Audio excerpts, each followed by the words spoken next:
Chapter 15. I Make Another Beginning. Mr. Dick and I soon became the best of friends and very often, when his day's work was done, went out together to fly the great kite. Every day of his life he had a long sitting at the memorial, which never made the least progress, however hard he labored, for King Charles I. Always straight into it, sooner or later, and then it was thrown aside. And another one begun. The patience and hope with which he bore these perpetual disappointments, the mild perception he had that there was something wrong about King Charles I, the feeble efforts he made to keep him out, and the certainty with which he came in and tumbled the memorial out of all shape, made a deep impression on me. What Mr. Dick supposed would come of the memorial if it were completed, where he thought it was to go, or what he thought it was to do, he knew no more than anybody else, I believe. Nor was it at all necessary that he should trouble himself with such questions, for if anything were certain under the sun, it was certain that the memorial never would be finished. It was quite an affecting sight, I used to think, to see him with the kite when it was up a great height in the air. What he had told me in his room about his belief in its disseminating the statements pasted on it, which were nothing but old leaves of abortive memorials, might have been a fancy with him sometimes, but not when he was out looking up at the kite in the sky and feeling it pull and tug at his hand. He never looked so serene as he did then. I used to fancy, as I sat by him of an evening on a green slope and saw him watch the kite high in the quiet air, that it lifted his mind out of its confusion and bore it, such was my boyish thought, into the skies. As he wound the string in and it came lower and lower down out of the beautiful light until it fluttered to the ground and lay there like a dead thing, he seemed to wake gradually out of a dream, and I remember to have seen him take it up and look about him in a lost way, as if they had both come down together, so that I pitied him with all my heart. While I advanced in friendship and intimacy with Mr. Dick, I did not go backward in the favor of his staunch friend, my aunt. She took so kindly to me that, in the course of a few weeks, she shortened my adopted name of Trotwood into Trot and even encouraged me to hope that if I went on as I had begun, I might take equal rank in her affections with my sister Betsey Trotwood. Trot, said my aunt one evening when the backgammon board was placed. As usual for herself and Mr. Dick, we must not forget your education. This was my only subject of anxiety, and I felt quite delighted by her referring to it. Should you like to go to school at Canterbury? Said my aunt. I replied that I should like it very much, as it was so near her. Good, said my aunt. Should you like to go tomorrow? Being already no stranger to the general rapidity of my aunt's evolutions, I was not surprised by the suddenness of the proposal and said, yes. Good, said my aunt again. Janet, hire the grey pony and chaise tomorrow morning at 10 o'clock and pack up Master Trotwood's clothes tonight.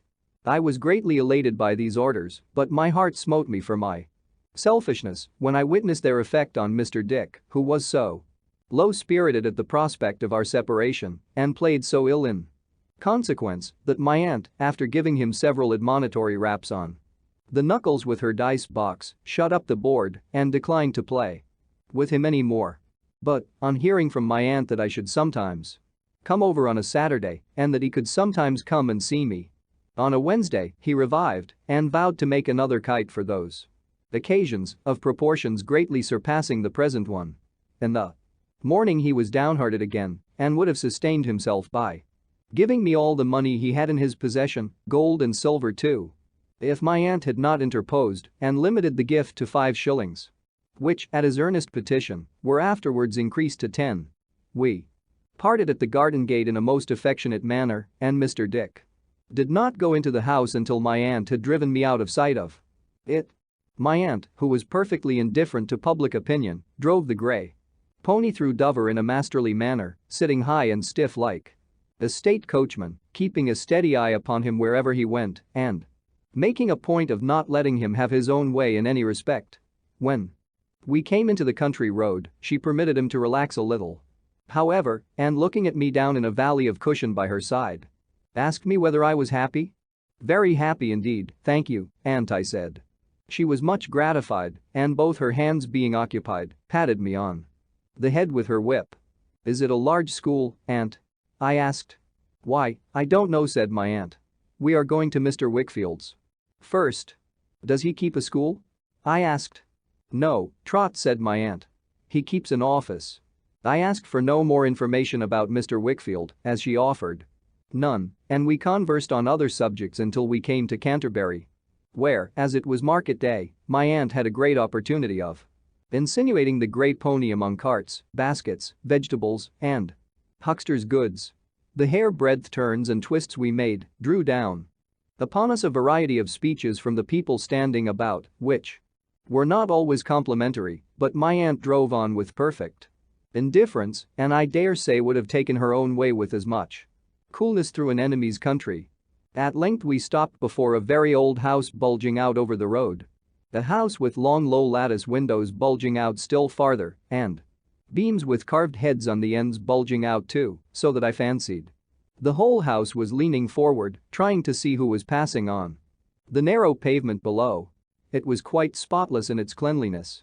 The old-fashioned brass knocker on the low arched door, ornamented with carved garlands of fruit and flowers, twinkled like a star. The 2 stone steps descending to the door were as white as if they had been covered with fair linen, and all the angles and corners, and carvings, and moldings, and quaint little panes of glass, and quainter little windows, though as old as the hills, were as pure as any snow that ever fell upon the hills. When the pony chaise stopped at the door, and my eyes were intent upon the house, I saw a cadaverous face appear at a small window on the ground floor in a little round tower that formed one side of the house, and quickly disappear. The low arched door then opened, and the face came out. It was quite as cadaverous as it had looked in the window, though in the grain of it there was that tinge of red which is sometimes to be observed in the skins of red-haired people. It belonged to a red-haired person, a youth of 15, as I take it now, but looking much older, whose hair was cropped as close as the closest stubble, who had hardly any eyebrows and no eyelashes, and eyes of a red-brown, so unsheltered and unshaded that I remember wondering how he went to sleep. He was high-shouldered and bony, dressed in decent black, with a white wisp of a neckcloth buttoned up to the throat, and had a long, lank, skeleton hand, which particularly attracted my attention, as he stood at the pony's head, rubbing his chin with it and looking up at us in the chaise. "Is Mr. Wickfield at home, Uriah Heep?" said my aunt. "Mr. Wickfield's at home, ma'am," said Uriah Heep, "if you'll please to walk in there," pointing with his long hand to the room he meant. We got out and, leaving him to hold the pony, went into a long low parlor looking towards the street, from the window of which I caught a glimpse, as I went in, of Uriah Heep breathing into the pony's nostrils and immediately covering them with his hand, as if he were putting some spell upon him. Opposite to the tall old chimney-piece were 2 portraits.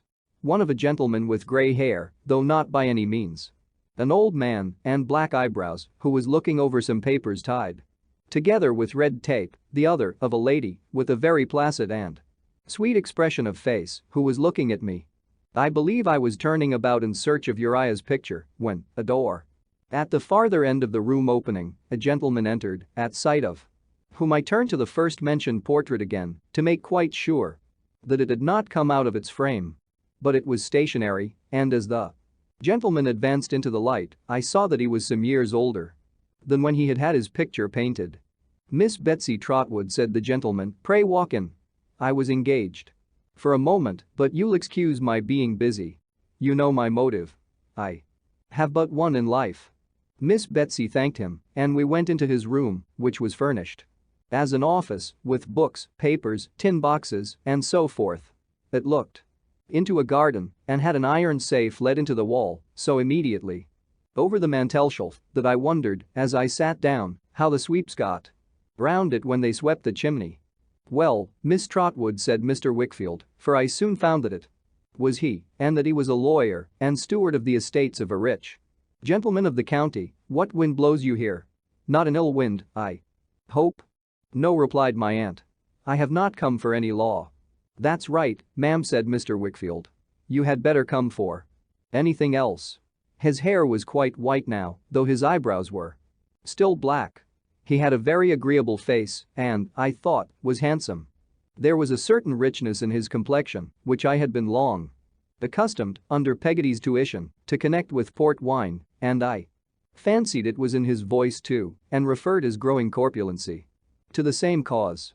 He was very cleanly dressed, in a blue coat, striped waistcoat and nankeen trousers, and his fine frilled shirt and cambric neckcloth looked unusually soft and white, reminding my strolling fancy. I called to mind of the plumage on the breast of a swan. "This is my nephew," said my aunt. "Wasn't aware you had one, Miss Trotwood," said Mr. Wickfield. "My grand-nephew, that is to say," observed my aunt.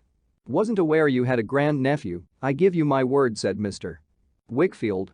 "I have adopted him," said my aunt, with a wave of her hand, importing that his knowledge and his ignorance were all one to her, "and I have brought him here to put to a school where he may be thoroughly well taught and well treated. Now tell me where that school is, and what it is, and all about it." "Before I can advise you properly," said Mr. Wickfield, "the old question, you know. What's your motive in this?" "Deuce take the man!" exclaimed my aunt. "Always fishing for motives. When they're on the surface. Why, to make the child happy and useful." "It must be a mixed motive, I think," said Mr. Wickfield, shaking his head and smiling incredulously. "A mixed fiddlestick," returned my aunt. "You claim to have one plain motive in all you do yourself.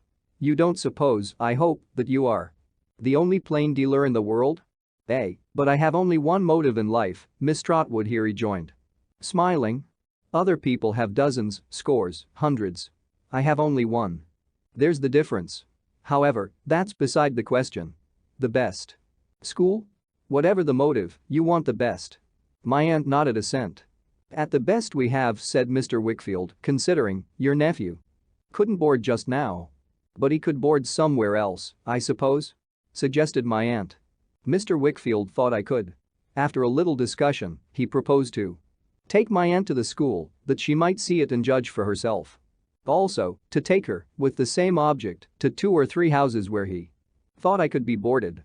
My aunt embracing the proposal, we were all 3 going out together when he stopped and said, "Our little friend here might have some motive, perhaps, for objecting to the arrangements. I think we had better leave him behind?" My aunt seemed disposed to contest the point, but to facilitate matters. I said I would gladly remain behind, if they pleased, and returned into Mr. Wickfield's office, where I sat down again, in the chair I had first occupied, to await their return. It so happened that this chair was opposite a narrow passage, which ended in the little circular room where I had seen Uriah Heep's pale face looking out of the window. Uriah, having taken the pony to a neighboring stable, was at work at a desk in this room, which had a brass frame on the top to hang paper upon, and on which the writing he was making a copy of was then hanging. Though his face was towards me, I thought, for some time, the writing being between us, that he could not see me, but looking that way more attentively, it made me uncomfortable to observe that, every now and then, his sleepless eyes would come below the writing, like 2 red suns, and stealthily stare at me for I dare say a whole minute at a time, during which his pen went, or pretended to go, as cleverly as ever. I made several attempts to get out of there way, such as standing on a chair to look at the map on the other side of the room and poring over the columns of a Kentish newspaper, but they always attracted me back again, and whenever I looked towards those 2 red suns, I was sure to find them either just rising or just setting. At length, much to my relief, my aunt and Mr. Wickfield came back after a pretty long absence. They were not so successful as I could have wished, for though the advantages of the school were undeniable, my aunt had not approved of any of the boarding houses proposed for me. "It's very unfortunate," said my aunt. "I don't know what to do, Trot." "It does happen, unfortunately," said Mr. Wickfield. "But I'll tell you what you can do, Miss Trotwood." "What's that?" inquired my aunt. "Leave your nephew here, for the present. He's a quiet fellow. He won't disturb me at all. It's a capital house for study. As quiet as a monastery, and almost as roomy. Leave him here." My aunt evidently liked the offer, though she was delicate of accepting it. "So did I come, Miss Trotwood," said Mr. Wickfield. "This is the way out of the difficulty. It's only a temporary arrangement, you know.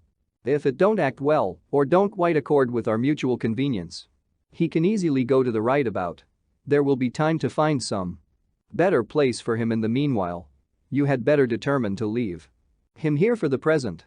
I am very much obliged to you, said my aunt, and so is he, I see. But. Come. I know what you mean, cried Mr. Wickfield. You shall not be oppressed by the receipt of favors, Miss Trotwood.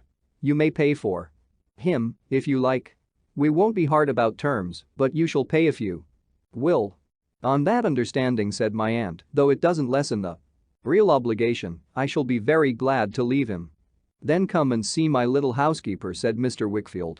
We accordingly went up a wonderful old staircase with a balustrade so broad that we might have gone up that almost as easily and into a shady old drawing room lighted by some 3 or 4 of the quaint windows I had looked up at from the street, which had old oak seats in them that seemed to have come of the same trees as the shining oak floor and the great beams in the ceiling. It was a prettily furnished room with a piano and some lively furniture in red and green and some flowers.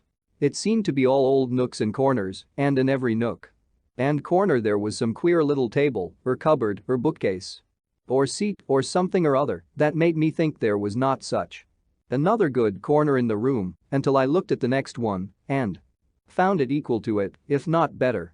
On everything there was the same air of retirement and cleanliness that marked the house outside. Mr. Wickfield tapped at a door in a corner of the paneled wall, and a girl of about my own age came quickly out and kissed him on her face. I saw immediately the placid and sweet expression of the lady whose picture had looked at me downstairs. It seemed to my imagination as if the portrait had grown womanly and the original remained a child. Although her face was quite bright and happy, there was a tranquility about it and about her, a quiet, good, calm spirit that I never have forgotten, that I shall never forget. This was his little housekeeper. His daughter Agnes, Mr. Wickfield said. When I heard how he said it and saw how he held her hand, I guessed what the one motive of his life was.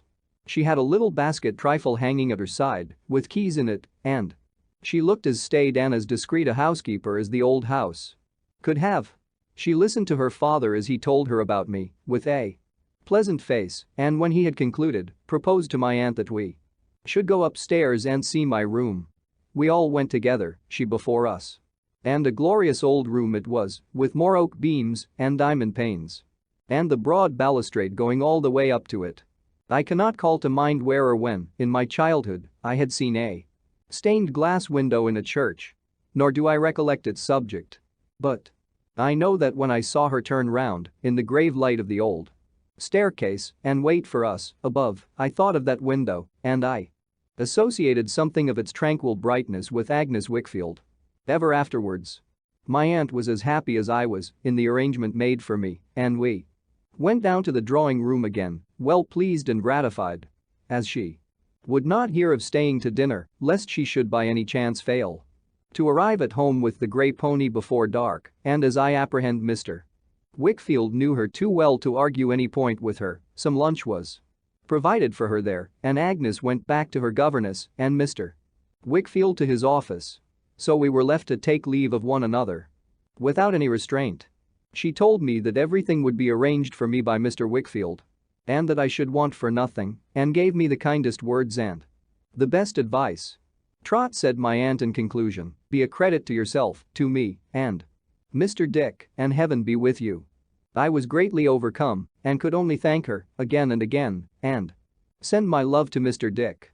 Never, said my aunt, be mean in anything, never be false, never be cruel. Avoid those 3 vices, Trot, and I can always be hopeful of you. I promised, as well as I could, that I would not abuse her kindness or forget her admonition. The pony's at the door, said my aunt, and I am off. Stay here. With these words she embraced me hastily and went out of the room, shutting the door after her. At first I was startled by so abrupt a departure and almost feared I had displeased her, but when I looked into the street and saw how dejectedly she got into the chaise and drove away without looking up, I understood her better and did not do her that injustice. By 5 o'clock, which was Mr. Wickfield's dinner hour, I had mustered up my spirits again and was ready for my knife and fork. The cloth was only laid for us 2, but Agnes was waiting in the drawing room before dinner, went down with her father and sat opposite to him at table. I doubted whether he could have dined without her. We did not stay there after dinner but came upstairs into the drawing room again. In one snug corner of which Agnes set glasses for her father and a decanter of port wine. I thought he would have missed its usual flavor if it had been put there for him by any other hands. There he sat, taking his wine and taking a good deal of it for 2 hours while Agnes played on the piano, worked, and talked to him and me. He was, for the most part, gay and cheerful with us, but sometimes his eyes rested on her and he fell into a brooding state and was silent. She always observed this quickly, I thought, and always roused him with a question or caress. Then he came out of his meditation and drank more wine. Agnes made the tea and presided over it, and the time passed away after it as after dinner until she went to bed when her father took her in his arms and kissed her and, she being gone, ordered candles in his office. Then I went to bed too. But in the course of the evening I had rambled down to the door and a little way along the street that I might have another peep at the old houses and the great cathedral and might think of my coming through that old city on my journey and of my passing the very house I lived in without knowing it. As I came back, I saw Uriah Heep shutting up the office and, feeling friendly towards everybody, went in and spoke to him and at parting gave him my hand. But oh, what a clammy hand his was. As ghostly to the touch as to the sight. I rubbed mine afterwards to warm it and to rub his off. It was such an uncomfortable hand that, when I went to my room, it was still cold and wet upon my memory. Leaning out of the window and seeing one of the faces on the beam ends looking at me sideways, I fancied it was Uriah Heep got up there somehow and shut him out in a hurry. Chapter 16. I am a new boy in more senses than one. Next morning, after breakfast, I entered on school life again. I went, accompanied by Mr. Wickfield, to the scene of my future studies, a grave building in a courtyard with a learned air about it that seemed very well suited to the stray rooks and jackdaws who came down from the cathedral towers to walk with a clerkly bearing on the grass plot and was introduced to my new master, Dr. Strong. Dr. Strong looked almost as rusty, to my thinking, as the tall iron rails and gates outside the house, and almost as stiff and heavy as the great stone urns that flanked them and were set up on the top of the red brick wall at regular distances all round the court, like sublimated skittles for time to play at. He was in his library, I mean. Dr. Strong was, with his clothes not particularly well brushed and his hair not particularly well combed, his knee-smalls unbraced, his long black gaiters unbuttoned, and his shoes yawning like 2 caverns on the hearth rug.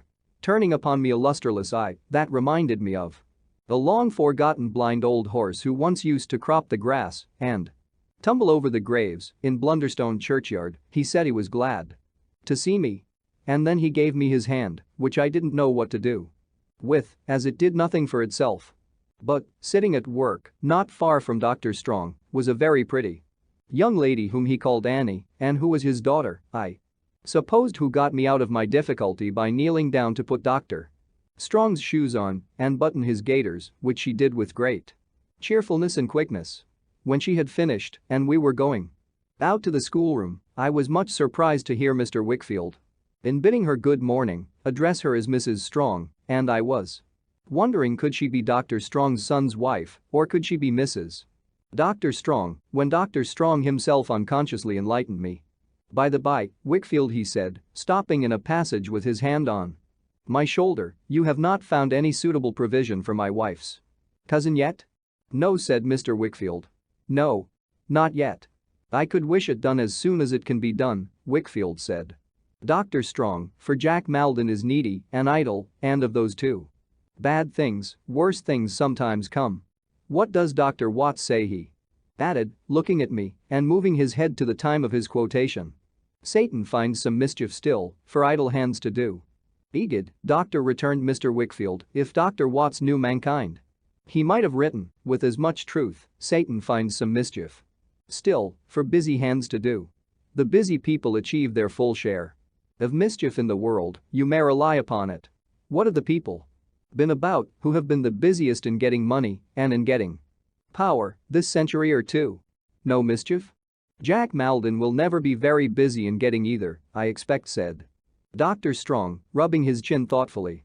Perhaps not, said Mr. Wickfield, and you bring me back to the question, with an apology for digressing. No, I have not been able to dispose of Mr. Jack Maldon yet. I believe he said this with some hesitation. I penetrate your motive, and it makes the thing more difficult. My motive, returned Dr. Strong, is to make some suitable provision for a cousin and an old playfellow of Annie's. Yes, I know, said Mr. Wickfield, at home or abroad. Aye, replied the doctor, apparently wondering why he emphasized those words so much. At home or abroad.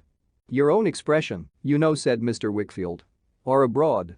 Surely, the doctor answered. Surely. One or other. One or other? Have you no choice? Asked Mr. Wickfield. No, returned the doctor. No? With astonishment. Not the least. No motive, said Mr. Wickfield, for meaning abroad and not at home? No, returned the doctor. I am bound to believe you, and of course I do believe you, said Mr. Wickfield. It might have simplified my office very much if I had known it before. But I confess I entertained another impression.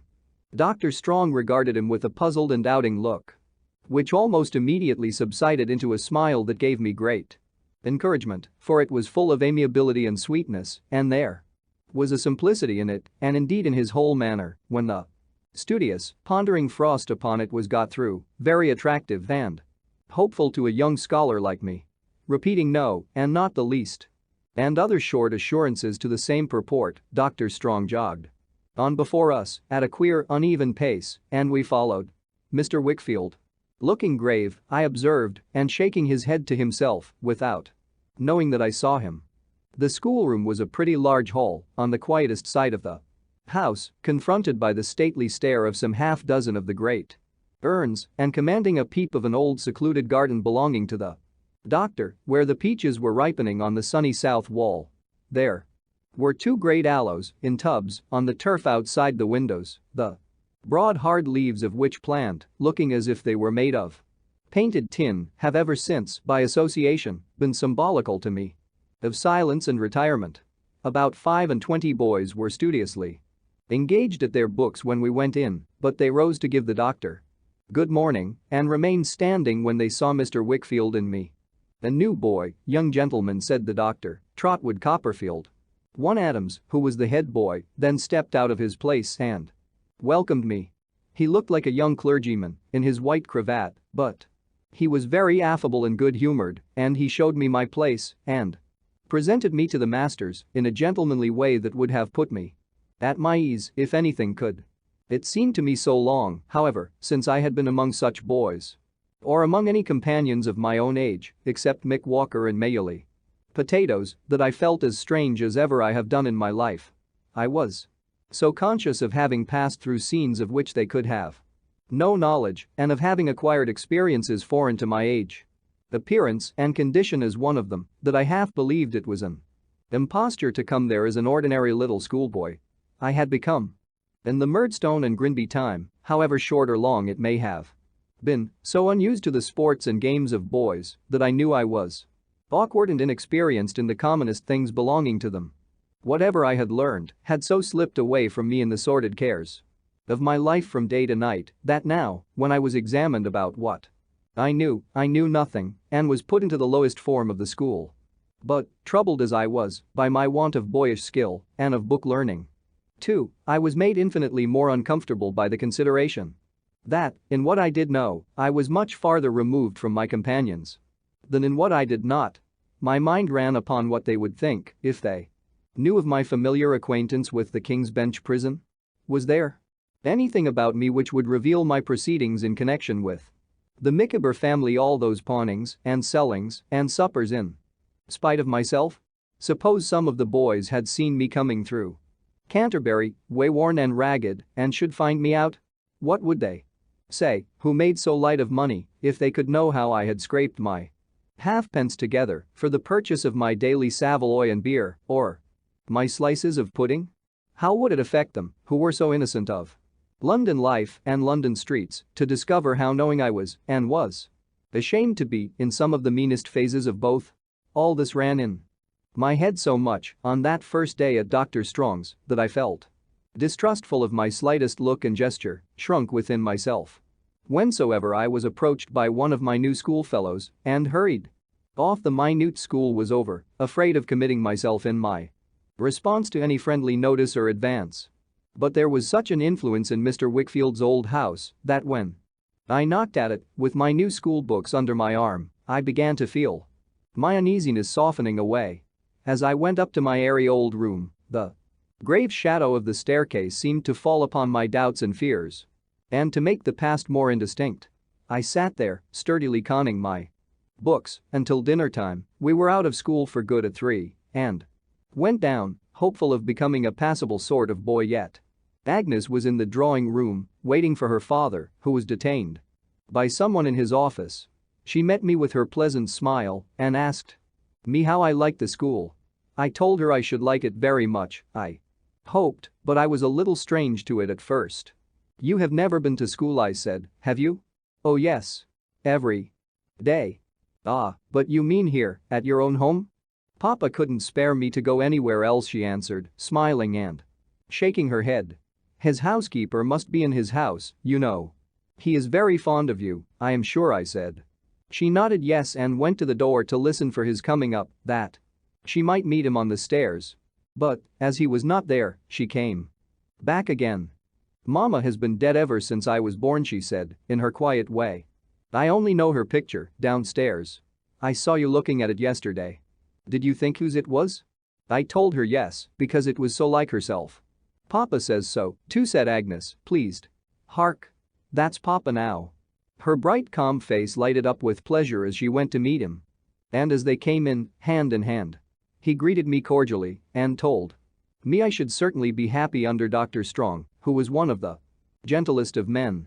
"There may be some, perhaps I don't know that there are who abuse his kindness," said Mr. Wickfield.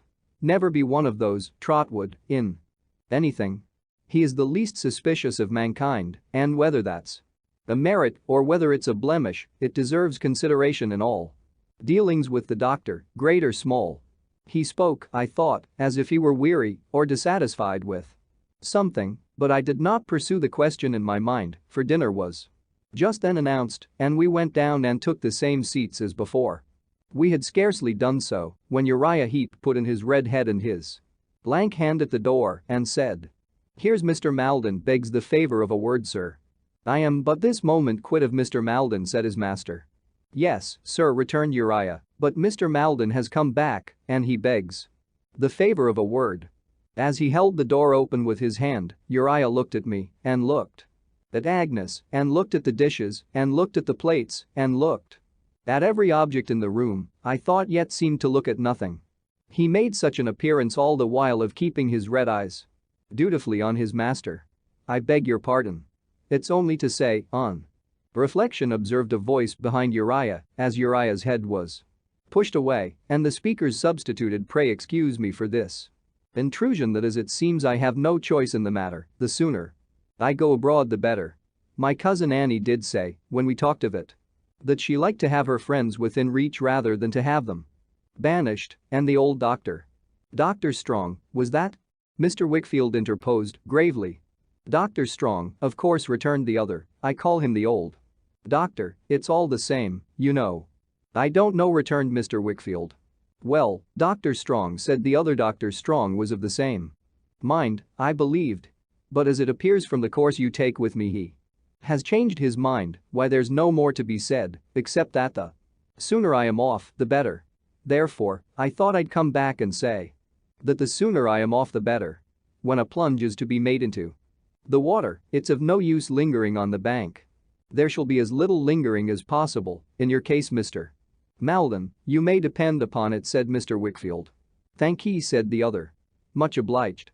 I don't want to look a gift horse in the mouth, which is not a gracious thing to do, otherwise.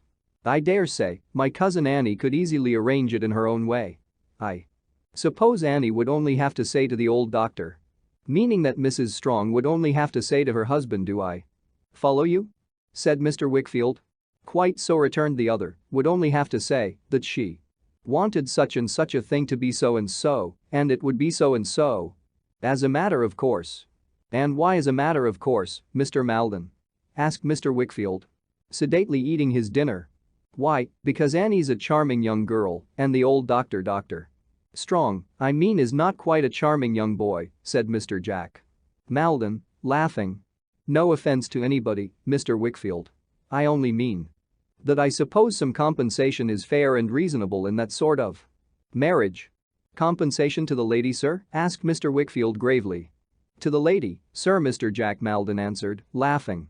But appearing to remark that Mr. Wickfield went on with his dinner in the same sedate, immovable manner, and that there was no hope of making him relax a muscle of his face, he added. However, I have said what I came to say. And, with another apology for this intrusion, I may take myself off.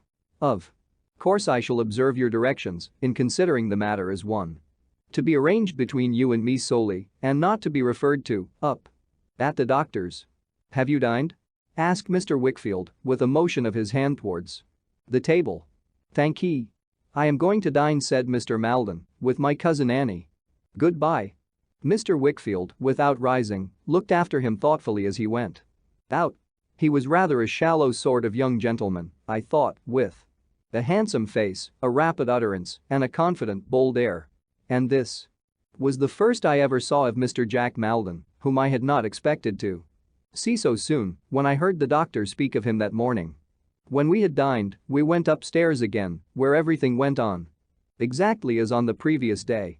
Agnes set the glasses and decanters in the same corner, and Mr. Wickfield sat down to drink and drank a good deal. Agnes played the piano to him, sat by him, and worked and talked. And played some games at dominoes with me. In good time she made tea.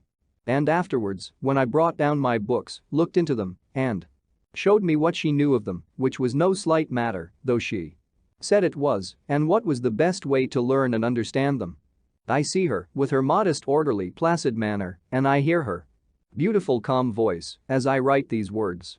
The influence for all good, which she came to exercise over me at a later time, begins already to descend upon my breast. I love little Emily, and I don't love Agnes, no, not at all in that way, but I feel that there are goodness, peace, and truth wherever Agnes is, and that the soft light of the colored window in the church, seen long ago, falls on her always, and on me when I am near her, and on everything around. The time having come for her withdrawal for the night, and she having left us, I gave Mr. Wickfield my hand, preparatory to going away myself. But he checked me and said, should you like to stay with us, Trotwood? Or to go elsewhere? To stay, I answered, quickly. You are sure? If you please. If I may. Why, it's but a dull life that we lead here, boy, I am afraid, he said. Not more dull for me than Agnes, sir. Not dull at all. Than Agnes, he repeated, walking slowly to the great chimney-piece and leaning against it. Than Agnes. He had drank wine that evening, or I fancied it, until his eyes were bloodshot. Not that I could see them now, for they were cast down and shaded by his hand, but I had noticed them a little while before. Now I wonder, he muttered, whether my Agnes tires of me. When should I ever tire of her? But that's different, that's quite different. He was musing, not speaking to me, so I remained quiet. A dull old house, he said, and a monotonous life, but I must have her near me. I must keep her near me. If the thought that I may die and leave my darling, or that my darling may die and leave me, comes like a spectre to distress my happiest hours and is only to be drowned in. He did not supply the word, but pacing slowly to the place where he had sat and mechanically going through the action of pouring wine from a empty decanter, set it down and paced back again. If it is miserable to bear when she is here, he said, what would it be, and she away? No, no, no. I cannot try that. He leaned against a chimney-piece, brooding so long that I could not decide whether to run the risk of disturbing him by going, or to remain quietly where I was until he should come out of his reverie. At length, he aroused himself and looked about the room until his eyes encountered mine. Stay with us, Trotwood, eh? He said in his usual manner, and as if he were answering something I had just said. I am glad of it. You are company to us both. It is wholesome to have you here. Wholesome for me. Wholesome for Agnes, wholesome perhaps for all of us. I am sure it is for me, sir, I said. I am so glad to be here. That's a fine fellow, said Mr. Wickfield. as long as you are glad to be here, you shall stay here." He shook hands with me upon it and clapped me on the back and told me that when I had anything to do at night after Agnes had left us or when I wished to read for my own pleasure, I was free to come down to his room if he were there and if I desired it for company's sake and to sit with him. I thanked him for his consideration and, as he went down soon afterwards and I was not tired, went down too, with a book in my hand to avail myself, for half an hour, of his permission. But, seeing a light in the little round office and immediately feeling myself attracted towards Uriah Heep, who had a sort of fascination for me, I went in there instead. I found Uriah reading a great fat book with such demonstrative attention that his lank forefinger followed up every line as he read and made clammy tracks along the page, or so I fully believed, like a snail. "You are working late tonight, Uriah," says I. "Yes, Master Copperfield," says Uriah. As I was getting on the stool opposite to talk to him more conveniently, I observed that he had not such a thing as a smile about him and that he could only whiten his mouth and make two hard creases down his cheeks, one on each side, to stand for one. "I am not doing office work, Master Copperfield," said Uriah. "What work, then?" I asked. "I am improving my legal knowledge, Master Copperfield," said Uriah. "I am going through Tidd's practice." "Oh, what a writer Mr. Tidd is, Master Copperfield."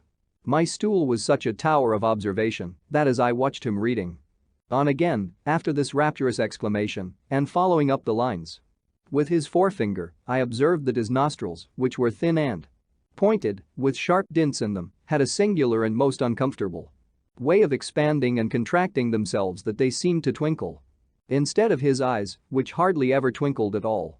"I suppose you are quite a great lawyer?" I said, after looking at him for some time. "Me, Master Copperfield?" said Uriah. "Oh, no. I'm a very humble person." It was no fancy of mine about his hands, I observed, for he frequently ground the palms against each other as if to squeeze them dry and warm, besides often wiping them, in a stealthy way, on his pocket handkerchief.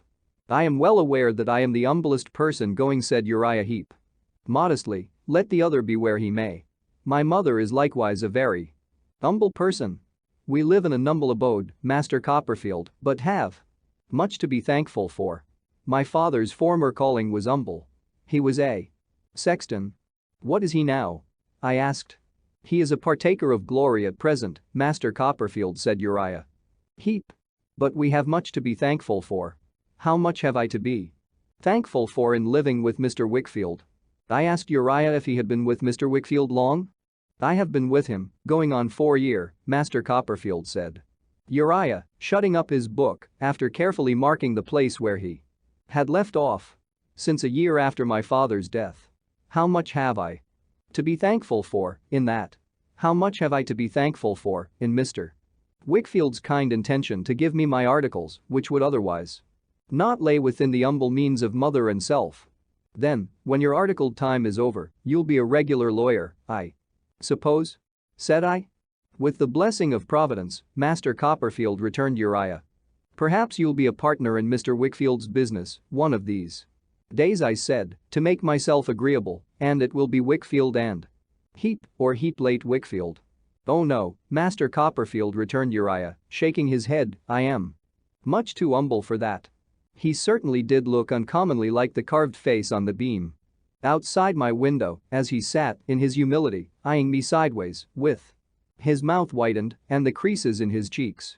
"Mr. Wickfield is a most excellent man, Master Copperfield," said Uriah. "If you have known him long, you know it, I am sure, much better than I can inform you." I replied that I was certain he was, but that I had not known him long myself, though he was a friend of my aunt's. "Oh, indeed, Master Copperfield," said Uriah. "Your aunt is a sweet lady, Master Copperfield." He had a way of writhing when he wanted to express enthusiasm, which was very ugly and which diverted my attention from the compliment he had paid my relation to the snaky twistings of his throat and body. "A sweet lady, Master Copperfield," said Uriah Heep. "She has a great admiration for Miss Agnes, Master Copperfield, I believe?" I said, yes, boldly, not that I knew anything about it, heaven forgive me. I hope you have, too, Master Copperfield, said Uriah. But I am sure. You must have. Everybody must have, I returned. Oh, thank you, Master Copperfield, said Uriah Heep, for that remark. It is so true. Humble as I am, I know it is so true. Oh, thank you. Master Copperfield. He writhed himself quite off his stool in the excitement of his feelings and, being off, began to make arrangements for going home. Mother will be expecting me, he said, referring to a pale, inexpressive-faced watch in his pocket and getting uneasy, for though we are very humble, Master Copperfield, we are much attached to one another. If you would come and see us any afternoon and take a cup of tea at our lowly dwelling, Mother would be as proud of your company as I should be. I said I should be glad to come. Thank you, Master Copperfield, returned Uriah, putting his book away upon the shelf. I suppose you stop here some time, Master Copperfield? I said I was going to be brought up there, I believed, as long as I remained at school. Oh, indeed. Exclaimed Uriah. I should think you would come into the business at last, Master Copperfield. I protested that I had no views of that sort and that no such scheme was entertained in my behalf by anybody, but Uriah insisted on blandly replying to all my assurances, oh, yes, Master Copperfield, I should think you would, indeed. And, oh, indeed, Master Copperfield, I should think you would, certainly. Over and over again. Being, at last, ready to leave the office for the night, he asked me if it would suit my convenience to have the light put out, and on my answering yes, instantly extinguished it. After shaking hands with me, his hand felt like a fish in the dark. He opened the door into the street a very little and crept out and shut it, leaving me to grope my way back into the house, which cost me some trouble and a fall over his stool. This was the proximate cause, I suppose, of my dreaming about him for what appeared to me to be half the night and dreaming, among other things, that he had launched Mr. Peggotty's house on a piratical expedition with a black flag at the masthead bearing the inscription "Tids Practice," under which diabolical ensign he was carrying me and little Emily to the Spanish Main to be drowned. I got a little the better of my uneasiness when I went to school next day, and a good deal the better next day, and so shook it off by degrees that in less than a fortnight I was quite at home and happy among my new companions. I was awkward enough in their games and backward enough in their studies, but custom would improve me in the first respect, I hoped, and hard work in the second. Accordingly, I went to work very hard, both in play and in earnest, and gained great commendation. And, in a very little while, the Murdstone and Grinby life became so strange to me that I hardly believed in it, while my present life grew so familiar that I seemed to have been leading it a long time. Dr. Strong's was an excellent school, as different from Mr. Creakle's as good as from evil. It was very gravely and decorously ordered and on a sound system, with an appeal, in everything, to the honor and good faith of the boys and an avowed intention to rely on their possession of those qualities unless they proved themselves unworthy of it, which worked wonders. We all felt that we had a part in the management of the place and in sustaining its character and dignity. Hence, we soon became warmly attached to it. I am sure I did, for one, and I never knew, in all my time, of any other boy being otherwise, and learnt with a good will, desiring to do it credit. We had noble games out of hours and plenty of liberty, but even then, as I remember, we were well spoken of in the town and rarely did any disgrace, by our appearance or manner, to the reputation of Dr. Strong and Dr. Strong's boys. Some of the higher scholars boarded in the doctor's house, and through them I learned, at second hand, some particulars of the doctor's history, as how he had not yet been married 12 months to the beautiful young lady I had seen in the study, whom he had married for love, for she had not a sixpence and had a world of poor relations, so our fellows said, ready to swarm the doctor out of house and home.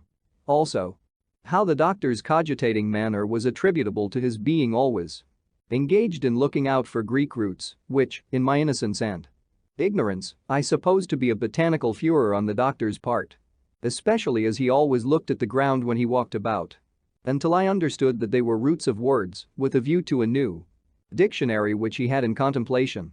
Adams, our head boy, who had a turn for mathematics, had made a calculation, I was informed, of the time this dictionary would take in completing, on the doctor's plan, and at the doctor's rate of going. He considered that it might be done in 1,649 years, counting from the doctor's last or 62nd birthday. But the doctor himself was the idol of the whole school. And it must have been a badly compassed school if he had been anything else, for he was the kindest of men, with a simple faith in him that might have touched the stone hearts of the very urns upon the wall. As he walked up and down that part of the courtyard which was at the side of the house, with the stray rooks and jackdaws looking after him with their heads cocked slyly, as if they knew how much more knowing they were in worldly affairs than he, if any sort of vagabond could only get near enough to his creaking shoes to attract his attention to one sentence of a tale of distress, that vagabond was made for the next 2 days.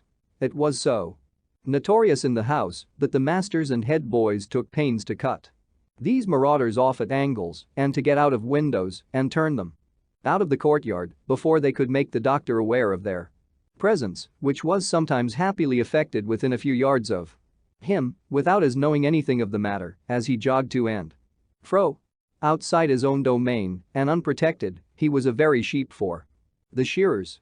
He would have taken his gaiters off his legs to give away. In fact, there was a story current among us, I have no idea, and never had, on what authority, but I have believed it for so many years that I feel quite certain it is true, that on a frosty day, one winter time, he actually did bestow his gaiters on a beggar woman who occasioned some scandal in the neighborhood by exhibiting a fine infant from door to door, wrapped in those garments, which were universally recognized, being as well known in the vicinity as the cathedral.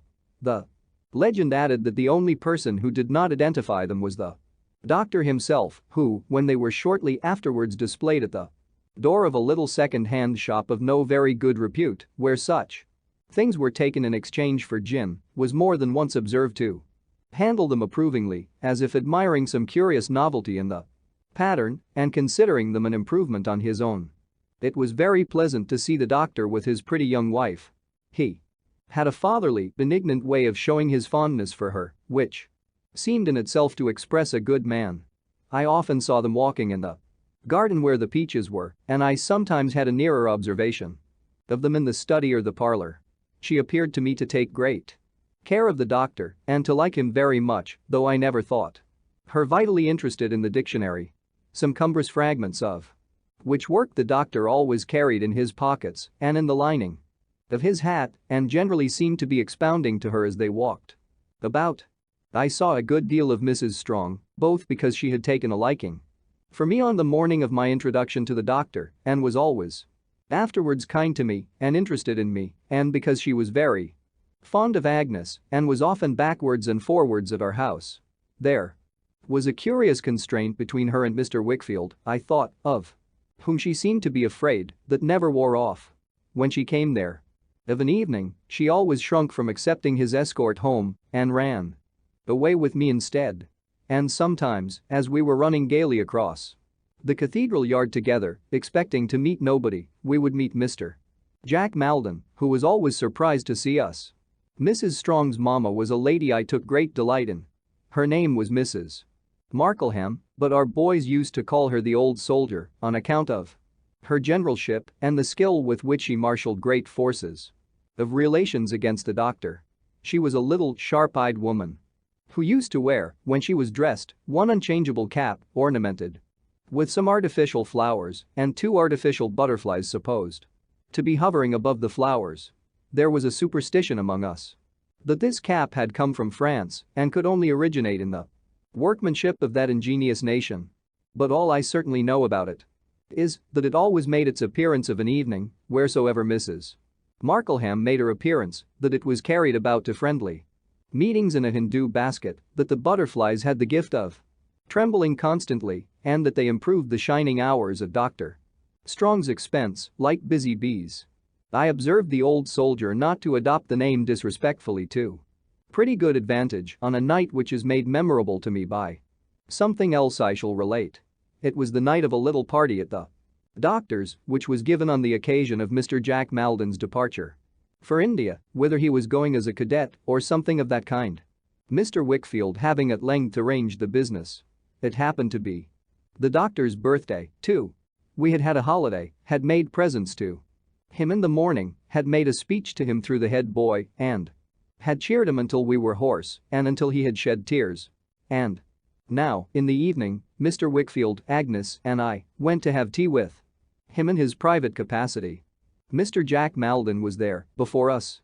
Mrs. Strong, dressed in white with cherry-colored ribbons, was playing the piano when we went in. And he was leaning over her to turn the leaves. The clear red and white of her complexion was not so blooming and flower-like as usual, I thought, when she turned round, but she looked very pretty, wonderfully pretty. "I have forgotten, Doctor," said Mrs. Strong's mamma, when we were seated, "to pay you the compliments of the day, though they are, as you may suppose, very far from being mere compliments in my case. Allow me to wish you many happy returns." "I thank you, ma'am," replied the doctor. "Many, many, many happy returns," said the old soldier. "Not only for your own sake, but for Annie's and John Maldon's and many other people's. It seems but yesterday to me, John, when you were a little creature, a head shorter than Master Copperfield, making baby love to Annie behind the gooseberry bushes in the back garden." "My dear mamma," said Mrs. Strong, "never mind that now." "Annie, don't be absurd," returned her mother. "If you are to blush to hear of such things now, you are an old married woman, when are you not to blush to hear of them?" "Old?" exclaimed Mr. Jack Maldon. "Annie? Come." "Yes, John," returned the soldier. "Virtually, an old married woman. Although not old by years, for when did you ever hear me say, or who has ever heard me say, that a girl of 20 was old by years? Your cousin is the wife of the doctor, and, as such, what I have described her. It is well for you, John, that your cousin is the wife of the doctor. You have found in him an influential and kind friend who will be kinder yet, I venture to predict, if you deserve it. I have no false pride. I never hesitate to admit, frankly, that there are some members of our family who want a friend. You were one yourself, before your cousin's influence raised up one for you." The doctor, in the goodness of his heart, waved his hand as if to make light of it and save Mr. Jack Maldon from any further reminder. But Mrs. Markleham changed her chair for one next to Doctor's and, putting her fan on his coat sleeve, said, "No, really, my dear doctor, you must excuse me if I appear to dwell on this rather, because I feel so very strongly. I call it quite my monomania, it is such a subject of mine. You are a blessing to us. You really are a boon, you know." "Nonsense, nonsense," said the doctor. "No, no, I beg your pardon," retorted the old soldier. "With nobody present but our dear and confidential friend Mr. Wickfield, I cannot consent to be put down. I shall begin to assert the privileges of a mother-in-law if you go on like that and scold you. I am perfectly honest and outspoken. What I am saying is what I said when you first overpowered me with surprise. You remember how surprised I was by proposing for Annie. Not that there was anything so very much out of the way in the mere fact of the proposal, it would be ridiculous to say that, but because you, having known her poor father and having known her from a baby 6 months old, I hadn't thought of you in such a light at all, or indeed as a marrying man in any way, simply that, you know." I returned the doctor, good-humoredly. "Never mind." "But I do mind," said the old soldier, laying her fan upon his lips. "I mind very much. I recall these things that I may be contradicted if I am wrong. Well, then I spoke to Annie and I told her what had happened. I said, 'My dear, here's Dr. Strong has positively been and made you the subject of a handsome declaration and an offer.' Did I press it in the least? No. I said, 'Now, Annie, tell me the truth this moment, is your heart free?' 'Mama,' she said, crying, 'I am extremely young,' which was perfectly true, and I hardly know if I have a heart at all. 'Then, my dear,' I said, 'you may rely upon it, it's free. At all events, my love,' said I, 'Dr. Strong is in an agitated state of mind and must be answered. He cannot be kept in his present state of suspense.' 'Mama,' said Annie, still crying, 'would he be unhappy without me? If he would, I honor and respect him so much that I think I will have him.' So it was settled. And then, and not till then, I said to Annie, 'Annie, Dr. Strong will not only be your husband, but he will represent your late father. He will represent the head of our family, he will represent the wisdom and station, and I may say the means, of our family, and will be, in short, a boon to it. I used the word at the time, and I have used it again, today. If I have any merit it is consistency. The daughter had sat quite silent and still during this speech, with her eyes fixed on the ground, her cousin standing near her and looking on. The ground too. She now said very softly, in a trembling voice. "Mama, I hope you have finished?" "No, my dear Annie," returned the old soldier, "I have not quite finished. Since you ask me, my love, I reply that I have not.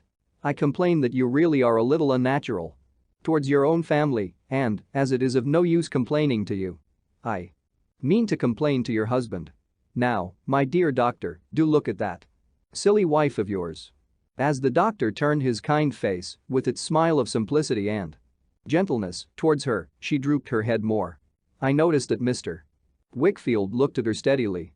"When I happened to say to that naughty thing, the other day," pursued her mother, shaking her head and her fan at her, playfully, "that there was a family circumstance she might mention to you, indeed, I think, was bound to mention," she said, "that to mention it was to ask a favor. And that, as you were too generous, and as for her to ask was always to have, she wouldn't." "Annie, my dear," said the doctor. "That was wrong. It robbed me of a pleasure." "Almost the very words I said to her," exclaimed her mother. "Now. Really, another time, when I know what she would tell you but for this reason, and won't, I have a great mind, my dear doctor, to tell you myself." "I shall be glad if you will," returned the doctor. "Shall I?" "Certainly." "Well, then, I will," said the old soldier. "That's a bargain." And, having, I suppose, carried her point, she tapped the doctor's hand several times with her fan, which she kissed first, and returned triumphantly to her former station. Some more company coming in, among whom were the two masters and Adams. The talk became general, and it naturally turned on Mr. Jack Maldon and his voyage and the country he was going to, and his various plans and prospects. He was to leave that night, after supper, in a post-chaise for Gravesend, where the ship, in which he was to make the voyage, lay, and was to be gone unless he came home on leave, or for his health I don't know how many years. I recollect it was settled by general consent that India was quite a misrepresented country and had nothing objectionable in it but a tiger or two and a little heat in the warm part of the day. For my own part, I looked on Mr. Jack Maldon as a modern Sinbad and pictured him the bosom friend of all the Rajas in the East, sitting under canopies, smoking curly golden pipes a mile long, if they could be straightened out. Mrs. Strong was a very pretty singer, as I knew, who often heard her singing by herself. But, whether she was afraid of singing before people or was out of voice that evening, it was certain that she couldn't sing at all. She tried a duet once with her cousin Maldon, but could not so much as begin, and afterwards, when she tried to sing by herself, although she began sweetly, her voice died away on a sudden and left her quite distressed, with her head hanging down over the keys. The good doctor said she was nervous and, to relieve her, proposed a round game at cards, of which he knew as much as of the art of playing the trombone. But I remarked that the old soldier took him into custody directly for her partner and instructed him, as the first preliminary of initiation, to give her all the silver he had in his pocket. We had a merry game, not made the less merry by the doctor's mistakes, of which he committed an innumerable quantity, in spite of the watchfulness of the butterflies, and to their great aggravation. Mrs. Strong had declined to play on the ground of not feeling very well, and her cousin Maldon had excused himself because he had some packing to do. When he had done it, however, he returned and they sat together talking on the sofa. From time to time she came and looked over the doctor's hand and told him what to play. She was very pale as she bent over him, and I thought her finger trembled as she pointed out the cards, but the doctor was quite happy in her attention and took no notice of this, if it were so. At supper, we were hardly so gay. Everyone appeared to feel that a parting of that sort was an awkward thing, and that the nearer it approached, the more awkward it was. Mr. Jack Maldon tried to be very talkative, but was not at his ease and made matters worse. And they were not improved, as it appeared to me, by the old soldier, who continually recalled passages of Mr. Jack Maldon's youth. The doctor, however, who felt, I am sure, that he was making everybody happy, was well pleased and had no suspicion but that we were all at the utmost height of enjoyment. "Annie, my dear," said he, looking at his watch and filling his glass. "It is past your cousin Jack's time, and we must not detain him, since time and tide both concerned in this case wait for no man. Mr. Jack Maldon, you have a long voyage and a strange country before you, but many men have had both, and many men will have both, to the end of time. The winds you are going to tempt have wafted thousands upon thousands to fortune and brought thousands upon thousands happily back." "It's an affecting thing," said Mrs. Markleham, "however it's viewed. It's affecting to see a fine young man one has known from an infant going away to the other end of the world, leaving all he knows behind and not knowing what's before him. A young man really well deserves constant support and patronage." Looking at the doctor, who makes such sacrifices. "Time will go fast with you, Mr. Jack Maldon," pursued the doctor. "And fast with all of us. Some of us can hardly expect, perhaps, in the natural course of things, to greet you on your return. The next best thing is to hope to do it, and that's my case. I shall not weary you with good advice. You have long had a good model before you in your cousin Annie. Imitate her virtues as nearly as you can." Mrs. Markleham fanned herself and shook her head. "Farewell, Mr. Jack," said the doctor, standing up, on which we all stood up. "A prosperous voyage out, a thriving career abroad, and a happy return home." We all drank the toast and all shook hands with Mr. Jack Maldon, after which he hastily took leave of the ladies who were there and hurried to the door, where he was received, as he got into the chaise, with a tremendous broadside of cheers discharged by our boys, who had assembled on the lawn for the purpose, running in among them to swell the ranks. I was very near the chaise when it rolled away, and I had a lively impression made upon me, in the midst of the noise and dust, of having seen Mr. Jack Maldon rattle past with an agitated face and something cherry-colored in his hand. After another broadside for the doctor and another for the doctor's wife, the boys dispersed, and I went back into the house, where I found the guests all standing in a group about the doctor, discussing how Mr. Jack Maldon had gone away, and how he had borne it, and how he had felt it, and all the rest of it. In the midst of these remarks, Mrs. Markleham cried, "Where's Annie?" No Annie was there, and when they called to her, no Annie replied. But all pressing out of the room, in a crowd, to see what was the matter, we found her lying on the hall floor. There was great alarm at first, until it was found that she was in a swoon, and that the swoon was yielding to the usual means of recovery, when the doctor, who had lifted her head upon his knee, put her curls aside with his hand and said, looking around, "Poor Annie. She's so faithful and tender-hearted. It's the parting from her old playfellow and friend, her favorite cousin, that has done this. Ah, it's a pity. I am very sorry." When she opened her eyes and saw where she was and that we were all standing about her, she arose with assistance, turning her head, as she did so, to lay it on the doctor's shoulder or to hide it, I don't know which.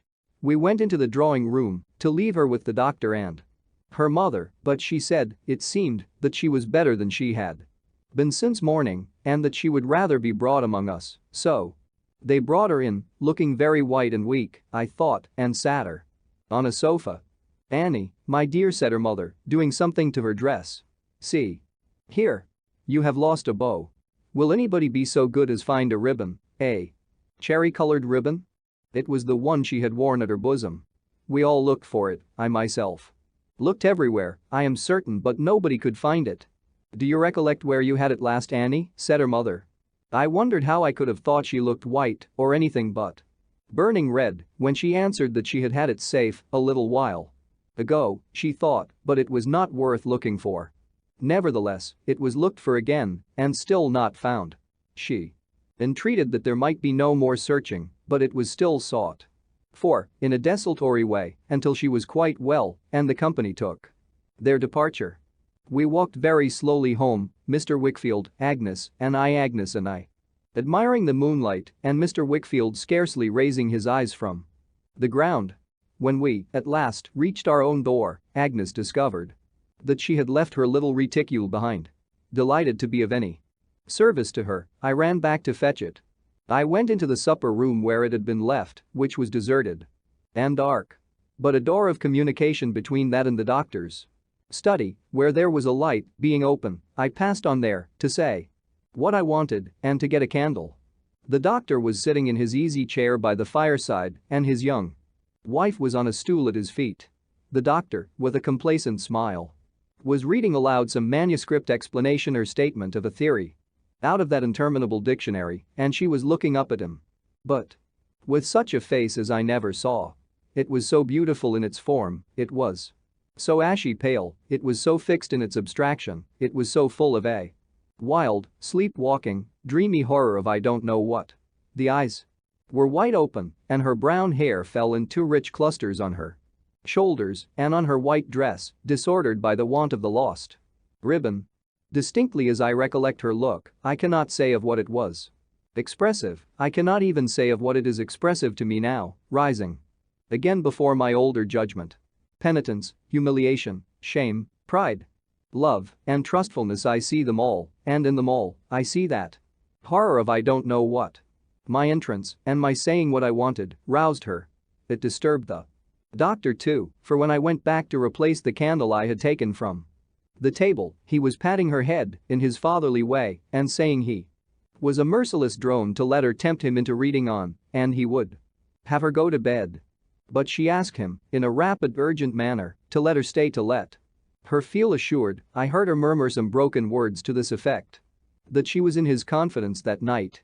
And, as she turned again towards him, after glancing at me as I left the room and went out at the door, I saw her cross her hands upon his knee and look up at him with the same face, something quieted, as he resumed his reading. It made a great impression on me, and I remembered it a long time afterwards, as I shall have occasion to narrate when the time comes. Chapter 17. Somebody turns up. It has not occurred to me to mention Peggotty since I ran away, but, of course, I wrote her a letter almost as soon as I was housed at Dover. And another, and a longer letter, containing all particulars fully related, when my aunt took me formally under her protection. On my being settled at Dr. Strong's, I wrote to her again, detailing my happy condition and prospects. I never could have derived anything like the pleasure from spending the money Mr. Dick had given me that I felt in sending a gold half-guinea to Peggotty per post, enclosed in this last letter, to discharge the sum I had borrowed of her. In which epistle, not before, I mentioned about the young man with the donkey cart.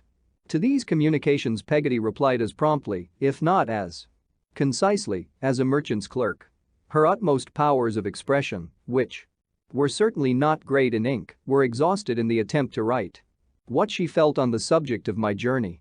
4 sides of incoherent and interjectional beginnings of sentences that had no end, except blots, were inadequate to afford her any relief.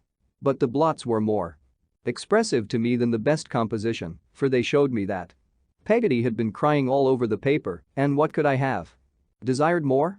I made out, without much difficulty, that she could not take quite kindly to my aunt yet. The notice was too short after so long a prepossession the other way. We never knew a person, she wrote, but to think that Miss Betsey should seem to be so different from what she had been thought to be was immoral. That was her word. She was evidently still afraid of Miss Betsey, for she sent her grateful duty to her but timidly, and she was evidently afraid of me too, and entertained the probability of my running away again soon. If I might judge from the repeated hints she threw out that the coach fare to Yarmouth was always to be had of her for the asking. She gave me one piece of intelligence which affected me very much. Namely, that there had been a sale of the furniture at our old home, and that Mr. and Miss Murdstone were gone away, and the house was shut up to be let or sold. God knows I had no part in it while they remained there, but it pained me to think of the dear old place as altogether abandoned, of the weeds growing tall in the garden, and the fallen leaves lying thick and wet upon the paths. I imagined how the winds of winter would howl round it, how the cold rain would beat upon the window glass, how the moon would make ghosts on the walls of the empty rooms, watching their solitude all night. I thought afresh of the grave in the churchyard underneath the tree, and it seemed as if the house were dead too, now, and all connected with my father and mother were faded away. There was no other news in Peggotty's letters. Mr. Barkis was an excellent husband, she said, though still a little near, but we all had our faults, and she had plenty, though I am sure I don't know what they were, and he sent his duty, and my little bedroom was always ready for me. Mr. Peggotty was well, and Ham was well, and Mrs. Gummidge was but poorly, and little Emily wouldn't send her love, but said that Peggotty might send it if she liked. All this intelligence I dutifully imparted to my aunt, only reserving to myself the mention of little Emily, to whom I instinctively felt that she would not very tenderly incline. While I was yet new at Dr. Strong's, she made several excursions over to Canterbury to see me, and always at unseasonable hours, with the view, I suppose, of taking me by surprise.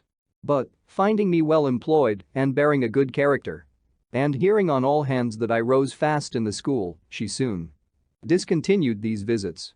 I saw her on a Saturday, every third or fourth week, when I went over to Dover for a treat, and I saw Mr. Dick every alternate Wednesday, when he arrived by stagecoach at noon, to stay until next morning. On these occasions Mr. Dick never travelled without a leathern writing desk containing a supply of stationery and the memorial, in relation to which document he had a notion that time was beginning to press now, and that it really must be got out of hand. Mr. Dick was very partial to gingerbread.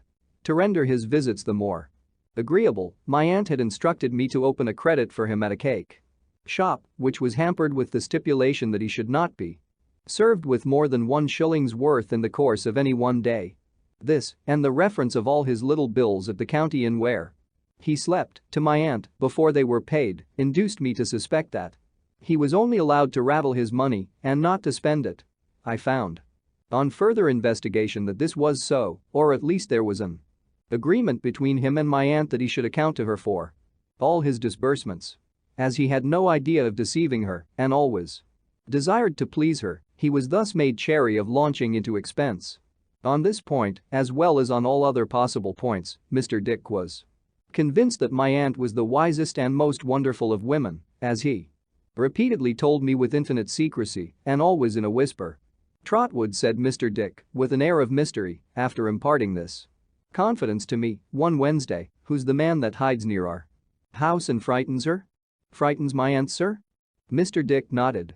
I thought nothing would have frightened her, he said. For she's here, he whispered softly, don't mention it, the wisest and most wonderful of women. Having said which, he drew back to observe the effect which this description of her made upon me. The first time he came, said Mr. Dick, was, let me see, 1649 was the date of King Charles's execution. I think. You said 1649? Yes, sir. I don't know how it can be, said Mr. Dick, sorely puzzled and shaking his head. I don't think I am as old as that. Was it in that year that the man appeared, sir? I asked.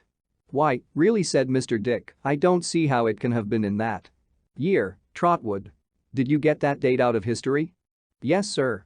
I suppose history never lies, does it? Said Mr. Dick, with a gleam of hope. Oh dear, no, sir. I replied, most decisively. I was ingenuous and young, and I thought so. I can't make it out, said Mr. Dick, shaking his head. There's something wrong, somewhere.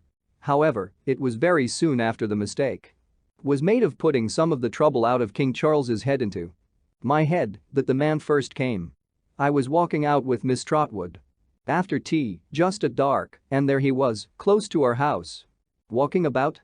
I inquired. Walking about? Repeated Mr. Dick. Let me see, I must recollect a bit. And no, he was not walking about. I asked, as the shortest way to get at it, what he was doing. Well, he wasn't there at all, said Mr. Dick, until he came up behind her and whispered. Then she turned round and fainted, and I stood still and looked at him, and he walked away, but that he should have been hiding ever since, in the ground or somewhere, is the most extraordinary thing. Has he been hiding ever since? I asked. To be sure he has, retorted Mr. Dick, nodding his head gravely. Never came out till last night. We were walking last night, and he came up behind her again, and I knew him again. And did he frighten my aunt again? All of a shiver, said Mr. Dick, counterfeiting that affection and making his teeth chatter. Held by the palings. Cried. But, Trotwood. Come here, getting me close to him, that he might whisper very softly. Why did she give him money, boy, in the moonlight? He was a beggar, perhaps. Mr. Dick shook his head as utterly renouncing the suggestion, and, having replied a great many times and with great confidence, no. Beggar, no beggar, no beggar, sir, went on to say that from his window. He had afterwards, and late at night, seen my aunt give this person money outside the garden rails in the moonlight, who then slunk away into the ground again, as he thought probable, and was seen no more. While my aunt came hurriedly and secretly back into the house and had, even that morning, been quite different from her usual self, which preyed on Mr. Dick's mind.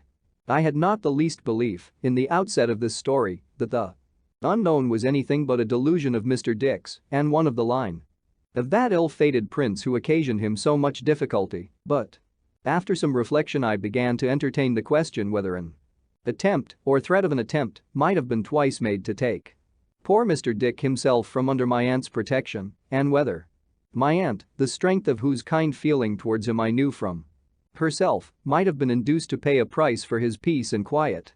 As I was already much attached to Mr. Dick and very solicitous for his welfare, my fears favored this supposition, and for a long time his Wednesday hardly ever came round without my entertaining a misgiving that he would not be on the coach box as usual. There he always appeared, however, grey-headed, laughing, and happy, and he never had anything more to tell of the man who could frighten my aunt. These Wednesdays were the happiest days of Mr. Dick's life. They were far from being the least happy of mine. He soon became known to every boy in the school, and though he never took an active part in any game but kite flying, was as deeply interested in all our sports as anyone among us. How often have I seen him, intent upon a match at marbles or peg-top, looking on with a face of unutterable interest and hardly breathing at the critical times. How often, at hare and hounds, have I seen him mounted on a little knoll, cheering the whole field on to action and waving his hat above his grey head, oblivious of King Charles the Martyr's head and all belonging to it. How many a summer hour have I known to be but blissful minutes to him in the cricket field? How many winter days have I seen him, standing blue-nosed, in the snow and east wind, looking at the boys going down the long slide and clapping his worsted gloves in rapture. He was an universal favorite, and his ingenuity in little things was transcendent. He could cut oranges into such devices as none of us had an idea of. He could make a boat out of anything, from a skewer upwards. He could turn cramped bones into chessmen, fashion Roman chariots from old court cards, make spoked wheels out of cotton reels, and birdcages of old wire. But he was greatest of all, perhaps, in the articles of string and straw, with which we were all persuaded he could do anything that could be done by hands. Mr. Dick's renown was not long confined to us. After a few Wednesdays, Dr. Strong himself made some inquiries of me about him, and I told him all my aunt had told me, which interested the doctor so much that he requested, on the occasion of his next visit, to be presented to him. This ceremony I performed, and the doctor begging Mr. Dick, whensoever he should not find me at the coach office, to come on there and rest himself until our morning's work was over. It soon passed into a custom for Mr. Dick to come on as a matter of course and, if we were a little late, as often happened on a Wednesday, to walk about the courtyard waiting for me. Here he made the acquaintance of the doctor's beautiful young wife, paler than formerly, all this time, more rarely seen by mere anyone, I think, and not so gay, but not less beautiful, and so became more and more familiar by degrees, until, at last, he would come into the school and wait. He always sat in a particular corner, on a particular stool, which was called Dick after him. Here he would sit with his grey head bent forward, attentively listening to whatever might be going on, with a profound veneration for the learning he had never been able to acquire. This veneration Mr. Dick extended to the doctor, whom he thought the most subtle and accomplished philosopher of any age.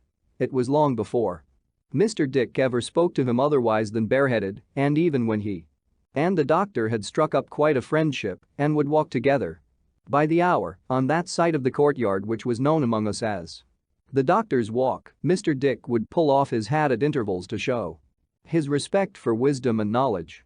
How it ever came about that the Doctor began to read out scraps of the famous dictionary. In these walks, I never knew, perhaps he felt it all the same, at first, as reading to himself. However, it passed into a custom too, and Mr. Dick, listening with a face shining with pride and pleasure in his heart of hearts, believed the dictionary to be the most delightful book in the world. As I think of them going up and down before those schoolroom windows, the doctor reading with his complacent smile, an occasional flourish of the manuscript or grave motion of his head, and Mr. Dick listening, enchained by interest, with his poor wits calmly wandering God knows where, upon the wings of hard words, I think of it as one of the pleasantest things, in a quiet way, that I have ever seen. I feel as if they might go walking to and fro forever, and the world might somehow be the better for it, as if 1,000 things it makes a noise about were not one half so good for it, or me. Agnes was one of Mr. Dick's friends very soon, and in often coming to the house, he made acquaintance with Uriah. The friendship between himself and me increased continually, and it was maintained on the sod footing that, while Mr. Dick came professedly to look after me as my guardian, he always consulted me in any little matter of doubt that arose, and invariably guided himself by my advice, not only having a high respect for my native sagacity, but considering that I inherited a good deal from my aunt. One Thursday morning, when I was about to walk with Mr. Dick from the hotel to the coach office before going back to school, for we had an hour's school before breakfast, I met Uriah in the street, who reminded me of the promise I had made to take tea with himself and his mother, adding, with a writhe, "But I didn't expect you to keep it, Master Copperfield, we're so very humble." I really had not yet been able to make up my mind whether I liked Uriah or detested him, and I was very doubtful about it still, as I stood looking him in the face in the street. But I felt it quite an affront to be supposed proud, and said I only wanted to be asked. "Oh, if that's all, Master Copperfield," said Uriah, "and it really isn't our humbleness that prevents you, will you come this evening? But if it is our humbleness, I hope you won't mind owning to it, Master Copperfield, for we are well aware of our condition." I said I would mention it to Mr. Wickfield, and if he approved, as I had no doubt he would, I would come with pleasure. So, at 6 o'clock that evening, which was one of the early office evenings, I announced myself as ready to Uriah. "Mother will be proud, indeed," he said, as we walked away together. "Or she would be proud if it wasn't sinful, Master Copperfield." "Yet you didn't mind supposing I was proud this morning," I returned. "Oh dear, no, Master Copperfield," returned Uriah. "Oh, believe me, no. Such a thought never came into my head. I shouldn't have deemed it at all proud if you had thought us too humble for you. Because we are so very humble." "Have you been studying much law lately?" I asked, to change the subject. "Oh, Master Copperfield," he said, with an air of self-denial, "my reading is hardly to be called study. I have passed an hour or two in the evening, sometimes, with Mr. Tidd." "Rather hard, I suppose?" said I. "He is hard to me sometimes," returned Uriah. "But I don't know what he might be to a gifted person." After beating a little tune on his chin as he walked on, with the 2 forefingers of his skeleton right hand, he added, "There are expressions, you see, Master Copperfield, Latin words and terms in Mr. Tidd that are trying to a reader of my humble attainments. Would you like to be taught Latin?" I said briskly. "I will teach it you with pleasure as I learn it." "Oh, thank you, Master Copperfield," he answered, shaking his head. "I am sure it's very kind of you to make the offer, but I am much too humble to accept it." "What nonsense, Uriah." "Oh, indeed you must excuse me, Master Copperfield. I am greatly obliged, and I should like it of all things, I assure you, but I am far too humble. There are people enough to tread upon me in my lowly state without my doing outrage to their feelings by possessing learning. Learning ain't for me. A person like myself had better not aspire. If he is to get on in life, he must get on humbly, Master Copperfield." I never saw his mouth so wide or the creases in his cheeks so deep as when he delivered himself of these sentiments, shaking his head all the time and writhing modestly. "I think you are wrong, Uriah," I said. "I dare say there are several things that I could teach you if you would like to learn them." "Oh, I don't doubt that, Master Copperfield," he answered, "not in the least. But not being humble yourself, you don't judge well, perhaps, for them that are. I won't provoke my betters with knowledge, thank you. I'm much too humble. Here is my humble dwelling, Master Copperfield. We entered a low, old-fashioned room, walked straight into from the street, and found there Mrs. Heep, who was the dead image of Uriah, only short. She received me with the utmost humility and apologized to me for giving her son a kiss, observing that, lowly as they were, they had their natural affections, which they hoped would give no offense to anyone. It was a perfectly decent room, half parlor and half kitchen. But not at all a snug room. The tea things were set upon the table, and the kettle was boiling on the hob. There was a chest of drawers with an escritoire top for Uriah to read or write out of an evening. There was Uriah's blue bag lying down and vomiting papers. There was a company of Uriah's books commanded by Mr. Tidd. There was a corner cupboard. And there were the usual articles of furniture. I don't remember that any individual object had a bare, pinched, spare look, but I do remember that the whole place had. It was perhaps a part of Mrs. Heep's humility that she still wore weeds. Notwithstanding the lapse of time that had occurred since Mr. Heep's decease, she still wore weeds. I think there was some compromise in the cap, but otherwise she was as weedy as in the early days of her mourning. This is a day to be remembered, my Uriah, I am sure, said Mrs. Heep, making the tea, when Master Copperfield pays us a visit. I said you'd think so, Mother, said Uriah. If I could have wished Father to remain among us for any reason, said Mrs. Heep, it would have been that he might have known his company this afternoon. I felt embarrassed by these compliments, but I was sensible, too, of being entertained as an honored guest, and I thought Mrs. Heep an agreeable woman. My Uriah, said Mrs. Heep, has looked forward to this, sir, a long while. He had his fears that our humbleness stood in the way, and I joined in them myself. Humble we are, humble we have been, humble we shall ever be, said Mrs. Heep. I am sure you have no occasion to be so, ma'am, I said, unless you like. Thank you, sir, retorted Mrs. Heep. We know our station and are thankful in it. I found that Mrs. Heep gradually got nearer to me, and that Uriah gradually got opposite to me, and that they respectfully plied me with the choicest of the eatables on the table. There was nothing particularly choice there, to be sure, but I took the will for the deed and felt that they were very attentive. Presently they began to talk about aunts, and then I told them about mine, and about Father's and Mother's, and then I told them about mine, and then Mrs. Heep began to talk about Father's-in-law, and then I began to tell her about mine but stopped because my aunt had advised me to observe a silence on that subject. A tender young cork, however, would have had no more chance against a pair of corkscrews, or a tender young tooth against a pair of dentists, or a little shuttlecock against two battledores, than I had against Uriah and Mrs. Heep.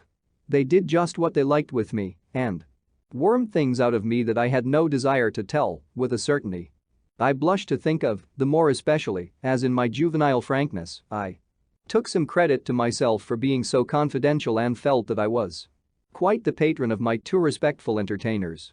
They were very fond of one another. That was certain.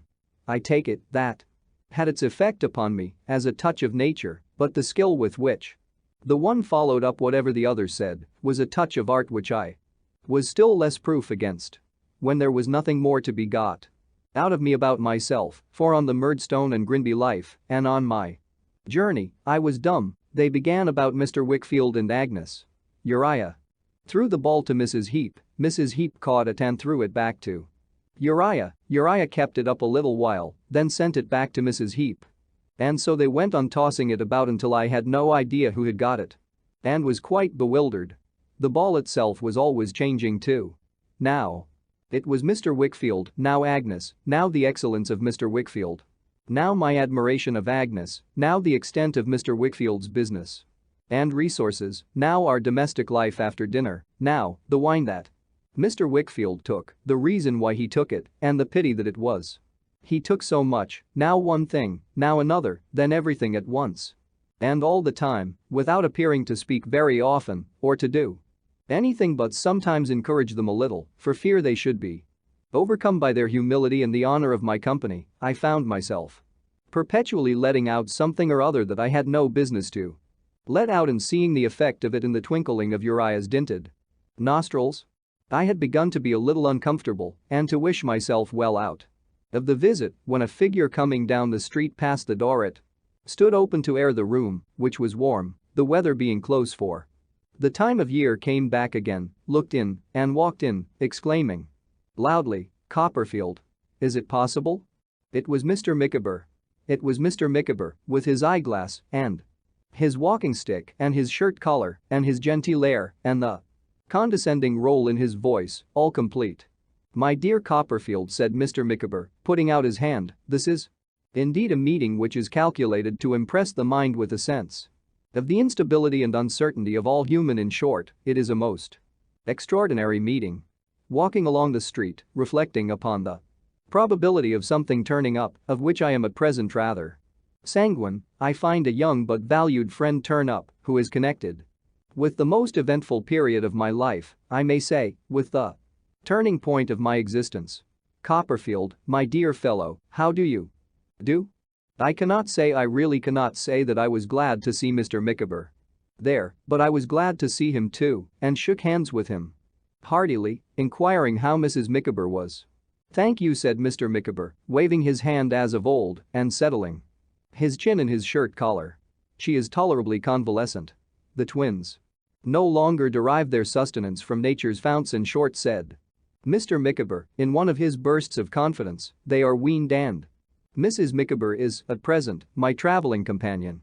She will be rejoiced, Copperfield, to renew her acquaintance with one who has proved himself in all respects a worthy minister at the sacred altar of friendship." I said I should be delighted to see her. "You are very good," said Mr. Micawber. Mr. Micawber then smiled, settled his chin again, and looked about him. "I have discovered my friend Copperfield," said Mr. Micawber genteelly, and without addressing himself particularly to anyone, not in solitude, but partaking of a social meal in company with a widow lady and one who is apparently her offspring. In short, said Mr. Micawber, in another of his bursts of confidence, her son. I shall esteem it an honor to be presented. I could do no less, under these circumstances, than make Mr. Micawber known to Uriah Heep and his mother, which I accordingly did. As they abased themselves before him, Mr. Micawber took a seat and waved his hand in his most courtly manner. "Any friend of my friend Copperfield," said Mr. Micawber, "has a personal claim upon myself. We are too humble, sir," said Mrs. Heep, "my son and me, to be the friends of Master Copperfield. He has been so good as take his tea with us, and we are thankful to him for his company, also to you, sir, for your notice." "Ma'am," returned Mr. Micawber, with a bow, "you are very obliging. And what are you doing, Copperfield? Still in the wine trade?" I was excessively anxious to get Mr. Micawber away and replied, with my hat in my hand and a very red face, "I have no doubt that I was a pupil at Dr. Strong's." "A pupil?" said Mr. Micawber, raising his eyebrows. "I am extremely happy to hear it. Although a mind like my friend Copperfield's too, Uriah and Mrs. Heep, does not require that cultivation which, without his knowledge of men and things, it would require, still it is a rich soil teeming with latent vegetation. In short," said Mr. Micawber, smiling, in another burst of confidence, "it is an intellect capable of getting up the classics to any extent." Uriah, with his long hands slowly twining over one another, made a ghastly writhe from the waist upwards to express his concurrence in this estimation of me. "Shall we go and see Mrs. Micawber, sir?" I said, to get Mr. Micawber away. "If you will do her that favor, Copperfield," replied Mr. Micawber, rising. "I have no scruple in saying, in the presence of our friends here, that I am a man who has, for some years, contended against a pressure of pecuniary difficulties." I knew he was certain to say something of this kind, he always would be so boastful about his difficulties. Sometimes I have risen superior to my difficulties. Sometimes my difficulties have, in short, have floored me. There have been times when I have administered a succession of facers to them. There have been times when they have been too many for me, and I have given in and said to Mrs. Micawber, in the words of Plato, "Thou reasonest well. It's all up now. I can show fight no more." But at no time of my life, said Mr. Micawber, have I enjoyed a higher degree of satisfaction than in pouring my griefs, if I may describe difficulties. Chiefly arising out of warrants of attorney and promissory notes at 2 and 4 months, by that word, into the bosom of my friend Copperfield. Mr. Micawber closed this handsome tribute by saying, "Mr. Heep. Good evening, Mrs. Heep. Your servant," and then walking out with me in his most fashionable manner, making a good deal of noise on the pavement with his shoes and humming a tune as we went. It was a little inn where Mr. Micawber put up, and he occupied a little room in it, partitioned off from the commercial room and strongly flavored with tobacco smoke. I think it was over the kitchen, because a warm greasy smell appeared to come up through the chinks in the floor. And there was a flabby perspiration on the walls. I know it was near the bar, on account of the smell of spirits and jingling of glasses. Here, recumbent on a small sofa, underneath a picture of a race horse, with her head close to the fire and her feet pushing the mustard off the dumb waiter at the other end of the room, was Mrs. Micawber, to whom Mr. Micawber entered first, saying, "My dear, allow me to introduce to you a pupil of Dr. Strong's."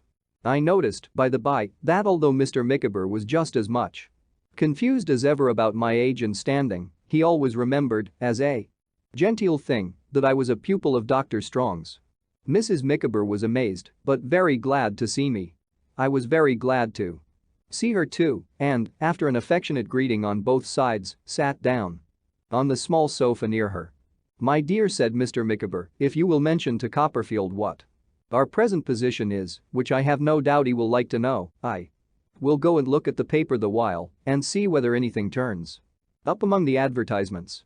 "I thought you were at Plymouth, ma'am," I said to Mrs. Micawber as he went out.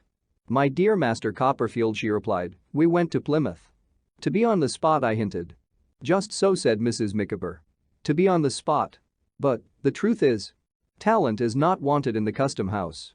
The local influence of my family was quite unavailing to obtain any employment in that department. For a man of Mr. Micawber's abilities, they would rather not have a man of Mr. Micawber's abilities. He would only show the deficiency of the others.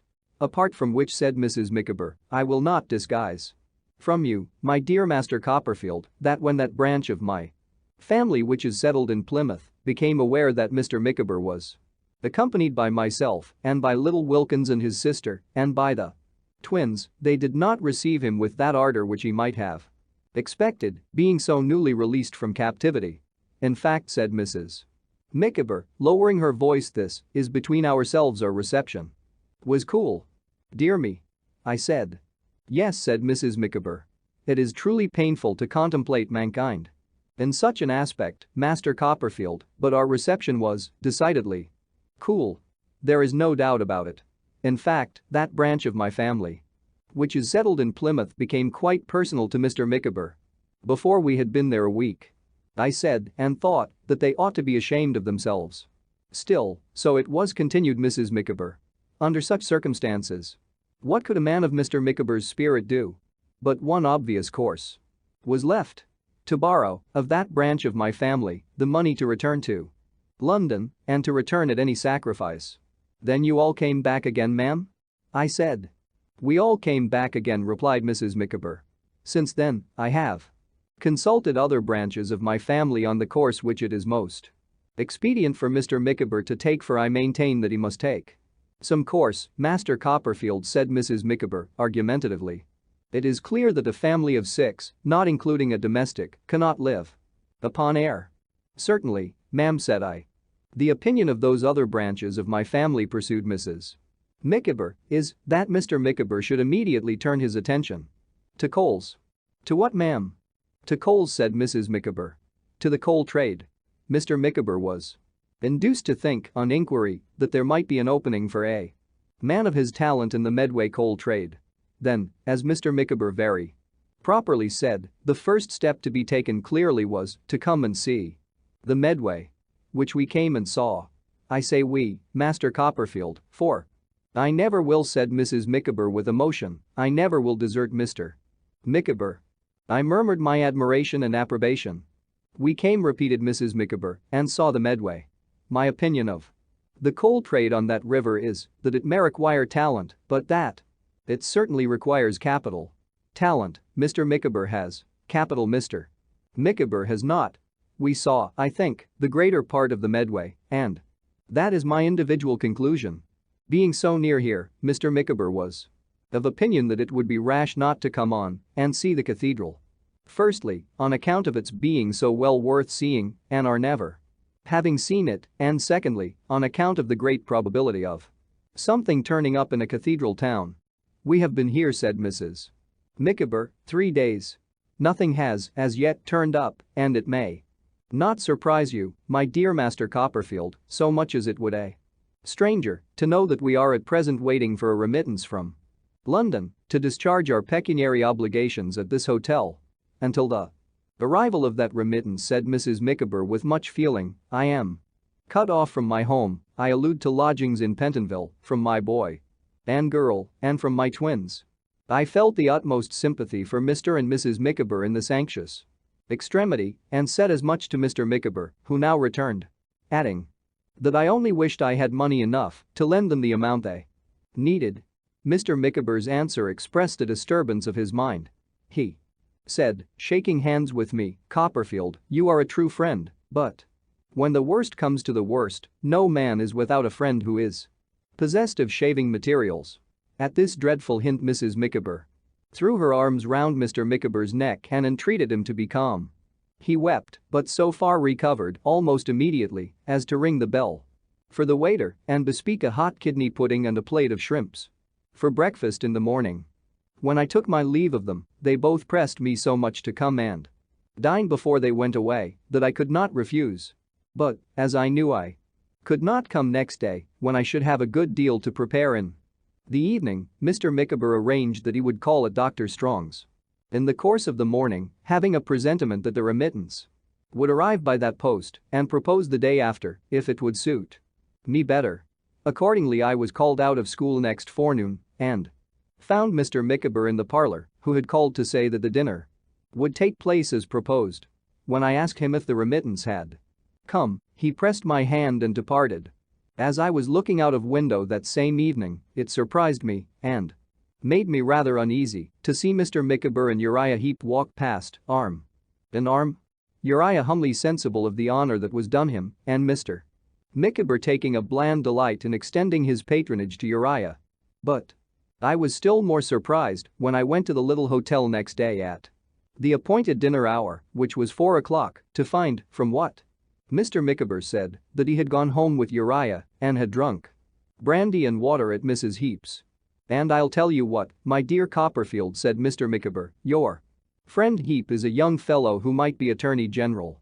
If I had known that young man at the period when my difficulties came to a crisis, all I can say is that I believe my creditors would have been a great deal better managed than they were.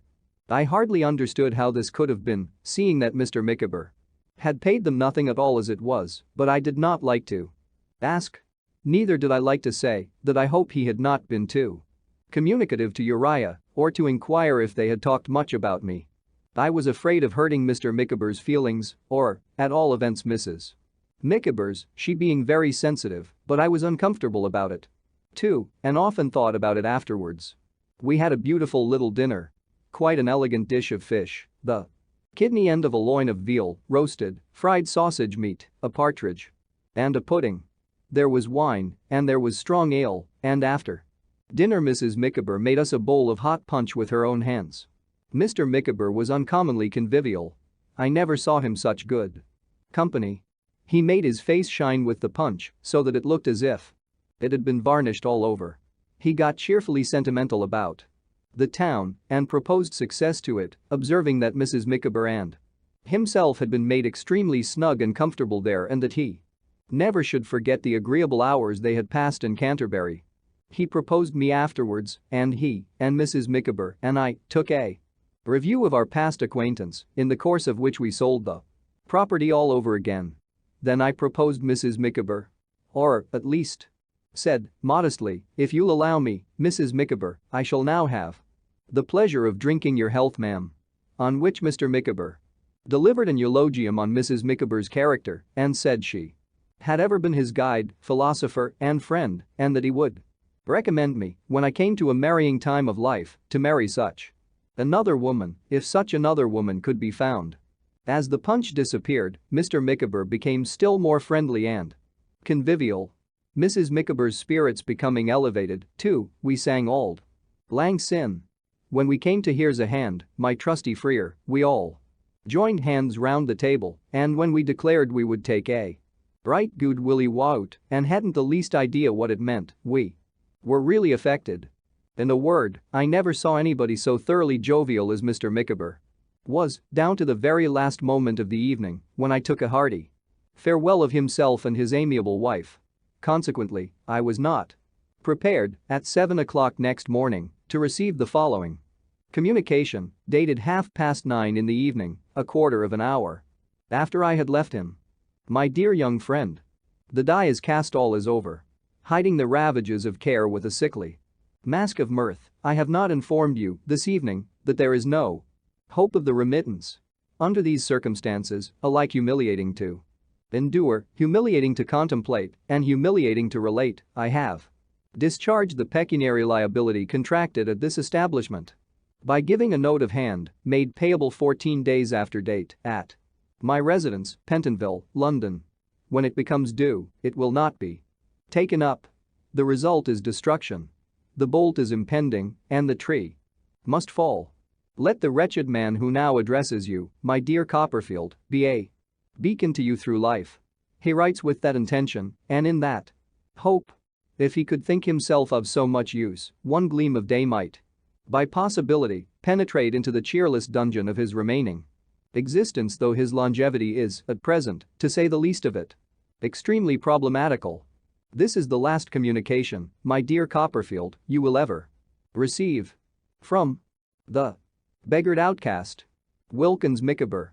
I was so shocked by the contents of this heart-rending letter that I ran off directly towards the little hotel with the intention of taking it on my way to Dr. Strong's and trying to soothe Mr. Micawber with a word of comfort. But, halfway there, I met the London coach with Mr. and Mrs. Micawber up behind. Mr. Micawber, the very picture of tranquil enjoyment, smiling at Mrs. Micawber's conversation, eating walnuts out of a paper bag with a bottle sticking out of his breast pocket. As they did not see me, I thought it best, all things considered, not to see them. So, with a great weight taken off my mind, I turned into a by-street that was the nearest way to school and felt, upon the whole, relieved that they were gone, though I still liked them very much. Nevertheless. Chapter 18. A retrospect. My school days. The silent gliding on of my existence, the unseen, unfelt progress of my life from childhood up to youth. Let me think. As I look back upon that flowing water, now a dry channel overgrown with leaves, whether there are any marks along its course by which I can remember how it ran. A moment, and I occupy my place in the cathedral, where we all went together every Sunday morning, assembling first at school for that purpose. The earthy smell, the sunless air, the sensation of the world being shut out, the resounding of the organ through the black and white arched galleries and aisles are wings that take me back and hold me hovering above those days in a half-sleeping and half-waking dream. I am not the last boy in the school. I have risen in a few months over several heads. But the first boy seems to me a mighty creature, dwelling afar off, whose giddy height is unattainable.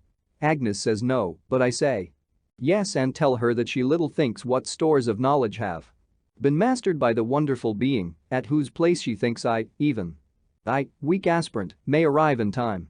He is not my private friend and public patron, as Steerforth was, but I hold him in a reverential respect. I chiefly wonder what he'll be when he leaves Dr. Strong's, and what mankind will do to maintain any place against him. But who is this that breaks upon me? This is Miss Shepherd, whom I love. Miss Shepherd is a boarder at the Mrs. Nightingale's establishment. I adore Miss Shepherd. She is a little girl in a spencer with a round face and curly flaxen hair. The Mrs. Nightingale's young ladies come to the cathedral too. I cannot look upon my book, for I must look upon Miss Shepherd. When the choristers chaunt, I hear Miss Shepherd. In the service I mentally insert Miss Shepherd's name. I put her in among the royal family. At home, in my own room, I am sometimes moved to cry out, "Oh, Miss Shepherd," in a transport of love. For some time, I am doubtful of Miss Shepherd's feelings, but, at length, fate being propitious, we meet at the dancing school. I have Miss Shepherd for my partner. I touch Miss Shepherd's glove and feel a thrill go up the right arm of my jacket and come out at my hair. I say nothing to Miss Shepherd, but we understand each other. Miss Shepherd and myself live but to be united. Why do I secretly give Miss Shepherd 12 Brazil nuts for a present, I wonder? They are not expressive of affection, they are difficult to pack into a parcel of any regular shape, they are hard to crack, even in room doors, and they are oily when cracked, yet I feel that they are appropriate to Miss Shepherd. Soft, seedy biscuits, also, I bestow upon Miss Shepherd, and oranges innumerable. Once, I kiss Miss Shepherd in the cloakroom. Ecstasy. What are my agony and indignation next day when I hear a flying rumor that the Misses Nottingle have stood Miss Shepherd in the stocks for turning in her toes. Miss Shepherd being the one pervading theme and vision of my life, how do I ever come to break with her? I can't conceive. And yet a coolness grows between Miss Shepherd and myself. Whispers reach me of Miss Shepherd having said she wished I wouldn't stare so, and having avowed a preference for Master Jones for Jones, a boy of no merit whatever. The gulf between me and Miss Shepherd widens. At last, one day, I meet the Mrs. Nottingle's establishment out walking.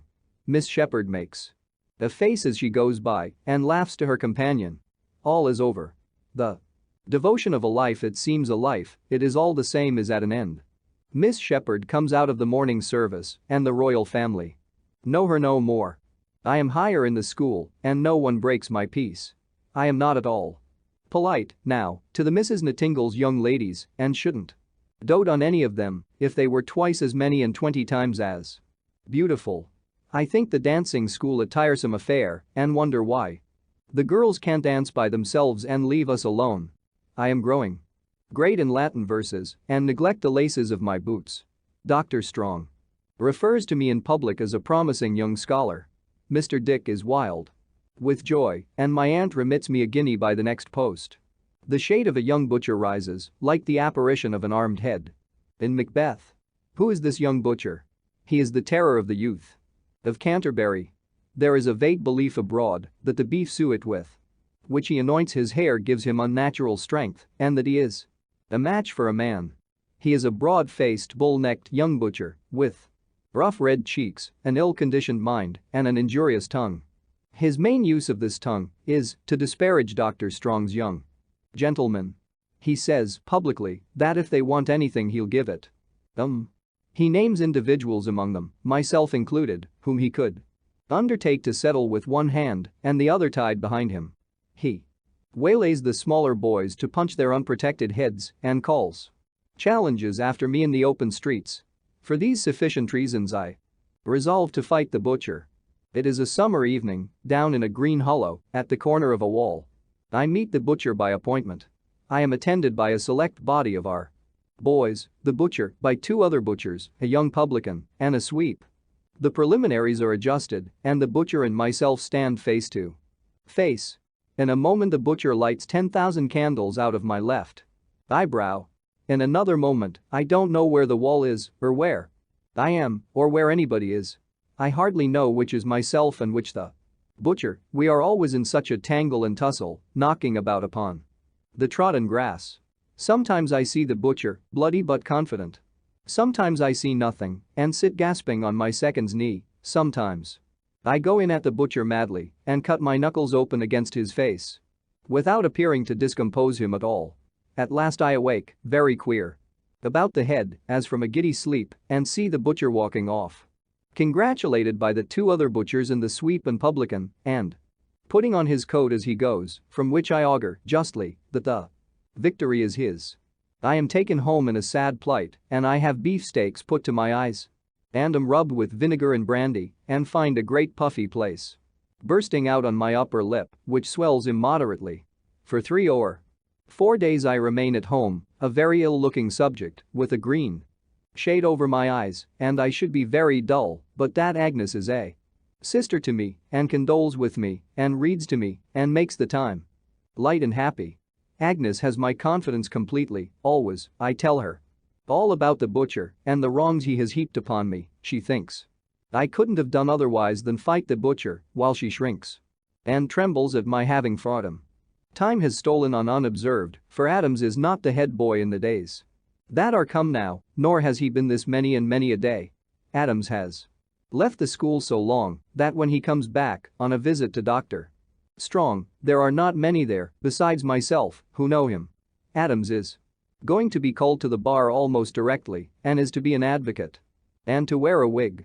I am surprised to find him a meeker man than I had thought and less imposing in appearance. He has not staggered the world yet, either, for it goes on, as well as I can make out, pretty much the same as if he had never joined it. A blank through which the warriors of poetry and history march on in stately hosts that seem to have no end. And what comes next? I am the head boy now. I look down on the line of boys below me with a condescending interest in such of them as bring to my mind the boy I was myself when I first came there. That little fellow seems to be no part of me. I remember him as something left behind upon the road of life, as something I have passed rather than have actually been, and almost think of him as of someone else. And the little girl I saw on that first day at Mr. Wickfield's, where is she? Gone also. In her stead, the perfect likeness of the picture. A childlikeness no more, moves about the house, and Agnes, my sweet sister, as I call her in my thoughts, my counselor and friend, the better angel of the lives of all who come within her calm, good, self-denying influence, is quite a woman. What other changes have come upon me besides the changes in my growth and looks and in the knowledge I have garnered all this while? I wear a gold watch and chain, a ring upon my little finger, and a long-tailed coat, and I use a great deal of bear's grease which, taken in conjunction with the ring, looks bad. Am I in love again? I am. I worship the eldest Miss Larkins. The eldest Miss Larkins is not a little girl. She is a tall, dark, black-eyed, fine figure of a woman. The eldest Miss Larkins is not a chicken, for the youngest Miss Larkins is not that, and the eldest must be 3 or 4 years older. Perhaps the eldest Miss Larkins may be about 30. My passion for her is beyond all bounds. The eldest Miss Larkins knows officers. It is an awful thing to bear. I see them speaking to her in the street. I see them cross the way to meet her when her bonnet, she has a bright taste in bonnets, is seen coming down the pavement, accompanied by her sister's bonnet. She laughs and talks and seems to like it. I spend a good deal of my own spare time in walking up and down to meet her. If I can bow to her once in the day, I know her to bow to. Knowing Mr. Larkins, I am happier. I deserve a bow now and then. The raging agonies I suffer on the night of the race ball, where I know the eldest Miss Larkins will be dancing with the military, ought to have some compensation, if there be even-handed justice in the world. My passion takes away my appetite and makes me wear my newest silk neckerchief continually. I have no relief but in putting on my best clothes and having my boots cleaned over and over again. I seem, then, to be worthier of the eldest Miss Larkins. Everything that belongs to her or is connected with her is precious to me. Mr. Larkins, a gruff old gentleman with a double chin and one of his eyes immovable in his head, is fraught with interest to me. When I can't meet his daughter, I go where I am likely to meet him to say, "How do you do, Mr. Larkins? Are the young ladies and all the family quite well?" Seems so pointed that I blush. I think continually about my age. Say I am 17 and say that 17 is young for the eldest Miss Larkins. What of that? Besides, I shall be 21 in no time almost. I regularly take walks outside Mr. Larkins' house in the evening, though it cuts me to the heart to see the officers go in or to hear them up in the drawing room where the eldest Miss Larkins plays the harp. I even walk, on 2 or 3 occasions, in a sickly, spoony manner, round and round the house after the family are gone to bed, wondering which is the eldest Miss Larkins' chamber, and pitching, I dare say now, on Mr. Larkins. Instead, wishing that a fire would burst out, that the assembled crowd would stand appalled, that I, dashing through them with a ladder, might rear it against her window, save her in my arms, go back for something she had left behind, and perish in the flames. For I am generally disinterested in my love and think I could be content to make a figure Before Miss Larkins and expire. Generally, but not always. Sometimes brighter visions rise before me. When I dress, the occupation of 2 hours for a great ball given at the Larkins, the anticipation of 3 weeks, I indulge my fancy with pleasing images. I picture myself taking courage to make a declaration to Miss Larkins. I picture Miss Larkins sinking her head upon my shoulder and saying, "Oh, Mr. Copperfield, can I believe my ears?" I picture Mr. Larkins waiting on me next morning and saying, "My dear Copperfield, my daughter has told me all. Youth is no objection. Here are £20,000. Be happy." I picture my aunt relenting and blessing us and Mr. Dick and Dr. Strong being present at the marriage ceremony. I am a sensible fellow, I believe. On looking back, I mean and modest I am sure, but all this goes on. Notwithstanding, I repair to the enchanted house where there are lights, chattering, music, flowers, officers, I am sorry to see, and the eldest Miss Larkins, a blaze of beauty. She is dressed in blue, with blue flowers in her hair, forget-me-nots, as if she had any need to wear forget-me-nots. It is the first really grown-up party that I have ever been invited to, and I am a little uncomfortable, for I appear not to belong to anybody, and nobody appears to have anything to say to me. Except Mr. Larkins, who asks me how my schoolfellows are, which he needn't do, as I have not come there to be insulted. But after I have stood in the doorway for some time and feasted my eyes upon the goddess of my heart, she approaches me, she, the eldest Miss Larkins, and asks me pleasantly if I dance. I stammer, "With a beau, with you, Miss Larkins." "With no one else?" inquires Miss Larkins. "I should have no pleasure in dancing with anyone else." Miss Larkins laughs and blushes, or I think she blushes, and says, "Next time but one, I shall be very glad." The time arrives. It is a waltz, I think Miss Larkins doubtfully observes when I present myself. "Do you waltz? If not, Captain Bailey." But I do waltz pretty well, too, as it happens, and I take Miss Larkins out. I take her sternly from the sight of Captain Bailey. He is wretched, I have no doubt, but he is nothing to me. I have been wretched, too. I waltz with the eldest Miss Larkins. I don't know where, among whom, or how long. I only know that I swim about in space with a blue angel in a state of blissful delirium until I find myself alone with her in a little room, resting on a sofa. She admires a flower, pink Camellia japonica, price half a crown, in my buttonhole. I give it her and say, "I ask an inestimable price for it, Miss Larkins." "Indeed? What is that?" returns Miss Larkins. "A flower of yours, that I may treasure it as a miser does gold." "You're a bold boy," says Miss Larkins. "There." She gives it me, not displeased, and I put it to my lips and then into my breast. Miss Larkins, laughing, draws her hand through my arm and says, "Now take me back to Captain Bailey." I am lost in the recollection of this delicious interview and the waltz when she comes to me again with a plain elderly gentleman who has been playing whist all night upon her arm and says, "Oh, here is my bold friend. Mr. Chessel wants to know you, Mr. Copperfield." I feel at once that he is a friend of the family and am much gratified. "I admire your taste, sir," says Mr. Chessel. "It does you credit. I suppose you don't take much interest in hops, but I am a pretty large grower myself, and if you ever like to come over to our neighborhood of Ashford and take a run about our place, we shall be glad for you to stop as long as you like." I thank Mr. Chessel warmly and shake hands. I think I am in a happy dream. I waltz with the eldest Miss Larkins once again. She says I waltz so well. I go home in a state of unspeakable bliss and waltz in imagination all night long with my arm round the blue waist of my dear divinity. For some days afterwards, I am lost in rapturous reflections. But I neither see her in the street nor when I call. I am imperfectly consoled for this disappointment by the sacred pledge, the perished flower.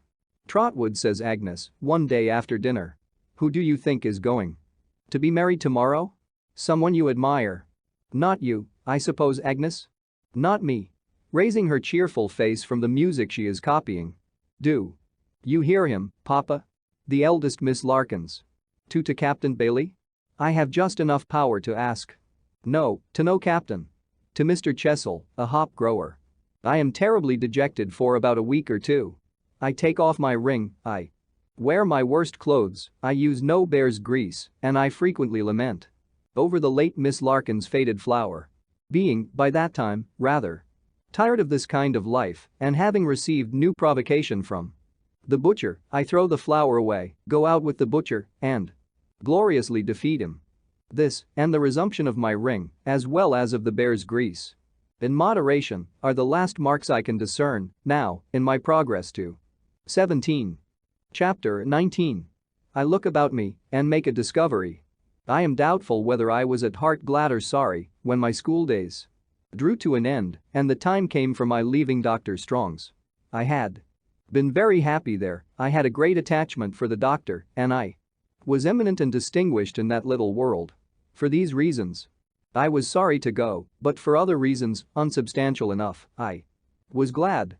Misty ideas of being a young man at my own disposal, of the importance attaching to a young man at his own disposal, of the wonderful things to be seen and done by that magnificent animal, and the wonderful effects he could not fail to make upon society, lured me away. So powerful were these visionary considerations in my boyish mind that I seem, according to my present way of thinking, to have left school without natural regret. The separation has not made the impression on me that other separations have. I try in vain to recall how I felt about it and what its circumstances were, but it is not momentous in my recollection. I suppose the opening prospect confused me. I know that my juvenile experiences went for little or nothing then, and that life was more like a great fairy story, which I was just about to begin to read, than anything else. My aunt and I had held many grave deliberations on the calling to which I should be devoted. For a year or more I had endeavored to find a satisfactory answer to her often repeated question, what I would like to be. But I had no particular liking that I could discover for anything. If I could have been inspired with a knowledge of the science of navigation, taken the command of a fast-sailing expedition, and gone round the world on a triumphant voyage of discovery, I think I might have considered myself completely suited. But, in the absence of any such miraculous provision, my desire was to apply myself to some pursuit that would not light too heavily upon her purse, and to do my duty in it, whatever it might be. Mr. Dick had regularly assisted at our councils with a meditative and sage demeanor. He never made a suggestion but once, and on that occasion, I don't know what put it in his head, he suddenly proposed that I should be a brazier. My aunt received this proposal so very ungraciously that he never ventured on a second, but ever afterwards confined himself to looking watchfully at her for her suggestions and rattling his money. Trot, I tell you what, my dear, said my aunt one morning in the Christmas season when I left school. As this knotty point is still unsettled, and as we must not make a mistake in our decision if we can help it, I think we had better take a little breathing time. In the meanwhile, you must try to look at it from a new point of view and not as a schoolboy. I will, aunt. It has occurred to me, pursued my aunt, that a little change and a glimpse of life out of doors may be useful in helping you to know your own mind and form a cooler judgment. Suppose you were to go down into the old part of the country again, for instance, and see that out-of-the-way woman with the savagest of names, said my aunt, rubbing her nose, for she could never thoroughly forgive Peggotty for being so called. Of all things in the world, aunt, I should like it best. Well, said my aunt, that's lucky, for I should like it too. But it's natural and rational that you should like it. And I am very well persuaded that whatever you do, Trot, will always be natural and rational. I hope so, aunt. Your sister, Betsey Trotwood, said my aunt, would have been as natural and rational a girl as ever breathed. You'll be worthy of her. Won't you? I hope I shall be worthy of you, aunt. That will be enough for me. It's a mercy that poor dear baby of a mother of yours didn't live, said my aunt, looking at me approvingly, or she'd have been so vain of her boy by this time that her soft little head would have been completely turned if there was anything of it left to turn. My aunt always excused any weakness of her own in my behalf by transferring it in this way to my poor mother. Bless me, Trotwood, how you do remind me of her. Pleasantly, I hope, aunt. said I. He's as like her, Dick, said my aunt emphatically, he's as like her. As she was that afternoon before she began to fret, bless my heart, he's as like her as he can look at me out of his two eyes. Is he indeed? Said Mr. Dick. And he's like David, too, said my aunt decisively. He is very like David, said Mr. Dick. But what I want you to be, Trot, resumed my aunt, I don't mean physically, but morally, you are very well physically, is a firm fellow. A fine firm fellow, with a will of your own. With resolution, said my aunt, shaking her cap at me and clenching her hand. With determination. With character, Trot, with strength of character that is not to be influenced, except on good reason, by anybody or by anything. That's what I want you to be. That's what your father and mother might both have been, heaven knows, and been the better for it. I intimated that I hoped I should be what she described. That you may begin, in a small way, to have a reliance upon yourself. And to act for yourself, said my aunt. I shall send you upon your trip, alone. I did think, once, of Mr. Dick's going with you, but, on second thoughts, I shall keep him to take care of me. Mr. Dick, for a moment, looked a little disappointed, until the honor and dignity of having to take care of the most wonderful woman in the world restored the sunshine to his face. Besides, said my aunt, there's the memorial. Oh, certainly, said Mr. Dick, in a hurry. I intend, Trotwood, to get that done immediately. It really must be done immediately. And then it will go in, you know. And then, said Mr. Dick, after checking himself and pausing a long time, there'll be a pretty kettle of fish. In pursuance of my aunt's kind scheme, I was shortly afterwards fitted out with a handsome purse of money and a portmanteau, and tenderly dismissed upon my expedition. At parting, my aunt gave me some good advice and a good many kisses, and said that as her object was that I should look about me and should think a little, she would recommend me to stay a few days in London, if I liked it, either on my way down into Suffolk or in coming back. In a word, I was at liberty to do what I would for 3 weeks or a month, and no other conditions were imposed upon my freedom than the before-mentioned thinking and looking about me. And a pledge to write 3 times a week and faithfully report myself. I went to Canterbury first, that I might take leave of Agnes and Mr.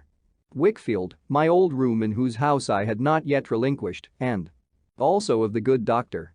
Agnes was very glad to see me and told me that the house had not been like itself since I had left it. I am sure I am not like myself when I am away, said I seem to want my right hand when I miss you. Though that's not saying much, for there's no head in my right hand and no heart. Everyone who knows you consults with you and is guided by you, Agnes. Everyone who knows me spoils me, I believe, she answered, smiling. No. It's because you are like no one else. You are so good and so sweet-tempered. You have such a gentle nature, and you are always right. You talk, said Agnes, breaking into a pleasant laugh as she sat at work, as if I were the late Miss Larkins. Come. It's not fair to abuse my confidence, I answered, reddening at the recollection of my blue enslaver. But I shall confide in you, just the same, Agnes. I can never grow out of that. Whenever I fall into trouble or fall in love, I shall always tell you, if you'll let me, even when I come to fall in love in earnest. Why, you have always been in earnest, said Agnes, laughing again. Oh. That was as a child or a schoolboy, said I, laughing in my turn. Not without being a little shamefaced. Times are altering now, and I suppose I shall be in a terrible state of earnestness one day or other. My wonder is that you are not in earnest yourself by this time. Agnes. Agnes laughed again and shook her head. Oh, I know you are not, said I, because if you had been you would have told me. Or at least, for I saw a faint blush in her face, you would have let me find it out for myself. But there is no one that I know of who deserves to love you, Agnes. Someone of a nobler character and more worthy altogether than anyone I have ever seen here must rise up before I give my consent. In the time to come, I shall have a wary eye on all admirers and shall exact a great deal from the successful one, I assure you. We had gone on, so far, in a mixture of confidential jest and earnest that had long grown naturally out of our familiar relations, begun as mere children. But Agnes, now suddenly lifting up her eyes to mine and speaking in a different manner, said, Trotwood, there is something that I want to ask you, and that I may not have another opportunity of asking for a long time, perhaps something I would ask, I think, of no one else. Have you observed any gradual alteration in Papa? I had observed it and had often wondered whether she had too. I must have shown as much, now, in my face, for her eyes were in a moment cast down, and I saw tears in them. Tell me what it is, she said, in a low voice. I think, shall I be quite plain, Agnes, liking him so much? Yes, she said. I think he does himself no good by the habit that has increased upon him since I first came here. He is often very nervous, or I fancy so. It is not fancy, said Agnes, shaking her head. His hand trembles, his speech is not plain, and his eyes look wild. I have remarked that at those times, and when he is least like himself, he is most certain to be wanted on some business. By Uriah, said Agnes. Yes, and the sense of being unfit for it, or of not having understood it, or of having shown his condition in spite of himself, seems to make him so uneasy that next day he is worse, and next day worse, and so he becomes jaded and haggard. Do not be alarmed by what I say, Agnes, but in this state I saw him, only the other evening, lay down his head upon his desk and shed tears like a child. Her hand passed softly before my lips while I was yet speaking, and in a moment she had met her father at the door of the room and was hanging on his shoulder. The expression of her face, as they both looked towards me, I felt to be very touching. There was such deep fondness for him and gratitude to him for all his love and care in her beautiful look. And there was such a fervent appeal to me to deal tenderly by him, even in my inmost thoughts, and to let no harsh construction find any place against him. She was, at once, so proud of him and devoted to him, yet so compassionate and sorry, and so reliant upon me to be so, too, that nothing she could have said would have expressed more to me or moved me more. We were to drink tea at the doctor's. We went there at the usual hour and round the study fireside found the doctor and his young wife and her mother. The doctor, who made as much of my going away as if I were going to China, received me as an honored guest and called for a log of wood to be thrown on the fire that he might see the face of his old pupil reddening in the blaze. I shall not see many more new faces in Trotwood's stead, Wickfield, said the doctor, warming his hands. I am getting lazy and want ease. I shall relinquish all my young people in another 6 months and lead a quieter life. You have said so any time these 10 years, Doctor, Mr. Wickfield answered. But now I mean to do it, returned the doctor. My first master will succeed me. I am in earnest at last, so you'll soon have to arrange our contracts and to bind us firmly to them, like a couple of knaves. And to take care, said Mr. Wickfield, that you're not imposed on, as you certainly would be in any contract you should make for yourself. Well, I am ready. There are worse tasks than that in my calling. I shall have nothing to think of then, said the doctor, with a smile. But my dictionary and this other contract, bargained Annie. As Mr. Wickfield glanced towards her, sitting at the tea table by Agnes. She seemed to me to avoid his look with such unwonted hesitation and timidity that his attention became fixed upon her, as if something were suggested to his thoughts. There is a post come in from India, I observe, he said, after a short silence. By the by. And letters from Mr. Jack Maldon, said the doctor. Indeed. Poor dear Jack, said Mrs. Markleham, shaking her head. That trying climate. Like living, they tell me, on a sand heap underneath a burning glass. He looked strong, but he wasn't. My dear doctor, it was his spirit, not his constitution, that he ventured on so boldly. Annie. My dear, I am sure you must perfectly recollect that your cousin never was strong, not what can be called robust, you know, said Mrs. Markleham, with emphasis and looking round upon us generally, from the time when my daughter and himself were children together and walking about, arm in arm, the livelong day. Annie, thus addressed, made no reply. Do I gather from what you say, ma'am, that Mr. Maldon is ill? Asked Mr. Wickfield. Ill, replied the old soldier. My dear sir, he's all sorts of things. Except well? Said Mr. Wickfield. Except well, indeed, said the old soldier. He has had dreadful strokes of the sun, no doubt, and jungle fevers and agues, and every kind of thing you can mention. As to his liver, said the old soldier, Resignedly, that, of course, he gave up altogether when he first went out. Does he say all this? Asked Mr. Wickfield. Say? My dear sir, returned Mrs. Markleham, shaking her head and her fan, you little know my poor Jack Maldon when you ask that question. Say? Not he. You might drag him at the heels of 4 wild horses first. Mamma, said Mrs. Strong. Annie, my dear, returned her mother, once for all, I must really beg that you will not interfere with me unless it is to confirm what I say. You know as well as I do that your cousin Maldon would be dragged at the heels of any number of wild horses. Why should I confine myself to 4? I won't confine myself to 4, 8, 16, 2 and 30, rather than say anything calculated to overturn the doctor's plans. Wickfield's plans, said the doctor, stroking his face and looking penitently at his advisor. That is to say, our joint plans for him. I said myself, abroad or at home. And I said, added Mr. Wickfield gravely, abroad. I was the means of sending him abroad. It's my responsibility. Oh. Responsibility? Said the old soldier. Everything was done for the best, my dear Mr. Wickfield, everything was done for the kindest and best, we know. But if the dear fellow can't live there, he can't live there. And if he can't live there, he'll die there sooner than he'll overturn the doctor's plans. I know him, said the old soldier, fanning herself in a sort of calm prophetic agony, and I know he'll die there sooner than he'll overturn the doctor's plans. Well, ma'am, said the doctor cheerfully, I am not bigoted to my plans, and I can overturn them myself. I can substitute some other plans. If Mr. Jack Maldon comes home on account of ill health, he must not be allowed to go back, and we must endeavor to make some more suitable and fortunate provision for him in this country.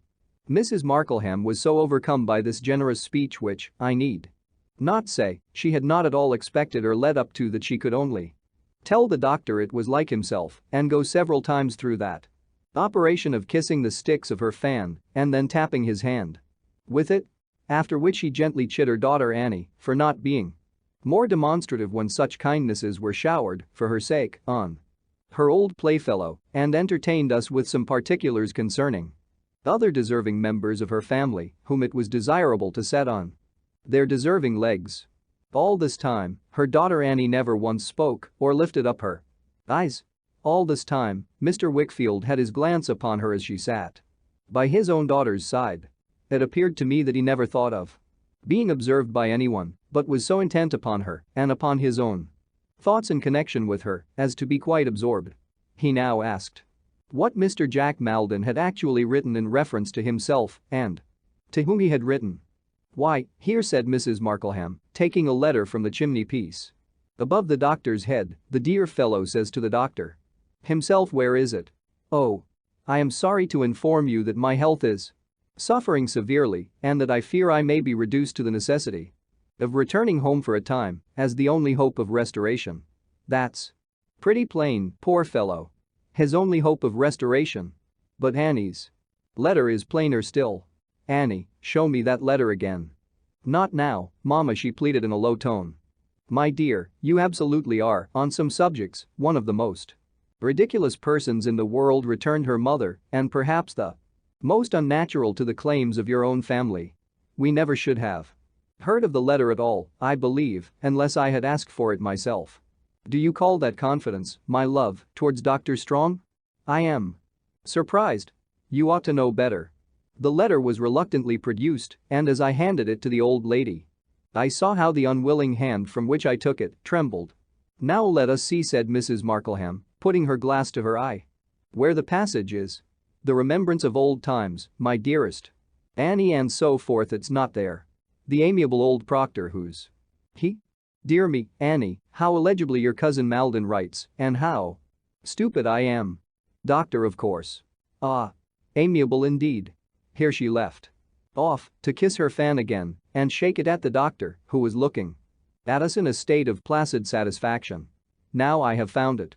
You may not be surprised to hear, Annie, no, to be sure, knowing that he never was really strong. What did I say just now? That I have undergone so much in this distant place as to have decided to leave it at all hazards, on sick leave, if I can, on total resignation, if that is not to be obtained. What I have endured and do endure here is insupportable. And but for the promptitude of that best of creatures," said Mrs. Markleham, telegraphing the doctor as before and refolding the letter, "it would be insupportable to me to think of." Mr. Wickfield said not one word, though the old lady looked to him as if for his commentary on this intelligence, but sat severely silent, with his eyes fixed on the ground. Long after the subject was dismissed and other topics occupied us, he remained so, seldom raising his eyes unless to rest them for a moment, with a thoughtful frown, upon the doctor or his wife, or both. The doctor was very fond of music. Agnes sang with great sweetness and expression, and so did Mrs. Strong.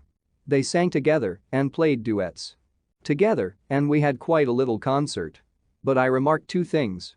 First, that though Annie soon recovered her composure and was quite herself, there was a blank between her and Mr. Wickfield which separated them wholly from each other. Secondly, that Mr. Wickfield seemed to dislike the intimacy between her and Agnes and to watch it with uneasiness.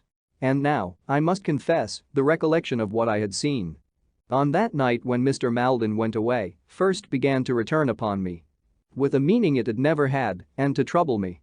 The innocent beauty of her face was not as innocent to me as it had been. I mistrusted the natural grace and charm of her manner, and when I looked at Agnes by her side and thought how good and true Agnes was, suspicions arose within me that it was an ill-assorted friendship. She was so happy in it herself, however, and the other was so happy too, that they made the evening fly away as if it were but an hour.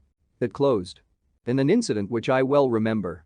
They were taking leave of each other, and Agnes was going to embrace her and kiss her, when Mr. Wickfield stepped between them, as if by accident, and drew Agnes quickly away. Then I saw, as though all the intervening time had been cancelled, and I were still standing in the doorway on the night of the departure, the expression of that night in the face of Mrs. Strong, as it confronted his. I cannot say what an impression this made upon me, or how impossible I found it, when I thought of her afterwards, to separate her from this look and remember her face in its innocent loveliness again. It haunted me when I got home. I seemed to have left the doctor's roof with a dark cloud lowering on it. The reverence that I had for his grey head was mingled with commiseration for his faith in those who were treacherous to him, and with resentment against those who injured him. The impending shadow of a great affliction and a great disgrace that had no distinct form in it yet fell like a stain upon the quiet place where I had worked and played as a boy and did it a cruel wrong. I had no pleasure in thinking any more of the grave old broad-leaved aloe trees, which remained shut up in themselves 100 years together, and of the trim, smooth grass plot, and the stone urns, and the doctor's walk, and the congenial sound of the cathedral bell hovering above them all. It was as if the tranquil sanctuary of my boyhood had been sacked before my face, and its peace and honor given to the winds. But morning brought with it my parting from the old house, which Agnes had filled with her influence, and that occupied my mind sufficiently. I should be there again soon, no doubt. I might sleep again perhaps often in my old room, but the days of my inhabiting there were gone. And the old time was past. I was heavier at heart when I packed up such of my books and clothes as still remained there to be sent to Dover than I cared to show to Uriah Heep, who was so officious to help me that I uncharitably thought him mighty glad that I was going. I got away from Agnes and her father, somehow, with an indifferent show of being very manly, and took my seat upon the box of the London coach. I was so softened and forgiving, going through the town, that I had half a mind to nod to my old enemy the butcher and throw him 5 shillings to drink. But he looked such a very obdurate butcher as he stood scraping the great block in the shop, and moreover, his appearance was so little improved by the loss of a front tooth which I had knocked out, that I thought it best to make no advances. The main object on my mind, I remember, when we got fairly on the road, was to appear as old as possible to the coachman and to speak extremely gruff. The latter point I achieved at great personal inconvenience, but I stuck to it because I felt it was a grown-up sort of thing. "You are going through, sir?" said the coachman. "Yes, William," I said, condescendingly. I knew him. "I am going to London. I shall go down into Suffolk afterwards." "Shooting, sir?" said the coachman. He knew as well as I did that it was just as likely, at that time of year, I was going down there whaling, but I felt complimented, too. I don't know, I said, pretending to be undecided whether I shall take a shot or not. Birds has got worry shy, I'm told, said William. So I understand, said I. Is Suffolk your county, sir? Asked William. Yes, I said, with some importance. Suffolk's my county. I'm told the dumplings is uncommon fine down there, said William. I was not aware of it myself, but I felt it necessary to uphold the institutions of my county and to evince a familiarity with them, so I shook my head as much as to say, I believe you. And the punches, said William. There's cattle. A Suffolk punch, when he's a good un, is worth his weight in gold. Did you ever breed any Suffolk punches yourself, sir? And no, I said, not exactly. Here's a gentleman behind me, I'll pound it, said William, as his bread. By wholesale. The gentleman spoken of was a gentleman with a very unpromising squint and a prominent chin, who had a tall white hat on with a narrow flat brim and whose close-fitting drab trousers seemed to button all the way up outside his legs from his boots to his hips. His chin was cocked over the coachman's shoulder, so near to me that his breath quite tickled the back of my head, and as I looked at him, he leered at the leaders with the eye with which he didn't squint, in a very knowing manner. Ain't you? Asked William. Ain't I what? Said the gentleman behind. Bred them Suffolk punches by wholesale? I should think so, said the gentleman. There ain't no sort of 'orse that I ain't bred, and no sort of dorg. 'Orses and orgs is some men's fancy. They're wittles and drink to me lodging, wife, and children, reading, writing, and arithmetic, snuff, tobacco, and sleep. That ain't a sort of man to see sitting behind a coach box, is it? Though? Said William in my ear as he handled the reins. I construed this remark into an indication of a wish that he should have my place, so I blushingly offered to resign it. Well, if you don't mind, sir, said William, I think it would be more correct. I have always considered this as the first fall I had in life. When I booked my place at the coach office, I had had box seat written against the entry and had given the bookkeeper half a crown. I was got up in a special greatcoat and shawl expressly to do honor to that distinguished eminence, had glorified myself upon it a good deal, and had felt that I was a credit to the coach. And here, in the very first stage, I was supplanted by a shabby man with a squint who had no other merit than smelling like a livery stables and being able to walk across me more like a fly than a human being while the horses were at a canter. A distrust of myself, which has often beset me in life on small occasions when it would have been better away, was assuredly not stopped in its growth by this little incident outside the Canterbury coach. It was in vain to take refuge in gruffness of speech. I spoke from the pit of my stomach for the rest of the journey, but I felt completely extinguished and dreadfully young. It was curious and interesting, nevertheless, to be sitting up there behind 4 horses, well-educated, well-dressed, and with plenty of money in my pocket, and to look out for the places where I had slept on my weary journey. I had abundant occupation for my thoughts in every conspicuous landmark on the road. When I looked down at the trampers whom we passed and saw that well-remembered style of face turned up, I felt as if the tinker's blackened hand were in the bosom of my shirt. Again, when we clattered through the narrow street of Chatham and I caught a glimpse, in passing, of the lane where the old monster lived who had bought my jacket, I stretched my neck eagerly to look for the place where I had sat, in the sun and in the shade, waiting for my money. When we came, at last, within a stage of London and past a veritable Salem house where Mr. Creakle had laid about him with a heavy hand, I would have given all I had for lawful permission to get down and thrash him and let all the boys out like so many caged sparrows. We went to the Golden Cross at Charing Cross, then a mouldy sort of establishment in a close neighborhood. A waiter showed me into the coffee room, and a chambermaid introduced me to my small bedchamber, which smelt like a hackney coach and was shut up like a family vault. I was still painfully conscious of my youth, for nobody stood in any awe of me at all, the chambermaid being utterly indifferent to my opinions on any subject, and the waiter being familiar with me and offering advice to my inexperience. Well now, said the waiter, in a tone of confidence, what would you like for dinner? Young gentleman likes poultry in general. Have a fowl. I told him, as majestically as I could, that I wasn't in the humor for "A fowl. Ain't you?" said the waiter. "Young gentleman is generally tired of beef and mutton. Have a veal cutlet." I assented to this proposal in default of being able to suggest anything else. "Do you care for taters?" said the waiter with an insinuating smile. And his head on one side. "Young gentleman generally has been overdosed with taters."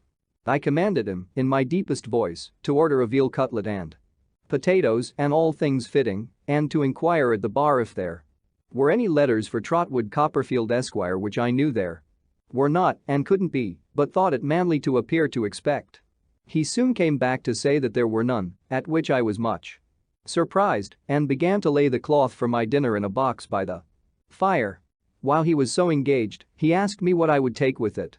And on my replying half a pint of sherry, thought it a favorable opportunity, I am afraid, to extract that measure of wine from the stale leavings of the bottoms of several small decanters. I am of this opinion because, while I was reading the newspaper, I observed him behind a low wooden partition, which was his private apartment, very busy pouring out of a number of those vessels into one, like a chemist and druggist making up a prescription. When the wine came, too, I thought it flat, and it certainly had more English crumbs in it than were to be expected in a foreign wine in anything like a pure state, but I was bashful enough to drink it and say nothing.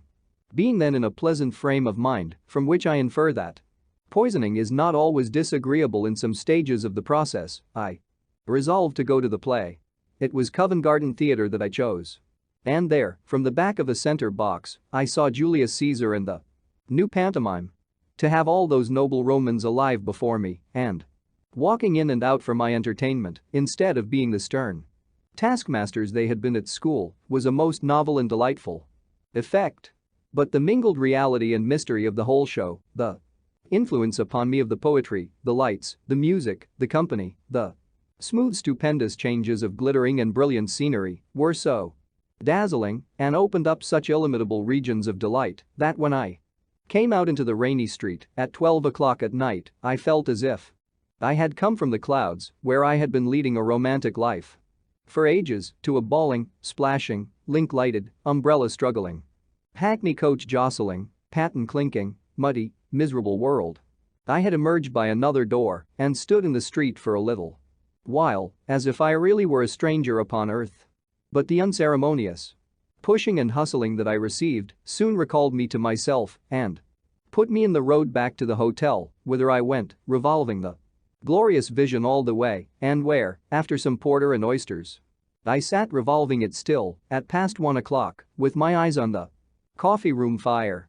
I was so filled with the play and with the past, for it was, in a manner, like a shining transparency through which I saw my earlier life moving along, that I don't know when the figure of a handsome, well-formed young man dressed with a tasteful easy negligence which I have reason to remember very well became a real presence to me. But I recollect being conscious of his company without having noticed his coming in, and my still sitting, musing, over the coffee room fire.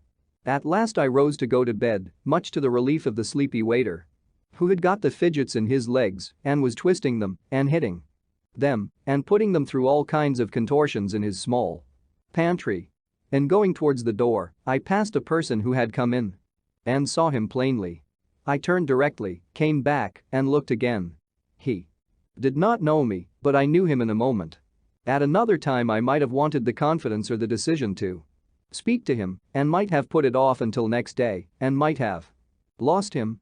But, in the then condition of my mind, where the play was still running high, his former protection of me appeared so deserving of my gratitude, and my old love for him overflowed my breast so freshly and spontaneously that I went up to him at once, with a fast beating heart, and said, "Steerforth, won't you speak to me?" He looked at me just as he used to look sometimes, but I saw no recognition in his face. "You don't remember me, I am afraid," said I. "My God!" he suddenly exclaimed. "It's little Copperfield." I grasped him by both hands and could not let them go. But for very shame and the fear that it might displease him, I could have held him round the neck and cried, "I never, never, never was so glad. My dear Steerforth, I am so overjoyed to see you. And I am rejoiced to see you, too." he said, shaking my hands heartily. "Why, Copperfield, old boy, don't be overpowered." And yet he was glad. Too, I thought, to see how the delight I had in meeting him affected me.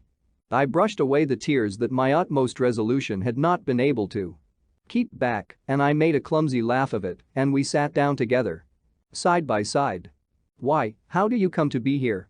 said Steerforth, clapping me on the shoulder. "I came here by the Canterbury coach today. I have been adopted by an aunt down in that part of the country and have just finished my education there." "How do you come to be here, Steerforth?" "Well, I am what they call an Oxford man," he returned, "that is to say, I get bored to death down there periodically and I am on my way now to my mother's." "You're a devilish amiable looking fellow, Copperfield. Just what you used to be, now I look at you. Not altered in the least." "I knew you immediately," I said, "but you are more easily remembered." He laughed as he ran his hand through the clustering curls of his hair and said gaily, "Yes, I am on an expedition of duty. My mother lives a little way out of town, and the roads being in a beastly condition and our house tedious enough, I remained here tonight instead of going on. I have not been in town half a dozen hours, and those I have been dozing and grumbling away at the play." "I have been at the play, too," said I. "At Covent Garden. What a delightful and magnificent entertainment, Steerforth." Steerforth laughed heartily. "My dear young Davy," he said, clapping me on the shoulder again, "you are a very daisy. The daisy of the field at sunrise is not fresher than you are. I have been at Covent Garden, too, and there never was a more miserable business. Holloa, you sir." This was addressed to the waiter, who had been very attentive to our recognition at a distance and now came forward deferentially. "Where have you put my friend, Mr. Copperfield?" said Steerforth. "Beg your pardon, sir? Where does he sleep? What's his number? You know what I mean," said Steerforth. "Well, sir," said the waiter, with an apologetic air, "Mr. Copperfield is at present in 44, sir." "And what the devil do you mean," retorted Steerforth, "by putting Mr. Copperfield into a little loft over a stable?" "Why, you see we wasn't aware, sir," returned the waiter, still apologetically, as Mr. Copperfield was anyways particular. "We can give Mr. Copperfield 72, sir, if it would be preferred. Next you, sir." "Of course it would be preferred," said Steerforth. "And do it at once." The waiter immediately withdrew to make the exchange. Steerforth, very much amused at my having been put into 44, laughed again and clapped me on the shoulder again and invited me to breakfast with him.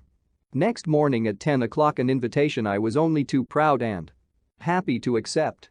It being now pretty late, we took our candles and went upstairs, where we parted with friendly heartiness at his door and where I found my new room a great improvement on my old one, it not being at all musty and having an immense 4-post bedstead in it, which was quite a little landed estate. Here, among pillows enough for 6, I soon fell asleep in a blissful condition and dreamed of ancient Rome, Steerforth, and friendship until the early morning coaches, rumbling out of the archway underneath, made me dream of thunder and the gods. Chapter 20. Steerforth's home. When the chambermaid tapped at my door at 8 o'clock and informed me that my shaving water was outside, I felt severely the having no occasion for it and blushed in my bed. The suspicion that she laughed, too, when she said it, preyed upon my mind all the time I was dressing and gave me, I was conscious, a sneaking and guilty air when I passed her on the staircase as I was going down to breakfast. I was so sensitively aware, indeed, of being younger than I could have wished, that for some time I could not make up my mind to pass her at all under the ignoble circumstances of the case, but, hearing her therewith a broom, stood peeping out of window at King Charles on horseback, surrounded by a maze of hackney coaches and looking anything but regal, in a drizzling rain and a dark brown fog, until I was admonished by the waiter that the gentleman was waiting for me. It was not in the coffee room that I found Steerforth expecting me, but in a snug private apartment, red-curtained and turkey-carpeted, where the fire burnt bright and a fine hot breakfast was set forth on a table covered with a clean cloth and a cheerful miniature of the room. The fire, the breakfast, Steerforth, and all, was shining in the little round mirror over the sideboard. I was rather bashful at first Steerforth being so self-possessed and elegant and superior to me in all respects, age included, but his easy patronage soon put that to rights and made me quite at home. I could not enough admire the change he had wrought in the Golden Cross or compare the dull forlorn state I had held yesterday with this morning's comfort and this morning's entertainment. As to the waiter's familiarity, it was quenched as if it had never been. He attended on us, as I may say, in sackcloth and ashes. "Now, Copperfield," said Steerforth when we were alone, "I should like to hear what you are doing and where you are going and all about you. I feel as if you were my property." Glowing with pleasure to find that he had still this interest in me, I told him how my aunt had proposed the little expedition that I had before me and whither it tended. "As you are in no hurry, then," said Steerforth, "come home with me to Highgate and stay a day or two. You will be pleased with my mother. She is a little vain and prosy about me, but that you can forgive her and she will be pleased with you." "I should like to be as sure of that as you are kind enough to say you are," I answered, smiling. "Oh," said Steerforth, "everyone who likes me has a claim on her that is sure to be acknowledged." "Then I think I shall be a favorite," said I. "Good," said Steerforth. "Come and prove it. We will go and see the lions for an hour or two. It's something to have a fresh fellow like you to show them to, Copperfield, and then we'll journey out to Highgate by the coach." I could hardly believe but that I was in a dream and that I should wake presently in number 44 to the solitary box in the coffee room and the familiar waiter again. After I had written to my aunt and told her of my fortunate meeting with my admired old schoolfellow and my acceptance of his invitation, we went out in a hackney chariot and saw a panorama and some other sights and took a walk through the museum, where I could not help observing how much Steerforth knew on an infinite variety of subjects and of how little account he seemed to make his knowledge. "You'll take a high degree at college, Steerforth," said I, "if you have not done so already, and they will have good reason to be proud of you." "I take a degree?" cried Steerforth. "Not I. My dear Daisy, will you mind my calling you Daisy?" "Not at all," said I. "That's a good fellow. My dear Daisy," said Steerforth, laughing. "I have not the least desire or intention to distinguish myself in that way. I have done quite sufficient for my purpose. I find that I am heavy company enough for myself as I am. But the fame I was beginning—" "You romantic Daisy," said Steerforth, laughing still more heartily. "Why should I trouble myself that a parcel of heavy-headed fellows may gape and hold up their hands? Let them do it at some other man. There's fame for him, and he's welcome to it." I was abashed at having made so great a mistake and was glad to change the subject. Fortunately, it was not difficult to do, for Steerforth could always pass from one subject to another with a carelessness and lightness that were his own. Lunch succeeded to our sightseeing, and the short winter day wore away so fast that it was dusk when the stagecoach stopped with us at an old brick house at Highgate on the summit of the hill.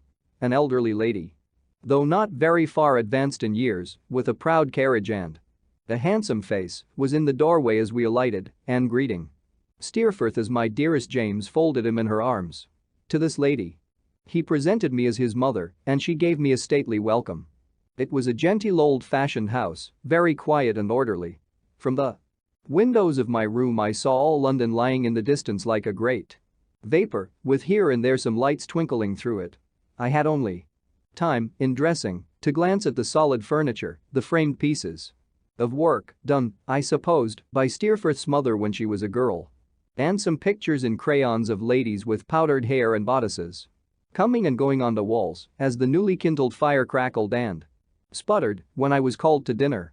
There was a second lady in the dining room, of a slight short figure, dark and not agreeable to look at, but with some appearance of good looks too, who attracted my attention. Perhaps because I had not expected to see her, perhaps because I found myself sitting opposite to her, perhaps because of something really remarkable in her. She had black hair and eager black eyes, and was thin, and had a scar upon her lip. It was an old scar, I should rather call it seam, for it was not discolored and had healed years ago, which had once cut through her mouth downward towards the chin, but was now barely visible across the table, except above and on her upper lip, the shape of which it had altered. I concluded in my own mind that she was about 30 years of age and that she wished to be married. She was a little dilapidated, like a house with having been so long to let, yet had, as I have said, an appearance of good looks. Her thinness seemed to be the effect of some wasting fire within her, which found a vent in her gaunt eyes. She was introduced as Miss Dartle, and both Steerforth and his mother called her Rosa. I found that she lived there and had been for a long time Mrs. Steerforth's companion. It appeared to me that she never said anything she wanted to say outright, but hinted it and made a great deal more of it by this practice. For example, when Mrs. Steerforth observed, more in jest than earnest, that she feared her son led but a wild life at college, Miss Dartle put in thus: "Oh, really? You know how ignorant I am, and that I only ask for information, but isn't it always so? I thought that kind of life was on all hands understood to be it is education for a very grave profession, if you mean that," Rosa. Mrs. Steerforth answered with some coldness. "Oh. Yes. That's very true," returned Miss Dartle. "But isn't it? Though? I want to be put right if I am wrong, isn't it, really?" "Really what?" said Mrs. Steerforth. "Oh. You mean it's not?" returned Miss Dartle. "Well, I'm very glad to hear it. Now, I know what to do. That's the advantage of asking. I shall never allow people to talk before me about wastefulness and profligacy and so forth in connection with that life any more." "And you will be right," said Mrs. Steerforth. "My son's tutor is a conscientious gentleman, and if I had not implicit reliance on my son, I should have reliance on him." "Should you?" said Miss Dartle. "Dear me. Conscientious, is he? Really? Conscientious, now?" "Yes, I am convinced of it," said Mrs. Steerforth. "How very nice!" exclaimed Miss Dartle. "What a comfort. Really? Conscientious? Then he's not, but of course he can't be if he's really conscientious. Well, I shall be quite happy in my opinion of him from this time. You can't think how it elevates him in my opinion to know for certain that he's really conscientious." Her own views of every question and her correction of everything that was said to which she was opposed, Miss Dartle insinuated in the same way. Sometimes, I could not conceal from myself, with great power, though in contradiction even of Steerforth. An instance happened before dinner was done. Mrs. Steerforth speaking to me about my intention of going down into Suffolk, I said at hazard how glad I should be if Steerforth would only go there with me, and explaining to him that I was going to see my old nurse and Mr. Peggotty's family, I reminded him of the boatman whom he had seen at school. "Oh. That bluff fellow," said Steerforth. "He had a son with him, hadn't he?" "No. That was his nephew," I replied, "whom he adopted, though, as a son. He has a very pretty little niece too, whom he adopted as a daughter. In short, his house, or rather his boat, for he lives in one on dry land, is full of people who are objects of his generosity and kindness. You would be delighted to see that household." "Should I?" said Steerforth. "Well, I think I should. I must see what can be done. It would be worth a journey, not to mention the pleasure of a journey with you, Daisy, to see that sort of people together and to make one of 'em." My heart leaped with a new hope of pleasure. But it was in reference to the tone in which he had spoken of that sort of people that Miss Dartle, whose sparkling eyes had been watchful of us, now broke in again. "Oh, but really? Do tell me. Are they, though?" she said. "Are they what? And are who what?" said Steerforth. "That sort of people. Are they really animals and clods and beings of another order? I want to know so much." "Why, there's a pretty wide separation between them and us," said Steerforth, with indifference. "They are not to be expected to be as sensitive as we are. Their delicacy is not to be shocked or hurt easily. They are wonderfully virtuous, I dare say some people contend for that, at least, and I am sure I don't want to contradict them, but they have not very fine natures, and they may be thankful that, like their coarse rough skins, they are not easily wounded." "Really?" said Miss Dartle. "Well, I don't know, now, when I have been better pleased than to hear that. It's so consoling. It's such a delight to know that, when they suffer, they don't feel. Sometimes I have been quite uneasy for that sort of people, But now I shall just dismiss the idea of them altogether. Live and learn. I had my doubts, I confess. But now they're cleared up. I didn't know, and now I do know, and that shows the advantage of asking, don't it? I believed that Steerforth had said what he had, in jest, or to draw Miss Dartle out, and I expected him to say as much when she was gone. And we two were sitting before the fire. But he merely asked me what I thought of her. She is very clever, is she not? I asked. Clever. She brings everything to a grindstone, said Steerforth, and sharpens it, as she has sharpened her own face and figure these years past. She has worn herself away by constant sharpening. She is all edge. What a remarkable scar that is upon her lip, I said. Steerforth's face fell, and he paused a moment. Why, the fact is, he returned, I did that. By an unfortunate accident. No. I was a young boy, and she exasperated me, and I threw a hammer at her. A promising young angel I must have been. I was deeply sorry to have touched on such a painful theme, but that was useless now. She has borne the mark ever since, as you see, said Steerforth, and she'll bear it to her grave, if she ever rests in one, though I can hardly believe she will ever rest anywhere. She was the motherless child of a sort of cousin of my father's. He died one day. My mother, who was then a widow, brought her here to be company to her. She has a couple of £1,000 of her own and saves the interest of it every year, too. Add to the principal. There's the history of Miss Rosa Dartle for you. And I have no doubt she loves you like a brother? Said I. Humph. Retorted Steerforth, looking at the fire. Some brothers are not loved over much, and some love, but help yourself, Copperfield.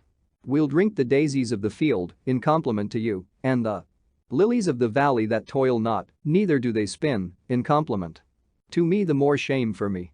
A moody smile that had overspread his features cleared off as he said this merrily, and he was his own frank, winning self again. I could not help glancing at the scar with a painful interest when we went into tea. It was not long before I observed that it was the most susceptible part of her face, and that, when she turned pale, that mark altered first and became a dull, lead-colored streak, lengthening out to its full extent, like a mark and invisible ink brought to the fire. There was a little altercation between her and Steerforth about a cast of the dice at backgammon when I thought her, for one moment, in a storm of rage, and then I saw it start forth like the old writing on the wall. It was no matter of wonder to me to find Mrs. Steerforth devoted to her son. She seemed to be able to speak or think about nothing else. She showed me his picture as an infant, in a locket, with some of his baby hair in it. She showed me his picture as he had been when I first knew him, and she wore at her breast his picture as he was now. All the letters he had ever written to her, she kept in a cabinet near her own chair by the fire, and she would have read me some of them, and I should have been very glad to hear them too, if he had not interposed and coaxed her out of the design. It was at Mr. Creakle's, my son tells me, that you first became acquainted, said Mrs. Steerforth, as she and I were talking at one table while they played backgammon at another. Indeed, I recollect his speaking, at that time, of a pupil younger than himself who had taken his fancy there, but your name, as you may suppose, has not lived in my memory. He was very generous and noble to me in those days, I assure you. Ma'am, said I, and I stood in need of such a friend. I should have been quite crushed without him. He is always generous and noble, said Mrs. Steerforth, proudly. I subscribed to this with all my heart, God knows. She knew I did, for the stateliness of her manner already abated towards me, except when she spoke in praise of him, and then her air was always lofty. It was not a fit school generally for my son, said she, far from it.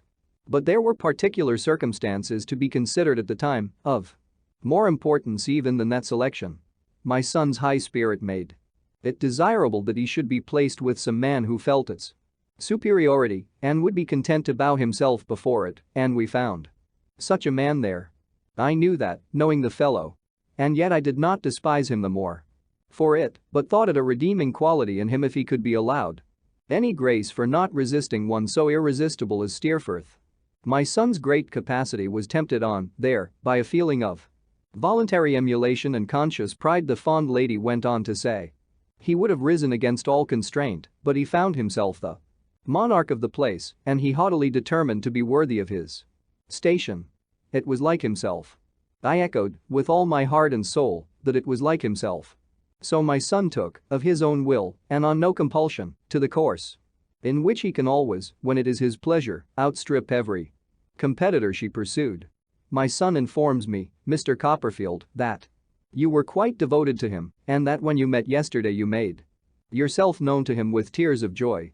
I should be an affected woman if I made any pretense of being surprised by my son's inspiring such emotions, but I cannot be indifferent to anyone who is so sensible of his merit, and I am very glad to see you here and can assure you that he feels an unusual friendship for you and that you may rely on his protection. Miss Dartle played backgammon as eagerly as she did everything else. If I had seen her, first, at the board, I should have fancied that her figure had got thin and her eyes had got large over that pursuit and no other in the world. But I am very much mistaken if she missed a word of this or lost a look of mine as I received it with the utmost pleasure and, honored by Mrs. Steerforth's confidence, felt older than I had done since I left Canterbury. When the evening was pretty far spent and a tray of glasses and decanters came in, Steerforth promised, over the fire, that he would seriously think of going down into the country with me. There was no hurry, he said, a week hence would do, and his mother hospitably said the same. While we were talking, he more than once called me Daisy, which brought Miss Dartle out again. But really, Mr. Copperfield, she asked, is it a nickname? And why does he give it you? Is it a? Because he thinks you young and innocent? I am so stupid in these things. I colored in replying that I believed it was. Oh, said Miss Dartle. Now I am glad to know that. I ask for information, and I am glad to know it. He thinks you young and innocent. And so you are his friend. Well, that's quite delightful. She went to bed soon after this, and Mrs. Steerforth retired too. Steerforth and I, after lingering for half an hour over the fire, talking about Traddles and all the rest of them at Old Salem House, went upstairs together. Steerforth's room was next to mine, and I went in to look at it. It was a picture of comfort, full of easy chairs, cushions, and footstools, worked by his mother's hand, and with no sort of thing omitted that could help to render it complete. Finally, her handsome features looked down on her darling from a portrait on the wall, as if it were even something to her that her likeness should watch him while he slept. I found the fire burning clear enough in my room by this time, and the curtains drawn before the windows and round the bed, giving it a very snug appearance. I sat down in a great chair upon the hearth to meditate on my happiness and had enjoyed the contemplation of it for some time when I found a likeness of Miss Dartle looking eagerly at me from above the chimney-piece. It was a startling likeness and necessarily had a startling look. The painter hadn't made the scar, but I made it, and there it was, coming and going, now confined to the upper lip as I had seen it at dinner, and now showing the whole extent of the wound inflicted by the hammer, as I had seen it when she was passionate. I wondered peevishly why they couldn't put her anywhere else instead of quartering her on me. To get rid of her, I undressed quickly, extinguished my light, and went to bed. But, as I fell asleep, I could not forget that she was still there looking. Is it really, though? I want to know, and when I awoke in the night, I found that I was uneasily asking all sorts of people in my dreams whether it really was or not without knowing what I meant. Chapter 21. Little Emily. There was a servant in that house, a man who, I understood, was usually with Steerforth and had come into his service at the university, who was in appearance a pattern of respectability. I believe there never existed in his station a more respectable-looking man. He was taciturn, soft-footed, very quiet in his manner, deferential, observant, always at hand when wanted and never near when not wanted, but his great claim to consideration was his respectability. He had not a pliant face, he had rather a stiff neck, rather a tight smooth head with short hair clinging to it at the sides, a soft way of speaking, with a peculiar habit of whispering the letter S so distinctly that he seemed to use it oftener than any other man, but every peculiarity that he had he made respectable. If his nose had been upside down, he would have made that respectable. He surrounded himself with an atmosphere of respectability and walked secure in it. It would have been next to impossible to suspect him of anything wrong, he was so thoroughly respectable. Nobody could have thought of putting him in a livery, he was so highly respectable. To have imposed any derogatory work upon him would have been to inflict a wanton insult on the feelings of a most respectable man. And of this, I noticed the women servants in the household were so intuitively conscious that they always did such work themselves, and generally while he read the paper by the pantry fire. Such a self-contained man I never saw. But in that quality, as in every other he possessed, he only seemed to be the more respectable. Even the fact that no one knew his Christian name seemed to form a part of his respectability. Nothing could be objected against his surname, Littimer, by which he was known. Peter might have been hanged or Tom transported. But Littimer was perfectly respectable. It was occasioned, I suppose, by the reverent nature of respectability in the abstract, but I felt particularly young in this man's presence. How old he was himself, I could not guess, and that again went to his credit on the same score, for in the calmness of respectability he might have numbered 50 years as well as 30. Littimer was in my room in the morning before I was up to bring me that reproachful shaving water and to put out my clothes. When I undrew the curtains and looked out of bed, I saw him in an equable temperature of respectability, unaffected by the east wind of January and not even breathing frostily, standing my boots right and left in the first dancing position and blowing specks of dust off my coat as he laid it down like a baby. I gave him good morning and asked him what o'clock it was. He took out of his pocket the most respectable hunting watch I ever saw and, preventing the spring with his thumb from opening far, looked in at the face as if he were consulting an oracular oyster, shut it up again, and said, if I pleased, it was 8:30. Mr. Steerforth will be glad to hear how you have rested, sir. Thank you, said I, very well indeed. Is Mr. Steerforth quite well? Thank you, sir, Mr. Steerforth is tolerably well. Another of his characteristics, no use of superlatives. A cool, calm medium always. Is there anything more I can have the honor of doing for you, sir? The warning bell will ring at 9, the family take breakfast at 9:30. Nothing, I thank you. I thank you, sir, if you please, and with that, and with a little inclination of his head when he passed a bedside, as an apology for correcting me, he went out, shutting the door as delicately as if I had just fallen into a sweet sleep on which my life depended. Every morning we held exactly this conversation. Never any more, and never any less. And yet, invariably, however far I might have been lifted out of myself overnight and advanced towards maturer years by Steerforth's companionship or Mrs. Steerforth's confidence or Miss Dartle's conversation, in the presence of this most respectable man I became, as our smaller poets sing, a boy again. He got horses for us, and Steerforth, who knew everything, gave me lessons in writing. He provided foils for us, and Steerforth gave me lessons in fencing gloves, and I began, of the same master, to improve in boxing. It gave me no manner of concern that Steerforth should find me a novice in these sciences, but I never could bear to show my want of skill before the respectable Littimer. I had no reason to believe that Littimer understood such arts himself. He never led me to suppose anything of the kind by so much as the vibration of one of his respectable eyelashes, yet whenever he was by, while we were practicing, I felt myself the greenest and most inexperienced of mortals. I am particular about this man because he made a particular effect on me at that time and because of what took place thereafter. The week passed away in a most delightful manner. It passed rapidly, as may be supposed, to one entranced as I was, and yet it gave me so many occasions for knowing Steerforth better and admiring him more in a thousand respects that at its close I seemed to have been with him for a much longer time. A dashing way he had of treating me like a plaything was more agreeable to me than any behavior he could have adopted.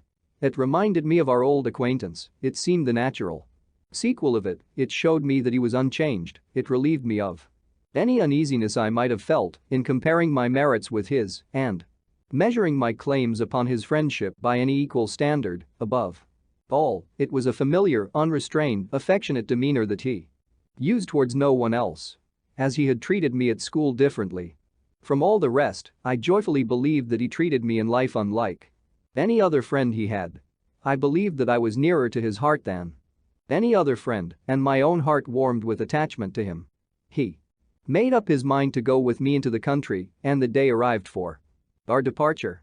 He had been doubtful at first whether to take Littimer or not, but decided to leave him at home.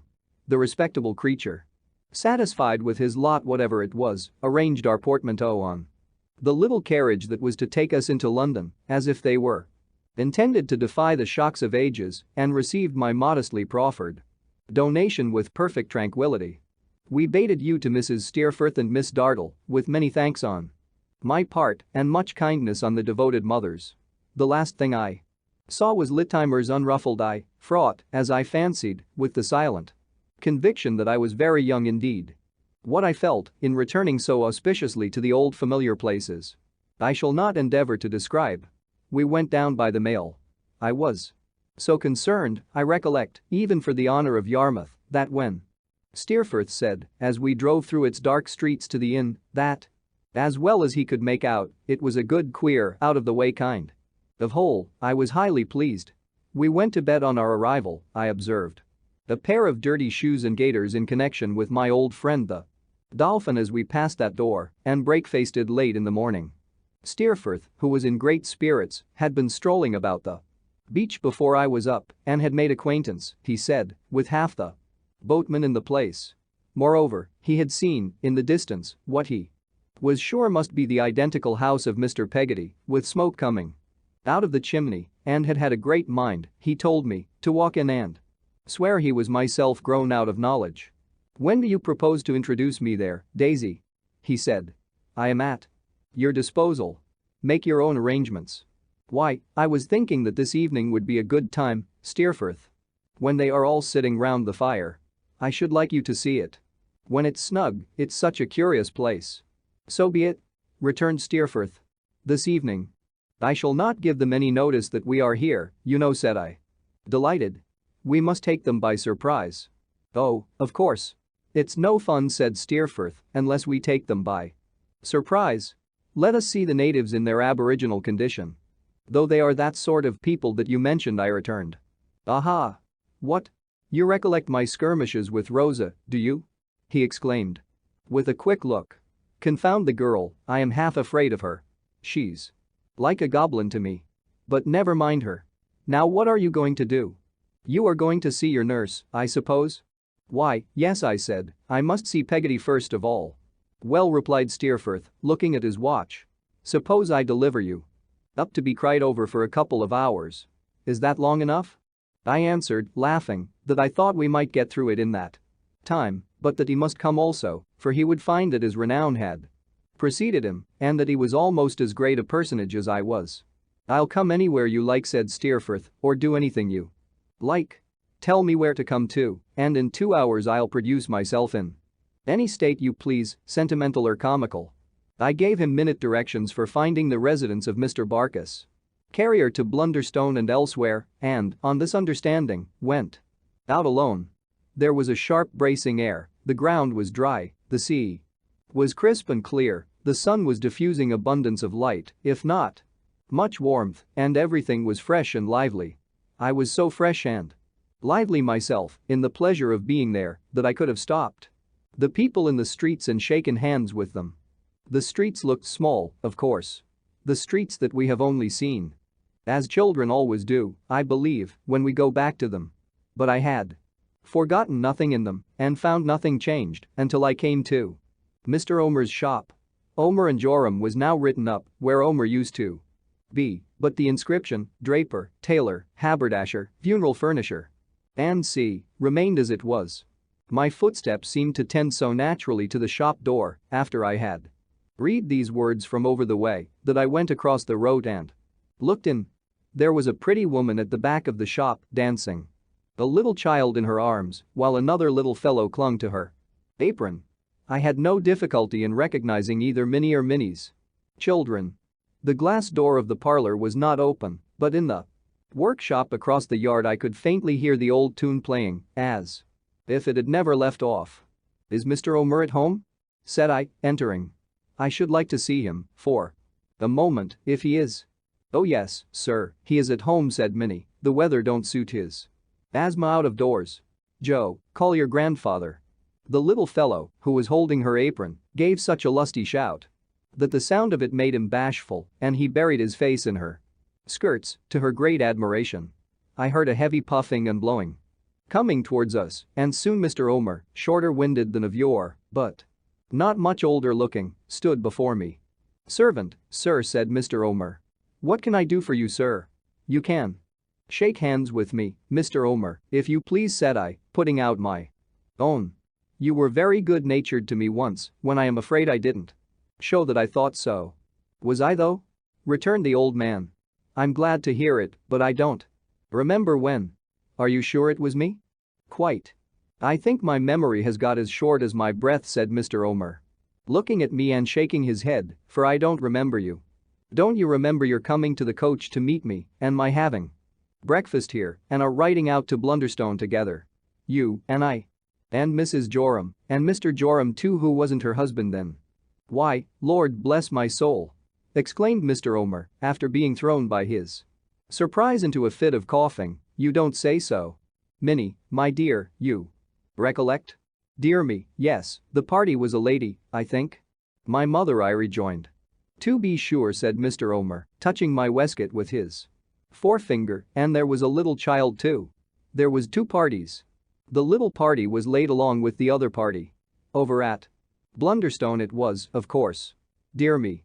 And how have you been since?" "Very well, I thanked him, as I hoped he had been too." "Oh. Nothing to grumble at, you know," said Mr. Omer. "I find my breath gets short, but it seldom gets longer as a man gets older. I take it as it comes and make the most of it. That's the best way, ain't it?" Mr. Omer coughed again, in consequence of laughing, and was assisted out of his fit by his daughter, who now stood close beside us, dancing her smallest child on the counter. "Dear me," said Mr. Omer. "Yes, to be sure. Two parties. Why, in that very ride, if you'll believe me, the day was named for my Minnie to marry Joram." "Do name it, sir," says Joram. "Yes, do, father," says Minnie. "And now he's come into the business. And look here. The youngest."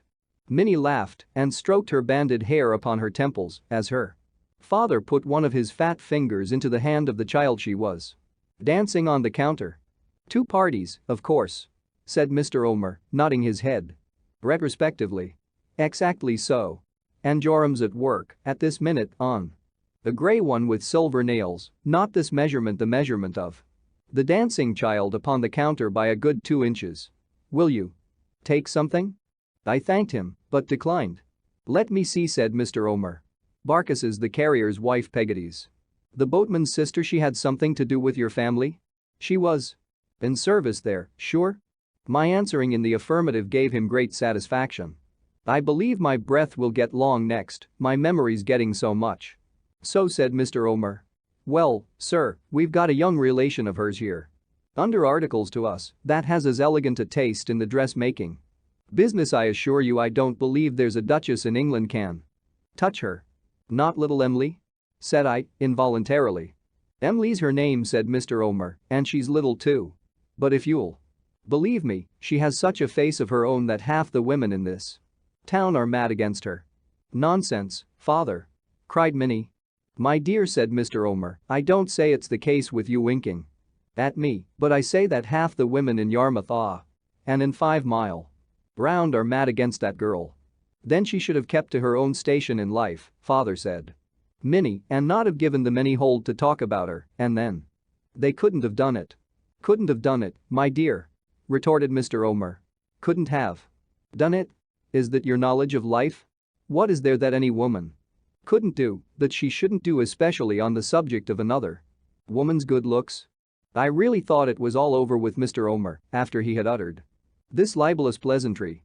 He coughed to that extent, and his breath eluded all his attempts to recover it with that obstinacy that I fully expected to see his head go down behind the counter and his little black breeches, with the rusty little bunches of ribbons at the knees, come quivering up in a last ineffectual struggle.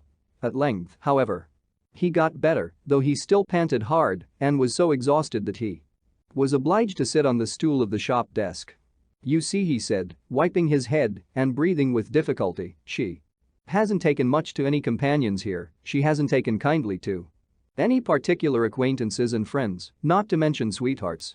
In consequence, an ill-natured story got about that Emily wanted to be a lady.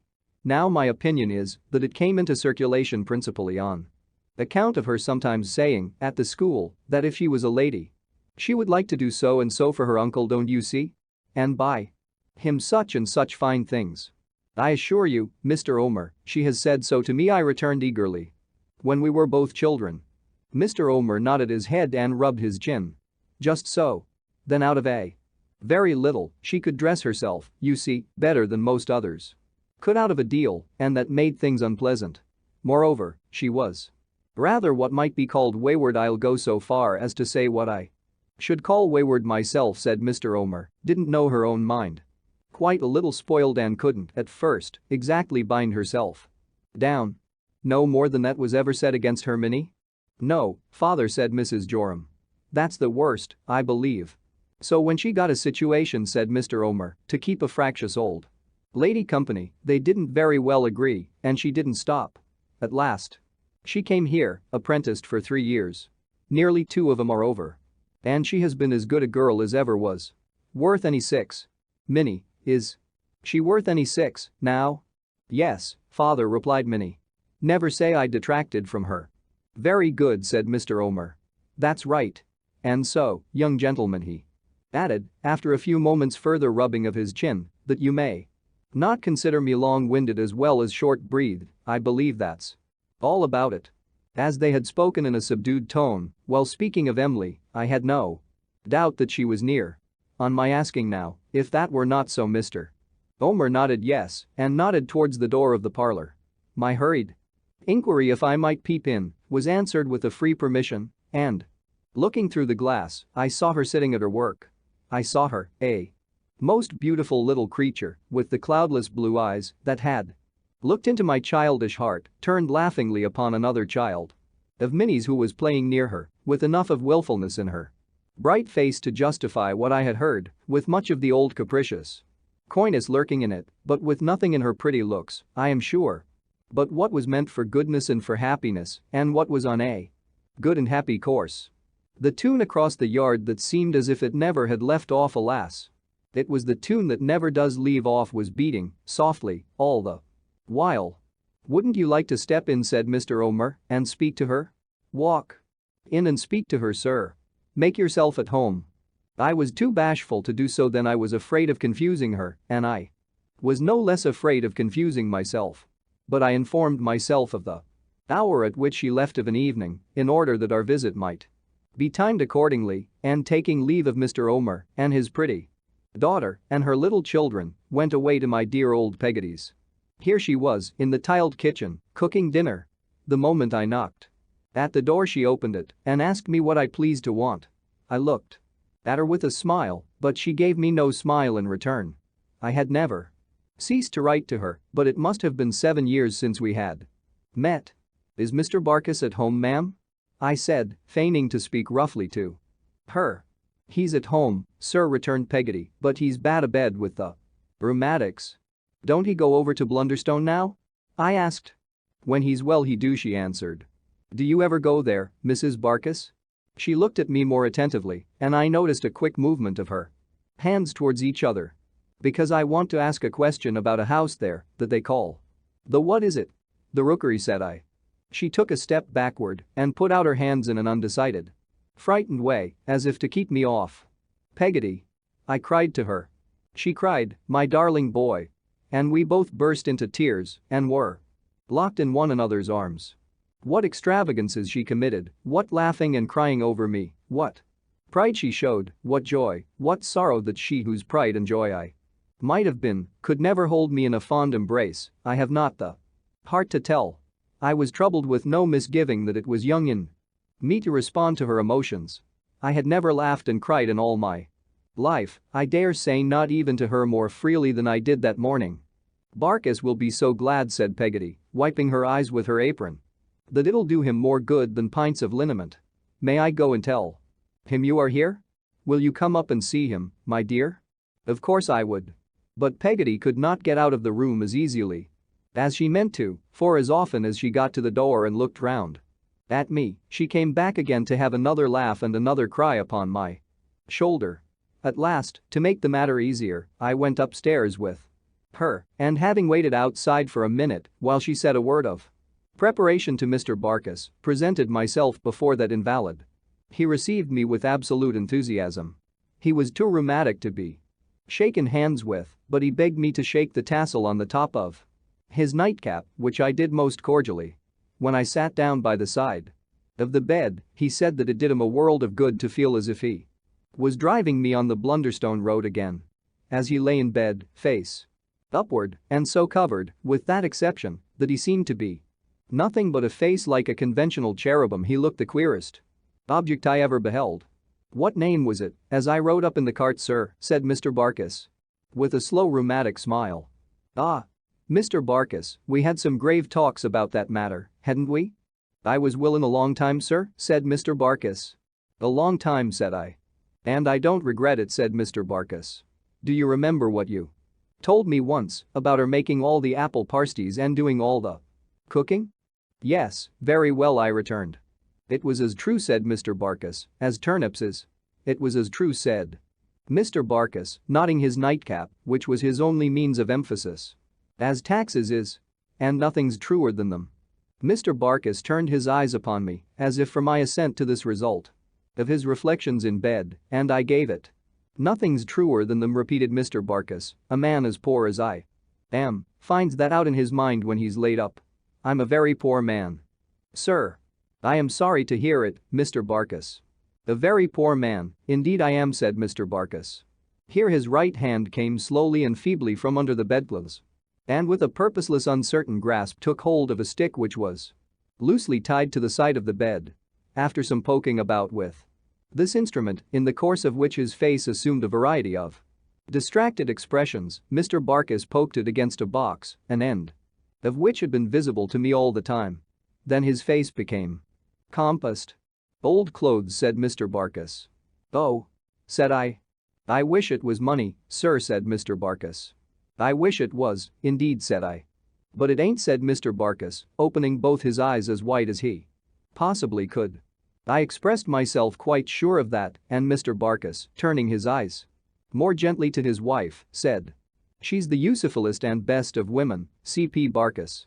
All the praise that anyone can give to C.P. Barkis, she deserves, and more. My dear. You'll get a dinner today, for company, something good to eat and drink. Will you? I should have protested against this unnecessary demonstration in my honor, but that I saw Peggotty on the opposite side of the bed. Extremely anxious I should not. So I held my peace. I have got a trifle of money somewhere about me, my dear, said Mr. Barkis, but I'm a little tired. If you and Mr. David will leave me for a short nap, I'll try and find it when I wake. We left the room in compliance with this request. When we got outside the door, Peggotty informed me that Mr. Barkis, being now a little nearer than he used to be, always resorted to this same device before producing a single coin from his store, and that he endured unheard of agonies in crawling out of bed alone and taking it from that unlucky box. In effect, we presently heard him uttering suppressed groans of the most dismal nature as this magpie proceeding racked him in every joint. But while Peggotty's eyes were full of compassion for him, she said his generous impulse would do him good and it was better not to check it. So he groaned on until he had got into bed again, suffering, I have no doubt, a martyrdom, and then called us in, pretending to have just woke up from a refreshing sleep and to produce a guinea from under his pillow. His satisfaction in which happy imposition on us and in having preserved the impenetrable secret of the box appeared to be a sufficient compensation to him for all his tortures. I prepared Peggotty for Steerforth's arrival and it was not long before he came. I am persuaded she knew no difference between his having been a personal benefactor of hers and a kind friend to me, and that she would have received him with the utmost gratitude and devotion in any case. But his easy-spirited good humor, his genial manner, his handsome looks, his natural gift of adapting himself to whomsoever he pleased and making direct, when he cared to do it, to the main point of interest, in anybody's heart, bound her to him wholly in 5 minutes. His manner to me, alone, would have won her. But, through all these causes combined, I sincerely believe she had a kind of adoration for him before he left the house that night. He stayed there with me to dinner. If I were to say willingly, I should not half express how readily and gaily he went into Mr. Barkis's room. Like light and air, brightening and refreshing it as if he were healthy weather. There was no noise, no effort, no consciousness in anything he did, but in everything an indescribable lightness, a seeming impossibility of doing anything else or doing anything better, which was so graceful, so natural and agreeable that it overcomes me, even now, in the remembrance. We made merry in the little parlor where the Book of Martyrs, unthumbed since my time, was laid out upon the desk as of old, and where I now turned over its terrific pictures, remembering the old sensations they had awakened, but not feeling them. When Peggotty spoke of what she called my room, and of its being ready for me at night, and of her hoping I would occupy it before I could so much as look at Steerforth. Hesitating, he was possessed of the whole case. Of course, he said. You'll sleep here while we stay, and I shall sleep at the hotel. But to bring you so far, I returned, and to separate seems bad. Companionship, Steerforth. Why, in the name of heaven, where do you naturally belong? He said. What is seems, compared to that? It was settled at once. He maintained all his delightful qualities to the last, until we started forth at 8 o'clock for Mr. Peggotty's boat. Indeed, they were more and more brightly exhibited as the hours went on, for I thought even then, and I have no doubt now, that the consciousness of success in his determination to please inspired him with a new delicacy of perception and made it, subtle as it was, more easy to him. If anyone had told me then that all this was a brilliant game played for the excitement of the moment, for the employment of high spirits, in the thoughtless love of superiority, in a mere wasteful careless course of winning what was worthless to him, and next minute thrown away, I say, if anyone had told me such a lie that night, I wonder in what manner of receiving it my indignation would have found a vent. Probably only in an increase, had that been possible, of the romantic feelings of fidelity and friendship with which I walked beside him over the dark wintry sands towards the old boat, the wind sighing around us even more mournfully than it had sighed and moaned upon the night when I first darkened Mr. Peggotty's door. This is a wild kind of place, Steerforth, is it not? Dismal enough in the dark, he said. And the sea roars as if it were hungry for us. Is that the boat, where I see a light yonder? That's the boat, said I. And it's the same I saw this morning, he returned. I came straight to it by instinct, I suppose. We said no more as we approached the light, but made softly for the door. I laid my hand upon the latch and, whispering Steerforth to keep close to me, went in. A murmur of voices had been audible on the outside, and, at the moment of our entrance, a clapping of hands. Which latter noise, I was surprised to see, proceeded from the generally disconsolate Mrs. Gummidge. But Mrs. Gummidge was not the only person there who was unusually excited. Mr. Peggotty, his face lighted up with uncommon satisfaction, and laughing with all his might, held his rough arms wide open, as if for little Emily to run into them, with a mixed expression in his face of admiration, exultation, and a lumbering sort of bashfulness that sat upon him very well, held little Emily by the hand, as if he were presenting her to Mr. Peggotty. Little Emily herself, blushing and shy, but delighted with Mr. Peggotty's delight, as her joyous eyes expressed, was stopped by our entrance, for she saw us first, in the very act of springing from Ham to nestle in Mr. Peggotty's embrace. In the first glimpse we had of them all, and at the moment of our passing from the dark cold night into the warm light room, this was the way in which they were all employed. Mrs. Gummidge in the background, clapping her hands like a madwoman. The little picture was so instantaneously dissolved by our going in that one might have doubted whether it had ever been. I was in the midst of the astonished family, face to face with Mr. Peggotty, and holding out my hand to him, when Ham shouted, "Mas'r Davy! It's Mas'r Davy!" In a moment we were all shaking hands with one another and asking one another how we did, and telling one another how glad we were to meet. And all talking at once.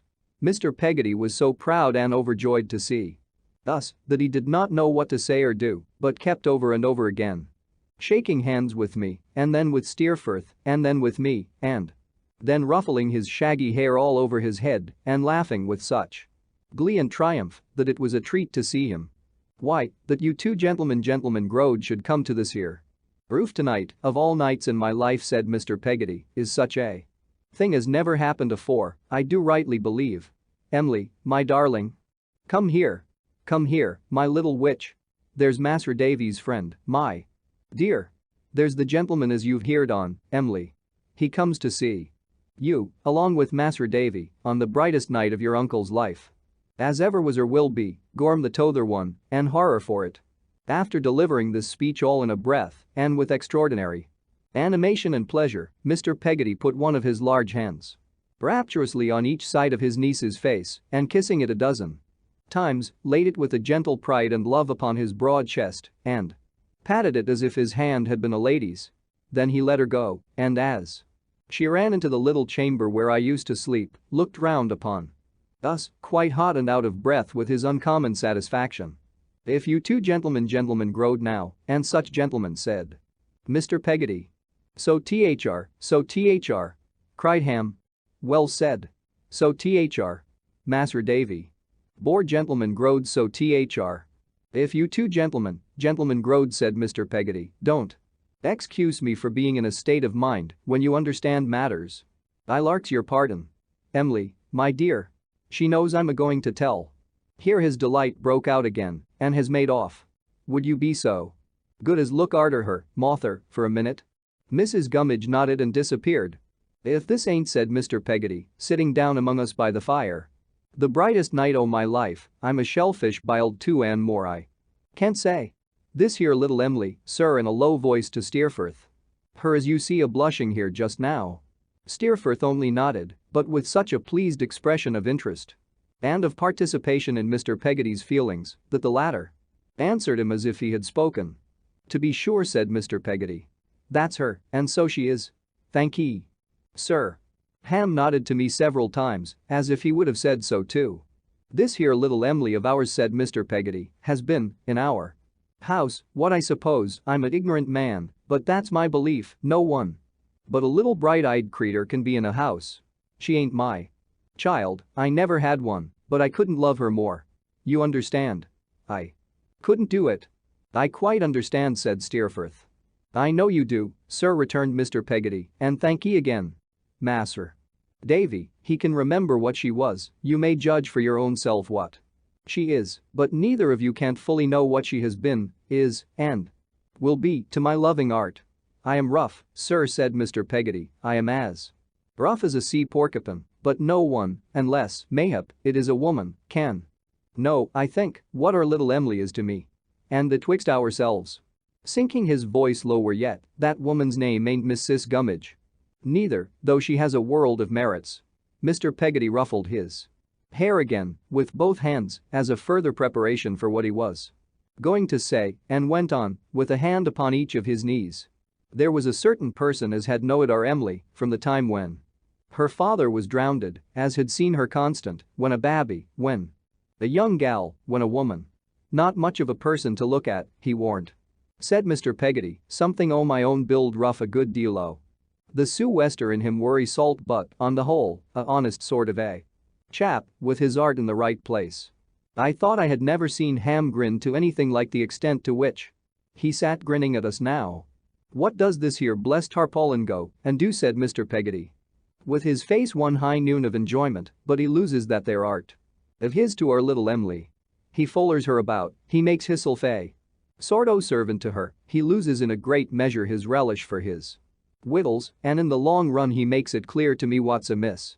Now I could wish myself, you see, that our little Em'ly was in a fair way of being married. I could wish to see her, at all events, under articles to the honest man as had a right to defend her. I don't know how long I may live, or how soon I may die, but I know that if I was capsized, any night, in a gale of wind in Yarmouth roads here, and was to see the town lights shining for the last time over the rollers as I couldn't make no head against, I could go down quieter for thinking there's a man ashore there, iron true to my little Em'ly, God bless her, and no Wrong can touch my Emily while so be as that man lives." Mr. Peggotty, in simple earnestness, waved his right arm as if he were waving it at the town lights for the last time and then, exchanging a nod with Ham, whose eye he caught, proceeded as before. "Well, I counsels him to speak to Emily. He's big enough, but he's bashfuller than a little un, and he don't like. So I speak." "What? Him?" says Emily. "Him that I've knowed so intimate so many years and like so much. Oh, uncle. I never can have him. He's such a good fellow." I gives her a kiss and I says no more to her than, "My dear, you're right to speak out, you're to choose for yourself, you're as free as a little bird." Then I ways to him and I says, "I wish it could have been so. But it can't. But you can both be as you was, and what I say to you is, be as you was with her, like a man." He says to me, a shaking of my hand, "I will," he says. And he was honorable and manful for 2 year going on, and we was just the same at home here as afore. Mr. Peggotty's face, which had varied in its expression with the various stages of his narrative, now resumed all its former triumphant delight. As he laid a hand upon my knee and a hand upon Steerforth's, previously wetting them both for the greater emphasis of the action, and divided the following speech between us. "All of a sudden, one evening as it might be tonight comes little Emily from her work and him with her. There ain't so much in that. You'll say, no, because he takes care on her, like a brother, arter dark, and indeed afore dark, and at all times. But this tarpaulin chap, he takes hold of her hand and he cries out to me, joyful, 'Look here. This is to be my little wife.' And she says, half bold and half shy, and half a laughing and half a crying, 'Yes, uncle. If you please. If I please,' cried Mr. Peggotty, rolling his head in an ecstasy at the idea. 'Lord, as if I should do anything else. If you please, I am steadier now, and I have thought better of it, and I'll be as good a little wife as I can to him, for he's a dear, good fellow.' Then Mrs. Gummidge, she claps her hands like a play, and you come in. There. The murder's out," said Mr. Peggotty. "You come in. It took place this here present hour, and here's the man that'll marry her the minute she's out of her time." Ham staggered, as well he might, under the blow Mr. Peggotty dealt him in his unbounded joy as a mark of confidence and friendship, but feeling called upon to say something to us, he said, with much faltering and great difficulty, "She warn't no higher than you was, Mas'r Davy, when you first come, when I thought what she'd grow up to be. I see her grown up, gentleman, like a flower. I'd lay down my life for her, Mas'r Davy. Oh, most content and cheerful.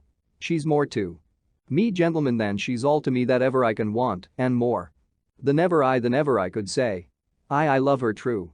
There ain't a gentleman in all the land nor yet sailing upon all the sea that can love his lady more than I love her, though there's many a common man would say better what he meant." I thought it affecting to see such a sturdy fellow as Ham was now trembling in the strength of what he felt for the pretty little creature who had won his heart.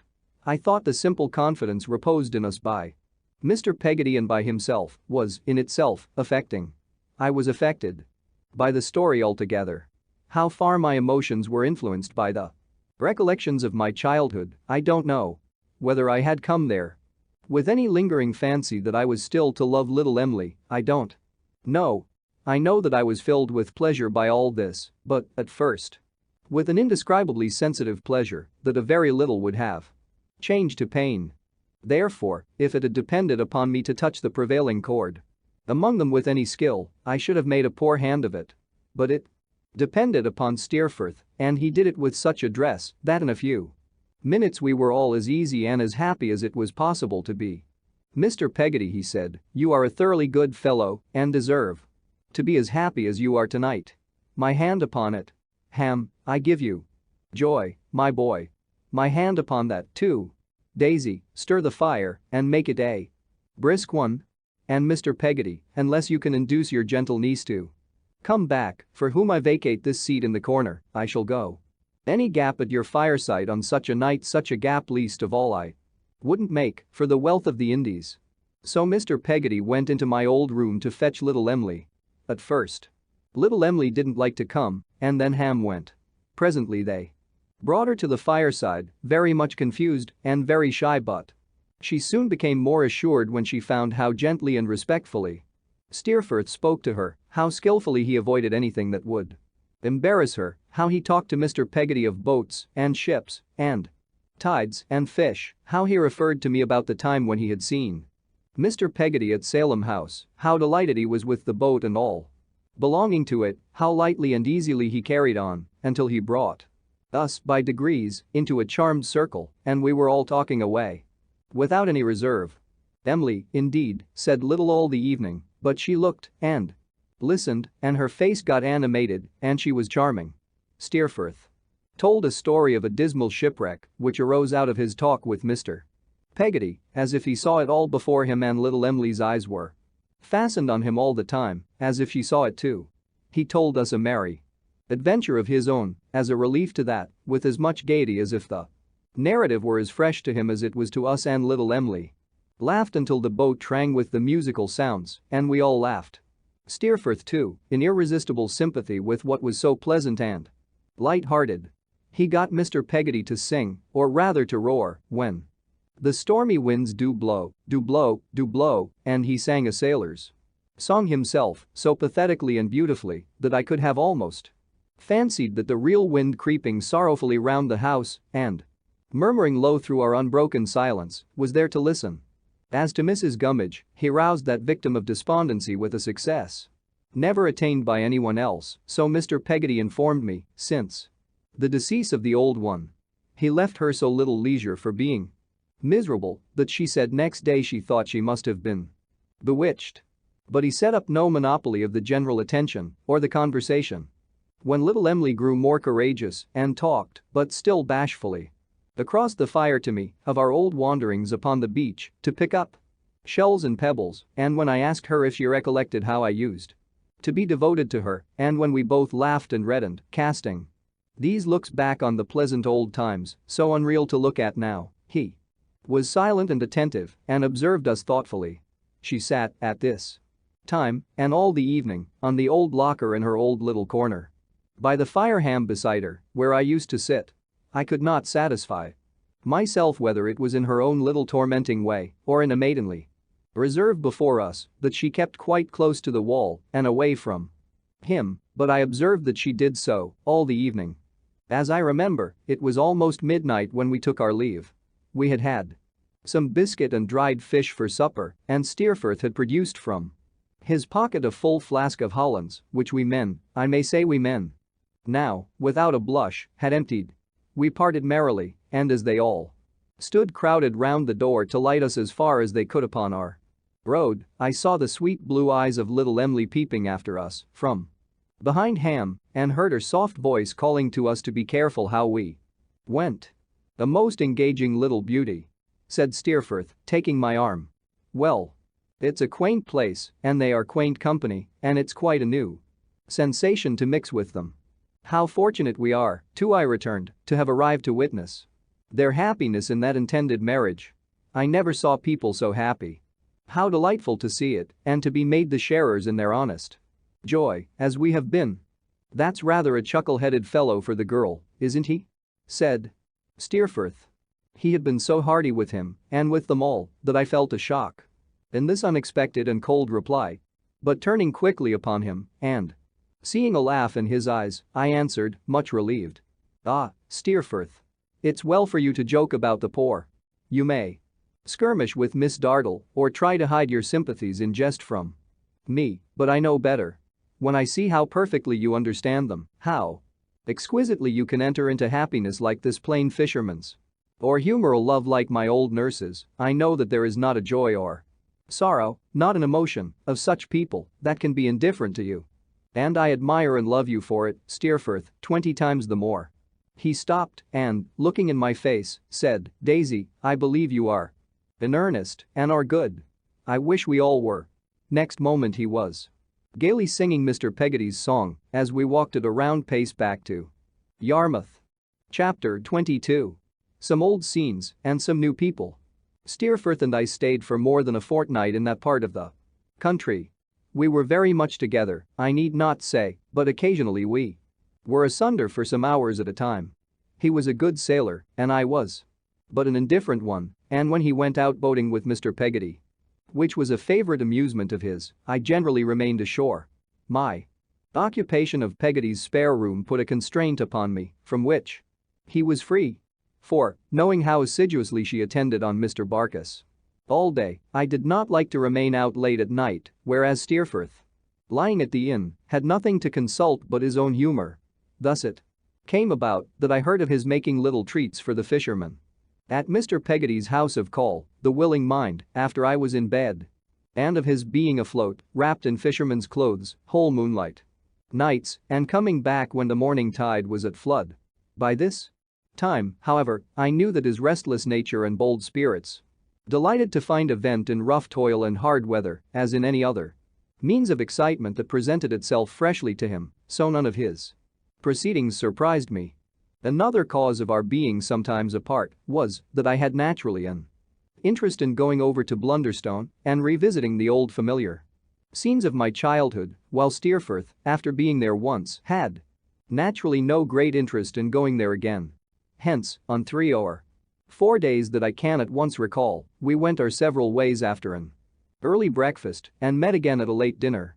I had no idea how he employed his time in the interval, beyond a general knowledge that he was very popular in the place and had 20 means of actively diverting himself where another man might not have found one. For my own part, my occupation in my solitary pilgrimages was to recall every yard of the old road as I went along it and to haunt the old spots, of which I never tired. I haunted them, as my memory had often done, and lingered among them as my younger thoughts had lingered when I was far away. The grave beneath the tree, where both my parents lay on which I had looked out when it was my father's only, with such curious feelings of compassion, and by which I had stood, so desolate, when it was open to receive my pretty mother and her baby, the grave which Peggotty's own faithful care had ever since kept neat and made a garden of. I walked near, by the hour. It lay a little off the churchyard path, in a quiet corner, not so far removed, but I could read the names upon the stone as I walked to and fro, startled by the sound of the church bell when it struck the hour, for it was like a departed voice to me. My reflections at these times were always associated with the figure I was to make in life and the distinguished things I was to do. My echoing footsteps went to no other tune, but were as constant to that as if I had come home to build my castles in the air at a living mother's side. There were great changes in my old home. The ragged nests, so long deserted by the rooks, were gone, and the trees were lopped and topped out of their remembered shapes. The garden had run wild, and half the windows of the house were shut up. It was occupied, but only by a poor lunatic gentleman and the people who took care of him. He was always sitting at my little window, looking out into the churchyard, and I wondered whether his rambling thoughts ever went upon any of the fancies that used to occupy mine on the rosy mornings when I peeped out of that same little window in my night clothes and saw the sheep quietly feeding in the light of the rising sun. Our old neighbors, Mr. and Mrs. Graper, were gone to South America, and the rain had made its way through the roof of their empty house and stained the outer walls.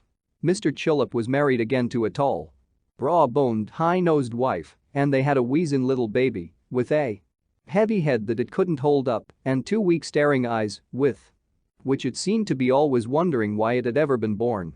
It was with a singular jumble of sadness and pleasure that I used to linger about my native place until the reddening winter sun admonished me that it was time to start on my returning walk. But when the place was left behind, and especially when Steerforth and I were happily seated over our dinner by a blazing fire, it was delicious to think of having been there. So it was, though in a softened degree, when I went to my neat room at night and, turning over the leaves of the crocodile book, which was always there, upon a little table, remembered with a grateful heart how blessed I was in having such a friend as Steerforth, such a friend as Peggotty, and such a substitute for what I had lost as my excellent and generous aunt. My nearest way to Yarmouth, in coming back from these long walks, was by a ferry. It landed me on the flat between the town and the sea, which I could make straight across and so save myself a considerable circuit by the high road. Mr. Peggotty's house being on that waste place and not 100 yards out of my track, I always looked in as I went by. Steerforth was pretty sure to be there expecting me, and we went on together through the frosty air and gathering fog towards the twinkling lights of the town. One dark evening, when I was later than usual, for I had, that day, been making my parting visit to Blunderstone, as we were now about to return home, I found him alone in Mr. Peggotty's house, sitting thoughtfully before the fire. He was so intent upon his own reflections that he was quite unconscious of my approach. This, indeed, he might easily have been if he had been less absorbed, for footsteps fell noiselessly on the sandy ground outside, but even my entrance failed to rouse him. I was standing close to him, looking at him, and still, with a heavy brow, he was lost in his meditations. He gave such a start when I put my hand upon his shoulder that he made me start too. "You come upon me," he said, almost angrily, like a reproachful ghost. I was obliged to announce myself, somehow I replied. "Have I called you down from the stars?" "No," he answered. "No. Up from anywhere, then?" said I, taking my seat near him. "I was looking at the pictures in the fire," he returned. "But you are spoiling them for me," said I, as he stirred it quickly with a piece of burning wood, striking out of it a train of red-hot sparks that went careering up the little chimney and roaring out into the air. "You would not have seen them," he returned. "I detest this mongrel time, neither day nor night. How late you are. Where have you been?" "I have been taking leave of my usual walk," said I. "And I have been sitting here," said Steerforth, glancing round the room, "thinking that all the people we found so glad on the night of our coming down might, to judge from the present wasted air of the place, be dispersed or dead or come to I don't know what harm. David, I wish to God I had had a judicious father these last 20 years. My dear Steerforth, what is the matter? I wish with all my soul I had been better guided," he exclaimed. "I wish with all my soul I could guide myself better." There was a passionate dejection in his manner that quite amazed me. He was more unlike himself than I could have supposed possible. "It would be better to be this poor Peggotty or his lout of a nephew," he said, getting up and leaning moodily against the chimney-piece, with his face towards the fire, "than to be myself, 20 times richer and 20 times wiser, and be the torment to myself that I have been in this devil's bark of a boat within the last half hour." I was so confounded by the alteration in him that at first I could only observe him in silence as he stood leaning his head upon his hand and looking gloomily down at the fire. At length I begged him, with all the earnestness I felt, to tell me what had occurred to cross him so unusually and to let me sympathize with him if I could not hope to advise him. Before I had well concluded, he began to laugh fretfully at first, but soon with returning gaiety. "Tut, it's nothing, Daisy. Nothing," he replied. "I told you at the inn in London, I am heavy company for myself, sometimes. I have been a nightmare to myself, just now must have had one, I think.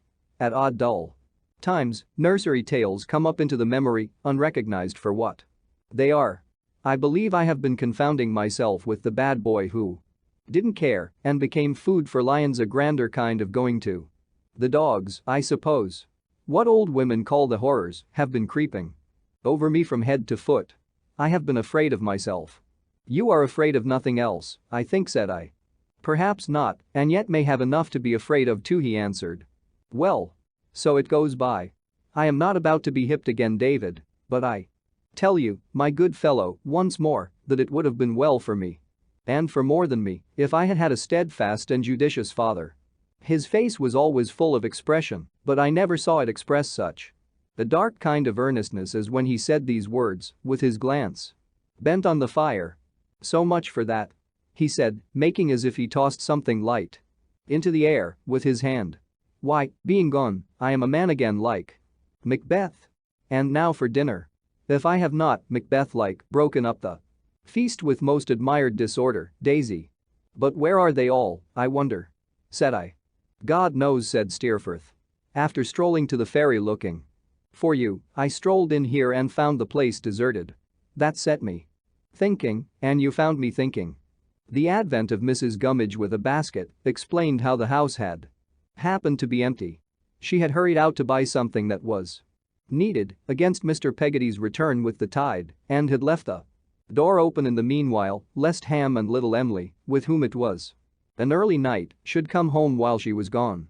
Steerforth, after very much improving Mrs. Gummidge's spirits by a cheerful salutation and a jocose embrace, took my arm and hurried me away. He had improved his own spirits no less than Mrs. Gummidge's, for they were again at their usual flow, and he was full of vivacious conversation as we went along. "And so," he said, gaily, "we abandon this buccaneer life tomorrow, do we?" "So we agreed," I returned. "And our places by the coach are taken, you know. Eh? There's no help for it, I suppose," said Steerforth. "I have almost forgotten that there is anything to do in the world but to go out tossing on the sea here. I wish there was not. As long as the novelty should last," said I, laughing. "Like enough," he returned, "though there's a sarcastic meaning in that observation for an amiable piece of innocence like my young friend. Well, I dare say I am a capricious fellow, David. I know I am, but while the iron is hot, I can strike it vigorously too. I could pass a reasonably good examination already as a pilot in these waters, I think." "Mr. Peggotty says you are a wonder," I returned. "A nautical phenomenon, eh?" laughed Steerforth. "Indeed he does, and you know how truly, I know how ardent you are in any pursuit you follow and how easily you can master it. And that amazes me most in you, Steerforth, that you should be contented with such fitful uses of your powers." "Contented?" he answered merrily. "I am never contented except with your freshness, my gentle daisy. As to fitfulness, I have never learnt the art of binding myself to any of the wheels on which the actions of these days are turning round and round. I missed it somehow in a bad apprenticeship and now don't care about it. You know I have bought a boat down here?" "What an extraordinary fellow you are, Steerforth!" I exclaimed, stopping, for this was the first I had heard of it. "When you may never care to come near the place again." "I don't know that," he returned. "I have taken a fancy to the place. At all events, walking me briskly on, I have bought a boat that was for sale, a clipper, Mr. Peggotty says, and so she is, and Mr. Peggotty will be master of her in my absence." "Now I understand you, Steerforth," said I, exultingly. "You pretend to have bought it for yourself, but you have really done so to confer a benefit on him. I might have known as much at first, knowing you.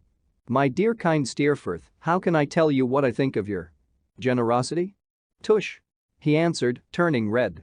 "The less said, the better." "Didn't I know?" cried I. "Didn't I say that there was not a joy, or sorrow, or any emotion of such honest hearts that was indifferent to you?" I, he answered, "you told me all that. There, let it rest. We have said enough." Afraid of offending him by pursuing the subject when he made so light of it, I only pursued it in my thoughts as we went on at even a quicker pace than before. "She must be newly rigged," said Steerforth, "and I shall leave Littimer behind to see it done, that I may know she is quite complete. Did I tell you Littimer had come down?" "No." "Oh yes. Came down this morning with a letter from my mother." As our looks met, I observed that he was pale even to his lips, though he looked very steadily at me. I feared that some difference between him and his mother might have led to his being in the frame of mind in which I had found him at the solitary fireside. I hinted so. "Oh no," he said, shaking his head and giving a slight laugh. "Nothing of the sort. Yes. He has come down, that man of mine." "The same as ever?" said I. "The same as ever," said Steerforth. "Distant and quiet as the North Pole. He shall see to the boat being fresh named. She's the Stormy Petrel now." "What does Mr. Peggotty care for stormy petrels? I'll have her christened again." "By what name?" I asked. "The little Emily." As he had continued to look steadily at me, I took it as a reminder that he objected to being extolled for his consideration. I could not help showing in my face how much it pleased me, but I said little, and he resumed his usual smile and seemed relieved. "But see here," he said, looking before us, "where the original little Emily comes. And that fellow with her, eh? Upon my soul, he's a true knight. He never leaves her." Ham was a boat builder in these days, having improved a natural ingenuity in that handicraft until he had become a skilled workman. He was in his working dress and looked rugged enough, but manly withal. And a very fit protector for the blooming little creature at his sighed.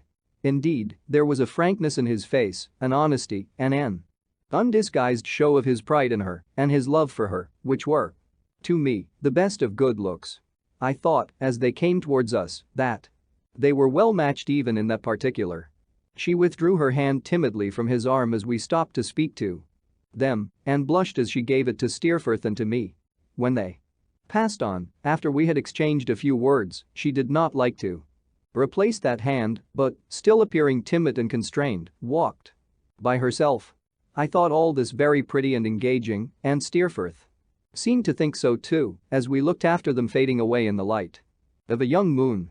Suddenly there passed us, evidently following them, a young woman whose approach we had not observed but whose face I saw as she went by and thought I had a faint remembrance of. She was lightly dressed, looked bold and haggard and flaunting and poor, but seemed, for the time, to have given all that to the wind which was blowing and to have nothing in her mind but going after them. As the dark distant level, absorbing their figures into itself, left but itself visible between us and the sea and clouds, her figure disappeared in like manner, still no nearer to them than before. "That is a black shadow to be following the girl," said Steerforth. "Standing still, what does it mean?" He spoke in a low voice that sounded almost strange to me. "She must have it in her mind to beg of them, I think," said I. "A beggar would be no novelty," said Steerforth, "but it is a strange thing that the beggar should take that shape tonight." "Why?" I asked. "For no better reason, truly, than because I was thinking," he said, after a pause, "of something like it when it came by. Where the devil did it come from, I wonder?" "From the shadow of this wall, I think," said I, as we emerged upon a road on which a wall abutted. "It's gone," he returned, looking over his shoulder. "And all ill go with it? Now for our dinner." But he looked again over his shoulder towards the sea lying glimmering afar off, and yet again. And he wondered about it, in some broken expressions, several times, in the short remainder of our walk, and only seemed to forget it when the light of fire and candle shone upon us, seated warm and merry at table. Littimer was there and had his usual effect upon me. When I said to him that I hoped Mrs. Steerforth and Miss Dartle were well, he answered respectfully, and of course respectably, that they were tolerably well. He thanked me and had sent their compliments. This was all, and yet he seemed to me to say as plainly as a man could say, "You are very young.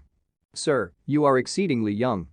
We had almost finished dinner when, taking a step or two towards the table, from the corner where he kept watch upon us, or rather upon me, as I felt, he said to his master, "I beg your pardon, sir. Miss Mocher is down here." "Who?" cried Steerforth, much astonished. "Miss Mocher, sir." "Why, what on earth does she do here?" said Steerforth. "It appears to be her native part of the country, sir. She informs me that she makes one of her professional visits here every year, sir. I met her in the street this afternoon, and she wished to know if she might have the honor of waiting on you after dinner, sir." "Do you know the giantess in question, Daisy?" inquired Steerforth. I was obliged to confess I felt ashamed, even of being at this disadvantage before Littimer, that Miss Mocher and I were wholly unacquainted. "Then you shall know her," said Steerforth, "for she is one of the 7 wonders of the world. When Miss Mocher comes, show her in." I felt some curiosity and excitement about this lady, especially as Steerforth burst into a fit of laughing when I referred to her and positively refused to answer any question of which I made her the subject. I remained, therefore, in a state of considerable expectation until the cloth had been removed some half an hour and we were sitting over our decanter of wine before the fire when the door opened and Littimer, with his habitual serenity quite undisturbed, announced, "Miss Mocher." I looked at the doorway and saw nothing. I was still looking at the doorway, thinking that Miss Mocher was a long while making her appearance when, to my infinite astonishment, there came waddling round a sofa which stood between me and it, a pursy dwarf of about 40 or 45, with a very large head and face, a pair of roguish grey eyes, and such extremely little arms that, to enable herself to lay a finger archly against her snub nose as she ogled Steerforth, she was obliged to meet the finger halfway and lay her nose against it.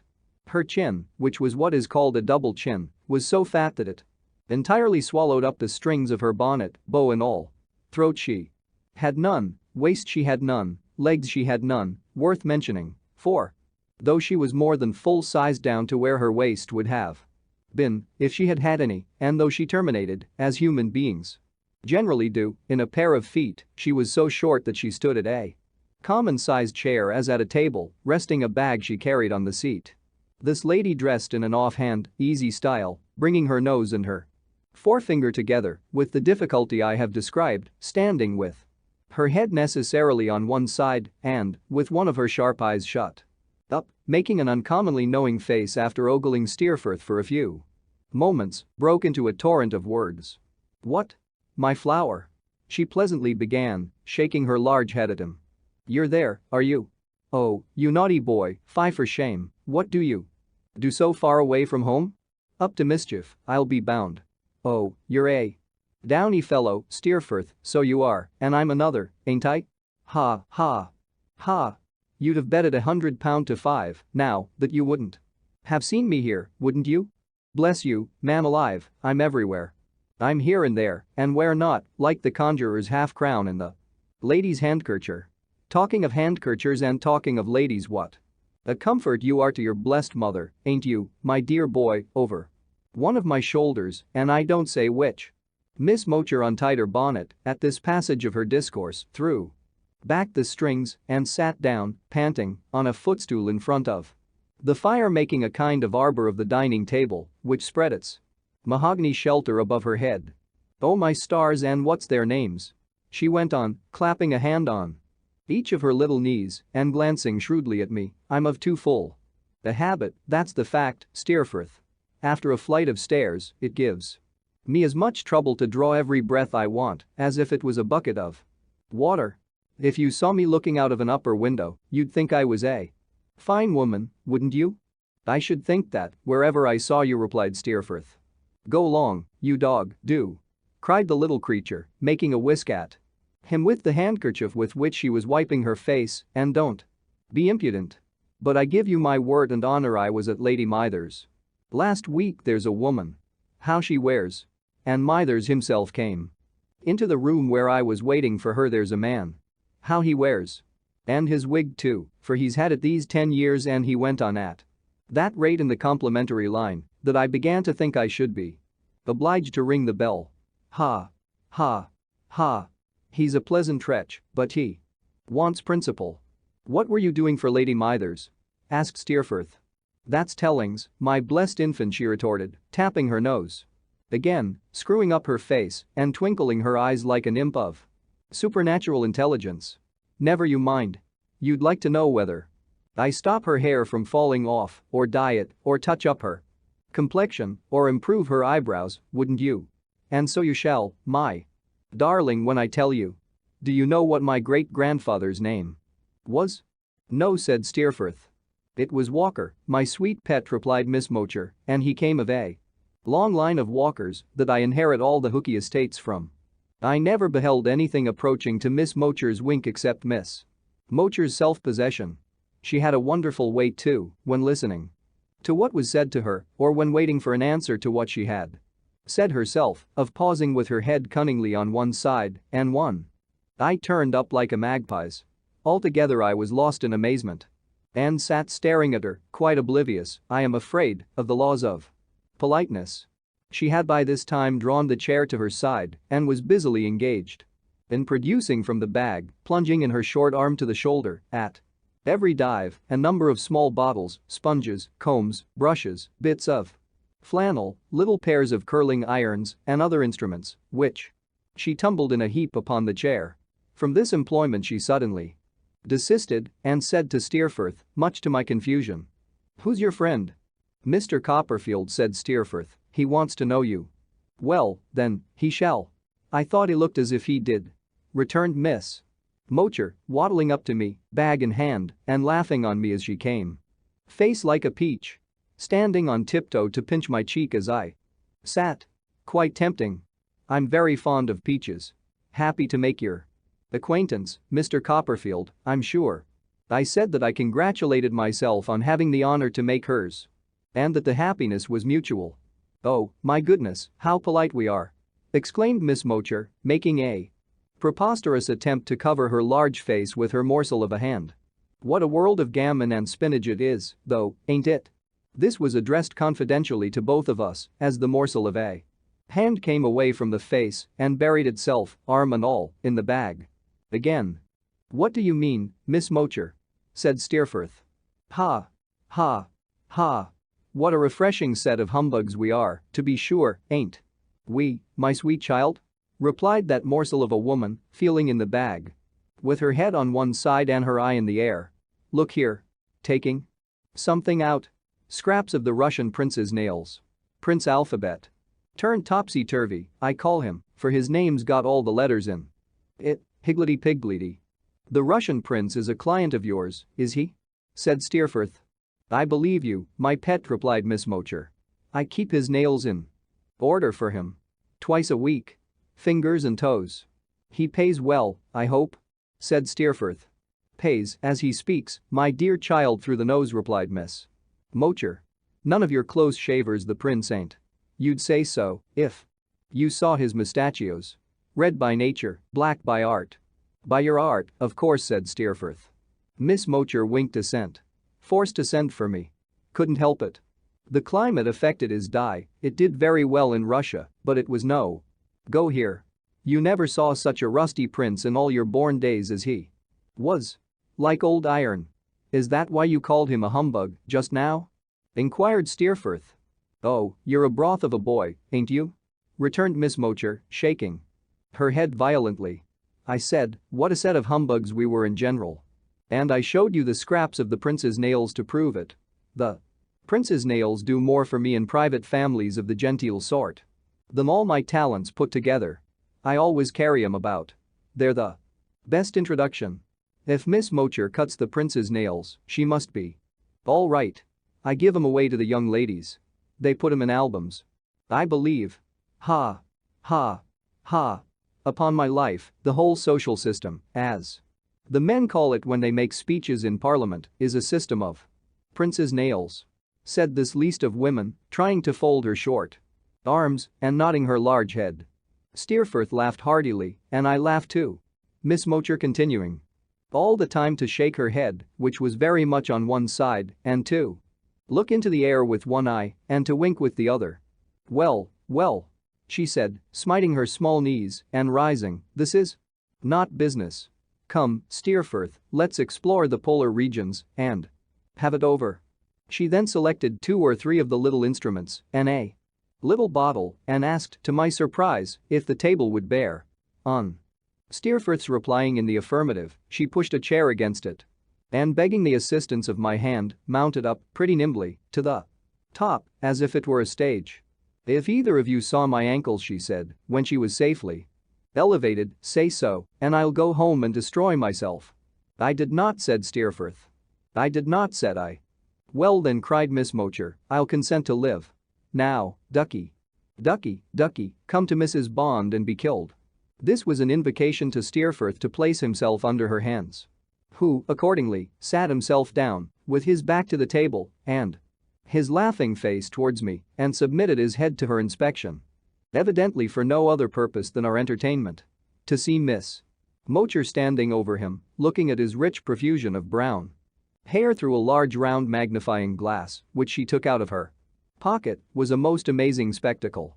"You're a pretty fellow," said Miss Mocher, after a brief inspection. "You'd be as bald as a friar on the top of your head in 12 months. But for me. Just half a minute, my young friend, and we'll give you a polishing that shall keep your curls on for the next 10 years. With this, she tilted some of the contents of the little bottle onto one of the little bits of flannel and, again imparting some of the virtues of that preparation to one of the little brushes, began rubbing and scraping away with both on the crown of Steerforth's head in the busiest manner I ever witnessed, talking all the time. "There's Charlie Pygrave, the Duke's son," she said. "You know Charlie?" peeping round into his face. "A little," said Steerforth. "What a man he is. There's a whisker. As to Charlie's legs, if they were only a pair, which they ain't, they'd defy competition. Would you believe he tried to do without me in the lifeguards, too?" "Mad?" said Steerforth. "It looks like it. However, matter sane, he tried," returned Miss Mocher. What does he do? But, lo and behold he goes into a perfumer's shop and wants to buy a bottle of the Madagascar liquid. Charlie does? Said Steerforth. Charlie does. But they haven't got any of the Madagascar liquid. What is it? Something to drink? Asked Steerforth. To drink? Returned Miss Mocher, stopping to slap his cheek. To doctor his own mustachios with, you know. There was a woman in the shop, elderly female, quite a griffin, who had never even heard of it. By name. Begging pardon, sir, said the griffin to Charlie, it's not Rouge, is it? Rouge, said Charlie to the griffin. What? The unmentionable to ears polite, do you think I want with rouge? No. Offense, sir, said the griffin, we have it asked for by so many names. I thought it might be. Now that, my child, continued Miss Mocher, rubbing all the time as busily as ever, is another instance of the refreshing humbug I was speaking of. I do something in that way. Myself, perhaps a good deal, perhaps a little sharp's the word, my dear. Boy, never mind. In what way do you mean? In the rouge way? Said Steerforth. Put this and that together, my tender pupil, returned the wary Mocher, touching her nose, work it by the rule of secrets in all trades, and the product will give you the desired result. I say I do a little in that way myself. One dowager, she calls it lip salve. Another, she calls it gloves. Another, she calls it tucker edging. Another, she calls it a fan. I call it whatever they call it. I supply it for 'em.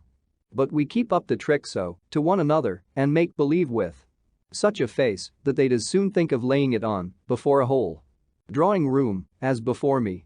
And when I wait upon 'em, they'll say to me sometimes with it on thick, and no mistake, how am I looking? Mocher? Am I pale? Ha! Ha! Ha! Ha! Isn't that refreshing, my young friend? I never did in my days behold anything like Mocher as she stood upon the dining table, intensely enjoying this refreshment, rubbing busily at Steerforth's head and winking at me over it. Ah! She said. Such things are not much in demand hereabouts. That sets me off again. I haven't seen a pretty woman since I've been here. Jemmy? No? Said Steerforth. Not the ghost of one, replied Miss Mocher. We could show her the substance of one, I think? Said Steerforth, addressing his eyes to mine. Daisy? Yes, indeed, said I. Aha! Cried the little creature, glancing sharply at my face and then peeping round at Steerforth's. The first exclamation sounded like a question put to both of us, and the second like a question put to Steerforth only. She seemed to have found no answer to either, but continued to rub with her head on one side and her eye turned up as if she were looking for an answer in the air and were confident of its appearing presently. A sister of yours, Mr. Copperfield? She cried after a pause and still keeping the same look out. No, said Steerforth before I could reply. Nothing of the sort. On the contrary, Mr. Copperfield used, or I am much mistaken to have a great admiration for her. Why, hasn't he now? Returned Miss Mocher. Is he fickle? Oh, for shame. Did he sip every flower and change every hour until Polly his passion requited? Is her name Polly? The elfin suddenness with which she pounced upon me with this question and a searching look quite disconcerted me for a moment. No, Miss Mocher, I replied. Her name is Emily. Aha! She cried exactly as before. What a rattle I am. Mr. Copperfield, ain't I volatile? Her tone and look implied something that was not agreeable to me in connection with the subject. So I said, in a graver manner than any of us had yet assumed. She is as virtuous as she is pretty. She is engaged to be married to a most worthy and deserving man in her own station of life. I esteem her for her good sense as much as I admire her for her good looks. Well said. Cried Steerforth. Here. Now I'll quench the curiosity of this little Fatima, my dear Daisy, by leaving her nothing to guess at. She is at present apprenticed, Miss Mocher, articled, or whatever it may be, to Omer and Joram, haberdashers, milliners, and so forth, in this town. Do you observe? Omer and Joram. The promise of which my friend has spoken is made and entered into with her cousin. Christian name, Ham, surname, Peggotty, occupation, boat builder. Also of this town. She lives with a relative, Christian name, unknown.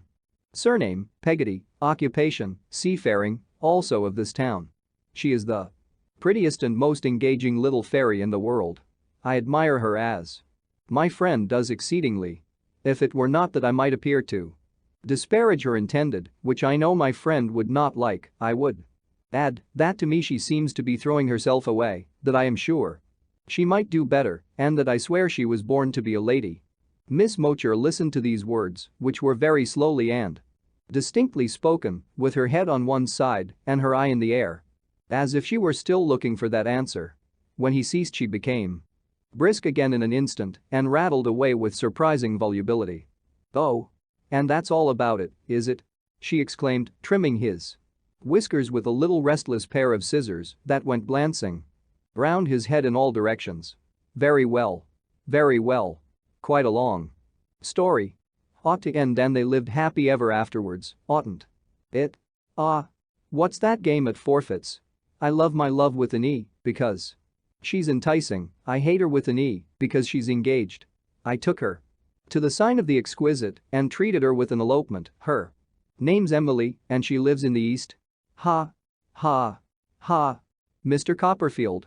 Ain't I volatile?" Merely looking at me with extravagant slyness and not waiting for any reply, she continued, without drawing breath. "There. If ever any scapagras was trimmed and touched up to perfection. You are, Steerforth. If I understand any noddle in the world, I understand yours. Do you hear me when I tell you that, my darling? I understand yours," peeping down into his face.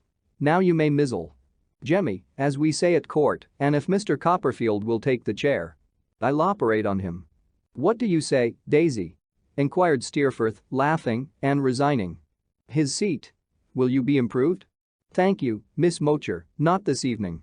"Don't say no," returned the little woman, looking at me with the aspect of a connoisseur. "A little bit more eyebrow?" "Thank you," I returned, "some other time." "Have it carried half a quarter of an inch towards the temple," said Miss Mocher. "We can do it in a fortnight." "No, I thank you. Not at present." "Go in for a tip," she urged. "No. Let's get the scaffolding up, then. For a pair of whiskers. Come." I could not help blushing as I declined, for I felt we were on my weak point now. But Miss Mocher, finding that I was not at present disposed for any decoration within the range of her art, and that I was, for the time being, proof against the blandishments of the small bottle which she held up before one eye to enforce her persuasions, said we would make a beginning on an early day and requested the aid of my hand to descend from her elevated station. Thus assisted, she skipped down with much agility and began to tie her double chin into her bonnet. "The fee," said Steerforth, "is 5 bob," replied Miss Mocher, "and dirt cheap, my chicken. Ain't I volatile, Mr. Copperfield?" I replied politely. "Not at all. But I thought she was rather so when she tossed up his 2 half-crowns like a goblin peaman, caught them, dropped them in her pocket, and gave it a loud slap." "That's the till," observed Miss Mocher, standing at the chair again and replacing in the bag a miscellaneous collection of little objects she had emptied out of it. "Have I got all my traps? It seems so. It won't do to be like Long Ned Beadwood when they took him to church to marry him to somebody, as he says, and left the bride behind. Ha. Ha. Ha. A wicked rascal, Ned, but droll.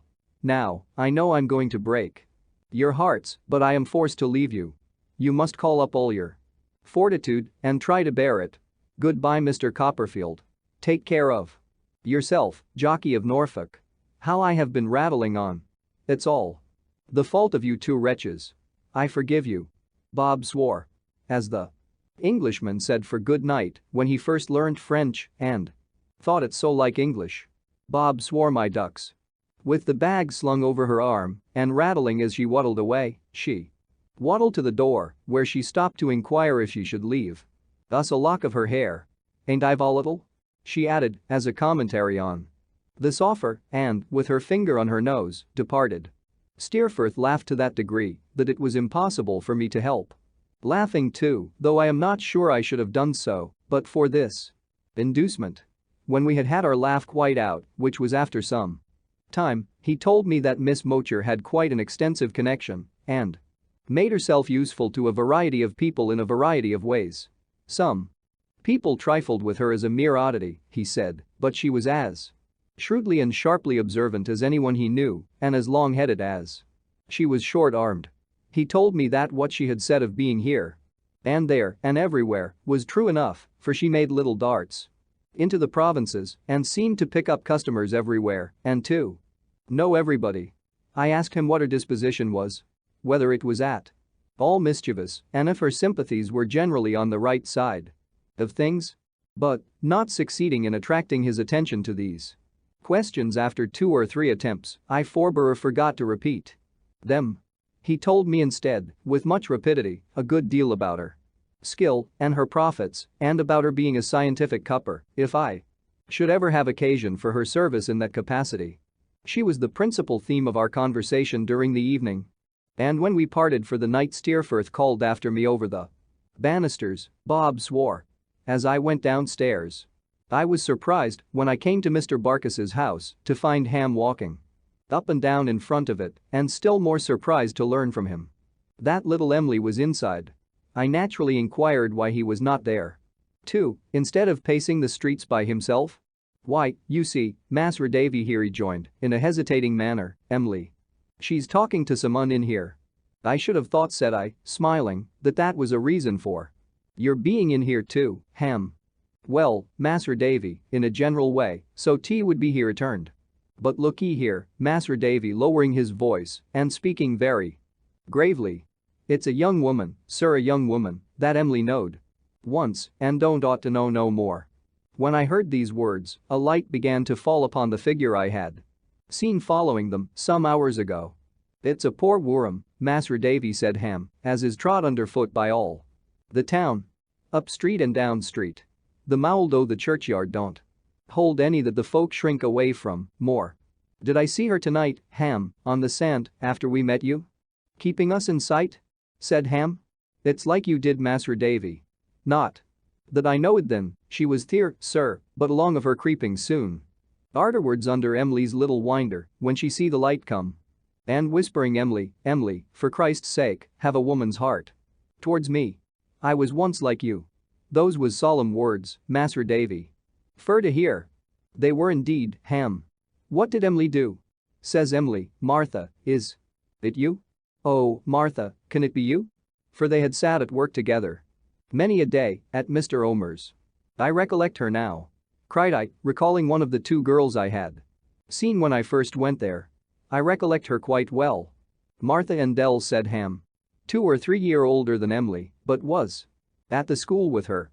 "I never heard her name said." I didn't mean to interrupt you." "For the matter o' that, Mas'r Davy," replied Ham, "all's told amist. In them words, Emily, Emily, for Christ's sake, have a woman's heart towards me. I was once like you." She wanted to speak to Emily.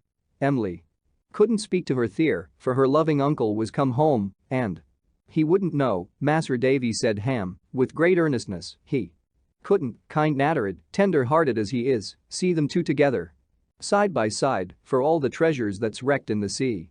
I felt how true this was. I knew it on the instant quite as well as Ham. "So Emily writes in pencil on a bit of paper," he pursued, "and gives it to her out o' winder to bring here. 'Show that,' she says, 'to my aunt, Mrs. Barkis, and she'll set you down by her fire, for the love of me, till uncle is gone out and I can come by and by.' She tells me what I tell you, Mas'r Davy, and asks me to bring her. What can I do? She don't ought to know any such, but I can't deny her when the tears is on her face." He put his hand into the breast of his shaggy jacket and took out with great care a pretty little purse. "And if I could deny her when the tears was on her face, Mas'r Davy," said Ham, tenderly adjusting it on the rough palm of his hand, "how could I deny her when she give me this to carry for her, knowing what she brought it for?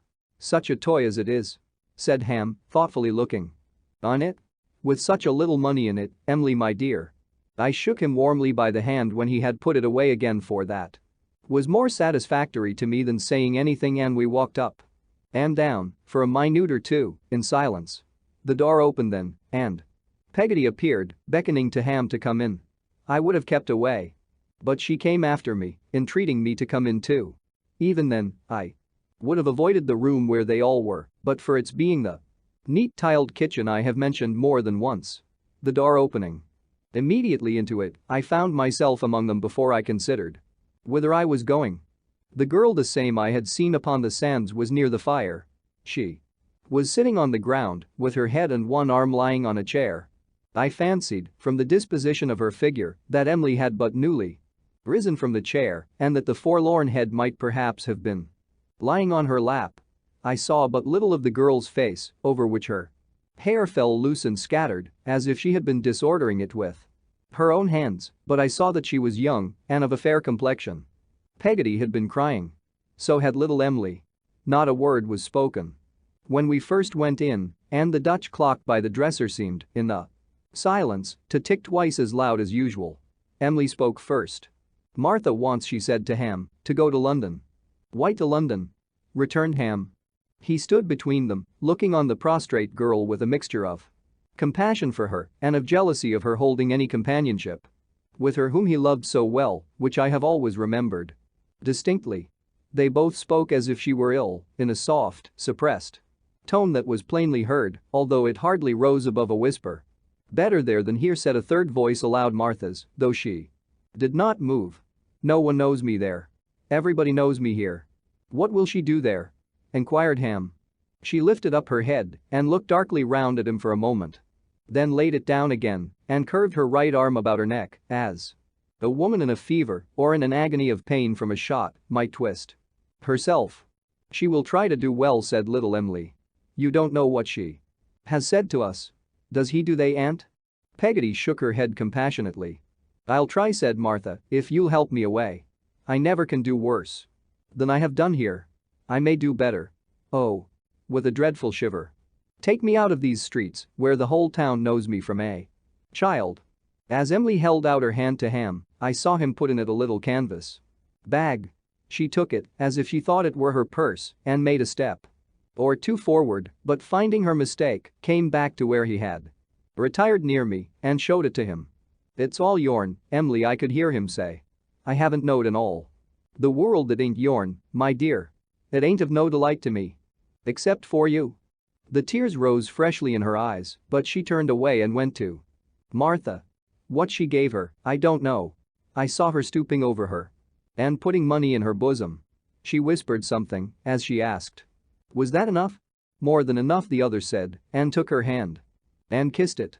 Then Martha arose and, gathering her shawl about her, covering her face with it and weeping aloud, went slowly to the door.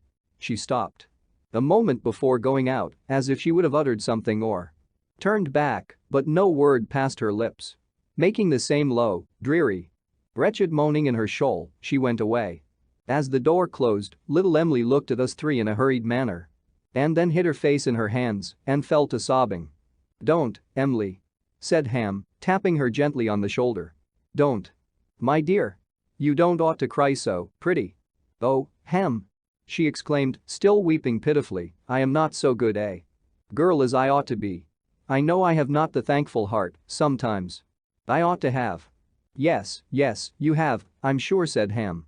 No, no, no," cried little Emily, sobbing and shaking her head. "I am not as good a girl as I ought to be. Not near. Not near." And still she cried, as if her heart would break. "I try your love too much. I know I do," she sobbed.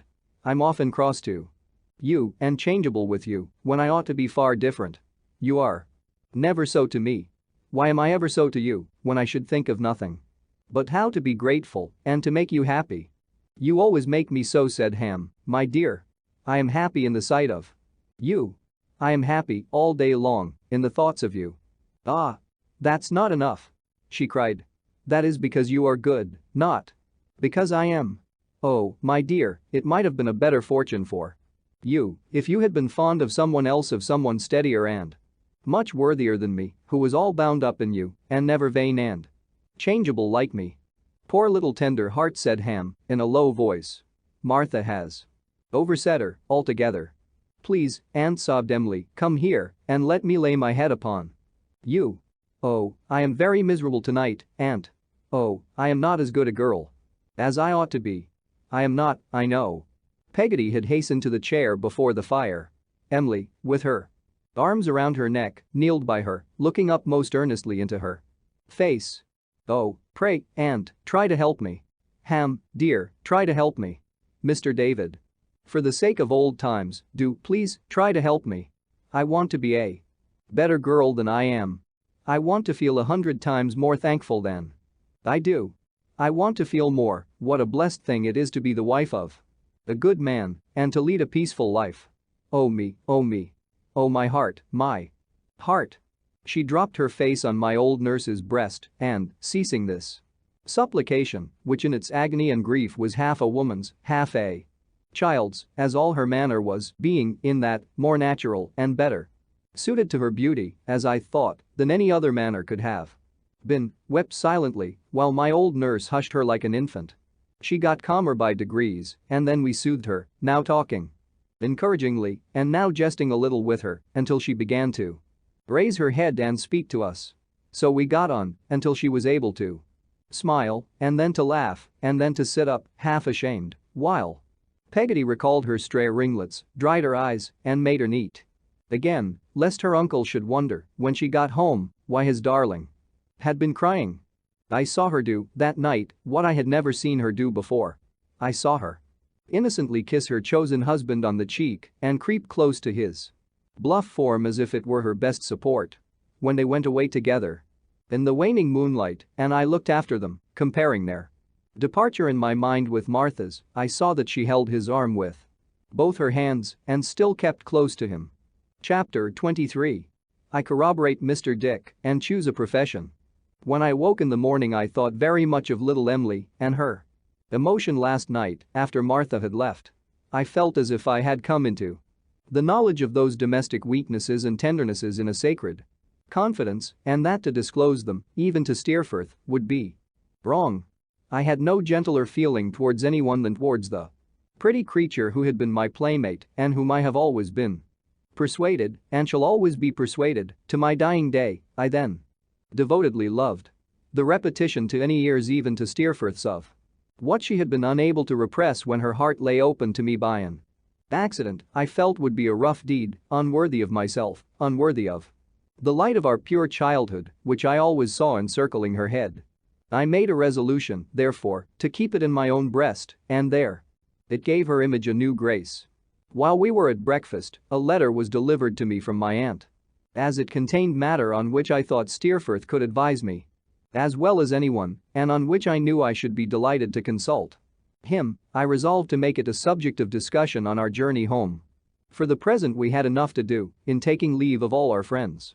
Mr. Barkis was far from being the last among them in his regret at our departure, and I believe would even have opened the box again and sacrificed another guinea if it would have kept us 48 hours in Yarmouth. Peggotty and all her family were full of grief at our going. The whole house of Omer and Joram turned out to bid us goodbye. And there were so many seafaring volunteers in attendance on Steerforth when our portmanteau went to the coach that if we had had the baggage of a regiment with us, we should hardly have wanted porters to carry it. In a word, we departed to the regret and admiration of all concerned and left a great many people very sorry behind us. "Do you stay long here, Littimer?" said I, as he stood waiting to see the coach start. "No, sir," he replied, "probably not very long, sir." "He can hardly say, just now," observed Steerforth, carelessly. "He knows what he has to do, and he'll do it." "That I am sure he will," said I. Littimer touched his hat in acknowledgement of my good opinion, and I felt about 8 years old. He touched it once more, wishing us a good journey, and we left him standing on the pavement, as respectable a mystery as any pyramid in Egypt. For some little time we held no conversation, Steerforth being unusually silent, and I being sufficiently engaged in wondering, within myself, when I should see the old places again, and what new changes might happen to me or them in the meanwhile. At length Steerforth, becoming gay and talkative in a moment, as he could become anything he liked at any moment, pulled me by the arm. "Find a voice, David. What about that letter you were speaking of at breakfast?" "Oh," said I, taking it out of my pocket. "It's from my aunt." "And what does she say, requiring consideration?" "Why, she reminds me, Steerforth," said I, "that I came out on this expedition to look about me and to think a little. Which, of course, you have done. Indeed, I can't say I have, particularly. To tell you the truth, I am afraid I have forgotten it. Well, look about you now and make up for your negligence, said Steerforth. Look to the right and you'll see a flat country with a good deal of marsh in it. Look to the left and you'll see the same. Look to the front and you'll find no difference. Look to the rear. And there it is still. I laughed and replied that I saw no suitable profession in the whole prospect, which was perhaps to be attributed to its flatness. What says our aunt on the subject? Inquired Steerforth, glancing at the letter in my hand. Does she suggest anything? Why, yes, said I. She asks me, here, if I think I should like to be a proctor? What do you think of it? Well, I don't know, replied Steerforth, coolly. You may as well do that as anything else, I suppose? I could not help laughing again at his balancing all callings and professions so equally, and I told him so. What is a proctor, Steerforth? Said I. Why, he is a sort of monkish attorney, replied Steerforth. He is, too. Some faded courts held in Doctors' Commons, a lazy old nook near St. Paul's Churchyard, what solicitors are to the courts of law and equity. He is a functionary whose existence, in the natural course of things, would have terminated about 200 years ago. I can tell you best what he is by telling you what Doctors' Commons is. It's a little out-of-the-way place where they administer what is called ecclesiastical law and play all kinds of tricks with obsolete old monsters of Acts of Parliament which 3/4 of the world know nothing about and the other fourth supposes to have been dug up in a fossil state in the days of the Edwards. It's a place that has an ancient monopoly in suits about people's wills and people's marriages and disputes among ships and boats. Nonsense, Steerforth. I exclaimed. You don't mean to say that there is any affinity between nautical matters and ecclesiastical matters? I don't, indeed, my dear boy, he returned, but I mean to say that they are managed and decided by the same set of people down in that same Doctors' Commons. You shall go there one day and find them blundering through half the nautical terms in Young's dictionary. Apropos of the Nancy having run down the Sarah Jane or Mr. Peggotty, and the Yarmouth boatman having put off in a gale of wind with an anchor and cable to the Nelson Indiaman in distress, and you shall go there another day and find them deep in the evidence, pro and con, respecting a clergyman who has misbehaved himself, and you shall find the judge in the nautical case, the advocate in the clergyman's case, or contrariwise. They are like actors. Now a man's a judge, and now he is not a judge, now he's one thing, now he's another, now he's something else, change and change about, but it's always a very pleasant, profitable little affair of private theatricals presented to an uncommonly select audience. But advocates and proctors are not one and the same? Said I, a little puzzled. Are they? No, returned Steerforth, the advocates are civilians, men who have taken a doctor's degree at college, which is the first reason of my knowing anything about it. The proctors employ the advocates. Both get very comfortable fees, and altogether they make a mighty snug little party. On the whole, I would recommend you to take to Doctors' Commons. Kindly, David. They plume themselves on their gentility there, I can tell you, if that's any satisfaction. I made allowance for Steerforth's light way of treating the subject. And, considering it with reference to the state air of gravity and antiquity which I associated with that lazy old nook near St. Paul's Churchyard, did not feel indisposed towards my aunt's suggestion, which she left to my free decision, making no scruple of telling me that it had occurred to her on her lately visiting her own proctor in Doctors' Commons for the purpose of settling her will in my favor. That's a laudable proceeding on the part of our aunt, at all events, said Steerforth when I mentioned it, and one deserving of all encouragement. Daisy, my advice is that you take kindly to Doctors' Commons. I quite made up my mind to do so. I then told Steerforth that my aunt was in town awaiting me, as I found from her letter, and that she had taken lodgings for a week at a kind of private hotel at Lincoln's Inn Fields, where there was a stone staircase and a convenient door in the roof, my aunt being firmly persuaded that every house in London was going to be burned down every night.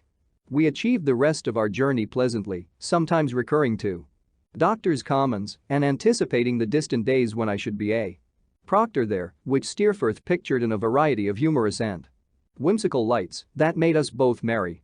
When we came to our journey's end, he went home, engaging to call upon me next day but one, and I drove to Lincoln's Inn Fields, where I found my aunt up and waiting. Supper. If I had been round the world since we parted, we could hardly have been better pleased to meet again. My aunt cried outright as she embraced me and said, pretending to laugh, that if my poor mother had been alive, that silly little creature would have shed tears, she had no doubt. "So you have left Mr. Dick behind, aunt?" said I am sorry for that. "Ah, Janet, how do you do?" As Janet curtsied, hoping I was well, I observed my aunt's visage lengthen very much. "I am sorry for it, too," said my aunt, rubbing her nose. "I have had no peace of mind, Trot, since I have been here." Before I could ask why, she told me. "I am convinced," said my aunt, laying her hand with melancholy firmness on the table, "that Dick's character is not a character to keep the donkeys off. I am confident he wants strength of purpose. I ought to have left Janet at home instead, and then my mind might perhaps have been at ease. If ever there was a donkey trespassing on my green," said my aunt, with emphasis, "there was one this afternoon at 4 o'clock. A cold feeling came over me from head to foot, and I know it was a donkey." I tried to comfort her on this point, but she rejected consolation. "It was a donkey," said my aunt, "and it was the one with the stumpy tail which that murdering sister of a woman rode when she came to my house." This had been, ever since, the only name my aunt knew for Miss Murdstone. If there is any donkey in Dover whose audacity it is harder to me to bear than another's, that, said my aunt, striking the table, is the animal.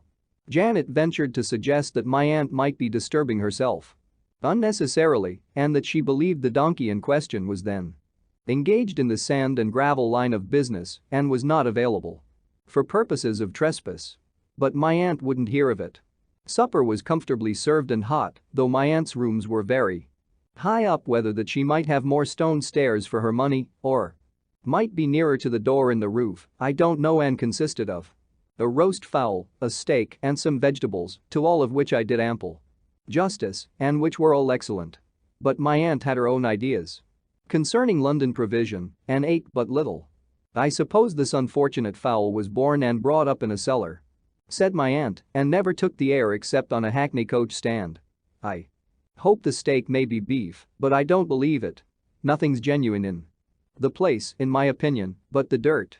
"Don't you think the fowl may have come out of the country, aunt?" I hinted. "Certainly not," returned my aunt. "It would be no pleasure to a London tradesman to sell anything which was what he pretended it was." I did not venture to controvert this opinion, but I made a good supper, which it greatly satisfied her to see me do. When the table was cleared, Janet assisted her to arrange her hair, to put on her nightcap, which was of a smarter construction than usual in case of fire, my aunt said, and to fold her gown back over her knees, these being her usual preparations for warming herself before going to bed. I then made her, according to certain established regulations from which no deviation, however slight, could ever be permitted, a glass of hot wine and water, and a slice of toast cut into long thin strips. With these accompaniments we were left alone to finish the evening, my aunt sitting opposite to me drinking her wine and water, soaking her strips of toast in it, one by one, before eating them, and looking benignantly on me from among the borders of her nightcap. "Well, Trot," she began, "what do you think of the Proctor plan? Or have you not begun to think about it yet?" "I have thought a good deal about it, my dear aunt, and I have talked a good deal about it with Steerforth. I like it very much indeed. I like it exceedingly." "Come," said my aunt. "That's cheering." "I have only one difficulty, aunt." "Say what it is, Trot," she returned. "Why, I want to ask, aunt, as this seems, from what I understand, to be a limited profession, whether my entrance into it would not be very expensive?" "It will cost," returned my aunt, "to article you, just £1,000. Now, my dear aunt," said I, drawing my chair nearer, "I am uneasy in my mind about that. It's a large sum of money. You have expended a great deal on my education and have always been as liberal to me in all things as it was possible to be. You have been the soul of generosity. Surely there are some ways in which I might begin life with hardly any outlay and yet begin with a good hope of getting on by resolution and exertion. Are you sure that it would not be better to try that course? Are you certain that you can afford to part with so much money and that it is right that it should be so expended? I only ask you, my second mother, to consider. Are you certain? My aunt finished eating the piece of toast on which she was then engaged, looking me full in the face all the while, and then setting her glass on the chimney piece and folding her hands upon her folded skirts, replied as follows. Trot, my child, if I have any object in life, it is to provide for your being a good, a sensible, and a happy man. I am bent upon it, so is Dick. I should like some people that I know to hear Dick's conversation on the subject. Its sagacity is wonderful. But no one knows the resources of that man's intellect except myself. She stopped for a moment to take my hand between hers and went on. It's in vain, Trot, to recall the past unless it works some influence upon the present. Perhaps I might have been better friends with your poor father. Perhaps I might have been better friends with that poor child, your mother, even after your sister Betsey Trotwood disappointed me. When you came to me, a little runaway boy, all dusty and way-worn. Perhaps I thought so. From that time until now, Trot, you have ever been a credit to me and a pride and a pleasure. I have no other claim upon my means, at least. Here to my surprise she hesitated and was confused. No, I have no other claim upon my means, and you are my adopted child. Only be a loving child to me in my age and bear with my whims and fancies, and you will do more for an old woman whose prime of life was not so happy or conciliating as it might have been than ever that old woman did for you. It was the first time I had heard my aunt refer to her past history. There was a magnanimity in her quiet way of doing so and of dismissing it which would have exalted her in my respect and affection if anything could. All is agreed and understood between us now, Trot, said my aunt. And we need talk of this no more. Give me a kiss and we'll go to the Commons after breakfast tomorrow. We had a long chat by the fire before we went to bed. I slept in a room on the same floor with my aunt's and was a little disturbed in the course of the night by her knocking at my door as often as she was agitated by a distant sound of hackney coaches or market carts and inquiring if I heard the engines. But towards morning she slept better and suffered me to do so too. At about midday, we set out for the office of Messrs. Spenlow and Jorkins in Doctors' Commons. My aunt, who had this other general opinion in reference to London, that every man she saw was a pickpocket, gave me her purse to carry for her, which had 10 guineas in it and some silver. We made a pause at the toy shop in Fleet Street to see the giants of St. Dunstan's strike upon the bells. We had timed our going so as to catch them at 12 o'clock and then went on towards Ludgate Hill and St. Paul's Churchyard.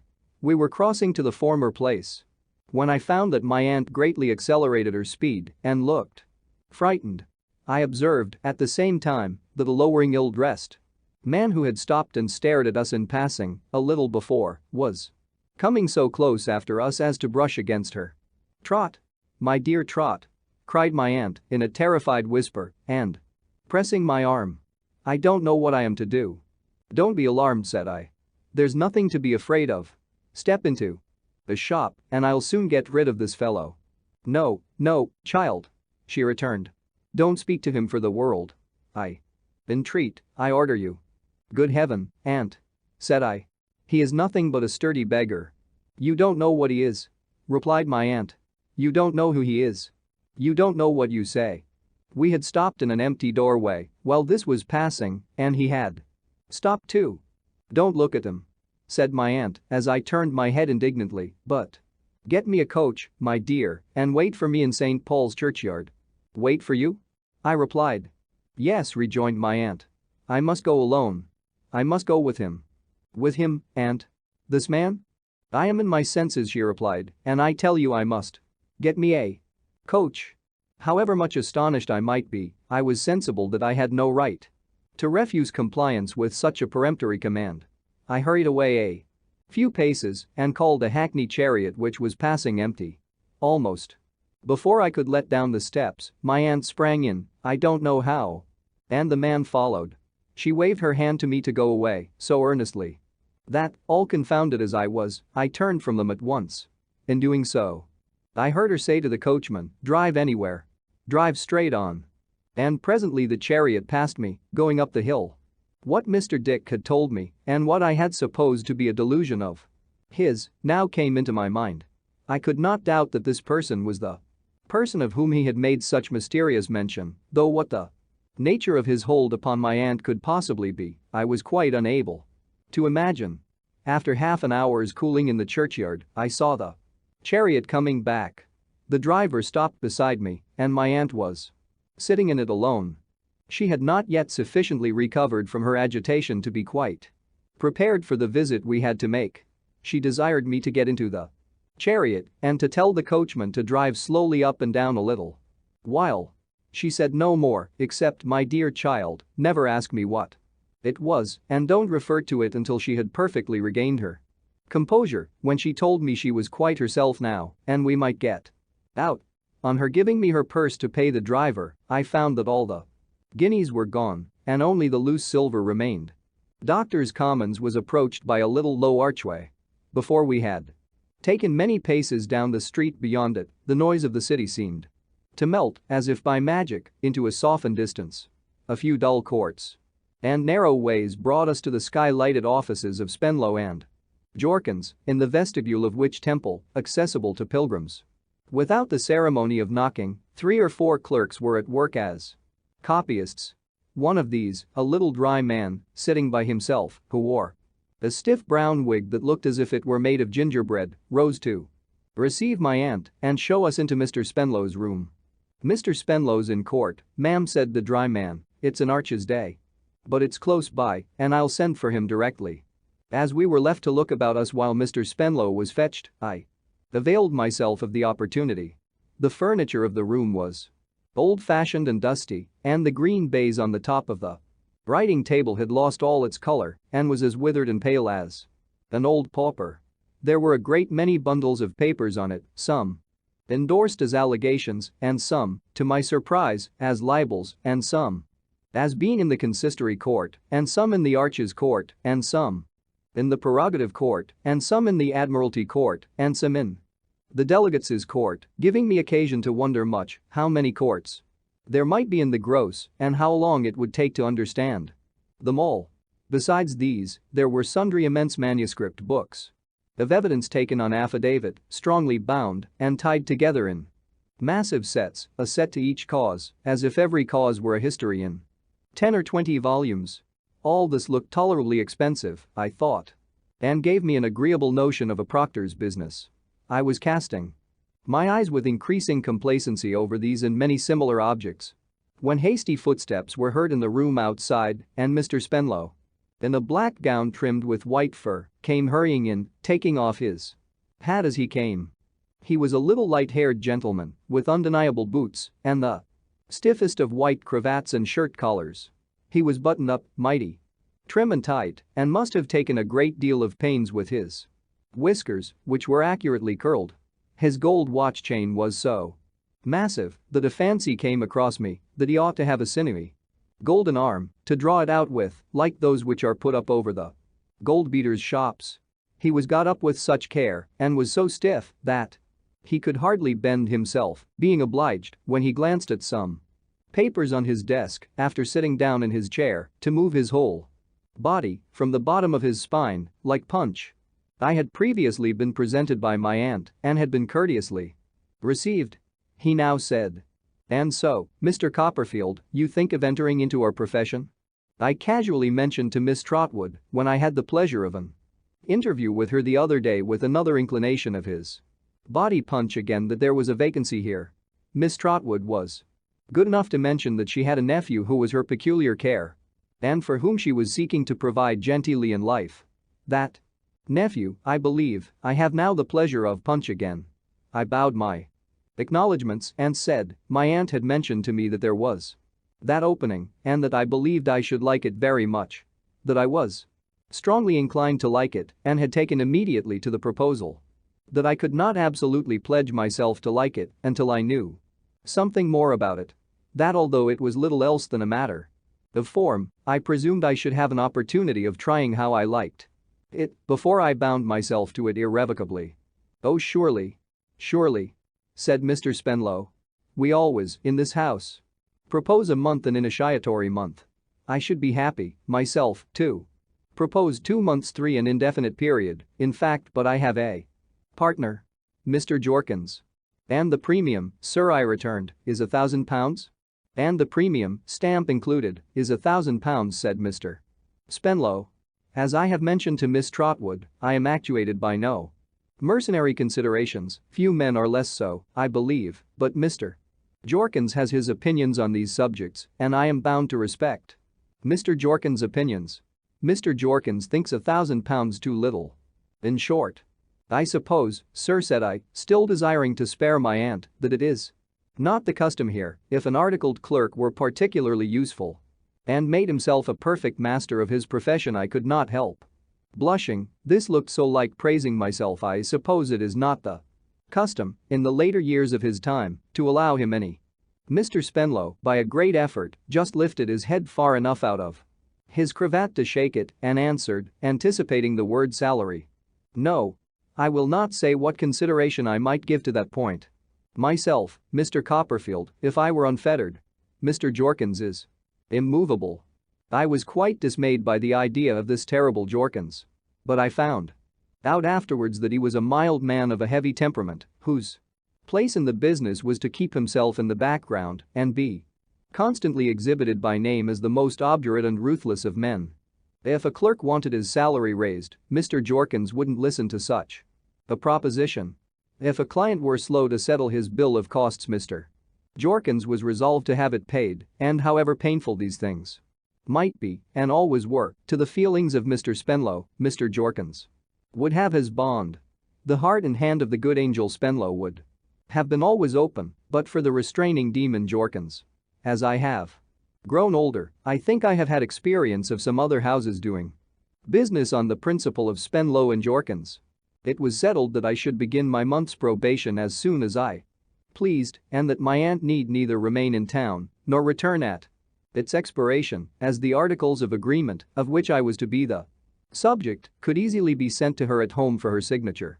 When we had got so far, Mr. Spenlow offered to take me into court then and there and show me what sort of place it was. As I was willing enough to know, we went out with this object, leaving my aunt behind, who would trust herself, she said, in no such place, and who, I think, regarded all courts of law as a sort of powder mills that might blow up at any time. Mr. Spenlow conducted me through a paved courtyard formed of grave brick houses, which I inferred, from the doctors' names upon the doors, to be the official abiding places of the learned advocates of whom Steerforth had told me, and into a large dull room, not unlike a chapel to my thinking, on the left hand. The upper part of this room was fenced off from the rest, and there, on the 2 sides of a raised platform of the horseshoe form, sitting on easy old-fashioned dining room chairs, were sundry gentlemen in red gowns and grey wigs, whom I found to be the doctors aforesaid. Blinking over a little desk like a pulpit desk, in the curve of the horseshoe, was an old gentleman whom, if I had seen him in an aviary, I should certainly have taken for an owl, but who, I learned, was the presiding judge. In the space within the horseshoe, lower than these, that is to say, on about the level of the floor, were sundry other gentlemen of Mr. Spenlow's rank and dressed like him in black gowns with white fur upon them, sitting at a long green table. Their cravats were in general stiff, I thought, and their looks haughty. But in this last respect I presently conceived I had done them an injustice, for when 2 or 3 of them had to rise and answer a question of the presiding dignitary, I never saw anything more sheepish. The public, represented by a boy with a comforter and a shabby genteel man secretly eating crumbs out of his coat pockets, was warming itself at a stove in the center of the court. The languid stillness of the place was only broken by the chirping of this fire and by the voice of one of the doctors, who was wandering slowly through a perfect library of evidence and stopping to put up, from time to time, at little roadside inns of argument on the journey.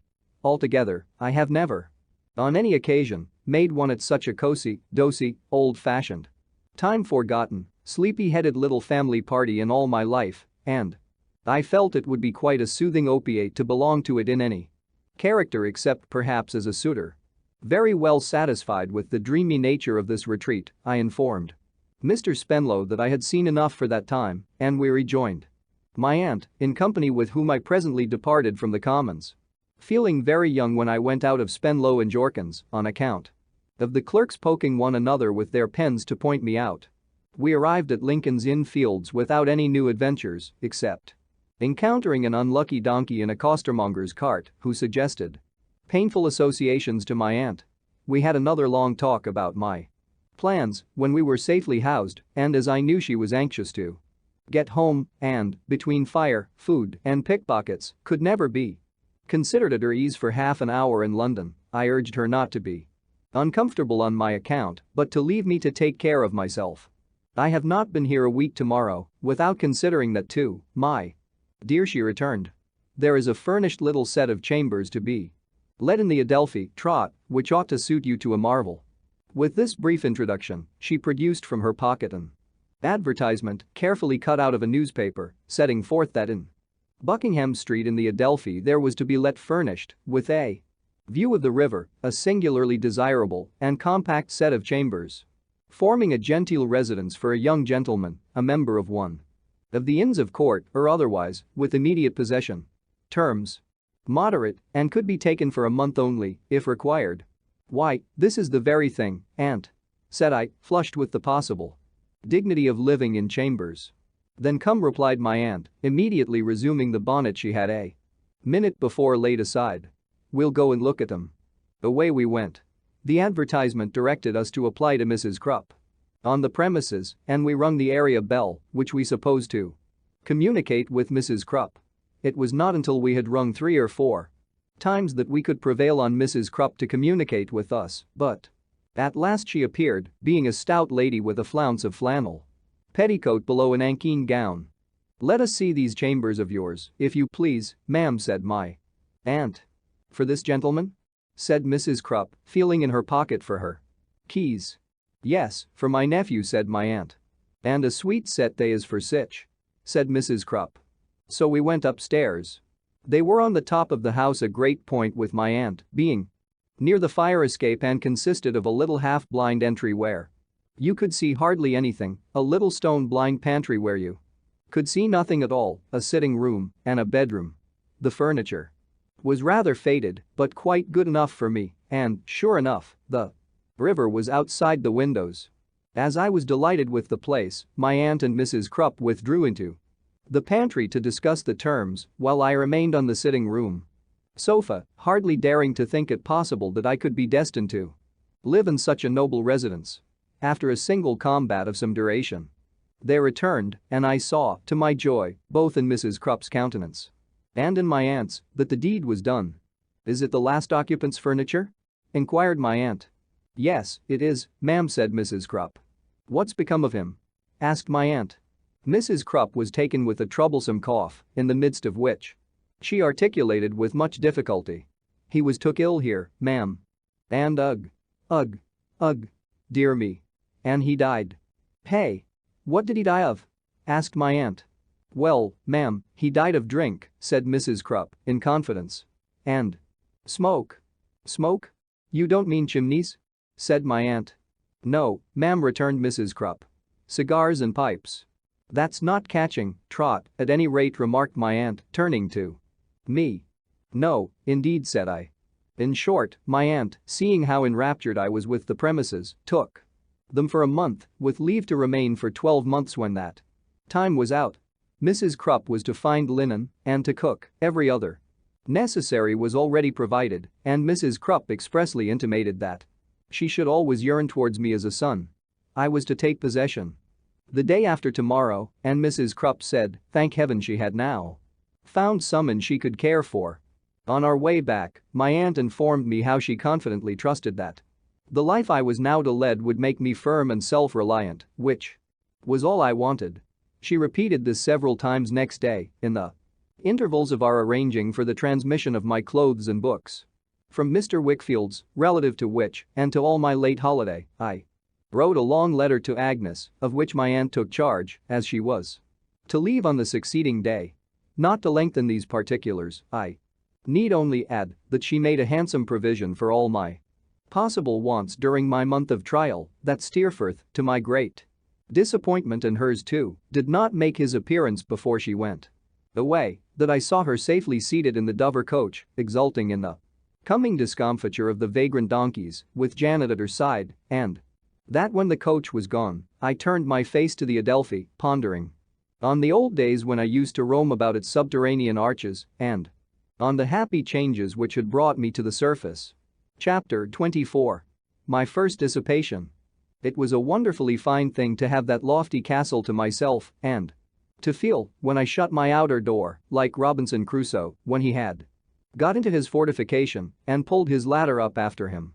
It was a wonderfully fine thing to walk about town with the key of my house in my pocket and to know that I could ask any fellow to come home and make quite sure of its being inconvenient to nobody if it were not so to me. It was a wonderfully fine thing to let myself in and out and to come and go without a word to anyone and to ring Mrs. Crupp up, gasping from the depths of the earth when I wanted her and when she was disposed to come. All this, I say, was wonderfully fine, but I must say, too, that there were times when it was very dreary.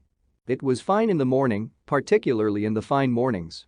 It looked a very fresh free life by daylight, still fresher and more free by sunlight. But as the day declined, the life seemed to go down too. I don't know how it was, it seldom looked well by candlelight. I wanted somebody to talk to, then I missed Agnes. I found a tremendous blank in the place of that smiling repository of my confidence. Mrs. Crupp appeared to be a long way off. I thought about my predecessor, who had died of drink and smoke, and I could have wished he had been so good as to live and not bother me with his decease. After 2 days and nights, I felt as if I had lived there for a year. And yet I was not an hour older, but was quite as much tormented by my own youthfulness as ever. Steerforth not yet appearing, which induced me to apprehend that he must be ill, I left the Commons early on the third day and walked out to Highgate. Mrs. Steerforth was very glad to see me and said that he had gone away with one of his Oxford friends to see another who lived near St. Albans, but that she expected him to return tomorrow. I was so fond of him that I felt quite jealous of his Oxford friends. As she pressed me to stay to dinner, I remained, and I believe we talked about nothing but him all day. I told her how much the people liked him at Yarmouth and what a delightful companion he had been. Miss Dartle was full of hints and mysterious questions, but took a great interest in all our proceedings there and said, "Was it really though?" And so forth, so often that she got everything out of me she wanted to know. Her appearance was exactly what I have described it when I first saw her, but the society of the two ladies was so agreeable and came so natural to me that I felt myself falling a little in love with her. I could not help thinking, several times in the course of the evening, and particularly when I walked home at night, what delightful company she would be in Buckingham Street. I was taking my coffee and roll in the morning before going to the Commons, and I may observe in this place that it is surprising how much coffee Mrs. Crupp used and how weak it was, considering when Steerforth himself walked in, to my unbounded joy. "My dear Steerforth," cried I began to think I should never see you again." "I was carried off by force of arms," said Steerforth, the very next morning after I got home. "Why, Daisy, what a rare old bachelor you are. Here." I showed him over the establishment, not omitting the pantry, with no little pride, and he commended it highly. "I tell you what, old boy," he added, "I shall make quite a town house of this place unless you give me notice to quit." This was a delightful hearing. I told him if he waited for that, he would have to wait till doomsday. "But you shall have some breakfast," said I, with my hand on the bell rope, "and Mrs. Crupp shall make you some fresh coffee, and I'll toast you some bacon in a bachelor's Dutch oven that I have got here." "No, no," said Steerforth. "Don't ring. I can't. I am going to breakfast with one of these fellows who is at the Piazza Hotel in Covent Garden." "But you'll come back to dinner?" said I. "I can't, upon my life.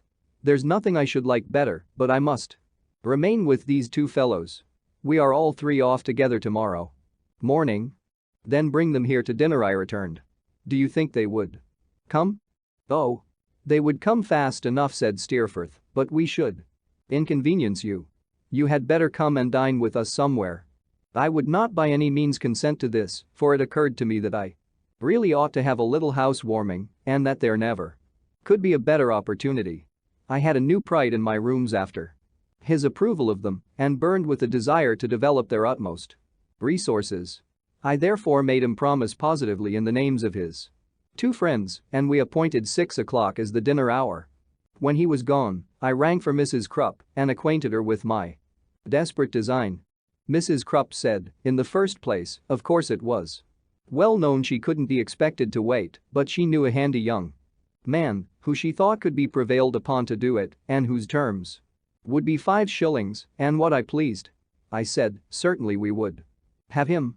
Next, Mrs. Krupp said it was clear she couldn't be in 2 places at once, which I felt to be reasonable, and that a young gal stationed in the pantry with a bedroom candle, there never to desist from washing plates, would be indispensable.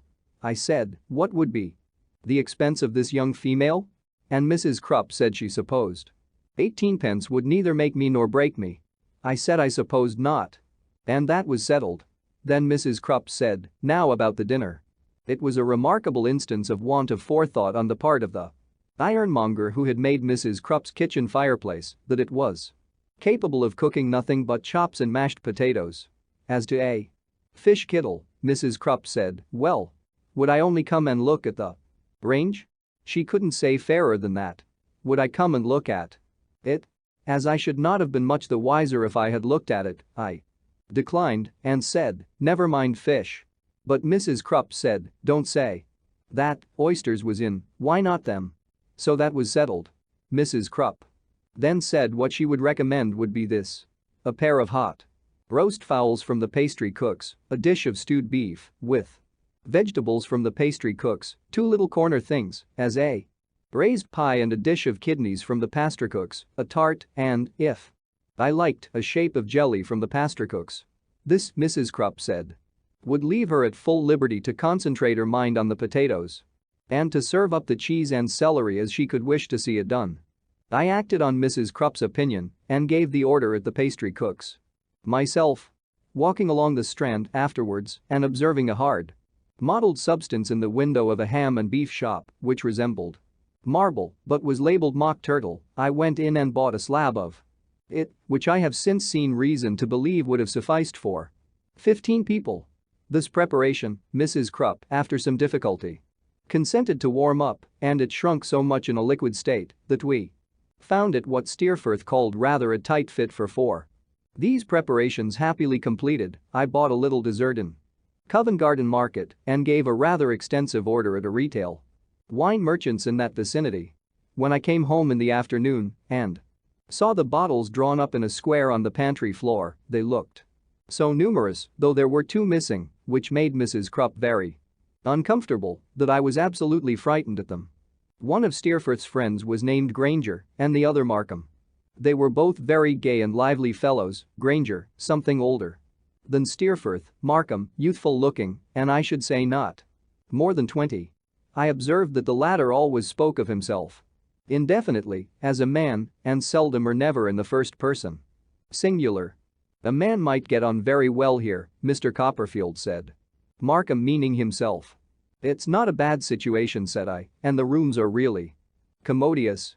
I hope you have both broad appetites with you? Said Steerforth. Upon my honor, returned Markham, town seems to sharpen a man's appetite. A man is hungry all day long. A man is perpetually eating. Being a little embarrassed at first and feeling much too young to preside, I made Steerforth take the head of the table when dinner was announced and seated myself opposite to him. Everything was very good. We did not spare the wine, and he exerted himself so brilliantly to make the thing pass off well that there was no pause in our festivity. I was not quite such good company during dinner as I could have wished to be, for my chair was opposite the door and my attention was distracted by observing that the handy young man went out of the room very often and that his shadow always presented itself immediately afterwards on the wall of the entry with a bottle at its mouth. The young gal likewise occasioned me some uneasiness, not so much by neglecting to wash the plates as by breaking them, for being of an inquisitive disposition And unable to confine herself, as her positive instructions were, to the pantry, she was constantly peering in at us and constantly imagining herself detected, in which belief she several times retired upon the plates with which she had carefully paved the floor and did a great deal of destruction. These, however, were small drawbacks and easily forgotten when the cloth was cleared and the dessert put on the table, at which period of the entertainment the handy young man was discovered to be speechless. Giving him private directions to seek the society of Mrs. Krupp and to remove the young gal to the basement also, I abandoned myself to enjoyment. I began by being singularly cheerful and light-hearted. All sorts of half-forgotten things to talk about came rushing into my mind and made me hold forth in a most unwonted manner. I laughed heartily at my own jokes and everybody else's, called Steerforth to order for not passing the wine, made several engagements to go to Oxford, announced that I meant to have a dinner party exactly like that once a week until further notice, and madly took so much snuff out of Granger's box that I was obliged to go into the pantry and have a private fit of sneezing. 10 minutes long. I went on by passing the wine faster and faster yet and continually starting up with a corkscrew to open more wine long before any was needed. I proposed Steerforth's health. I said he was my dearest friend, the protector of my boyhood and the companion of my prime. I said I was delighted to propose his health. I said I owed him more obligations than I could ever repay and held him in a higher admiration than I could ever express. I finished by saying, I'll give you Steerforth. God bless him. Hurrah! We gave him 3 times 3 and another and a good one to finish with. I broke my glass in going round the table to shake hands with him, and I said, in 2 words, Steerforth, you're at the getting stare of me existence.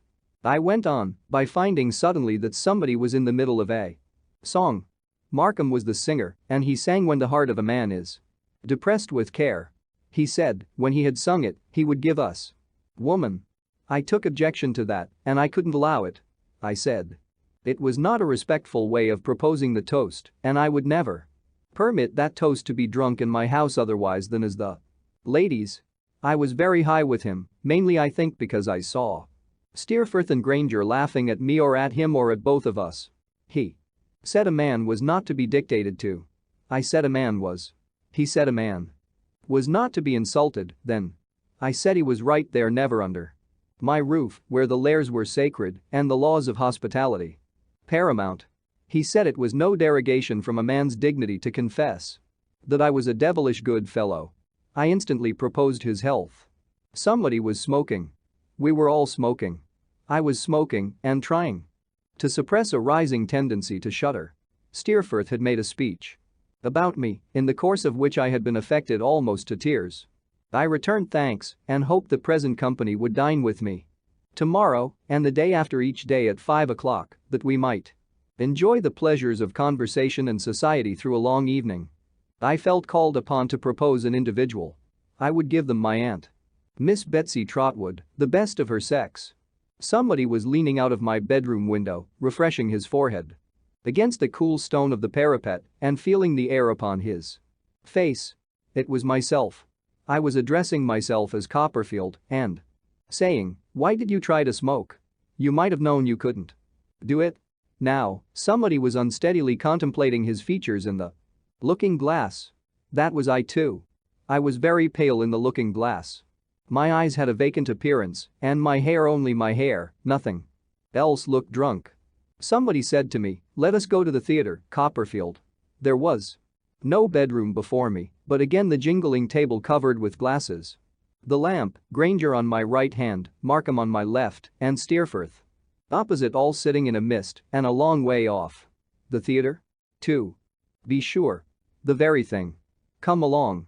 But they must excuse me if I saw everybody out first and turned the lamp off in case of fire. Owing to some confusion in the dark, the door was gone. I was feeling for it in the window curtains when Steerforth, laughing, took me by the arm and led me out. We went downstairs, one behind another. Near the bottom, somebody fell and rolled down. Somebody else said it was Copperfield. I was angry at that false report until, finding myself on My back in the passage, I began to think there might be some foundation for it. A very foggy night, with great rings round the lamps in the streets. There was an indistinct talk of its being wet. I considered it frosty. Steerforth dusted me under a lamp post and put my hat into shape, which somebody produced from somewhere in a most extraordinary manner, for I hadn't had it on before. Steerforth then said, "You are all right. Copperfield, are you not?" And I told him, "Never, Burr." A man, sitting in a pigeonhole place, looked out of the fog and took money from somebody, inquiring if I was one of the gentlemen paid for. And appearing rather doubtful, as I remember in the glimpse I had of him, whether to take the money for me or not. Shortly afterwards, we were very high up in a very hot theater, looking down into a large pit that seemed to me to smoke. The people with whom it was crammed were so indistinct. There was a great stage, too, looking very clean and smooth after the streets, and there were people upon it talking about something or other, but not at all intelligibly. There was an abundance of bright lights, and there was music, and there were ladies down in the boxes, and I don't know what more. The whole building looked to me as if it were learning to swim. It conducted itself in such an unaccountable manner when I tried to steady it. On somebody's motion, we resolved to go downstairs to the dress boxes, where the ladies were. A gentleman lounging, full dressed, on a sofa, with an opera glass in his hand, passed before my view, and also my own figure at full length in a glass. Then I was being ushered into one of these boxes and found myself saying something as I sat down, and people about me crying silence to somebody, and ladies casting indignant glances at me, and what? Yes. Agnes, sitting on the seat before me, in the same box, with a lady and gentleman beside her, whom I didn't know. I see her face now, better than I did then, I dare say, with its indelible look of regret and wonder turned upon me. "Agnes," I said, thickly, "Lor bless mer. Agnes." "Hush. Pray," she answered, "I could not conceive why you disturb the company. Look at the stage." I tried, on her injunction, to fix it and to hear something of what was going on there, but quite in vain. I looked at her again by and by and saw her shrink into her corner and put her gloved hand to her forehead. "Agnes," I said. "Am Afred Yower well?" "Yes, yes. Do not mind me, Trotwood," she returned. "Listen. Are you going away soon?" "Am I going away soon?" I repeated. "Yes." I had a stupid intention of replying that I was going to wait to hand her downstairs. I suppose I expressed it somehow, for after she had looked at me attentively for a little while, she appeared to understand and replied in a low tone, "I know you will do as I ask you if I tell you I am very earnest in it. Go away now, Trotwood, for my sake, and ask your friends to take you home."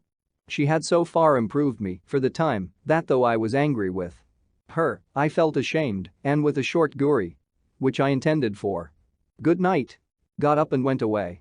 They followed, and I stepped at once out of the box door into my bedroom, where only Steerforth was with me, helping me to undress, and where I was by turns telling him that Agnes was my sister and adjuring him to bring the corkscrew that I might open another bottle of wine. How somebody, lying in my bed, lay saying and doing all this over again. At cross purposes, in a feverish dream all night, the bed a rocking sea that was never still. How, as that somebody slowly settled down into myself, did I begin to parch and feel as if my outer covering of skin were a hard board, my tongue the bottom of an empty kettle, furred with long service and burning up over a slow fire, the palms of my hands hot plates of metal which no ice could cool. But the agony of mind, the remorse and shame I felt when I became conscious next day. My horror of having committed 1,000 offenses I had forgotten, and which nothing could ever expiate my recollection of that indelible look which Agnes had given me, the torturing impossibility of communicating with her, not knowing, beast that I was, how she came to be in London, or where she stayed, my disgust of the very sight of the room where the revel had been held, my racking head, the smell of smoke, the sight of glasses, the impossibility of going out or even getting up. Oh, what a day it was. Oh, what an evening when I sat down by my fire to a basin of mutton broth, dimpled all over with fat, and thought I was going the way of my predecessor and should succeed to his dismal story as well as to his chambers and had half a mind to rush express to Dover and reveal all. What an evening when Mrs. Krupp, coming in to take away the broth basin, produced one kidney on a cheese plate as the entire remains of yesterday's feast, and I was really inclined to fall upon her nankeen breast and say, in heartfelt penitence, "Oh, Mrs. Krupp. Never mind the broken meats. I am very miserable." Only that I doubted, even at that pass, if Mrs. Krupp were quite the sort of woman to confide in. Chapter 25. Good and Bad Angels. I was going out at my door on the morning after that deplorable day of headache, sickness, and repentance, with an odd confusion in my mind relative to the date of my dinner party, as if a body of titans had taken an enormous lever and pushed the day before yesterday some months back, when I saw a ticket porter coming upstairs with a letter in his hand. He was taking his time about his errand then, but when he saw me on the top of the staircase, looking at him over the banisters, he swung into a trot and came up panting as if he had run himself into a state of exhaustion. "T. Copperfield, Esquire," said the ticket porter, touching his hat with his little cane. I could scarcely lay claim to the name. I was so disturbed by the conviction that the letter came from Agnes. However, I told him I was T. Copperfield, Esquire, and he believed it and gave me the letter, which he said required an answer. I shut him out on the landing to wait for the answer and went into my chambers again in such a nervous state that I was fain to lay the letter down on my breakfast table and familiarize myself with the outside of it a little before I could resolve to break the seal.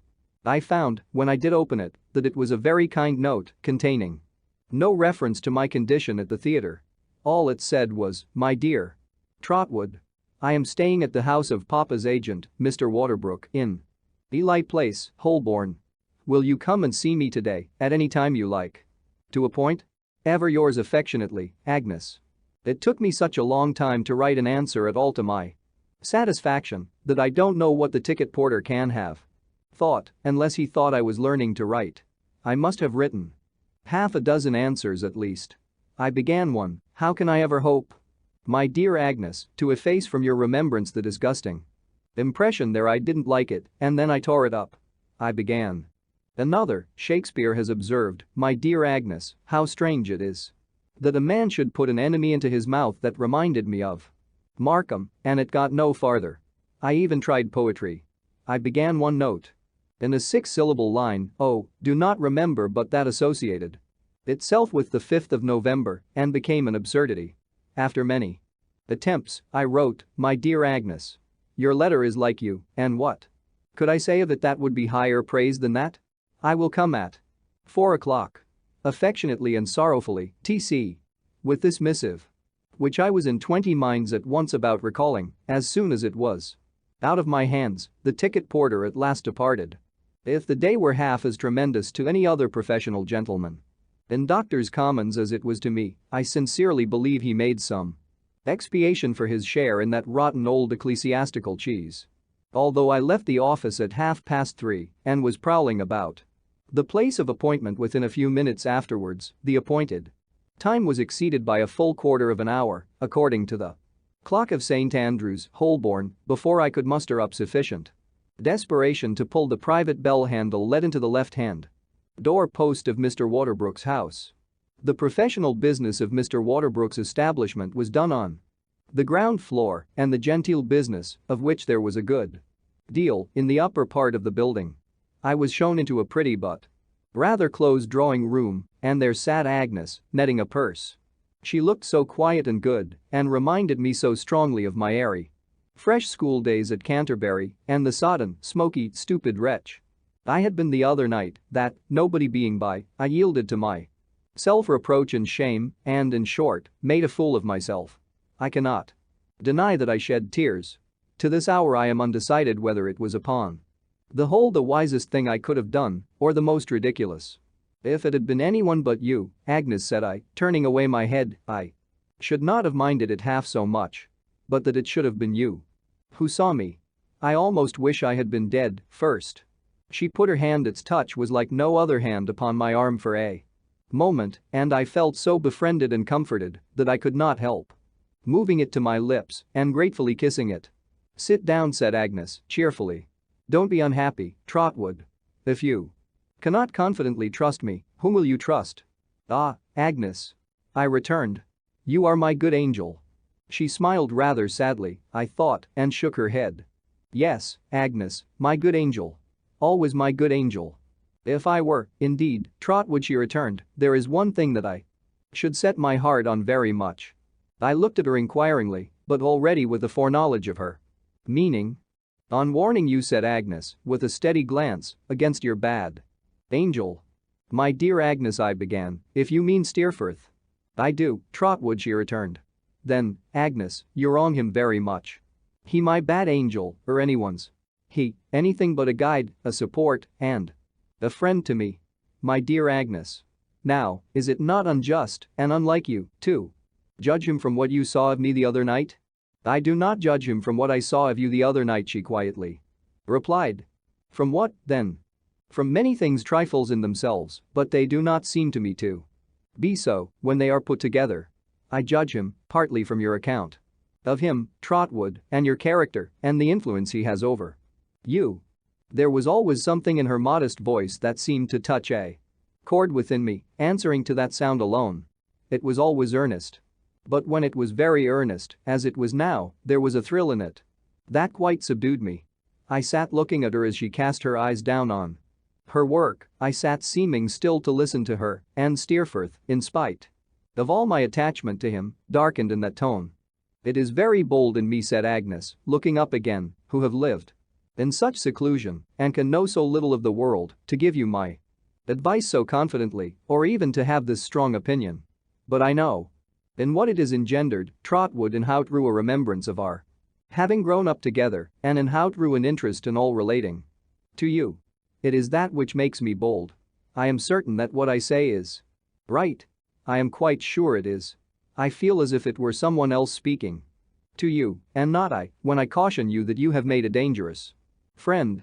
Again I looked at her, again I listened to her after she was silent, and again his image, though it was still fixed in my heart, darkened.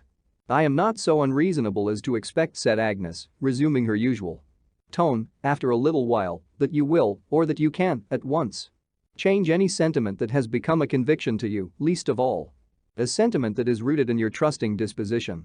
You ought not hastily to do that. I only ask you, Trotwood, if you ever think of me, I mean, with a quiet smile, for I was going to interrupt her, and she knew why, as often as you think of me, to think of what I have said. Do you forgive me for all this? I will forgive you, Agnes, I replied, when you come to do Steerforth justice, and to like him as well as I do. Not until then? Said Agnes. I saw a passing shadow on her face when I made this mention of him, but she returned my smile, and we were again as unreserved in our mutual confidence as of old. And when, Agnes, said I, will you forgive me the other night? When I recall it, said Agnes. She would have dismissed the subject so, but I was too full of it to allow that, and insisted on telling her how it happened that I had disgraced myself and what chain of accidental circumstances had had the theater for its final link. It was a great relief to me to do this and to enlarge on the obligation that I owed to Steerforth for his care of me when I was unable to take care of myself. You must not forget, said Agnes, calmly changing the conversation as soon as I had concluded, that you are always to tell me, not only when you fall into trouble, but when you fall in love. Who has succeeded to Miss Larkins, Trotwood? No one, Agnes. Someone, Trotwood, said Agnes, laughing and holding up her finger. No, Agnes, upon my word. There is a lady, certainly, at Mrs. Steerforth's house, who is very clever and whom I like to talk to, Miss Dartle, but I don't adore her. Agnes laughed again at her own penetration and told me that if I were faithful to her in my confidence, she thought she should keep a little register of my violent attachments, with the date, duration, and termination of each, like the table of the reigns of the kings and queens in the history of England.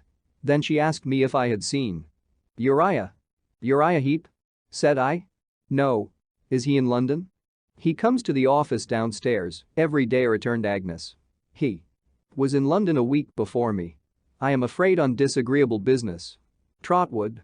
On some business that makes you uneasy, Agnes, I see, said I. What can that be? Agnes laid aside her work and replied, folding her hands upon one another and looking pensively at me out of those beautiful soft eyes of hers. I believe he is going to enter into partnership with Papa. What? Uriah? That mean frowning fellow worm himself into such promotion? I cried indignantly. Have you made no remonstrance about it, Agnes? Consider what a connection it is likely to be. You must speak out. You must not allow your father to take such a mad step. You must prevent it, Agnes, while there's time. Still looking at me, Agnes shook her head while I was speaking, with a faint smile at my warmth. And then replied. You remember our last conversation about Papa? It was not long after that, not more than 2 or 3 days, when he gave me the first intimation of what I tell you. It was sad to see him struggling between his desire to represent it to me as a matter of choice on his part and his inability to conceal that it was forced upon him. I felt very sorry. Forced upon him, Agnes? Who forces it upon him? Uriah, she replied, after a moment's hesitation, has made himself indispensable to Papa. He is subtle and watchful. He has mastered Papa's weaknesses, fostered them, and taken advantage of them, until, to say all that I mean in a word, Trotwood, until Papa is afraid of him. There was more that she might have said, more that she knew, or that she suspected, I clearly saw. I could not give her pain by asking what it was, for I knew that she withheld it from me to spare her father. It had long been going on to this, I was sensible. Yes, I could not but feel, on the least reflection, that it had been going on to this for a long time. I remained silent. His ascendancy over Papa, said Agnes, is very great. He professes humility and gratitude with truth, perhaps. I hope so, but his position is really one of power, and I fear he makes a hard use of his power. I said he was a hound, which, at the moment, was a great satisfaction to me. At the time I speak of, as the time when Papa spoke to me, pursued Agnes, he had told Papa that he was going away, that he was very sorry and unwilling to leave, but that he had better prospects. Papa was very much depressed then, and more bowed down by care than ever you or I have seen him, but he seemed relieved by this expedient of the partnership. Though at the same time he seemed hurt by it and ashamed of it. And how did you receive it, Agnes? I did, Trotwood, she replied, what I hope was right. Feeling sure that it was necessary for Papa's peace that the sacrifice should be made, I entreated him to make it. I said it would lighten the load of his life, I hope it will. And that it would give me increased opportunities of being his companion. Oh, Trotwood, cried Agnes, putting her hands before her face as her tears started on it, I almost feel as if I had been Papa's enemy instead of his loving child. For I know how he has altered in his devotion to me. I know how he has narrowed the circle of his sympathies and duties in the concentration of his whole mind upon me. I know what a multitude of things he has shut out for my sake, and how his anxious thoughts of me have shadowed his life and weakened his strength and energy by turning them always upon one idea. If I could ever set this right, if I could ever work out his restoration, as I have so innocently been the cause of his decline. I had never before seen Agnes cry. I had seen tears in her eyes when I had brought new honors home from school, and I had seen them there when we last spoke about her father, and I had seen her turn her gentle head aside when we took leave of one another, but I had never seen her grieve like this. It made me so sorry that I could only say, in a foolish, helpless manner, pray, Agnes, don't, my dear sister. But Agnes was too superior to me in character and purpose, as I know well now, whatever I might know or not know then, to be long in need of my entreaties.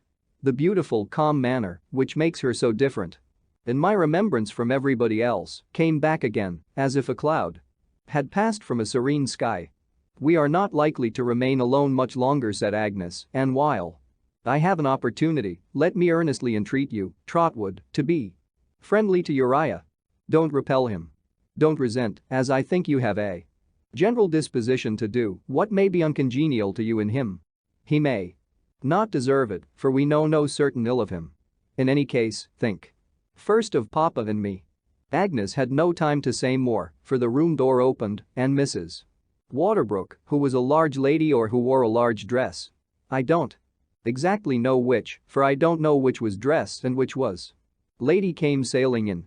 I had a dim recollection of having seen her at the theater, as if I had seen her in a pale magic lantern, but she appeared to remember me perfectly and still to suspect me of being in a state of intoxication. Finding by degrees, however, that I was sober and, I hope, that I was a modest young gentleman, Mrs. Waterbrook softened towards me considerably and inquired, firstly, if I went much into the parks, and secondly, if I went much into society. On my replying to both these questions in the negative, it occurred to me that I fell again in her good opinion, but she concealed the fact gracefully and invited me to dinner next day. I accepted the invitation and took my leave, making a call on Uriah in the office as I went out and leaving a card for him in his absence. When I went to dinner next day and on the street door being opened, plunged into a vapor bath of haunch of mutton, I divined that I was not the only guest, for I immediately identified the ticket porter in disguise, assisting the family servant and waiting at the foot of the stairs to carry up my name. He looked, to the best of his ability, when he asked me for it confidentially, as if he had never seen me before. But well did I know him, and well did he know me. Conscience made cowards of us both.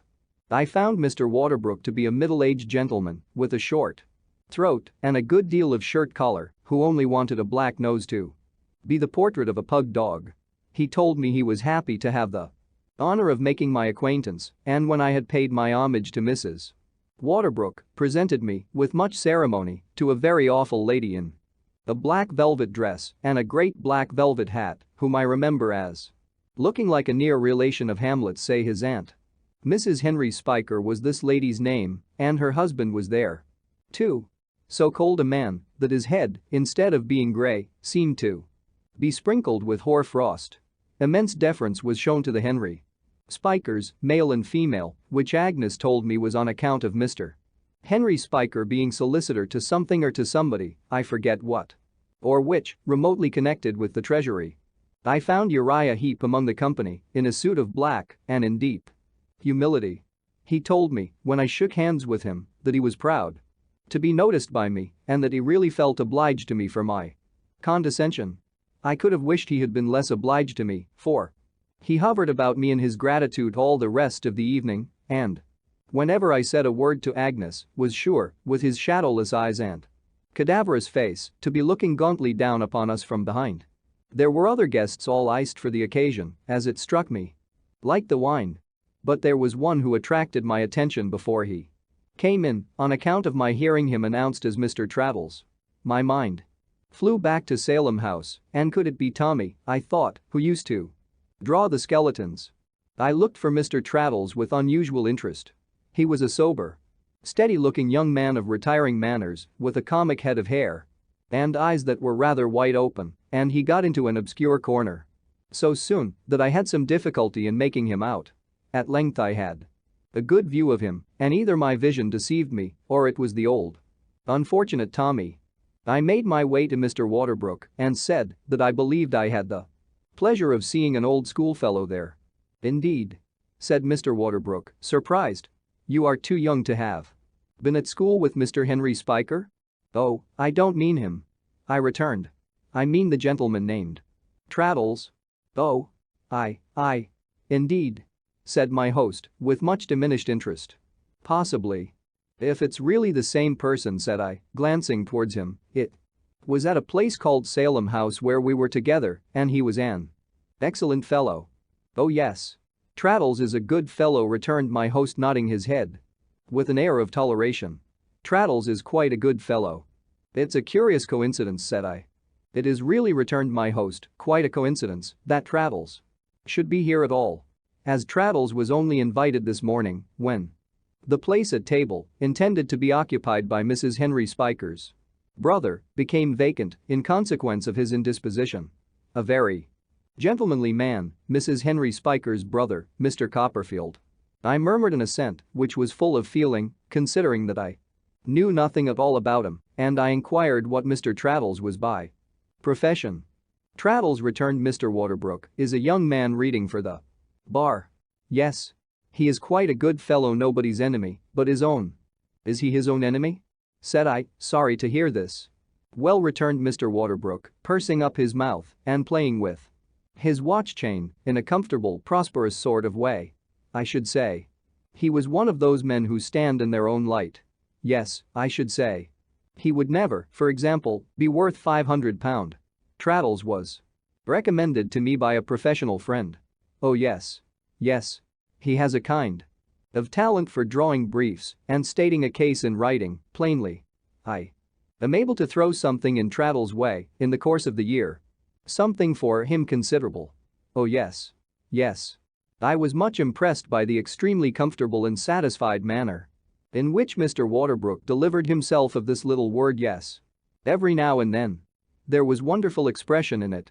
It completely conveyed the idea of a man who had been born, not to say with a silver spoon, but with a scaling ladder and had gone on mounting all the heights of life one after another until now he looked from the top of the fortifications with the eye of a philosopher and a patron on the people down in the trenches. My reflections on this theme were still in progress when dinner was announced. Mr. Waterbrook went down with Hamlet's aunt. Mr. Henry Spiker took Mrs. Waterbrook. Agnes, whom I should have liked to take myself, was given to a simpering fellow with weak legs. Uriah, Traddles, and I. As the junior part of the company went down last, how we could.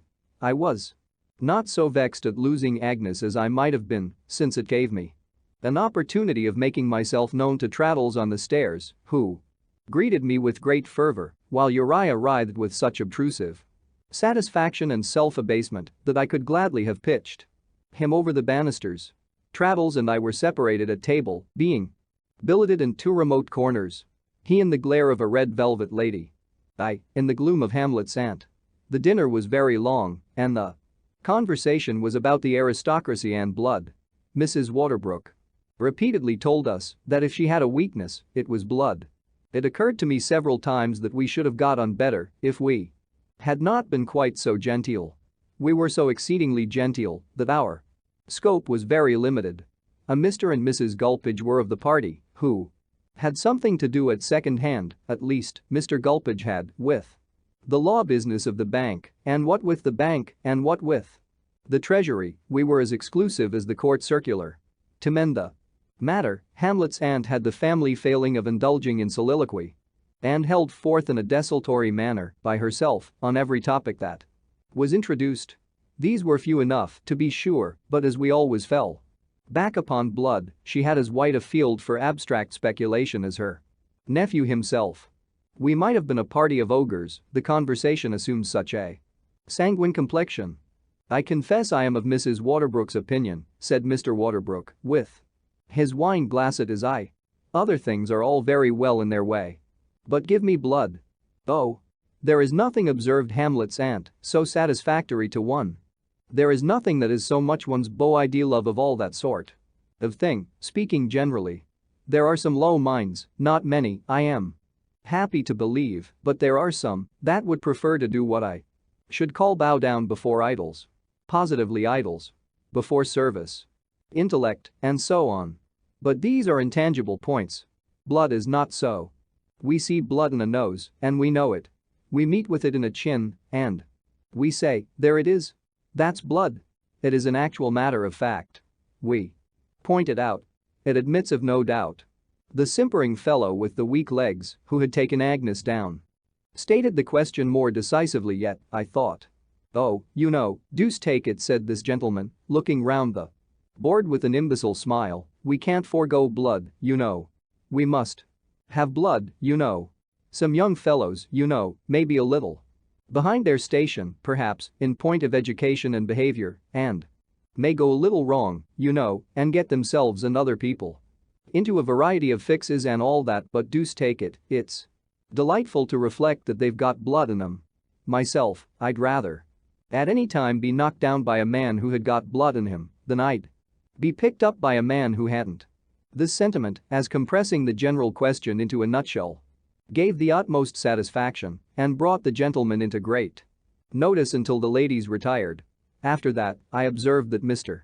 Gulpidge and Mr. Henry Spiker, who had hitherto been very distant, entered into a defensive alliance against us, the common enemy, and Exchanged a mysterious dialogue across the table for our defeat and overthrow. That affair of the first bond for £4,500 has not taken the course that was expected, Spiker, said Mr. Gulpidge. Do you mean the D of A's? Said Mr. Spiker. The C of B's, said Mr. Gulpidge.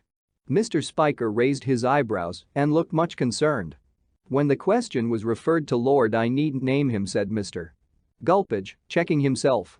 I understand, said Mr. Spiker, N. Mr. Gulpidge darkly nodded. Was referred to him, his answer was money or no release. Lord bless my soul, cried Mr. Spiker. Money or no release, repeated Mr. Gulpidge firmly. The next in reversion, you understand me? K, said Mr. Spiker with an ominous look. K then positively refused to sign. He was attended at Newmarket for that purpose and he point blank refused to do it. Mr. Spiker was so interested that he became quite stony. So the matter rests at this hour, said Mr. Gulpidge, throwing himself back in his chair. Our friend Waterbrook will excuse me if I forbear to explain myself generally on account of the magnitude of the interests involved. Mr. Waterbrook was only too happy, as it appeared to me, to have such interests and such names even hinted at across his table. He assumed an expression of gloomy intelligence, though I am persuaded he knew no more about the discussion than I did and highly approved of the discretion that had been observed. Mr. Spiker, after the receipt of such a confidence, naturally desired to favor his friend with a confidence of his own, therefore the foregoing dialogue was succeeded by another, in which it was Mr. Gulpidge's turn to be surprised, and that by another, in which the surprise came round to Mr. Spiker's turn again, and so on. Turn and turn about. All this time we, the outsiders, remained oppressed by the tremendous interests involved in the conversation, and our host regarded us with pride as the victims of a salutary awe and astonishment. I was very glad indeed to get upstairs to Agnes and to talk with her in a corner and to introduce Traddles to her, who was shy but agreeable and the same good-natured creature still, as he was obliged to leave early on account of going away next morning for a month. I had not nearly so much conversation with him as I could have wished, but we exchanged addresses and promised ourselves the pleasure of another meeting when he should come back to town. He was greatly interested to hear that I knew Steerforth and spoke of him with such warmth that I made him tell Agnes what he thought of him. But Agnes only looked at me the while and very slightly shook her head when only I observed her, as she was not among people with whom I believed she could be very much at home. I was almost glad to hear that she was going away within a few days, though I was sorry at the prospect of parting from her again so soon. This caused me to remain until all the company were gone. Conversing with her and hearing her sing was such a delightful reminder to me of my happy life in the grave old house she had made so beautiful that I could have remained there half the night, but, having no excuse for staying any longer, when the lights of Mr. Waterbrook's society were all snuffed out, I took my leave very much against my inclination. I felt then, more than ever, that she was my better angel. And if I thought of her sweet face and placid smile, as though they had shone on me from some removed being, like an angel, I hope I thought no harm. I have said that the company were all gone, but I ought to have accepted Uriah, whom I don't include in that denomination, and who had never ceased to hover near us. He was close behind me when I went downstairs. He was close beside me when I walked away from the house, slowly fitting his long skeleton fingers into the still longer fingers of a great Guy Fawkes pair of gloves. It was in no disposition for Uriah's company, but in remembrance of the entreaty Agnes had made to me that I asked him if he would come home to my rooms and have some coffee. "Oh, really, Master Copperfield," he rejoined, "I beg your pardon, Mr. Copperfield, but the other comes so natural, I don't like that. You should put a constraint upon yourself to ask an humble person like me to your house." "There is no constraint in the case," said I. "Will you come?" "I should like to, very much," replied Uriah, with a writhe. "Well, then, come along," said I. I could not help being rather short with him, but he appeared not to mind it. We went the nearest way, without conversing much upon the road. And he was so humble in respect of those scarecrow gloves that he was still putting them on and seemed to have made no advance in that labor when we got to my place. I led him up the dark stairs to prevent his knocking his head against anything, and really his damp cold hand felt so like a frog in mine that I was tempted to drop it and run away. Agnes and hospitality prevailed, however, and I conducted him to my fireside. When I lighted my candles, he fell into meek transports with the room that was revealed to him, and when I heated the coffee in an unassuming block tin vessel in which Mrs. Krupp delighted to prepare it, chiefly, I believe, because it was not intended for the purpose, being a shaving pot, and because there was a patent invention of great price moldering away in the pantry, he professed so much emotion that I could joyfully have scalded him. "Oh, really, Master Copperfield, I mean Mr. Copperfield," said Uriah, "to see you waiting upon me is what I never could have expected. But, one way and another, so many things happened to me which I never could have expected, I am sure, in my humble station, that it seems to rain blessings on my head. You have heard something, I dare say, of a change in my expectations, Master Copperfield, I should say Mr. Copperfield?" As he sat on my sofa, with his long knees drawn up under his coffee cup, his hat and gloves upon the ground close to him, his spoon going softly round and round, his shadowless red eyes, which looked as if they had scorched their lashes off, turned towards me without looking at me, the disagreeable dints I have formerly described in his nostrils coming and going with his breath, and a snaky undulation pervading his frame from his chin to his boots, I decided in my own mind that I disliked him intensely. It made me very uncomfortable to have him for a guest, for I was young then and unused to disguise what I so strongly felt. "You have heard something, I dare say, of a change in my expectations. Master Copperfield, I should say, Mr. Copperfield?" observed Uriah. "Yes," said I, "something." "Ah. I thought Miss Agnes would know of it," he quietly returned. "I'm glad to find Miss Agnes knows of it." "Oh, thank you, Master Mr. Copperfield." I could have thrown my boot jack at him, it lay ready on the rug, for having entrapped me into the disclosure of anything concerning Agnes, however immaterial. But I only drank my coffee. "What a prophet you have shown yourself, Mr. Copperfield," pursued Uriah. "Dear me, what a prophet you have proved yourself to be. Don't you remember saying to me once that perhaps I should be a partner in Mr. Wickfield's business, and perhaps it might be Wickfield and Heep? You may not recollect it, but when a person is humble, Master Copperfield, a person treasures such things up." "I recollect talking about it," said I, "though I certainly did not think it very likely then." "Oh. Who would have thought it likely, Mr. Copperfield?" returned Uriah enthusiastically. "I am sure I didn't myself. I recollect saying with my own lips that I was much too humble. So I considered myself really and truly."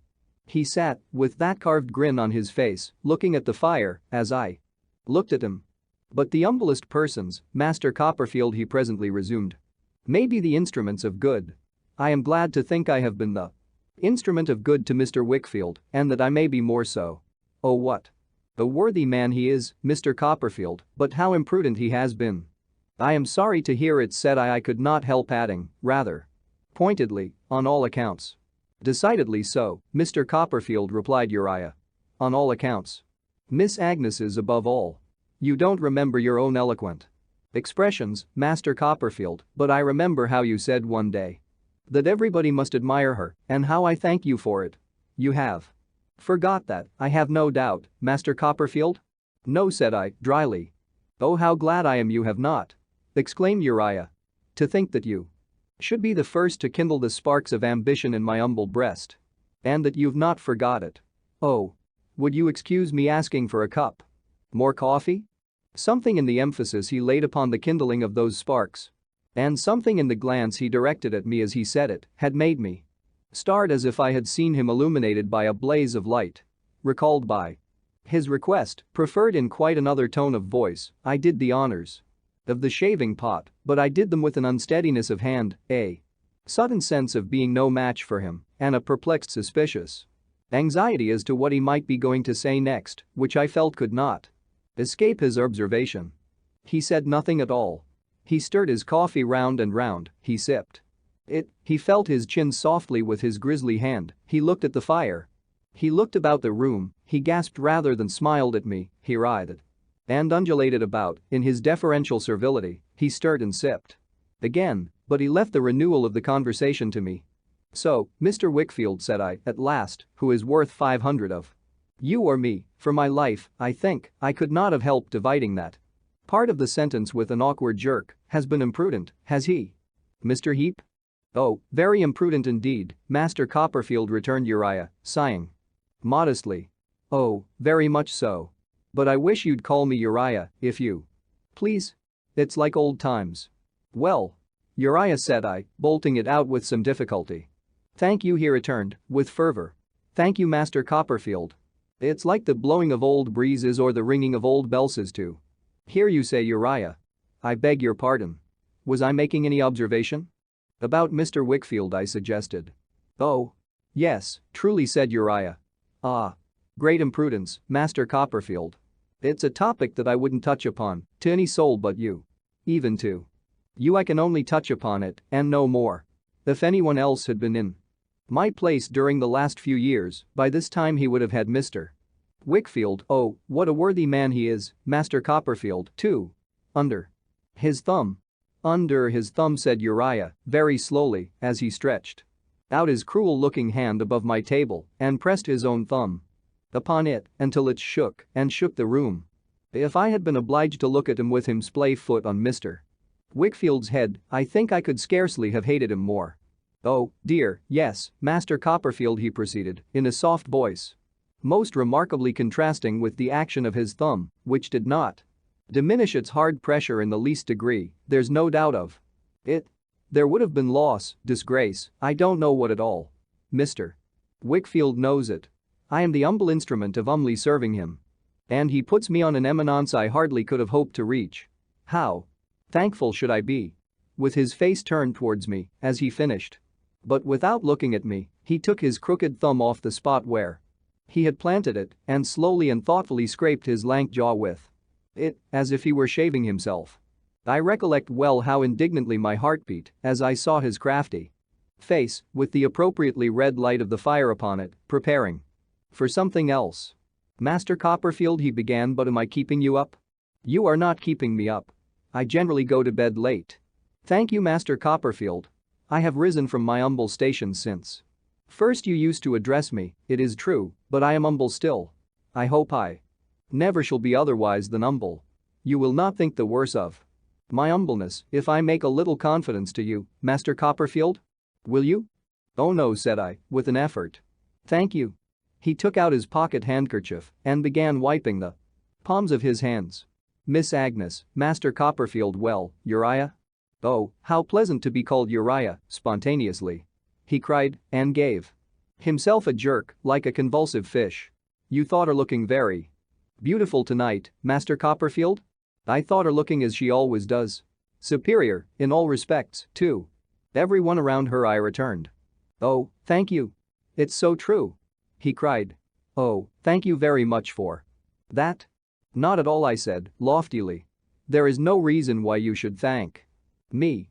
"Why that, Master Copperfield," said Uriah, "is, in fact, the confidence that I am going to take the liberty of reposing. Humble as I am," he wiped his hands harder and looked at the men at the fire by turns. "Humble as my mother is and lowly as our poor but honest roof has ever been, the image of Miss Agnes, I don't mind trusting you with my secret, Master Copperfield, for I have always overflowed towards you since the first moment I had the pleasure of beholding you in a pony shay has been in my breast for years. Oh, Master Copperfield, with what a pure affection do I love the ground my Agnes walks on. I believe I had a delirious idea of seizing the red-hot poker out of the fire and running him through with it. It went from me with a shock, like a ball fired from a rifle. But the image of Agnes, outraged by so much as a thought of this red-headed animal's, remained in my mind when I looked at him, sitting all awry as if his mean soul griped his body and made me giddy. He seemed to swell and row before my eyes, the room seemed full of the echoes of his voice and the strange feeling, too, which, perhaps, no one is quite a stranger, that all this had occurred before, at some indefinite time, and that I knew what he was going to say next, took possession of me. A timely observation of the sense of power that there was in his face did more to bring back to my remembrance the entreaty of Agnes, in its full force, than any effort I could have made. I asked him, with a better appearance of composure than I could have thought possible a minute before, whether he had made his feelings known to Agnes. "Oh no, Master Copperfield," he returned, "oh dear, no. Not to anyone. But you. You see, I am only just emerging from my lowly station. I rest a good deal of hope on her observing how useful I am to her father, for I trust to be very useful to him indeed, Master Copperfield, and how I smooth the way for him and keep him straight. She's so much attached to her father, Master Copperfield. Oh, what a lovely thing it is in a daughter, that I think she may come, on his account, to be kind to me." I fathomed the depth of the rascal's whole scheme and understood why he laid it bare. "If you'll have the goodness to keep my secret, Master Copperfield," he pursued, "and not, in general, to go against me, I shall take it as a particular favor. You wouldn't wish to make unpleasantness. I know. What a friendly heart you've got, but having only known me on my humble footing, on my humblest I should say, for I am very humble still, you might, unbeckoning, go against me rather, with my Agnes. I call her mine. You see, Master Copperfield, there's a song that says, I'd crowns resign to call her mine. I hope to do it, one of these days. Dear Agnes. So much too loving and too good for anyone that I could think of. Was it possible that she was reserved to be the wife of such a wretch as this? There's no hurry at present, you know, Master Copperfield," Uriah proceeded, in his slimy way, as I sat gazing at him, with this thought in my mind. "My Agnes is very young still, and mother and me will have to work our way upwards and make a good many new arrangements before it would be quite convenient. So I shall have time gradually to make her familiar with my hopes as opportunities offer. Oh, I'm so much obliged to you for this confidence.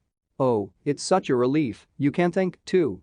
Know that you understand our situation and are certain, as you wouldn't wish to make unpleasantness in the family, not to go against me." He took the hand which I dared not withhold and having given it a damp squeeze, referred to his pale-faced watch. "Dear me," he said, "it's past 1. The moments slip away so, in the confidence of old times, Master Copperfield, that it's almost half past 1. I answered that I had thought it was later. Not that I had really thought so, but because my conversational powers were effectually scattered. "Dear me," he said, considering. "The house that I am stopping at a sort of a private hotel and boarding house, Master Copperfield, near the New River Ed will have gone to bed these 2 hours. I am sorry," I returned, "that there is only one bed here and that Oh, don't think of mentioning beds, Master Copperfield," he rejoined ecstatically, drawing up one leg. "But would you have any objections to my laying down before the fire?" "If it comes to that," I said, "pray take my bed and I'll lie down before the fire." His repudiation of this offer was almost shrill enough, in the excess of its surprise and humility, to have penetrated to the ears of Mrs. Crupp. Then sleeping, I suppose, in a distant chamber, situated at about the level of low water mark, soothed in her slumbers by the ticking of an incorrigible clock, to which she always referred me when we had any little difference on the score of punctuality, and which was never less than 3/4 of an hour too slow and had always been put right in the morning by the best authorities, as no arguments I could urge in my bewildered condition had the least effect upon his modesty. In inducing him to accept my bedroom, I was obliged to make the best arrangements I could for his repose before the fire. The mattress of the sofa, which was a great deal too short for his lank figure, the sofa pillows, a blanket, the table cover, a clean breakfast cloth, and a greatcoat made him a bed and covering, for which he was more than thankful.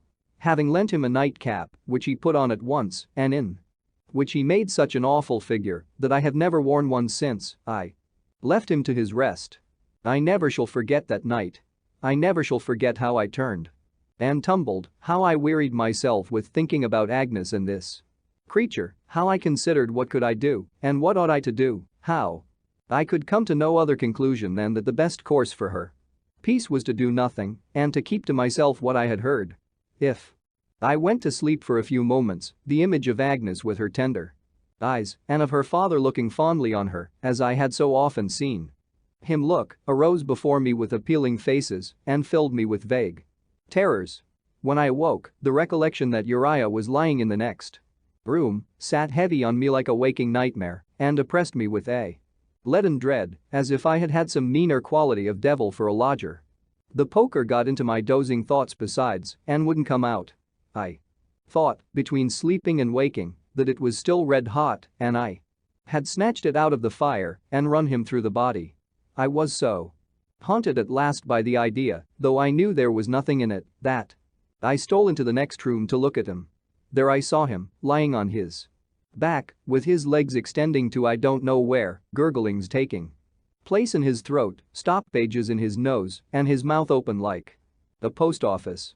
He was so much worse in reality than in my distempered fancy that afterwards I was attracted to him in very repulsion and could not help wandering in and out every half hour or so and taking another look at him. Still, the long night seemed heavy and hopeless as ever, and no promise of day was in the murky sky. When I saw him going downstairs early in the morning, for, thank heaven, he would not stay to breakfast, it appeared to me as if the night was going away in his person. When I went out to the commons, I charged Mrs. Krupp with particular directions to leave the windows open, that my sitting room might be aired and purged of his presence. Chapter 26. I fall into captivity. I saw no more of Uriah Heep until the day when Agnes left town. I was at the coach office to take leave of her and see her go, and there was he, returning to Canterbury by the same conveyance. It was some small satisfaction to me to observe his spare, short-waisted, high-shouldered, mulberry-colored greatcoat perched up, in company with an umbrella, like a small tent, on the edge of the back seat on the roof, while Agnes was, of course, inside, but what I underwent in my efforts to be friendly with him while Agnes looked on perhaps deserved that little recompense.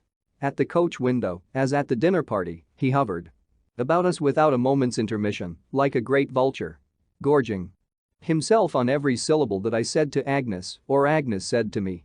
In the state of trouble into which his disclosure by my fire had thrown me, I had thought very much of the words Agnes had used in reference to the partnership.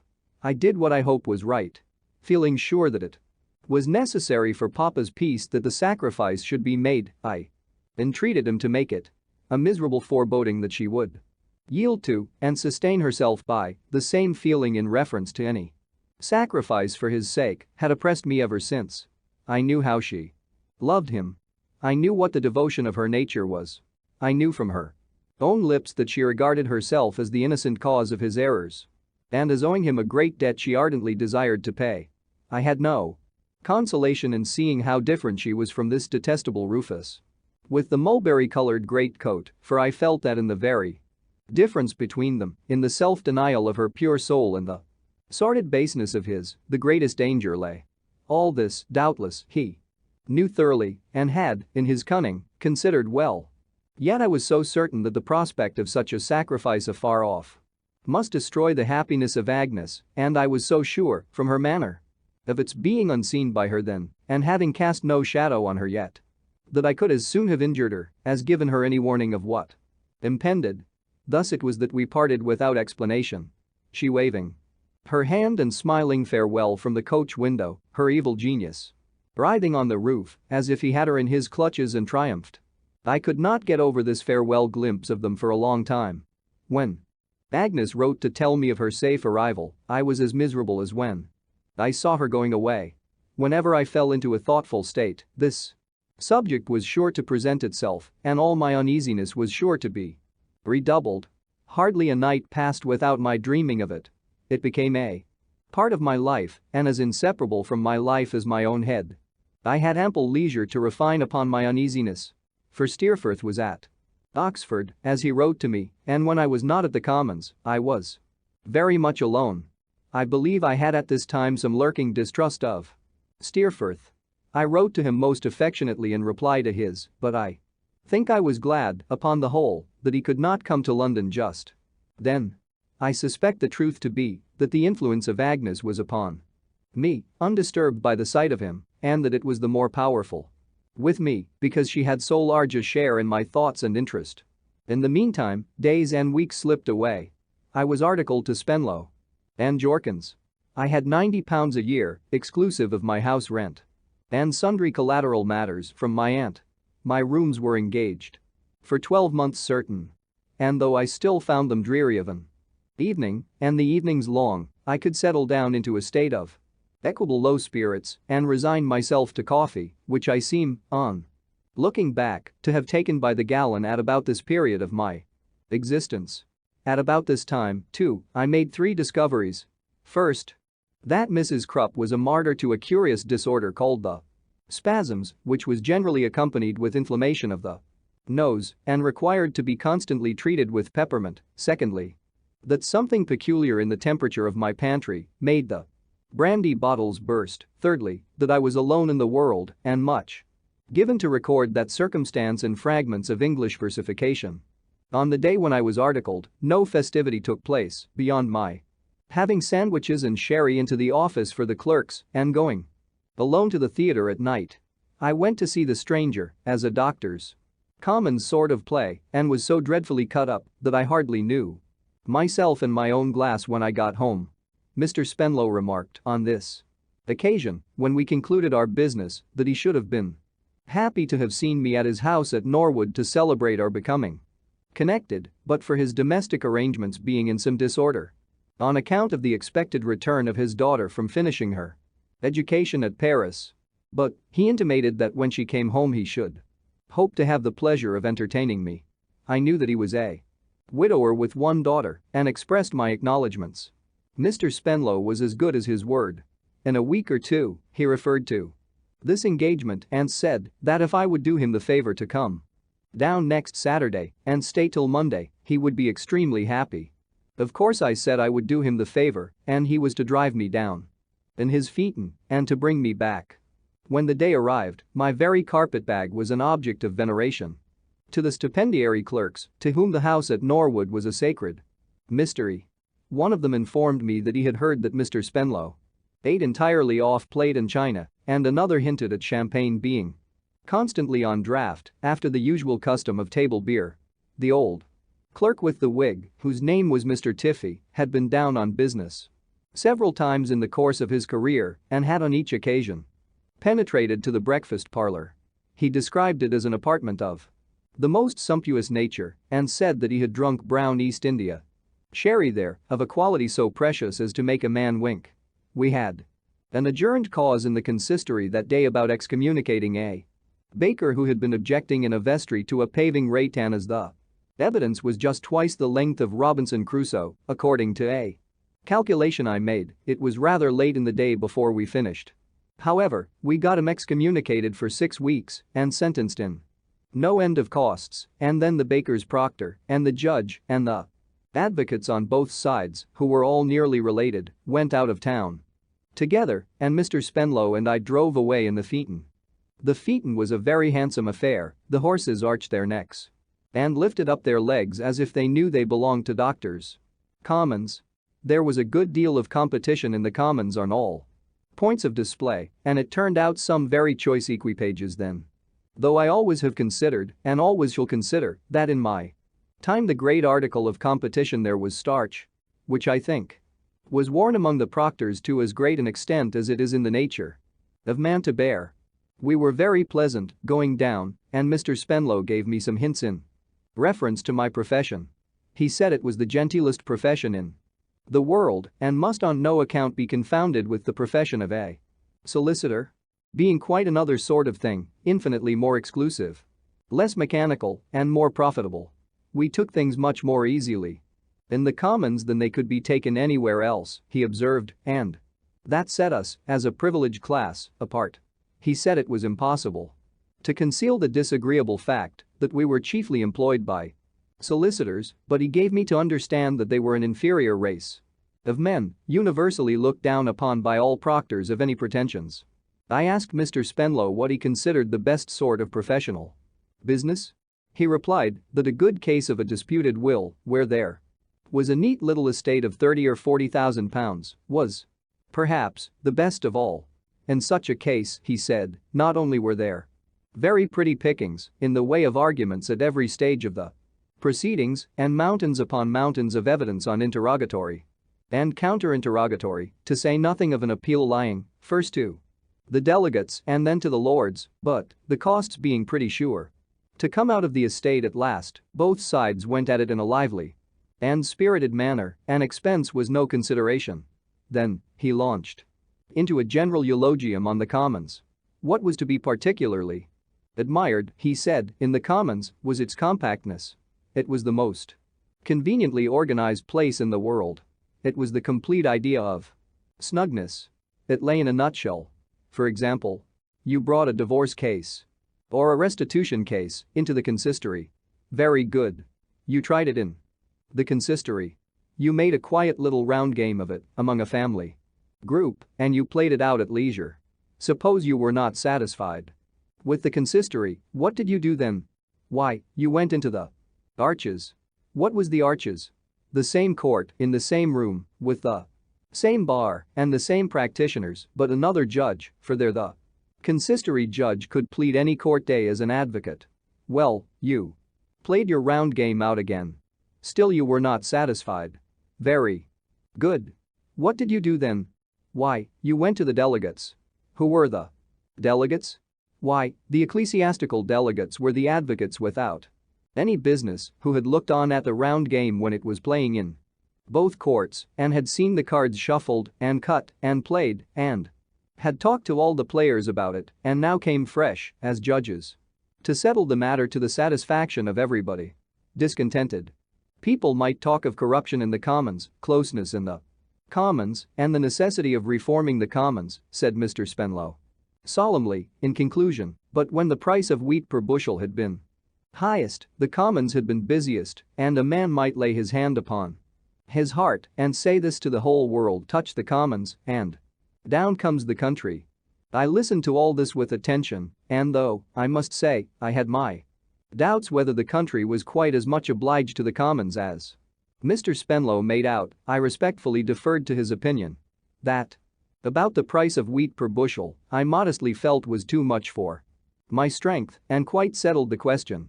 I have never, to this hour, got the better of that bushel of wheat.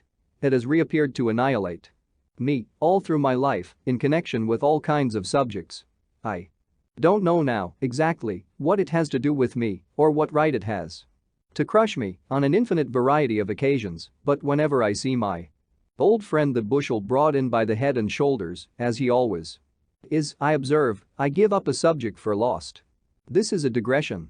I was not the man to touch the Commons and bring down the country. I submissively expressed, by my silence, my acquiescence in all I had heard from my superior in years and knowledge. And we talked about the stranger and the drama and the pairs of horses until we came to Mr. Spenlow's gate. There was a lovely garden to Mr. Spenlow's house, and though that was not the best time of the year for seeing a garden, it was so beautifully kept that I was quite enchanted. There was a charming lawn, there were clusters of trees, and there were perspective walks that I could just distinguish in the dark, arched over with trellis work, on which shrubs and flowers grew in the growing season. Here Miss Spenlow walks by herself, I thought. Dear me. We went into the house, which was cheerfully lighted up, and into a hall where there were all sorts of hats, caps, greatcoats, plaids, gloves, whips, and walking sticks. Where is Miss Dora? Said Mr. Spenlow to the servant. Dora. I thought. What a beautiful name. We turned into a room near at hand, I think it was the identical breakfast room, made memorable by the brown East Indian sherry, and I heard a voice say, Mr. Copperfield, my daughter Dora, and my daughter Dora's confidential friend. It was, no doubt, Mr. Spenlow's voice. But I didn't know it, and I didn't care whose it was. All was over in a moment. I had fulfilled my destiny. I was a captive and a slave. I loved Dora Spenlow to distraction. She was more than human to me. She was a fairy, a sylph, I don't know what she was, anything that no one ever saw, and everything that everybody ever wanted. I was swallowed up in an abyss of love in an instant. There was no pausing on the brink, no looking down or looking back. I was gone, headlong, before I had sense to say a word to her. I observed a well-remembered voice when I had bowed and murmured something, have seen Mr. Copperfield before. The speaker was not Dora. No, the confidential friend, Miss Murdstone. I don't think I was much astonished. To the best of my judgment. No capacity of astonishment was left in me. There was nothing worth mentioning in the material world but Dora Spenlow to be astonished about. I said, "How do you do, Miss Murdstone? I hope you are well." She answered, "Very well." I said, "How is Mr. Murdstone?" She replied, "My brother is robust, I am obliged to you." Mr. Spenlow, who, I suppose, had been surprised to see us recognize each other, then put in his word. "I am glad to find," he said, "Copperfield, that you and Miss Murdstone are already acquainted." "Mr. Copperfield and myself," said Miss Murdstone, with severe composure, "are connections. We were once slightly acquainted. It was in his childish days. Circumstances have separated us since. I should not have known him." I replied that I should have known her anywhere. Which was true enough. "Miss Murdstone has had the goodness," said Mr. Spenlow to me, "to accept the office, if I may so describe it, of my daughter Dora's confidential friend. My daughter Dora having, unhappily, no mother, Miss Murdstone is obliging enough to become her companion and protector." A passing thought occurred to me that Miss Murdstone, like the pocket instrument called a life preserver, was not so much designed for purposes of protection as of assault. But as I had none but passing thoughts for any subject save Dora, I glanced at her directly afterwards and was thinking that I saw, in her prettily pettish manner, that she was not very much inclined to be particularly confidential to her companion and protector when a bell rang, which Mr. Spenlow said was the first dinner bell, and so carried me off to dress. The idea of dressing oneself or doing anything in the way of action in that state of love was a little too ridiculous. I could only sit down before my fire, biting the key of my carpetbag, and think of the captivating, girlish, bright-eyed, lovely Dora. What a form she had, what a face she had, what a graceful, variable, enchanting manner. The bell rang again so soon that I made a mere scramble of my dressing instead of the careful operation I could have wished under the circumstances, and went downstairs. There was some company. Dora was talking to an old gentleman with a grey head. Grey as he was, and a great-grandfather into the bargain, for he said so. I was madly jealous of him. What a state of mind I was in. I was jealous of everybody. I couldn't bear the idea of anybody knowing Mr. Spenlow better than I did. It was torturing to me to hear them talk of occurrences in which I had had no share. When a most amiable person, with a highly polished bald head, asked me across the dinner table if that were the first occasion of my seeing the grounds, I could have done anything to him that was savage and revengeful. I don't remember who was there, except Dora. I have not the least idea what we had for dinner, besides Dora. My impression is that I dined off Dora entirely and sent away half a dozen plates untouched. I sat next to her. I talked to her. She had the most delightful little voice, the gayest little laugh, the pleasantest and most fascinating little ways that ever led a lost youth into hopeless slavery. She was rather diminutive altogether. So much the more precious, I thought. When she went out of the room with Miss Murdstone, no other ladies were of the party. I fell into a reverie, only disturbed by the cruel apprehension that Miss Murdstone would disparage me to her. The amiable creature with the polished head told me a long story, which I think was about gardening. I think I heard him say, "my gardener," several times. I seemed to pay the deepest attention to him, but I was wandering in a Garden of Eden all the while, with Dora. My apprehensions of being disparaged to the object of my engrossing affection were revived when we went into the drawing-room by the grim and distant aspect of Miss Murdstone. But I was relieved of them in an unexpected manner. "David Copperfield," said Miss Murdstone, beckoning me aside into a window. A word. I confronted Miss Murdstone alone. "David Copperfield," said Miss Murdstone, "I need not enlarge upon family circumstances. They are not a tempting subject." "Far from it, ma'am," I returned. "Far from it," assented Miss Murdstone. "I do not wish to revive the memory of past differences or of past outrages. I have received outrages from a person, a female, I am sorry to say, for the credit of my sex, who is not to be mentioned without scorn and disgust, and therefore I would rather not mention her. I felt very fiery on my aunt's account, But I said it would certainly be better if Miss Murdstone pleased not to mention her. I could not hear her disrespectfully mentioned, I added, without expressing my opinion in a decided tone. Miss Murdstone shut her eyes and disdainfully inclined her head, then, slowly opening her eyes, resumed. David Copperfield, I shall not attempt to disguise the fact that I formed an unfavorable opinion of you in your childhood. It may have been a mistaken one, or you may have ceased to justify it. That is not in question between us now.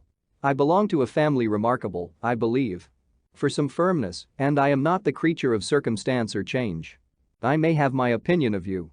You may have your opinion of me. I inclined my head in my turn. But it is not necessary, said Miss Murdstone, that these opinions should come into collision here. Under existing circumstances, it is as well on all accounts that they should not, as the chances of life have brought us together again and may bring us together on other occasions. I would say, let us meet here as distant acquaintances. Family circumstances are a sufficient reason for our only meeting on that footing, and it is quite unnecessary that either of us should make the other the subject of remark. Do you approve of this? Miss Murdstone, I returned, I think you and Mr. Murdstone used me very cruelly and treated my mother with great unkindness. I shall always think so, as long as I live. But I quite agree in what you propose. Miss Murdstone shut her eyes again and bent her head. Then, just touching the back of my hand with the tips of her cold, stiff fingers, she walked away, arranging the little fetters on her wrists and round her neck, which seemed to be the same set, in exactly the same state as when I had seen her last.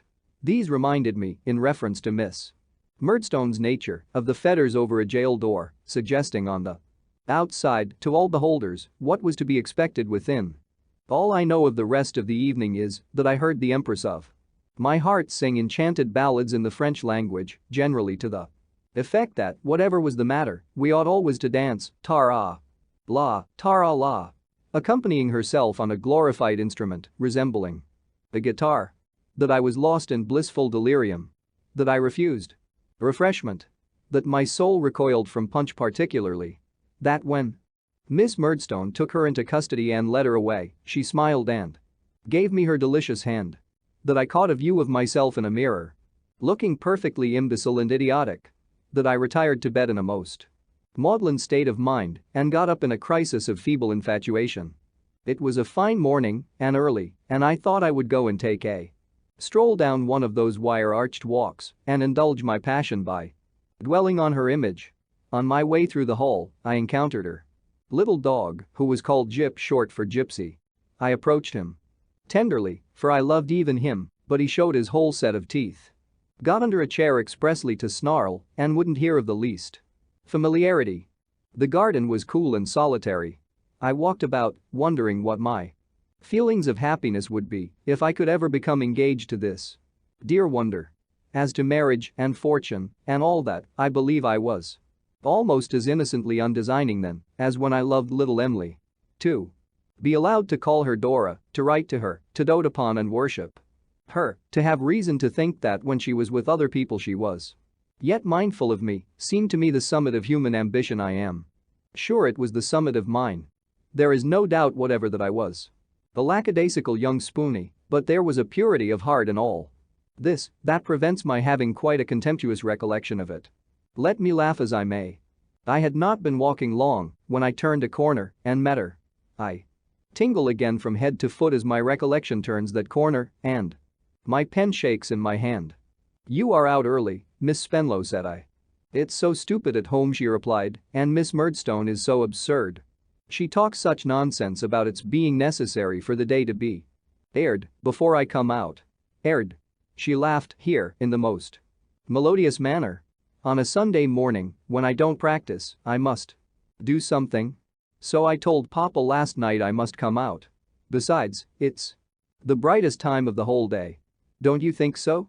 I hazarded a bold flight and said, not without stammering, that it was very bright to me then, though it had been very dark to me a minute before.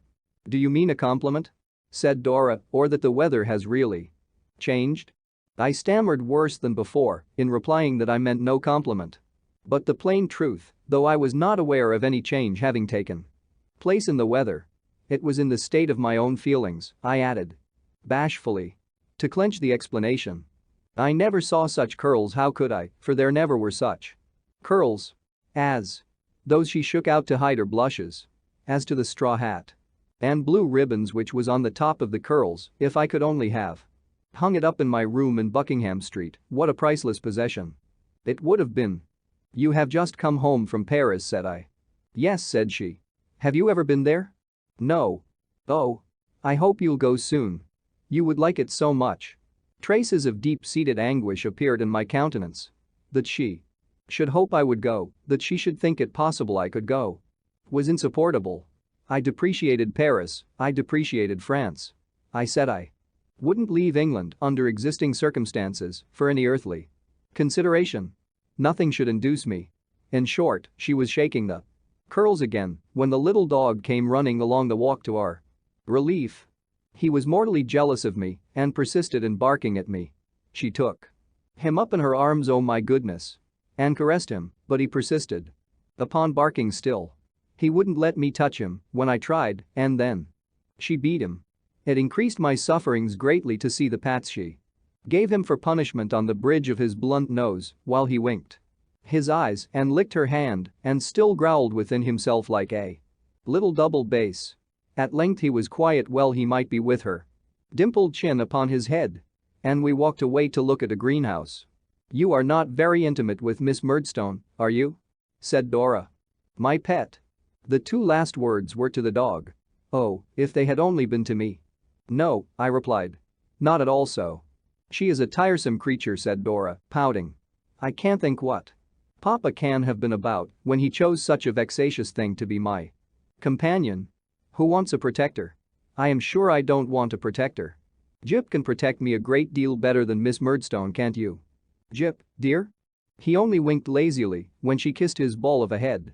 Papa calls her my confidential friend, but I am sure she is no such thing, is she, Jip? We are not going to confide in any such cross people, Jip and I. We mean to bestow our confidence where we like. And to find out our own friends instead of having them found out for us, don't we, Jip? Jip made a comfortable noise in answer, a little like a tea kettle when it sings. As for me, every word was a new heap of fetters riveted above the last. It is very hard because we have not a kind mama that we are to have. Instead, a sulky, gloomy old thing like Miss Murdstone, always following us about, isn't it, Jip? Never mind, Jip. We won't be confidential, and we'll make ourselves as happy as we can in spite of her, and we'll tease her and not please her, won't we, Jip? If it had lasted any longer, I think I must have gone down on my knees on the gravel, with the probability before me of grazing them and of being presently ejected from the premises besides. But, by good fortune, the greenhouse was not far off, and these words brought us to it. It contained quite a show of beautiful geraniums. We loitered along in front of them, and Dora often stopped to admire this one or that one. And I stopped to admire the same one, and Dora, laughing, held the dog up childishly to smell the flowers, and if we were not all three in fairyland, certainly I was. The scent of a geranium leaf at this day strikes me with a half-comical, half-serious wonder as to what change has come over me in a moment, and then I see a straw hat and blue ribbons. And a quantity of curls and a little black dog being held up in two slender arms against a bank of blossoms and bright leaves. Miss Murdstone had been looking for us. She found us here and presented her uncongenial cheek, the little wrinkles in it filled with hair powder, to Dora to be kissed. Then she took Dora's arm in hers and marched us into breakfast as if it were a soldier's funeral. How many cups of tea I drank because Dora made it, I don't know. But I perfectly remember that I sat swilling tea until my whole nervous system, if I had had any in those days, must have gone by the board. By and by we went to church. Miss Murdstone was between Dora and me in the pew, but I heard her sing, and the congregation vanished. A sermon was delivered about Dora, of course, and I am afraid that is all I know of the service. We had a quiet day. No company, a walk, a family dinner of four, and an evening of looking over books and pictures, Miss Murdstone with a homily before her and her eye upon us, keeping guard vigilantly. Ah. Little Did Mr. Spenlow imagine, when he sat opposite to me after dinner that day, with his pocket handkerchief over his head, how fervently I was embracing him, in my fancy, as his son-in-law? Little did he think, when I took leave of him at night, that he had just given his full consent to my being engaged to Dora, and that I was invoking blessings on his head. We departed early in the morning, for we had a salvage case coming on in the Admiralty Court, requiring a rather accurate knowledge of the whole science of navigation, in which, as we couldn't be expected to know much about those matters in the Commons, the judge had entreated 2 old Trinity masters, for charity's sake, to come and help him out. Dora was at the breakfast table to make the tea again, however, and I had the melancholy pleasure of taking off my hat to her in the phaeton as she stood on the doorstep with Jip in her arms. What the Admiralty was to me that day, what nonsense I made of our case. In my mind, as I listened to it, how I saw Dora engraved upon the blade of the silver oar which they lay upon the table as the emblem of that high jurisdiction, and how I felt when Mr. Spenlow went home without me. I had had an insane hope that he might take me back again. As if I were a mariner myself, and the ship to which I belonged had sailed away and left me on a desert island. I shall make no fruitless effort to describe. If that sleepy old court could rouse itself and present in any visible form the daydreams I have had in it about Dora, it would reveal my truth. I don't mean the dreams that I dreamed on that day alone, but day after day, from week to week, and term to term. I went there, not to attend to what was going on, but to think about Dora. If ever I bestowed a thought upon the cases as they dragged their slow length before me, it was only to wonder, in the matrimonial cases, remembering Dora, how it was that married people could ever be otherwise than happy, and, in the prerogative cases, to consider, if the money in question had been left to me, what were the foremost steps I should immediately have taken in regard to Dora. Within the first week of my passion, I bought 4 sumptuous waistcoats, not for myself, I had no pride in them, for Dora, and took to wearing straw-colored kid gloves in the streets, and laid the foundations of all the corns I have ever had. If the boots I wore at that period could only be produced and compared with the natural size of my feet, they would show what the state of my heart was, in a most affecting manner. And yet, wretched cripple as I made myself by this act of homage to Dora, I walked miles upon miles daily in the hope of seeing her. Not only was I soon as well known on the Norwood Road as the postman on that beat, but I pervaded London likewise.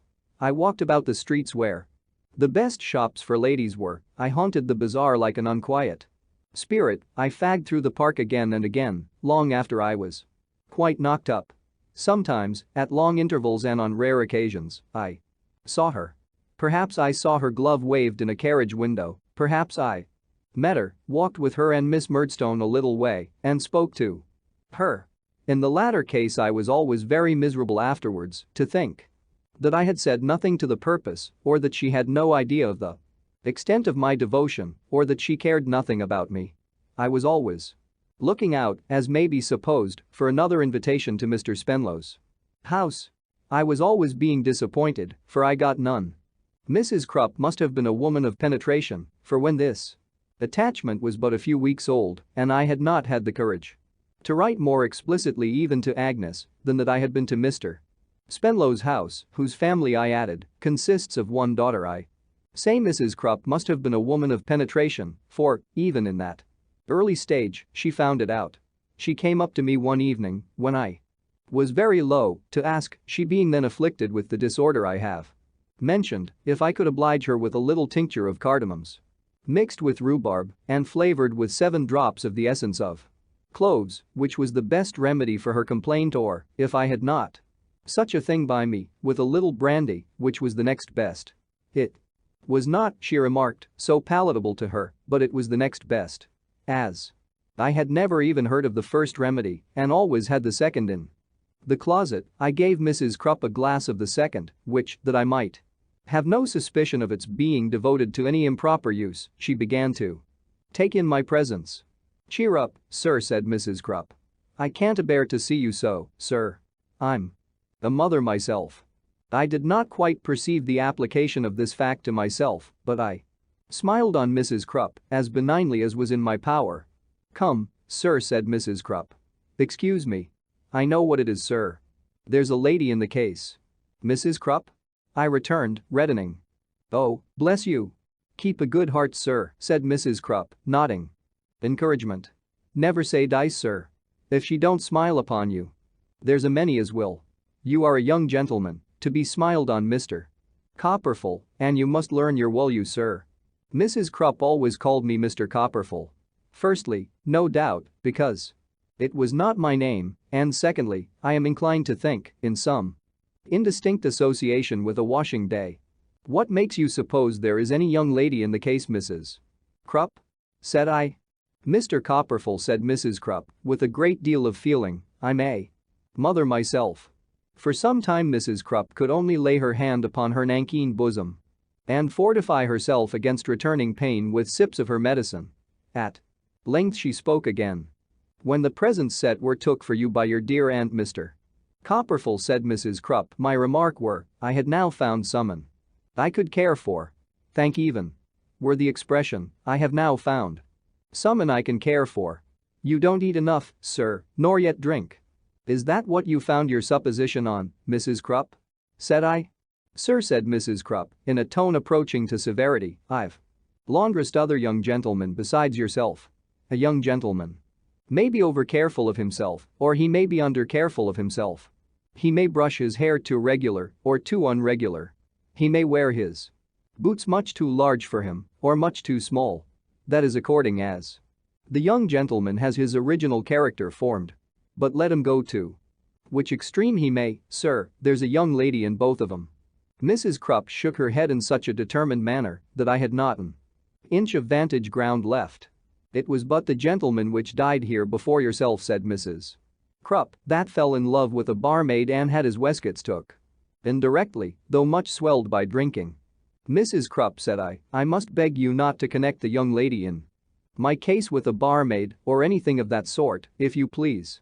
"Mr. Copperfield," returned Mrs. Krupp, "I'm a mother myself and not likely. I ask your pardon, sir, if I intrude. I should never wish to intrude where I were not welcome. But you are a young gentleman, Mr. Copperfield, and my advice to you is to cheer up, sir, to keep a good heart, and to know your own value. If you was to take to something, sir," said Mrs. Krupp, "if you was to take to skittles, now, which is healthy, you might find it divert your mind and do you good."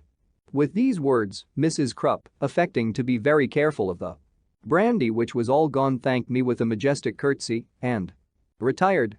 As her figure disappeared into the gloom of the entry, this counsel certainly presented itself to my mind in the light of a slight liberty on Mrs. Krupp's part, but, at the same time, I was content to receive it, in another point of view, as a word to the wise and a warning in future to keep my secret better.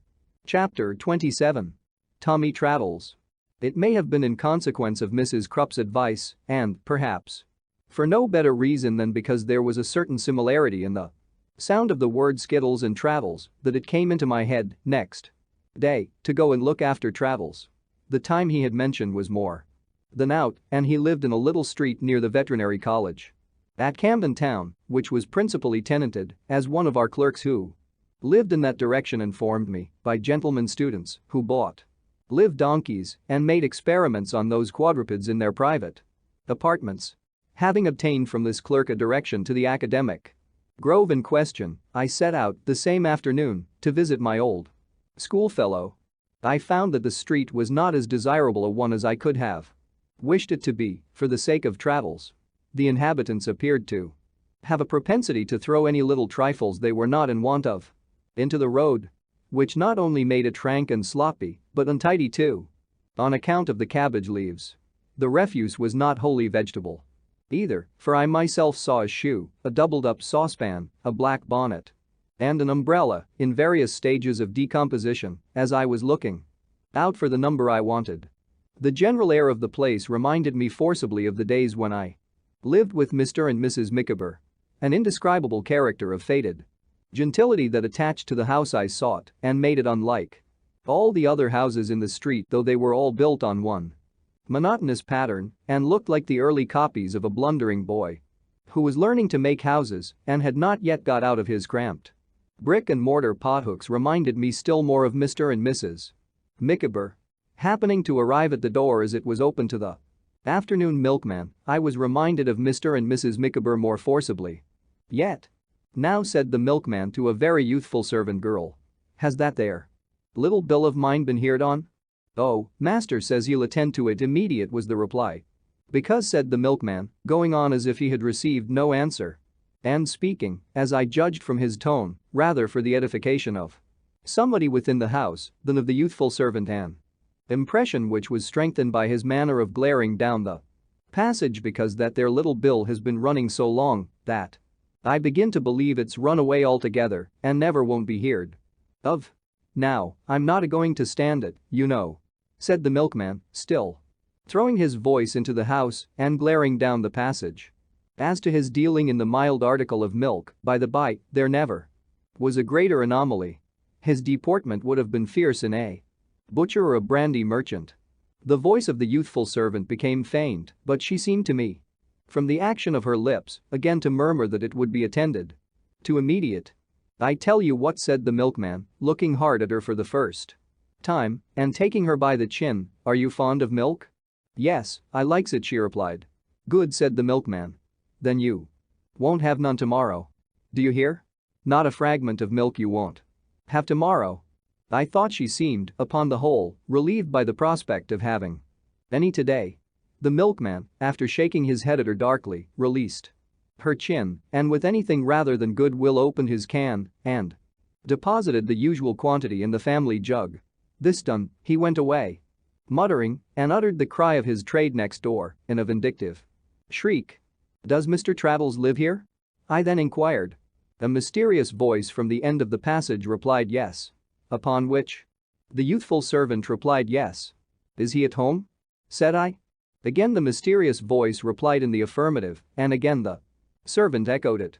Upon this, I walked in, and in pursuance of the servant's directions walked upstairs, conscious, as I passed a back parlor door, that I was surveyed by a mysterious eye, probably belonging to the mysterious voice. When I got to the top of the stairs, the house was only a story high. Above the ground floor, Traddles was on the landing to meet me. He was delighted to see me and gave me welcome, with great heartiness, to his little room. It was in the front of the house and extremely neat, though sparely furnished. It was his only room, I saw, for there was a sofa bedstead in it, and his blacking brushes and blacking were among his books on the top shelf, behind a dictionary. His table was covered with papers, and he was hard at work in an old coat. I looked at nothing that I know of, but I saw everything, even to the prospect of a church upon his china inkstand, as I sat down, and this, too, was a faculty confirmed in me in the old Micawber times. Various ingenious arrangements he had made for the disguise of his chest of drawers and the accommodation of his boots, his shaving glass, and so forth, particularly impressed themselves upon me as evidences of the same. Traddles, who used to make models of elephants' dens in writing paper to put flies in and to comfort himself under ill usage with the memorable works of art I have so often mentioned. In the corner of the room was something neatly covered up with a large white cloth. I could not make out what that was. Traddles, said I, shaking hands with him again after I had sat down. I am delighted to see you. I am delighted to see you, Copperfield, he returned. I am very glad indeed to see you. It was because I was thoroughly glad to see you when we met in Ely Place and was sure you were thoroughly glad to see me that I gave you this address instead of my address at Chambers. Oh. You have Chambers? Said I. Why, I have the fourth of a room and a passage, and the fourth of a clerk, returned Traddles. 3 others and myself unite to have a set of chambers to look business-like, and we quarter the clerk too. £half-a-crown a week he costs me. His old simple character and good temper, and something of his old unlucky fortune also, I thought, smiled at me in the smile with which he made this explanation. It's not because I have the least pride, Copperfield, you understand, said Traddles, that I don't usually give my address here. It's only on account of those who come to me who might not like to come here. For myself, I am fighting my way on in the world against difficulties, and it would be ridiculous if I made a pretense of doing anything else. You are reading for the bar, Mr. Waterbrook informed me? said I. Why, yes, said Traddles, rubbing his hands slowly over one another. I am reading for the bar. The fact is, I have just begun to keep my terms. After rather a long delay. It's some time since I was articled, but the payment of that £100 was a great pull. A great pull. Said Traddles, with a wince, as if he had had a tooth out. Do you know what I can't help thinking of, Traddles, as I sit here? Looking at you? I asked him. No, said he. That sky blue suit you used to wear. Lord, to be sure. Cried Traddles, laughing.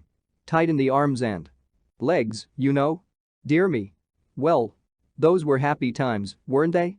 I think our schoolmaster might have made them happier without doing any harm to any of us, I acknowledge, I returned. Perhaps he might, said Traddles. But dear me, there was a good deal of fun going on. Do you remember the nights in the bedroom? When we used to have the suppers? And when you used to tell the stories? Ha, ha, ha. And do you remember when I got caned for crying about Mr. Mell? Old Creakle. I should like to see him again, too. He was a brute to you, Traddles, said I, indignantly, for his good humor made me feel as if I had seen him beaten, but yesterday. Do you think so? Returned Traddles. Really? Perhaps he was rather. But it's all over, a long while. Old Creakle. You were brought up by an uncle, then? Said I. Of course I was. Said Traddles. The one I was always going to write to. And always didn't, eh? Ha, ha, ha. Yes, I had an uncle then. He died soon after I left school. Indeed. Yes. He was a retired what do you call it? Draper, cloth merchant, and had made me his heir. But he didn't like me when I grew up. Do you really mean that? Said I. He was so composed that I fancied he must have some other meaning. Oh dear, yes, Copperfield. I mean it, replied Traddles. It was an unfortunate thing, but he didn't like me at all. He said I wasn't at all what he expected, and so he married his housekeeper. And what did you do? I asked. I didn't do anything in particular, said Traddles. I lived with them, waiting to be put out in the world until his gout unfortunately flew to his stomach, and so he died, and so she married a young man, and so I wasn't provided for. Did you get nothing, Traddles, after all? Oh dear, yes. Said Traddles. I got £50.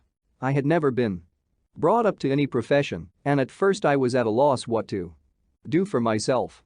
However, I began, with the assistance of the son of a professional man who had been to Salem House Yowler with his nose on one side. Do you recollect him? No. He had not been there with me, all the noses were straight in my day. It don't matter, said Traddles. I began, by means of his assistance, to copy law writings. That didn't answer very well, and then I began to state cases for them and make abstracts and that sort of work. For I am a plodding kind of fellow, Copperfield, and had learned the way of doing such things pithily. Well, that put it in my head to enter myself as a law student, and that ran away with all that was left of the £50. Yowler recommended me to one or two other offices, however, Mr. Waterbrook's for one, and I got a good many jobs. I was fortunate enough, too, to become acquainted with a person in the publishing way who was getting up an encyclopedia, and he set me to work, and, indeed, glancing at his table, I am at work for him at this minute. I am not a bad compiler, Copperfield, said Traddles, preserving the same air of cheerful confidence in all he said, but I have no invention at all, not a particle. I suppose there never was a young man with less originality than I have. As Traddles seemed to expect that I should assent to this as a matter of course, I nodded, and he went on, with the same sprightly patience I can find no better expression as before. So, by little and little, and not living high, I managed to scrape up the £100 at last, said Traddles, and thank heaven that's paid, though it certainly was, said Traddles, wincing again as if he had had another tooth out, a pull. I am living by the sort of work I have mentioned still, and I hope, one of these days, to get connected with some newspaper, which would almost be the making of my fortune.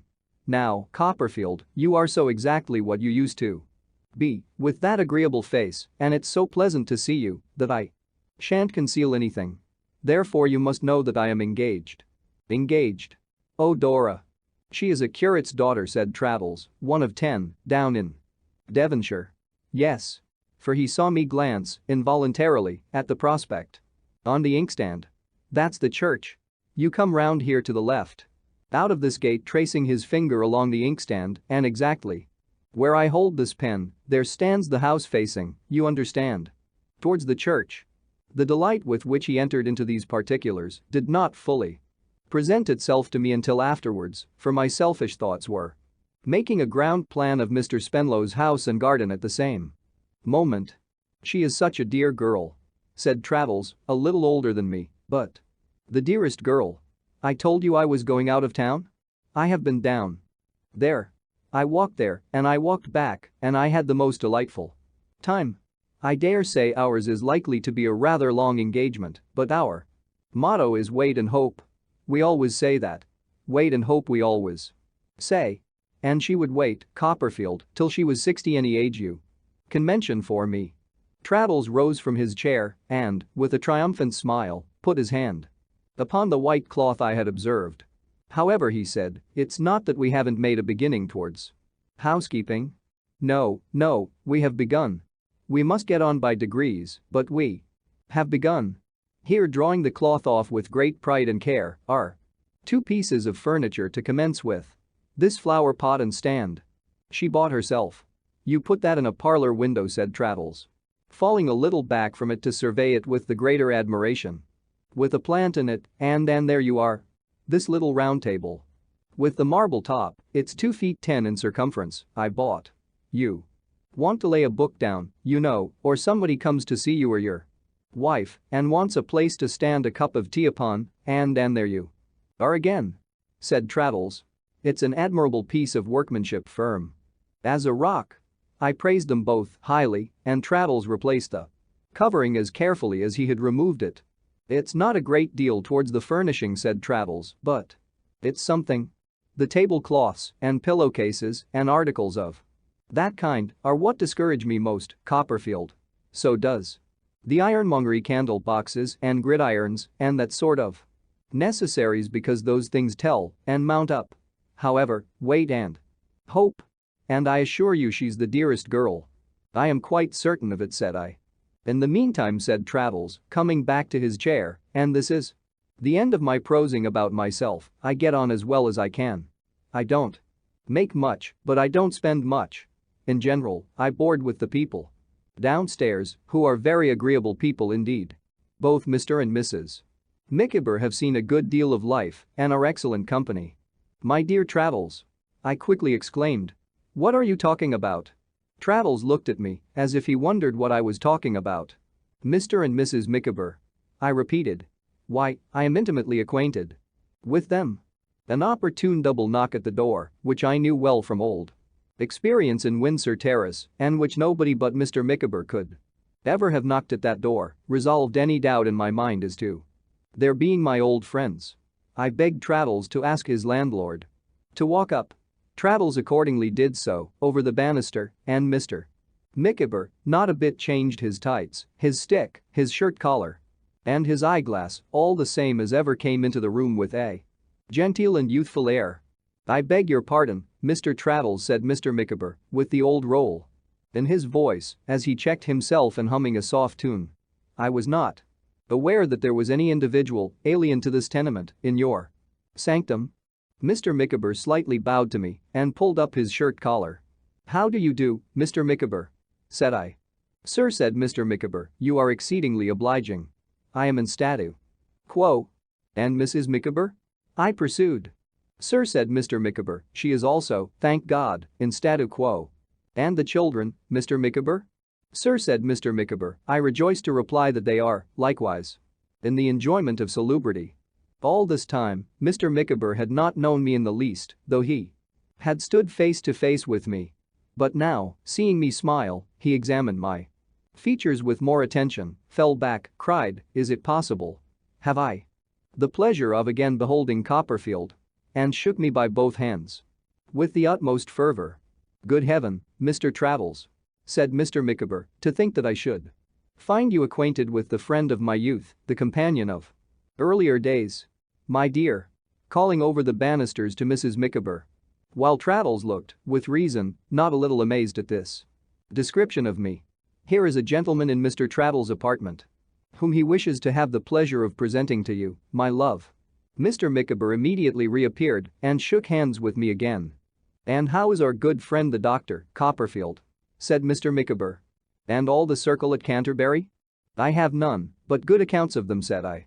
"I am most delighted to hear it," said Mr. Micawber. "It was at Canterbury where we last met.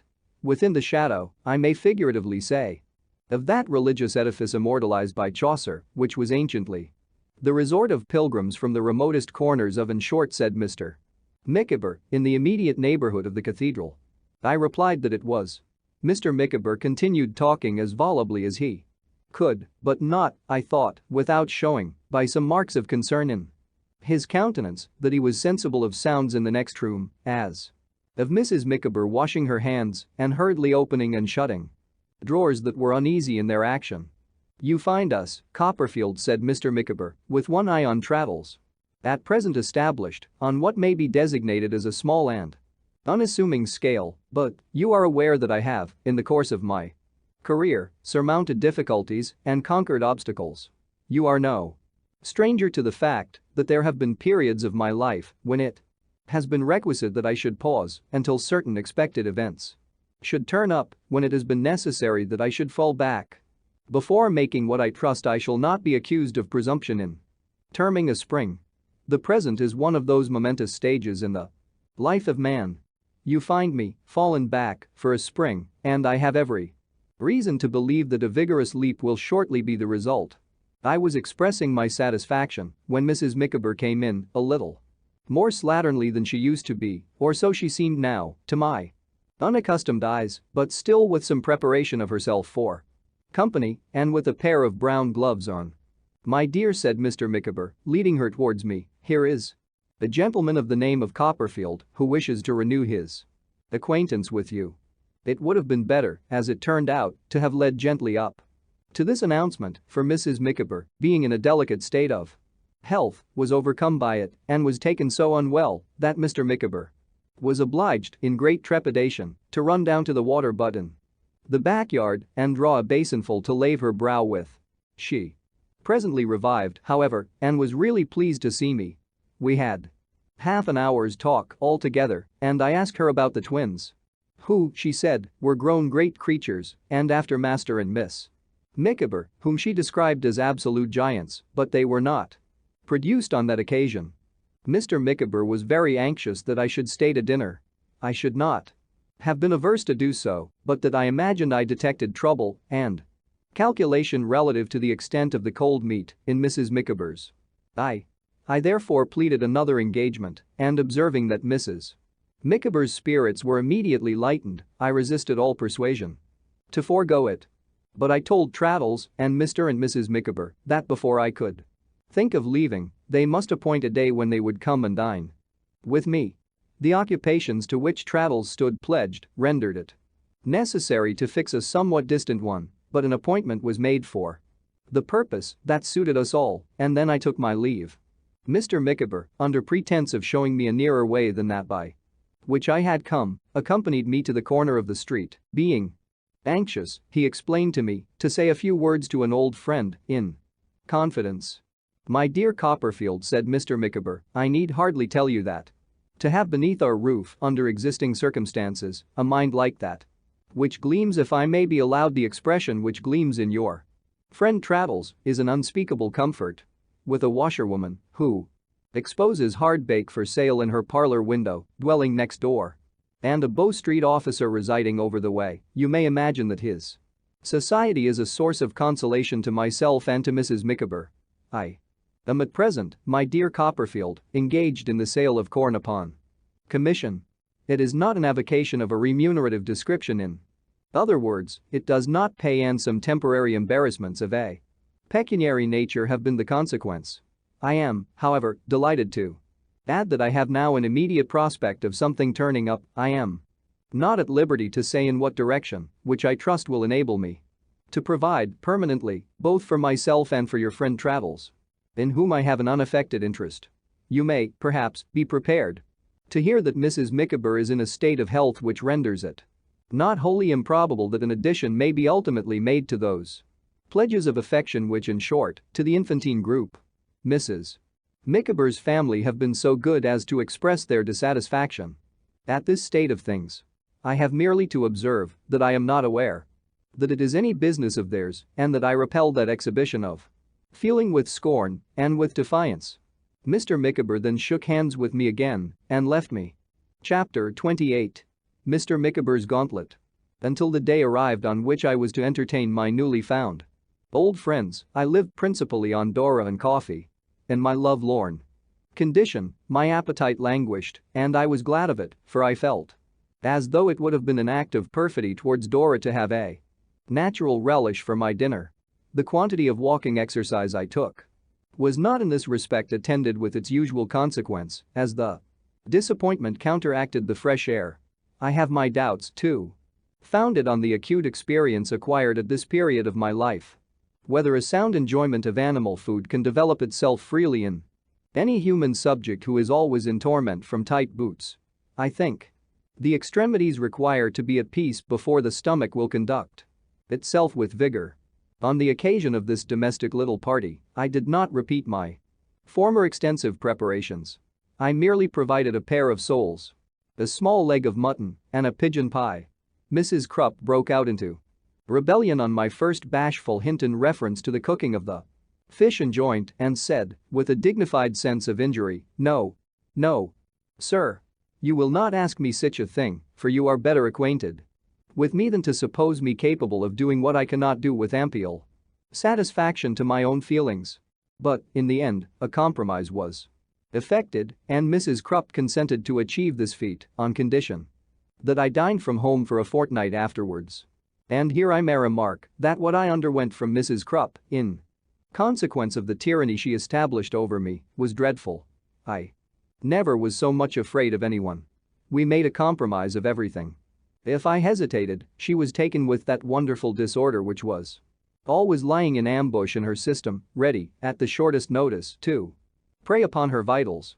If I rang the bell impatiently, after half a dozen unavailing modest pulls, and she appeared at last, which was not by any means to be relied upon, she would appear with a reproachful aspect, sink breathless on a chair near the door, lay her hand upon her nankeen bosom, and become so ill that I was glad, at any sacrifice of brandy or anything else, to get rid of her. If I objected to having my bed made at 5 o'clock in the afternoon, which I do still think an uncomfortable arrangement, one motion of her hand towards the same nankeen region of wounded sensibility was enough to make me falter an apology. In short, I would have done anything in an honorable way rather than give Mrs. Crupp offense, and she was the terror of my life. I bought a second-hand dumbwaiter for this dinner party, in preference to re-engaging the handy young man against whom I had conceived a prejudice in consequence of meeting him in the Strand one Sunday morning in a waistcoat remarkably like one of mine, which had been missing since the former occasion. The young gal was re-engaged, but on the stipulation that she should only bring in the dishes and then withdraw to the landing place beyond the outer door, where a habit of sniffing she had contracted would be lost upon the guests and where her retiring on the plates would be a physical impossibility. Having laid in the materials for a bowl of punch to be compounded by Mr. Micawber, having provided a bottle of lavender water, 2 wax candles, a paper of mixed pins, and a pincushion to assist Mrs. Micawber in her toilette at my dressing table, having also caused the fire in my bedroom to be lighted for Mrs. Micawber's convenience, and having laid the cloth with my own hands, I awaited the result with composure. At the appointed time, my 3 visitors arrived together. Mr. Micawber, with more shirt collar than usual and a new ribbon to his eyeglass. Mrs. Micawber with her cap and a whitey brown paper parcel, Traddles carrying the parcel and supporting Mrs. Micawber on his arm. They were all delighted with my residence. When I conducted Mrs. Micawber to my dressing table and she saw the scale on which it was prepared for her, she was in such raptures that she called Mr. Micawber to come in and look. "My dear Copperfield," said Mr. Micawber, "this is luxurious. This is a way of life which reminds me of the period when I was myself in a state of celibacy and Mrs. Micawber had not yet been solicited to plight her Faith at the hymeneal altar. He means, solicited by him, Mr. Copperfield, said Mrs. Micawber. Archly. He cannot answer for others. My dear, returned Mr. Micawber with sudden seriousness, I have no desire to answer for others. I am too well aware that when, in the inscrutable decrees of fate, you were reserved for me, it is possible you may have been reserved for one, destined, after a protracted struggle, at length to fall a victim to pecuniary involvements of a complicated nature. I understand your allusion, my love. I regret it. But I can bear it. Micawber. Exclaimed Mrs. Micawber, in tears. Have I deserved this? I. Who never have deserted you, who never will desert you, Micawber. My love, said Mr. Micawber, much affected, you will forgive, and our old and tried friend Copperfield will, I am sure, forgive the momentary laceration of a wounded spirit made sensitive by a recent collision with the minion of power, in other words, with a ribald turncock attached to the waterworks, and will pity, not condemn, its excesses. Mr. Micawber then embraced Mrs. Micawber and pressed my hand, leaving me to infer from this broken allusion that his domestic supply of water had been cut off that afternoon in consequence of default in the payment of the company's rates. To divert his thoughts from this melancholy subject, I informed Mr. Micawber that I relied upon him for a bowl of punch and led him to the lemons. His recent despondency, not to say despair, was gone in a moment. I never saw a man so thoroughly enjoy himself amid the fragrance of lemon peel and sugar, the odor of burning rum, and the steam of boiling water as Mr. Micawber did that afternoon. It was wonderful to see his face shining at us out of a thin cloud of these delicate fumes as he stirred and mixed and tasted and looked as if he were making, instead of punch, a fortune for his family down to the latest posterity. As to Mrs. Micawber, I don't know whether it was the effect of the cap or the lavender water or the pins or the fire or the wax candles, but she came out of my room, comparatively speaking, lovely. And the lark was never gayer than that excellent woman. I suppose I never ventured to inquire, but I suppose that Mrs. Krupp, after frying the soles, was taken ill. Because we broke down at that point. The leg of mutton came up very red within and very pale without, besides having a foreign substance of a gritty nature sprinkled over it, as if it had had a fall into the ashes of that remarkable kitchen fireplace. But we were not in condition to judge of this fact from the appearance of the gravy, forasmuch as the young gal had dropped it all upon the stairs, where it remained, by the by, in a long train, until it was worn out. The pigeon pie was not bad, but it was a delusive pie. The crust being like a disappointing head, phrenologically speaking. Full of lumps and bumps, with nothing particular underneath. In short, the banquet was such a failure that I should have been quite unhappy about the failure, I mean, for I was always unhappy about Dora if I had not been relieved by the great good humor of my company and by a bright suggestion from Mr. Micawber. My dear friend Copperfield, said Mr. Micawber, accidents will occur in the best regulated families and in families not regulated by that pervading influence which sanctifies while it enhances the I would say, in short, by the influence of woman in the lofty character of wife. They may be expected with confidence and must be borne with philosophy. If you will allow me to take the liberty of remarking that there are few comestibles better, in their way, than a devil, and that, I believe, with a little division of labor, we could accomplish a good one. If the young person in attendance could produce a gridiron, I would put it to you that this little misfortune may be easily repaired. There was a gridiron in the pantry on which my morning rasher of bacon was cooked. We had it in a twinkling and immediately applied ourselves to carrying Mr. Micawber's idea into effect. The division of labor to which he had referred was this. Traddles cut the mutton into slices. Mr. Micawber, who could do anything of this sort to perfection, covered them with pepper, mustard, salt, and cayenne. I put them on the gridiron, turned them with a fork, and took them off under Mr. Micawber's direction, and Mrs. Micawber heated and continually stirred some mushroom ketchup in a little saucepan.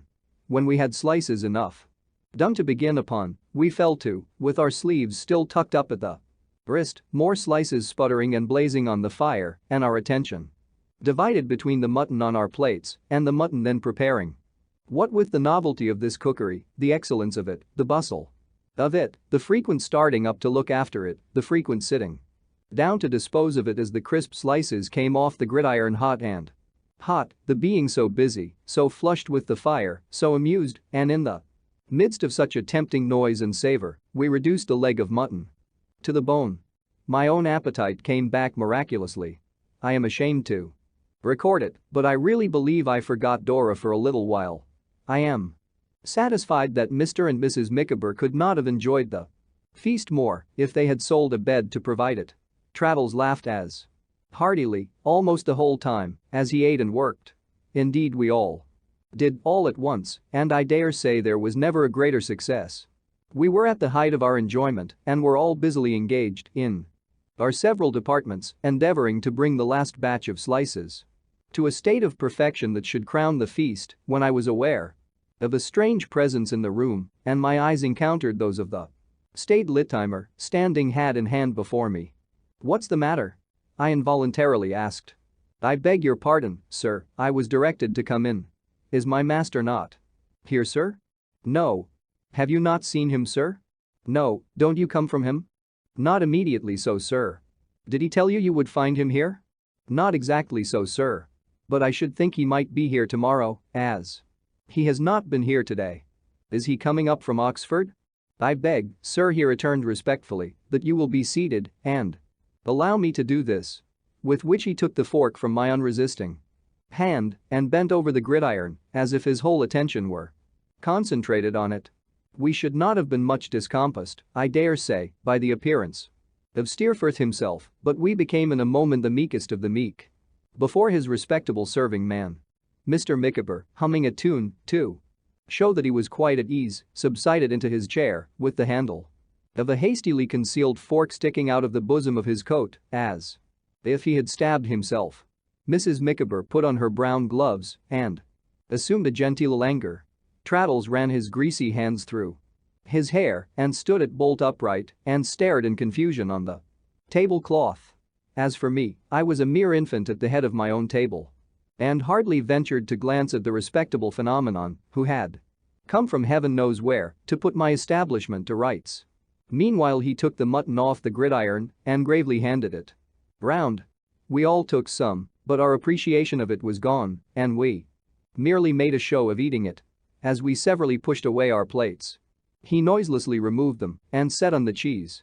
He took that off too, when it was done with, cleared the table, piled everything on the dumb waiter, gave us our wine glasses, and, of his own accord, wheeled the dumb waiter into the pantry. All this was done in a perfect manner.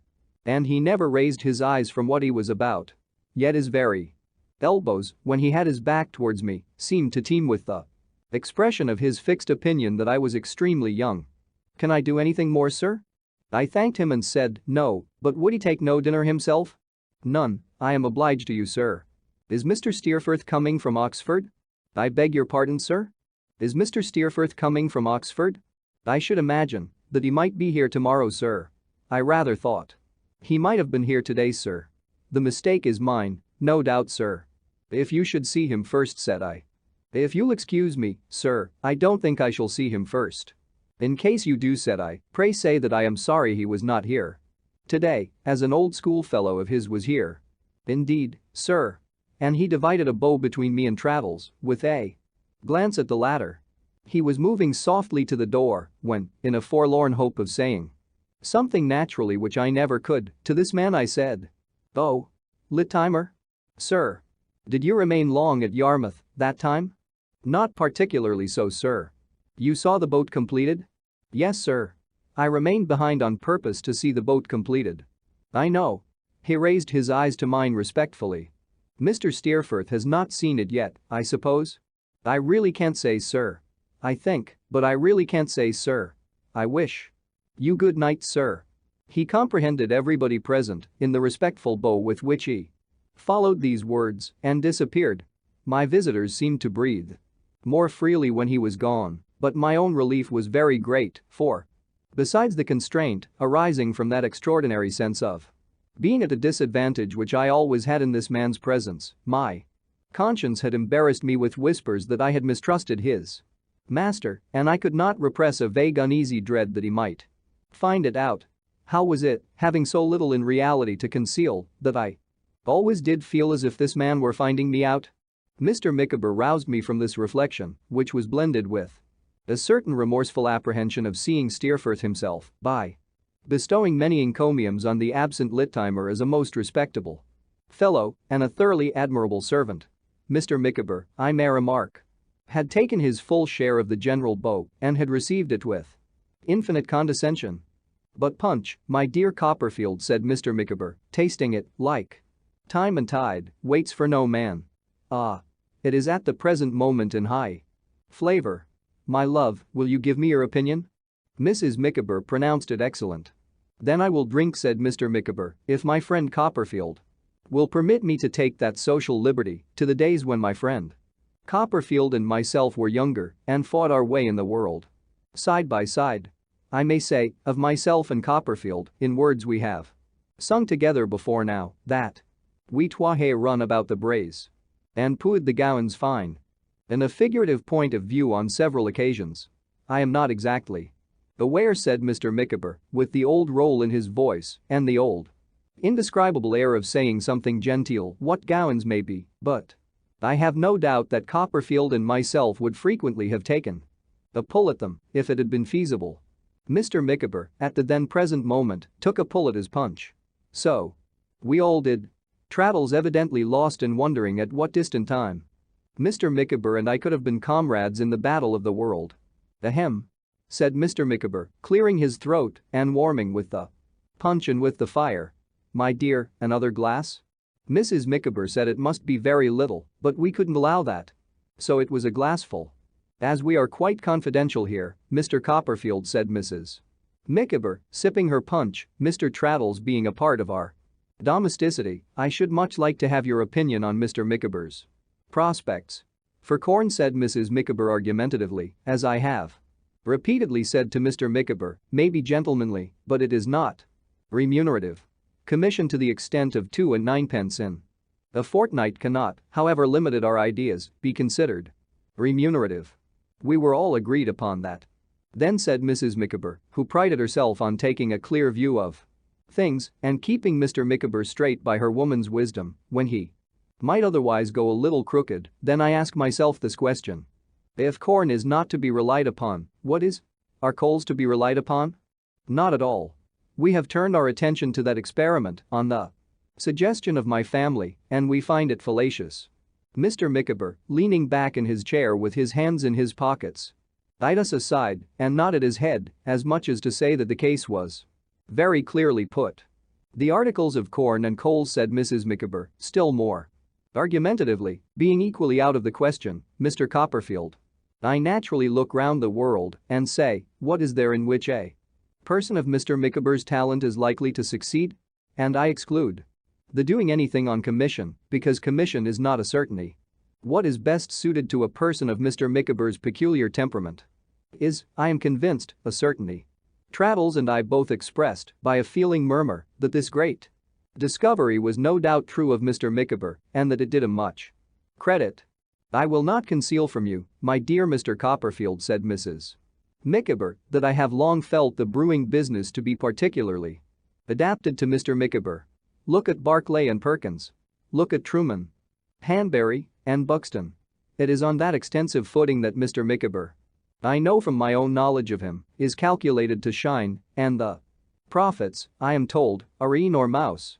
But if Mr. Micawber cannot get into those firms which decline to answer his letters when he offers his services even in an inferior capacity, what is the use of dwelling upon that idea? None. I may have a conviction that Mr. Micawber's manners." "Hem.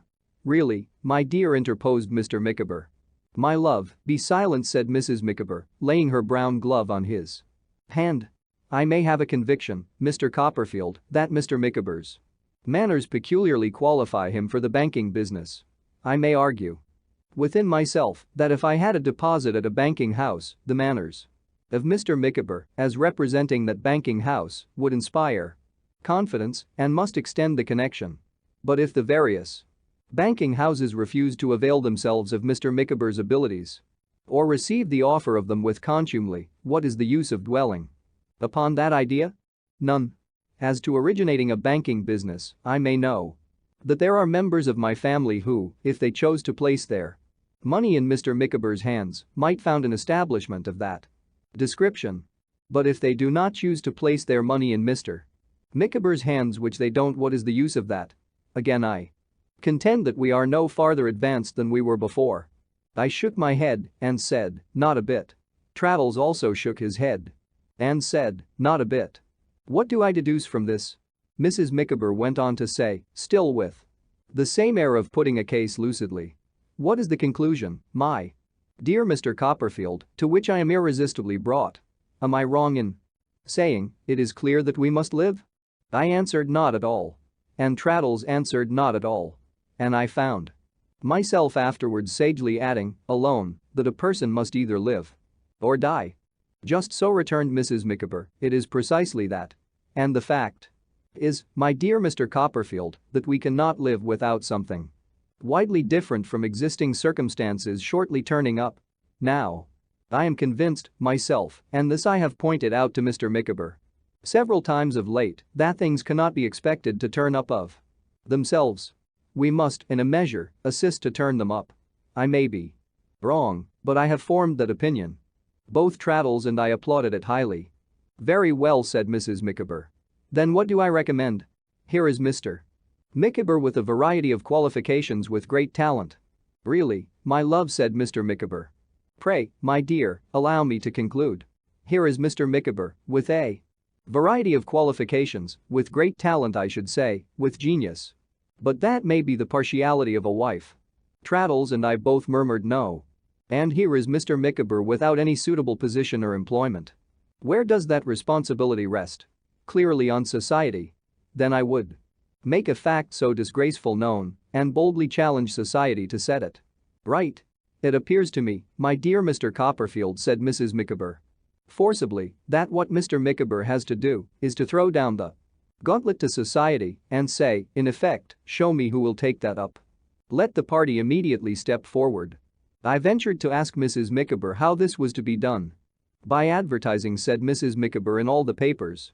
It appears to me that what Mr. Micawber has to do, in justice to himself, in justice to his family, and I will even go so far as to say in justice to society, by which he has been hitherto overlooked, is to advertise in all the papers, to describe himself plainly as so and so, with such and such qualifications, and to put it thus. Now employ me, on remunerative terms, an address, post paid, to W.M., Post Office, Camden Town.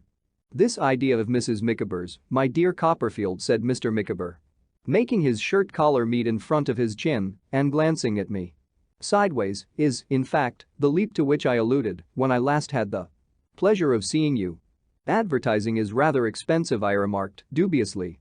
Exactly so, said Mrs. Micawber, preserving the same logical air. Quite true, my dear Mr. Copperfield. I have made the identical observation to Mr. Micawber. It is for that reason especially that I think Mr. Micawber ought, as I have already said, in justice to himself, in justice to his family, and in justice to society, to raise a certain sum of money on a bill. Mr. Micawber, leaning back in his chair, trifled with his eyeglass and cast his eyes up at the ceiling, but I thought him observant of Traddles, too, who was looking at the fire. If no member of my family, said Mrs. Micawber, is possessed of sufficient natural feeling to negotiate that bill, I believe there is a better business term to express what I mean. Mr. Micawber, with his eyes still cast up at the ceiling, suggested discount. To discount that bill, said Mrs. Micawber, then my opinion is that Mr. Micawber should go into the city, should take that bill into the money market, and should dispose of it for what he can get. If the individuals in the money market oblige Mr. Micawber to sustain a great sacrifice, that is between themselves and their consciences. I view it, steadily, as an investment. I recommend Mr. Micawber, my dear Mr. Copperfield, to do the same, to regard it as an investment which is sure of return, and to make up his mind to any sacrifice. I felt, but I am sure I don't know why, that this was self-denying and devoted in Mrs. Micawber, and I uttered a murmur to that effect. Traddles, who took his tone from me, did likewise, still looking at the fire. I will not, said Mrs. Micawber, finishing her punch and gathering her Scarf about her shoulders, preparatory to her withdrawal to my bedroom. I will not protract these remarks on the subject of Mr. Micawber's pecuniary affairs. At your fireside, my dear Mr. Copperfield, and in the presence of Mr. Traddles, who, though not so old a friend, is quite one of ourselves, I could not refrain from making you acquainted with the course I advise Mr. Micawber to take. I feel that the time is arrived when Mr. Micawber should exert himself, and I will add assert himself. And it appears to me that these are the means. I am aware that I am merely a female and that a masculine judgment is usually considered more competent to the discussion of such questions, still I must not forget that when I lived at home with my papa and mama, my papa was in the habit of saying, Emma's form is fragile, but her grasp of a subject is inferior to none. That my papa was too partial, I well know, but that he was an observer of character in some degree, my duty and my reason equally forbid me to doubt. With these words, and resisting our entreaties that she would grace the remaining circulation of the punch with her presence, Mrs. Micawber retired to my bedroom. And really I felt that she was a noble woman, the sort of woman who might have been a Roman matron and done all manner of heroic things in times of public trouble. In the fervor of this impression, I congratulated Mr. Micawber on the treasure he possessed. So did Traddles. Mr. Micawber extended his hand to each of us in succession and then covered his face with his pocket handkerchief, which I think had more snuff upon it than he was aware of. He then returned to the punch in the highest state of exhilaration. He was full of eloquence. He gave us to understand that in our children we lived again, and that, under the pressure of pecuniary difficulties, any accession to their number was doubly welcome. He said that Mrs. Micawber had latterly had her doubts on this point, but that he had dispelled them and reassured her. As to her family, they were totally unworthy of her, and their sentiments were utterly indifferent to him. And they might, I quote his own expression, go to the devil. Mr. Micawber then delivered a warm eulogy on Traddles. He said Traddles was a character to the steady virtues of which he, Mr. Micawber, could lay no claim, but which, he thanked heaven, he could admire. He feelingly alluded to the young lady, unknown, whom Traddles had honored with his affection and who had reciprocated that affection by honoring and blessing Traddles with her affection. Mr. Micawber pledged her. So did I. Traddles thanked us both by saying, with a simplicity and honesty I had sense enough to be quite charmed with. I am very much obliged to you indeed. And I do assure you, she's the dearest girl. Mr. Micawber took an early opportunity, after that, of hinting, with the utmost delicacy and ceremony, at the state of my affections. Nothing but the serious assurance of his friend Copperfield to the contrary, he observed, could deprive him of the impression that his friend Copperfield loved and was beloved. After feeling very hot and uncomfortable for some time, and after a good deal of blushing, stammering, and denying, I said, having my glass in my hand, well, I would give them D. Which so excited and gratified Mr. Micawber that he ran with a glass of punch into my bedroom in order that Mrs. Micawber might drink D, who drank it with enthusiasm, crying from within, in a shrill voice, here, here. My dear Mr. Copperfield, I am delighted. Here. And tapping at the wall, by way of applause.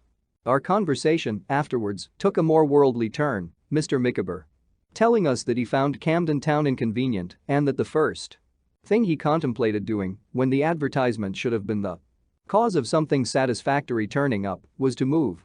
He mentioned the terrace at the western end of Oxford Street, fronting Hyde Park, on which he had always had his eye, but which he did not expect to attain immediately, as it would require a large establishment. There would probably be an interval, he explained, in which he should content himself with the upper part of a house over some respectable place of business, say in Piccadilly, which would be a cheerful situation for Mrs. Micawber, and where, by throwing out a bow window or carrying up the roof another story or making some little alteration of that sort, they might live comfortably and reputably for a few years.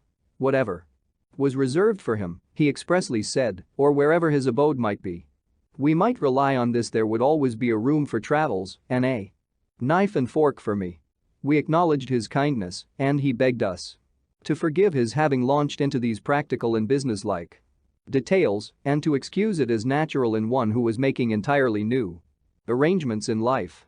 Mrs. Micawber, tapping at the wall again to know if tea were ready, broke up this particular phase of our friendly conversation. She made tea for us in a most agreeable manner, and, whenever I went near her, in handing about the teacups and bread and butter, asked me, in a whisper, whether tea was fair or dark, or whether she was short or tall, or something of that kind, which I think I liked. After tea, we discussed a variety of topics before the fire, and Mrs. Micawber was good enough to sing us in a small thin, flat voice, which I remembered to have considered, when I first knew her, the very table beer of acoustics, the favorite ballads of the dashing White Sergeant and Little Tafflin. For both of these songs Mrs. Micawber had been famous when she lived at home with her papa and mama. Mr. Micawber told us that when he heard her sing the first one, on the first occasion of his seeing her beneath the parental roof, she had attracted his attention in an extraordinary degree, but that when it came to Little Tafflin, he had resolved to win that woman or perish in the attempt. It was between 10 and 11 o'clock when Mrs. Micawber rose to replace her cap in the whitey brown paper parcel and to put on her bonnet. Mr. Micawber took the opportunity of Traddles putting on his great coat to slip a letter into my hand with a whispered request that I would read it at my leisure. I also took the opportunity of my holding a candle over the banisters to light them down when Mr. Micawber was going first, leading Mrs. Micawber, and Traddles was following with the cap.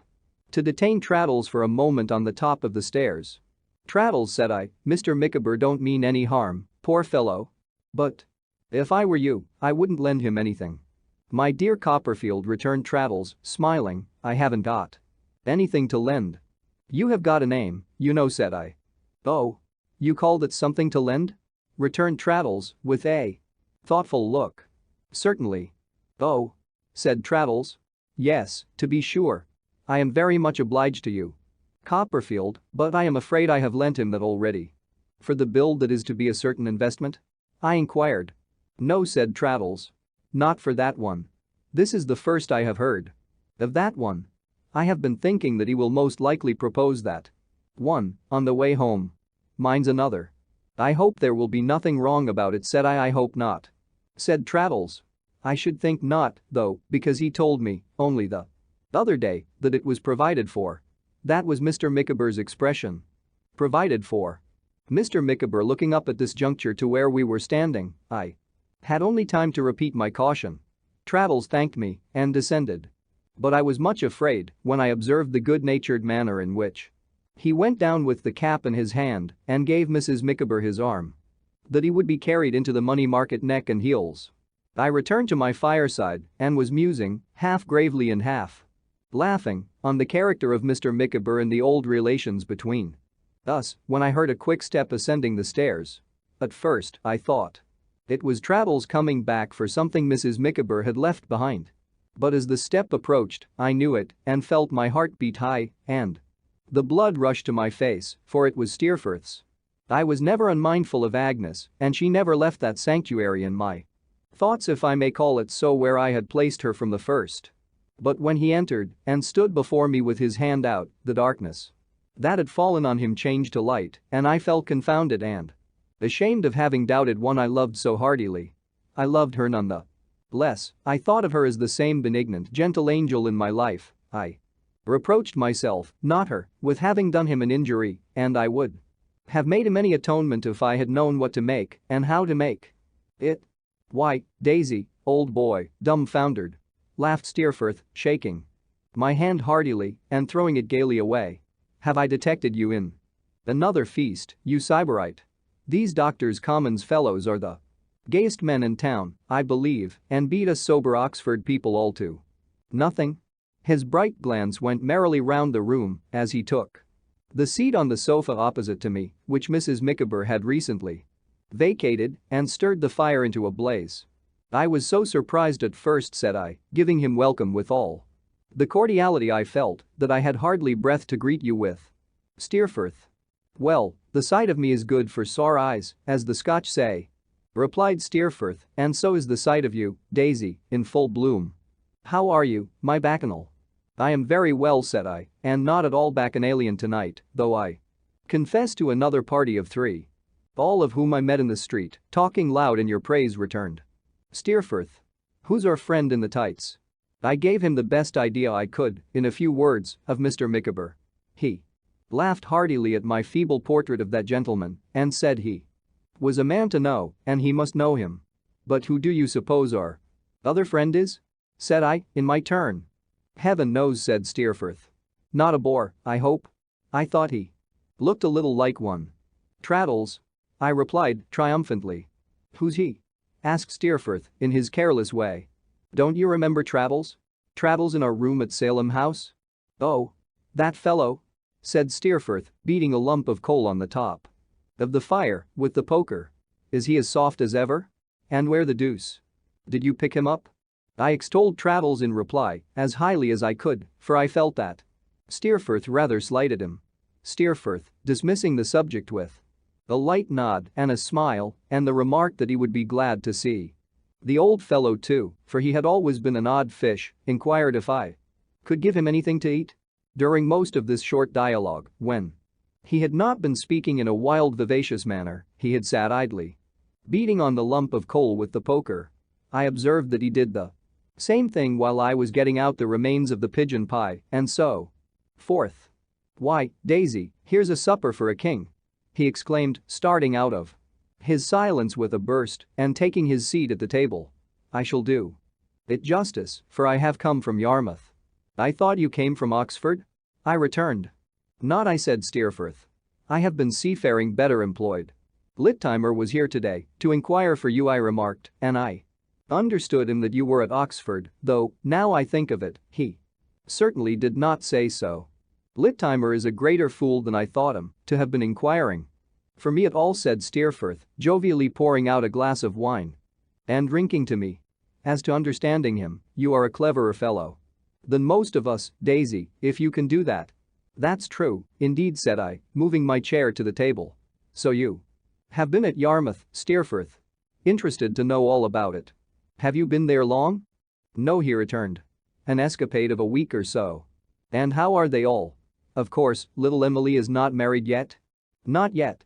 Going to be, I believe, in so many weeks, or months, or something or other. I have not seen much of him. By the by, he laid down his knife and fork, which he had been using with great diligence, and began feeling in his pockets. I have a letter for you. From whom? Why, from your old nurse, he returned, taking some papers out of his breast pocket. J. Steerforth, Esquire, debtor to the willing. Mind, that's not it. Patience, and we'll find it presently. Old. What's his name's in a bad way, and it's about that, I believe. Barkis, do you mean? Yes. Still feeling in his pockets and looking over their contents. It's all over with poor Barkis, I am afraid. I saw a little apothecary. Their surgeon, or whatever he is who brought your worship into the world. He was mighty learned about the case, to me, but the upshot of his opinion was that the carrier was making his last journey rather fast. Put your hand into the breast pocket of my greatcoat on the chair yonder, and I think you'll find the letter. Is it there? Here it is, said I. That's right. It was from Peggotty, something less legible than usual and brief. It informed me of her husband's hopeless state and hinted at his being a little nearer than heretofore and consequently more difficult to manage for his own comfort.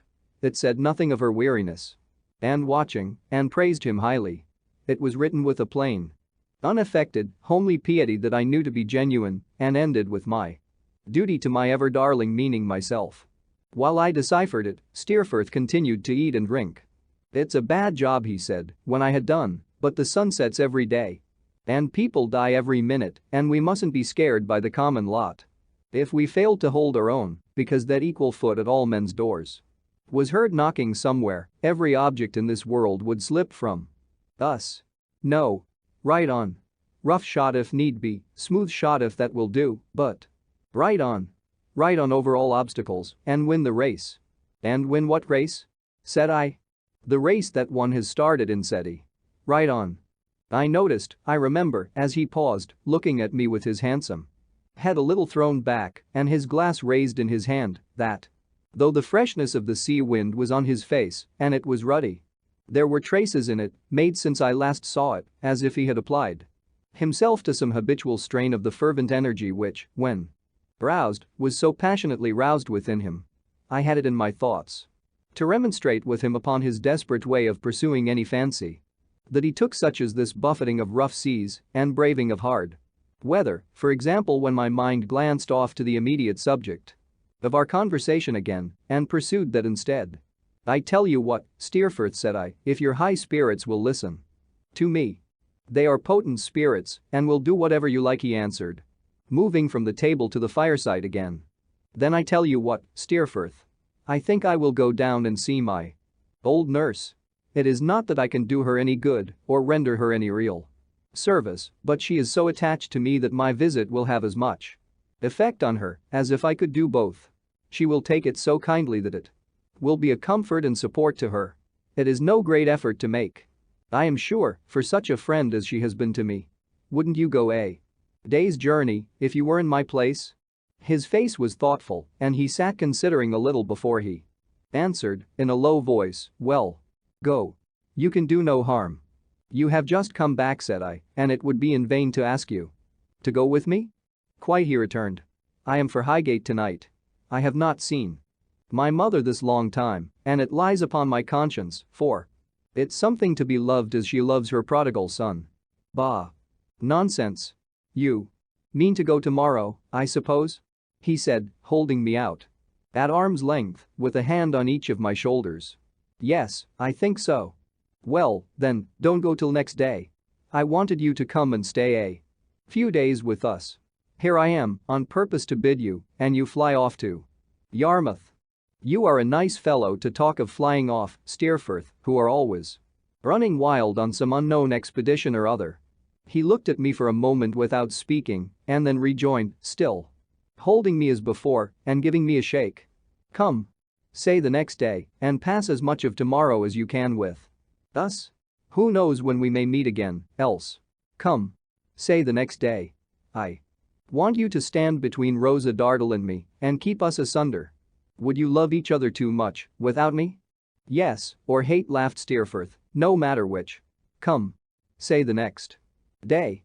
I said the next day, and he put on his great coat and lighted his cigar and set off to walk home. Finding him in this intention, I put on my own great coat but did not light my own cigar, having had enough of that for one while, and walked with him as far as the open road, a dull road. Then, at night, he was in great spirits all the way, and when we parted and I looked after him going so gallantly and airily homeward, I thought of his saying, "Ride on over all obstacles and win the race," and wished, for the first time, that he had some worthy race to run. I was undressing in my own room when Mr. Micawber's letter tumbled on the floor. Thus reminded of it, I broke the seal and read as follows. It was dated an hour and a half before dinner. I am not sure whether I have mentioned that, when Mr. Micawber was at any particularly desperate crisis, he used a sort of legal phraseology which he seemed to think equivalent to winding up his affairs. "Sir, for I dare not say, my dear Copperfield, it is expedient that I should inform you that the undersigned is crushed. Some flickering efforts to spare you the premature knowledge of his calamitous position you may observe in him this day, but hope has sunk beneath the horizon and the undersigned is crushed. The present communication is penned within the personal range, I cannot call it the society, of an individual in a state closely bordering on intoxication, employed by a broker. That individual is in legal possession of the premises, under a distress for rent. His inventory includes not only the chattels and effects of every description belonging to the undersigned as yearly tenant of this habitation, but also those appertaining to Mr. Thomas Traddles, lodger, a member of the Honorable Society of the Inner Temple. If any drop of gloom were wanting in the overflowing cup, which is now commended, in the language of an immortal writer, to the lips of the undersigned, it would be found in the fact that a friendly acceptance granted to the undersigned by the before-mentioned Mr. Thomas Traddles for the sum of 23 liters 4s912d is overdue and is not provided for. Also, in the fact that the living responsibilities clinging to the undersigned will, in the course of nature, be increased by the sum of one more helpless victim whose miserable appearance may be looked for in round numbers at the expiration of a period not exceeding 6 lunar months. from the present date. After premising thus much, it would be a work of supererogation to add that dust and ashes are forever scattered on the head of Wilkins Micawber. Poor Traddles. I knew enough of Mr. Micawber by this time to foresee that he might be expected to recover the blow, but my night's rest was sorely distressed by thoughts of Traddles and of the curate's daughter, who was one of 10 down in Devonshire and who was such a dear girl, and who would wait for Traddles' ominous praise until she was 60 or any age that could be mentioned.